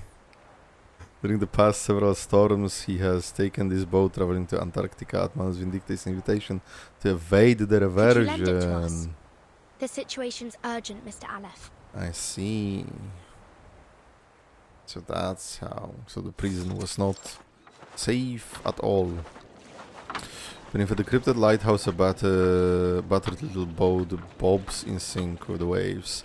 A small and fragile node, the kind that seems capable of braving the ICC. The This ICC. boat will automatically take you to McMurdo Port, the landing point Manus Vindictae established by the shores of the Ross Sea. Yeah, I don't know if the going to the fucking Manus base is the best idea. Santa eyes the boat with skepticism, rightfully distrusting this advisor of Manus Vindictae. Last time we were on a boat, This looks it like didn't Manus end well. technology. Its arcane energy source is highly unstable. Timekeeper, I suggest we wait for support in Ushuaia. I don't usually agree with Sonetto, but I have to admit, I don't usually I agree don't with have much Sonetto. confidence that a boat this small can actually make it to Antarctica. Fuck it, we going. Mr. Aleph, Fuck it, we ball. do you know anything about Manus Vindictae's ritual? How far has it progressed? The ritual could begin at any moment. I believe that's why they left Kamala. Upon departure, one of their members, a woman named Grace, told me they would seal off the sea. Seal off the sea? Are we too late? If you wish to find Doris, you must follow the same path she took. A distant drone of raging waves fills their background like a repeating omen. I see. Mr. Aleph, members of the Foundation branch will arrive soon to evaluate your condition. I hope you'll answer their questions with the same patience you showed us. Thank you. Sonetto, let's go. Yes, Timekeeper. Oh, she hates it. As always, Sonetto keeps any mission irrelevant queries to herself. The girl is preparing to set sail, turn to the young writer beside them. Thank you for your assistance too, Recoleta. Perhaps you'll consider joining the... Thunderous crash echoes from behind them, the sound of collapsing building. What the fuck? What was that? It came from the Panopticon. How did the Panopticon fucking die? Did the Panopticon fucking collapse fully? Yeah, Jesus. And there is a passage here, it's Author Unknown, a journey to and fro. Not from. I returned once more to Kamala prison. To me, this massive cage is no longer an inescapable labyrinth. When I left, the lady from Manus Vindictae did not stop me, yet I could still feel her gaze, so sorrowful, so blurred, so cold, never once shifting away from me. On the streets of Ushuaia, a young girl pointed me back towards the prison. That severed thread tugged at my heart, and I knew with certainty that my mission lay here. If I were placed before fate, my life and death would seemingly follow a predetermined path with its destined end. As I walk this path, I must carry not even a shred of hesitation. It is time to speak with Aleph, the one who answers all questions.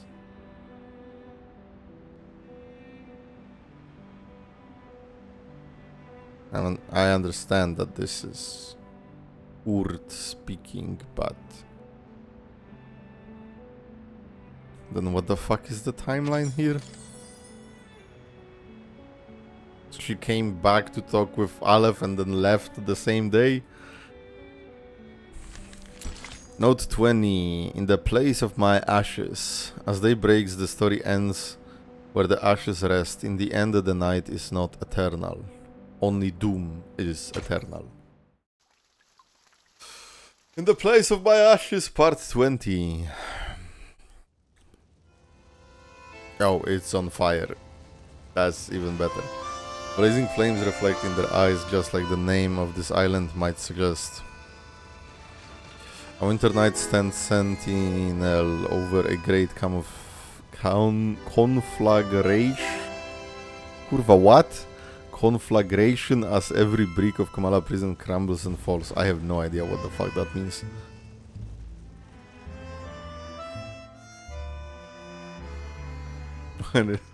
Tierra del Fuego, the land of fire. Ah, control gone. I see. Kamala is collapsing. The inmates aren't even real criminals, are they? And they're still in there with no clue that they're no longer being watched from the central tower. Oh my god, that's the whole thing. We have to go tell them.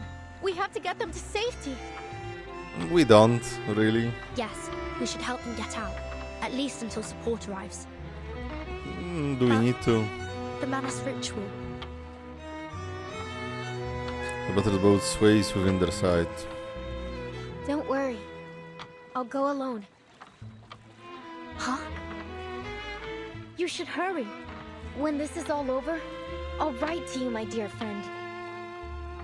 During this journey together, our teamwork has been impeccable.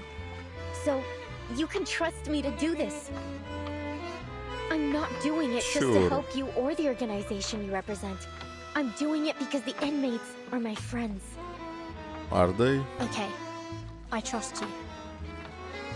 Take care of yourself, Recoleta. The flag, oh yeah, right to you when this is all over. If the storm truly is imminent, as Dr. Merlin said, then, Miss Recoleta, you'll... Stop crying, Sonetto. Sonetto, more familiar than anyone with the Foundation exhaustive regulations, has already answered. She knows that in this era, before those arcanists remain ignorant of the truth, she must watch her words. I don't quite understand what this storm is all about. But don't worry, a brand new adventure is the best thing that can happen to a writer. I don't know what you mean, but I'm just gonna do this. Even though I read the message. And I doubt it'll surpass the epic adventures we've shared over the past couple of days. I'm going to because write if you are everything, denying or including confirming into a Recoleta new living novel. or dying, that is a spoiler. Then I'd like to be the first to read this new novel, if that's alright. Of course. That is hella red I flag. believe literature is like an endless, timeless river. That is hella red flag. So we'll meet again someday, somewhere. Probably in someone else's story. Who knows? And we'll never see her again. She takes one last look at her new friends, feeling a longing as if they had known each other for decades. Not really. Then without a backward glance, the girl sprints back to the burning ruins of the prison. Adios, mis queridos amigos. Adios, Recoleta.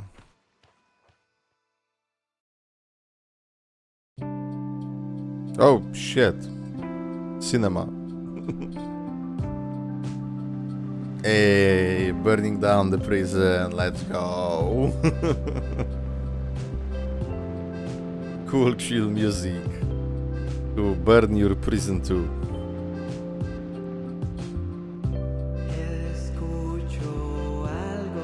What the fuck? Actually a song? What the hell?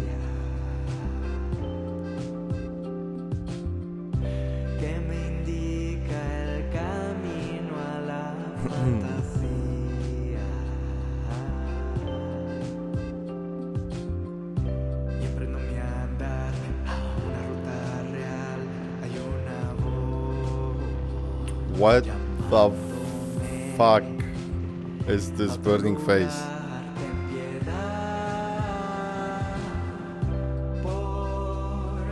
They are dancing?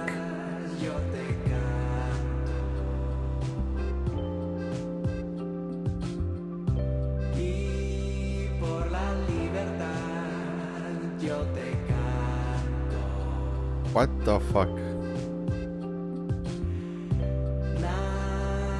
is happening?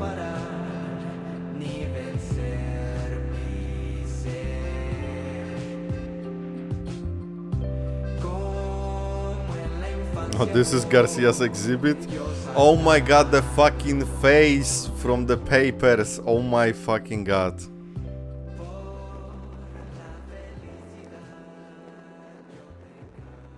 How cool, Octavia, I thought we had something. Yeah, and they burned all their books and stuff, writing. Interesting. Okay. All the visitors depart one after another. Amid the distant echo of singing, the creator of this prison... Creator? Refined me? Of this prison stares into the fire as it burns. The moment holds for a time until a breathless jaguar appears at the dog's edge, staring at the human before her with uncertainty. Dr. Merlin! You're Dr. Merlin, right? I finally found you. What on earth happened in the central tower? Right after I left, the whole panopticon started collapsing. The tower's in ruin. I've been looking for you everywhere. Please, sir, come with me. It isn't safe. That won't be necessary. The snow is still falling, yet everything in the labyrinth has already gone up in flames. Fortune, fate, karma. They're nothing but a ridiculous joke. It's over, Jaguar. You have lost your memories, your identity, your name, and now your title. You are no longer a jailer trapped in the panopticon. I don't get it, Dr. Merlin. What are you talking about? Jailer takes a step back, her predator instincts sensing the danger in the words to come. The damage may not be physical. Emotional damage! But it threatens to shatter what little faith she has left to hold on to, and the life she has always known. I'm going back to Komala. Order must be maintained. The prisoners mustn't be allowed to escape. Please take care, Dr. Merlin.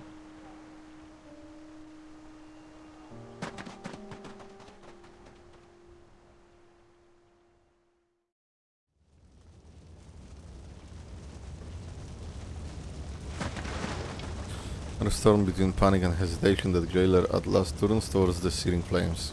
Hey, you! Don't run off like that! It's dangerous! No one heeds her cries. One prisoner after another flees in terror, escaping the crumbling labyrinth. Deserts! It stars! It labyrinths! We dream on death's straw pillow! The jailer drifts to the raging scene, unable to steer a sensible course. At last, she pins down a frail and powerless prisoner. Stop! Beneath her weight. Get off me! Let me go! Are you blind? The panopticon is falling apart! It's you, Roberta. She recognizes the prisoner under her grip. Roberta, a kind and quiet prisoner, always well behaved, now panicked and desperate to escape. They are all mad! I knew it! They've been insane from the start! The whole place is burning to the ground and they still won't leave! They're still talking and talking about things that no one cares about! I can't help them! I never understood what they were talking about! The rhythms, the factions, the ideologies. Yes, the people were nice. The idealists too, but I've had enough of this prison. I've had enough of the panopticon. He collapses onto the ground, sobbing. I never should have joined these movements. It was all meaningless from the beginning. I want to leave this place. Go to Spain or France. Anywhere but here. I want to go back to Magdalena.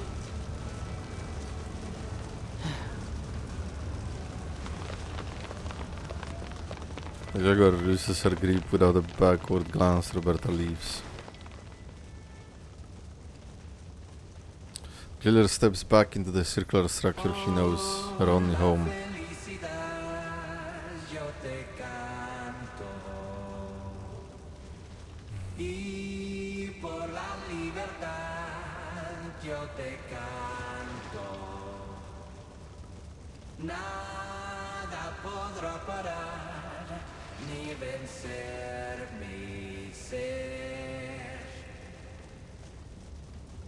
Under the night sky, she sees Kamala Prison glowing like a brilliant bonfire.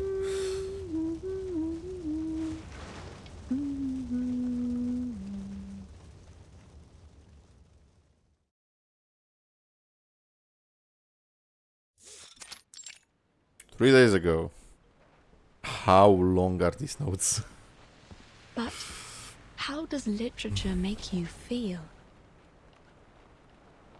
As though I'm a kid looking through a kaleidoscope for the first time. Well, maybe that's not the best way to put it. Perhaps something a little more subtle. Young writer drowns in vortex of words and blind woman walks away. She walks silently toward Kamala Prison, arriving at the dock hidden between the cliffs and reefs. There, the prisoner who answers all questions awaits her arrival. A ship sailing to an unfamiliar land.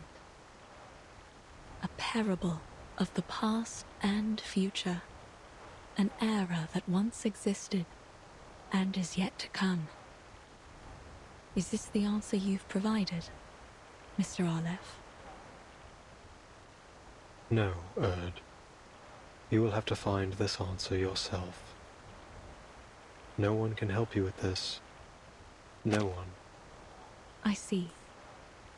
Thank you, Mr. Arlef.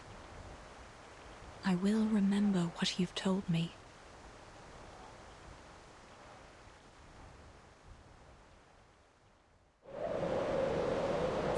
I see. So the Platonic year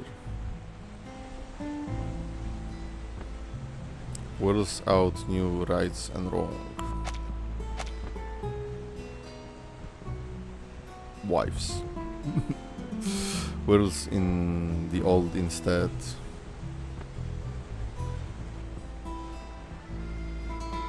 All men are dancers and their threat.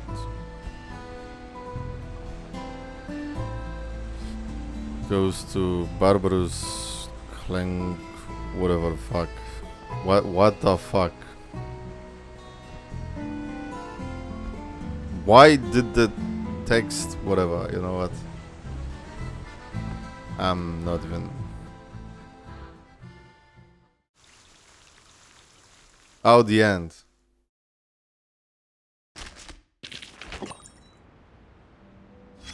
Oh, not the end. A secret meeting. In 1991, information moved at lightning speed thanks to technological advancement. Eavesdrop. Santos of all people?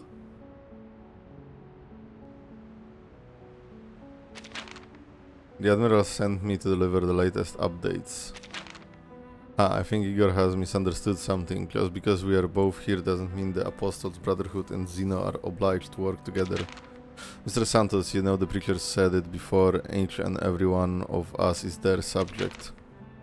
Why don't you just tell me what Igor really sent you here for? Xeno's intelligence officers intercepted a message from the Foundation's Buenos Aires branch. How typical of Xeno to do something like that. The message states that the fleet from the Foundation, including a battleship and a destroyer, has departed from the north and is heading south. So you're telling me those grey and white checkers are actually sending a fleet? The General wants you to speed up the transport of personnel and supplies and to weaken the manpower of the Foundation Buenos Aires branch as much as possible. Let me make this perfectly clear, I do not answer to him. But for the preacher and for them, I will fulfill my duty. Tell your Admiral that he doesn't need to worry about anything else. We'll prepare a proper welcome for the Foundation's feeble little fleet. Understood. End of dialogue. Boom, boom, boom. Boom, boom. Ba, ba, ba, ba. The end. Well. That was only 20 notes. I missed something here. In Aleph. Someone has already opened it, perhaps the lady or perhaps the sender themselves. Dear Miss Recoleta, I have completed reading the 6th edition of The Rise and the Fall of Sanity, which you enclosed with your letter dated February 8, 1991. Below are some of my personal insights and suggestions for the story's direction. I believe we are nearing the conclusion, and I sincerely hope you would never lose your passion for writing. Additionally, regarding the character of the blind weaver, the letter remains unfinished as it appears the correspondent encountered an unforeseen interruption. Okay, cool. Fun.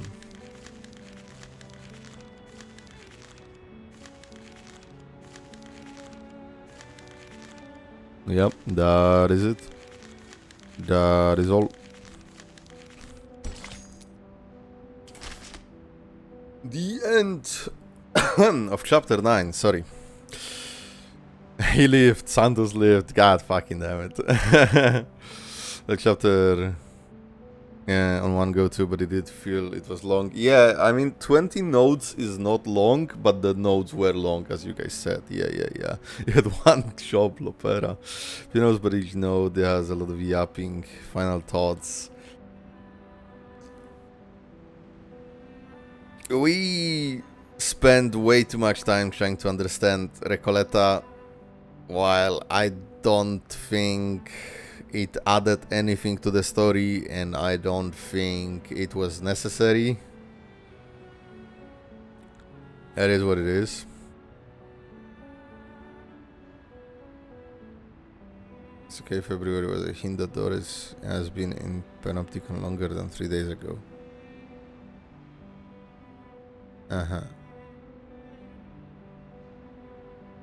I guess that, I mean, all her nodes, I think, made that clear that she wasn't there for just 3 days. I don't know, maybe that's just me. Mostly a theme for the chapter than actual main story impact.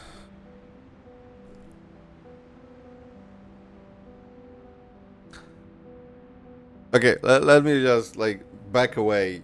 I think the chapter was cool. I really liked it.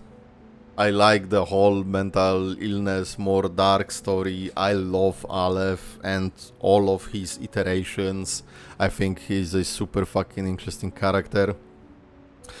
Would like to know more about him.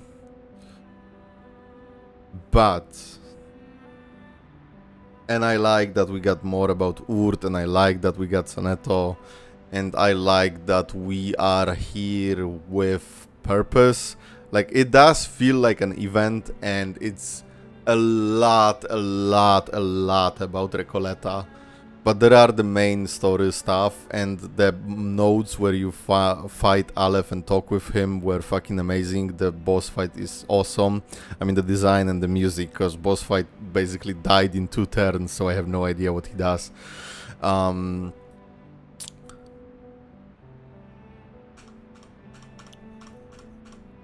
But why did Urd left a notebook with Olivia Octavia? I don't know. Just to give it to Vertin? That doesn't make any sense. How would Urd know that we are going after her? Would she? I don't know. Maybe. And then Recoleta being a fictional character is just weird.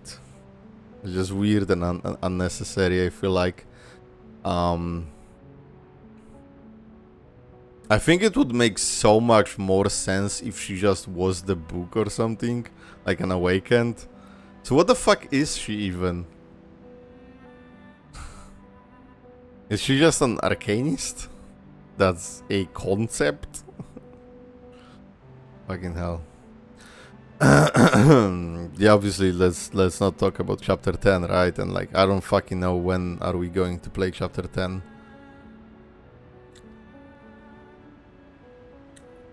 she isn't awakened. I think it would make more sense if she was. Just made by another arcanist. That's even fucking weirder. Anyway. So yeah, and then like Aleph dropping all the fucking knowledge and stuff, right? Oh, that he knows about the storms, and he knows about Manus, and he knows about Sound Pavlov and everything basically. Like that was super fucking cool, right? Do I rate it like high? I don't know. I think Aleph is the highlight of this entire story. Like, bro is fucking crazy. The other dies. One preaches peace and tolerance.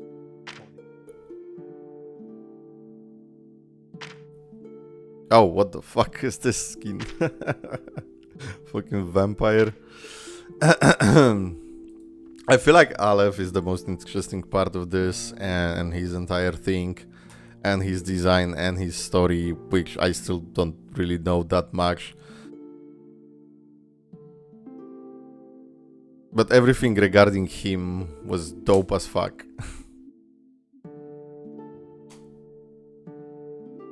And it's not like I don't like Recoleta or something. I like Recoleta as well. I just think it was weird.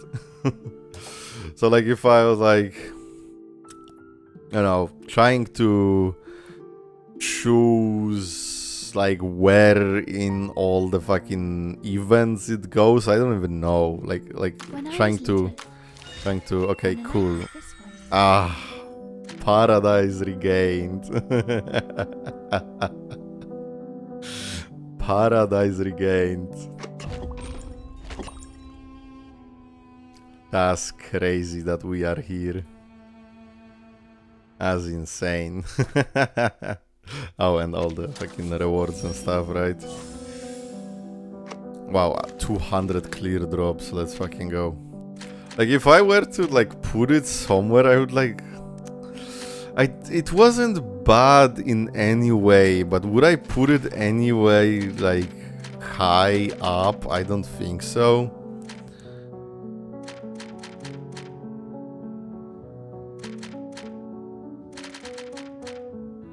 I'm, like, thinking of all the other chapters, and I don't even know what to compare it to. Normal arcanes born from concept. Can classify her as just arcanist. Who personality of Aleph do you like? Meow more.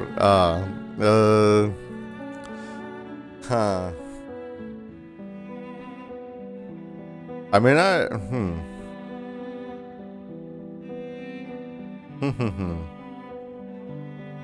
I didn't really like the ideologist, but I didn't hate him.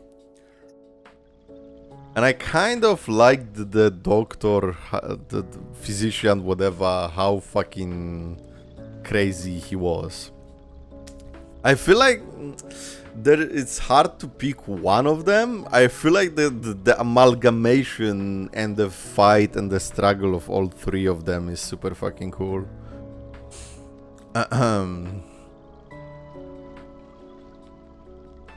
How it goes on Arcanis and the story love each other too much. One dies, the other becomes. What the fuck? You can meet Zahir in Aleph's story. People are saying the one in the skin is Paracelsus. Oh, the previous ones too, yeah. Clutterine definitely more dependent on personal interest in the source material, the richer movement, and the Latin American boom. Then for me, who have not... I didn't know what the fuck was the movement, I didn't know the boom, and I didn't know the realists, and I don't know what folie et direction is.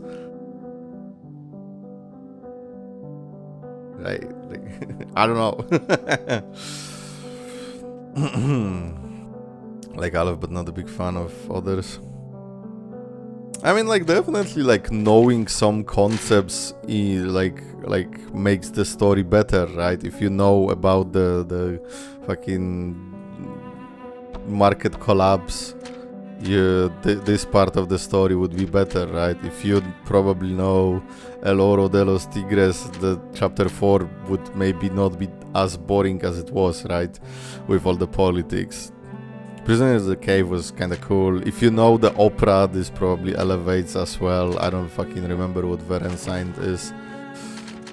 I'm really trying to like put together how, like, where to put this chapter in.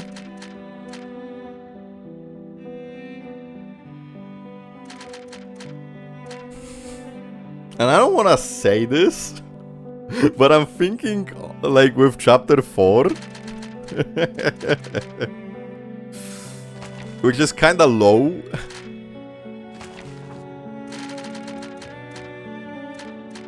Like obviously the two first, like chapter 2 fucking banger, chapter 3 really cool but like not as much, chapter 6 fucking banger, chapter 7 fucking banger. Like I'm just so fucking mentally I'm still here. Mentally my brain is here. Mentally, my brain is still here.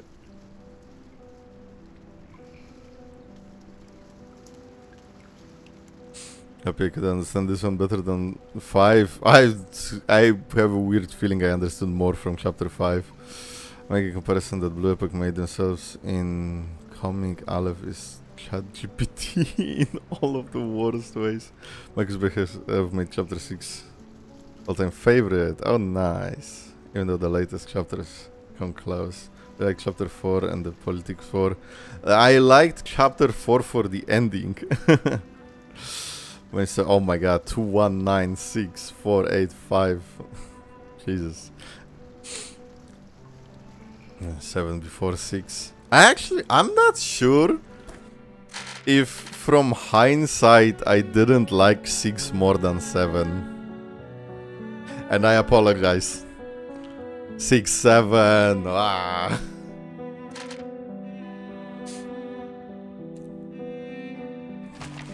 So overall, it was cool, but it did like I started this saying, like, this feels like an event, and it did. Like, if you told me this is like one of the reflections here, right?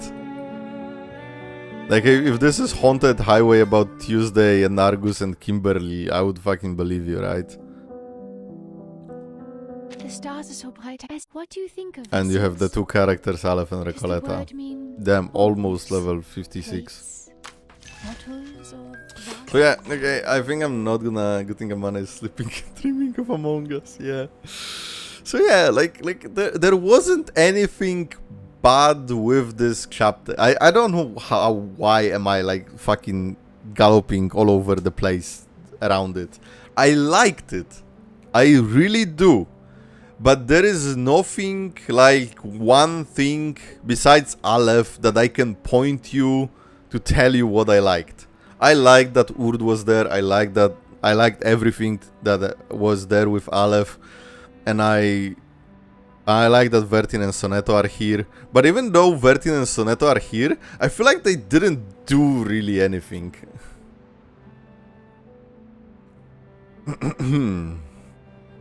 So yeah, I think the chapter was really good, but comparing it to other chapters in reverse 1999 that are just fucking peak, I'm like, the fuck. I think even chapter 8 I liked more than this.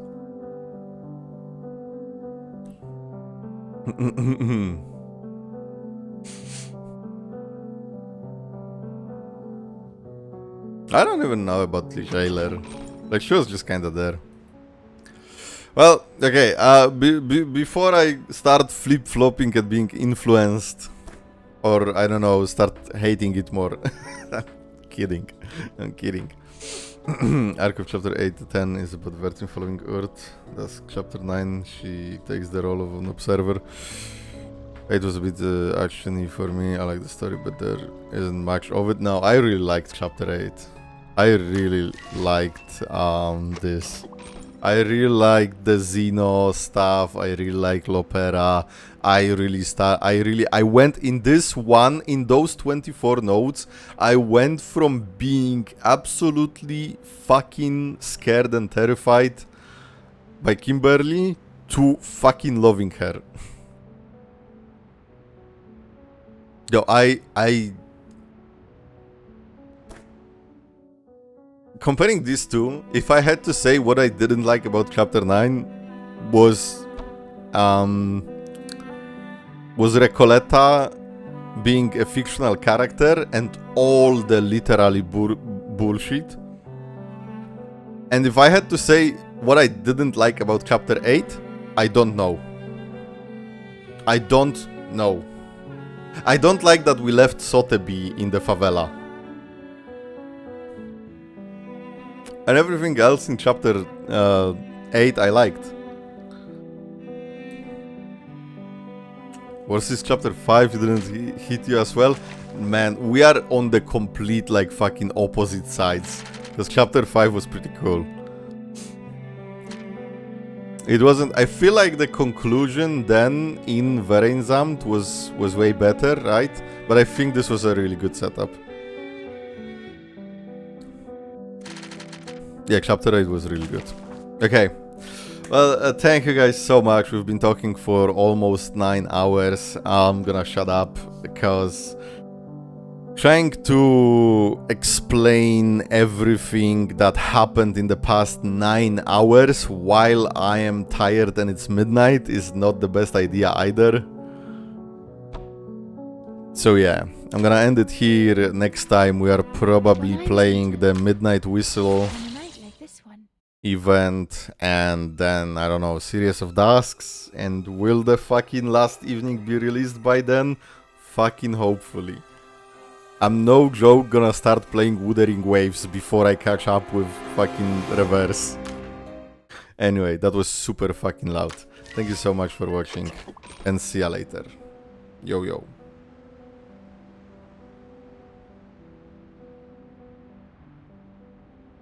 Like the live stream and subscribe. See ya. Good night.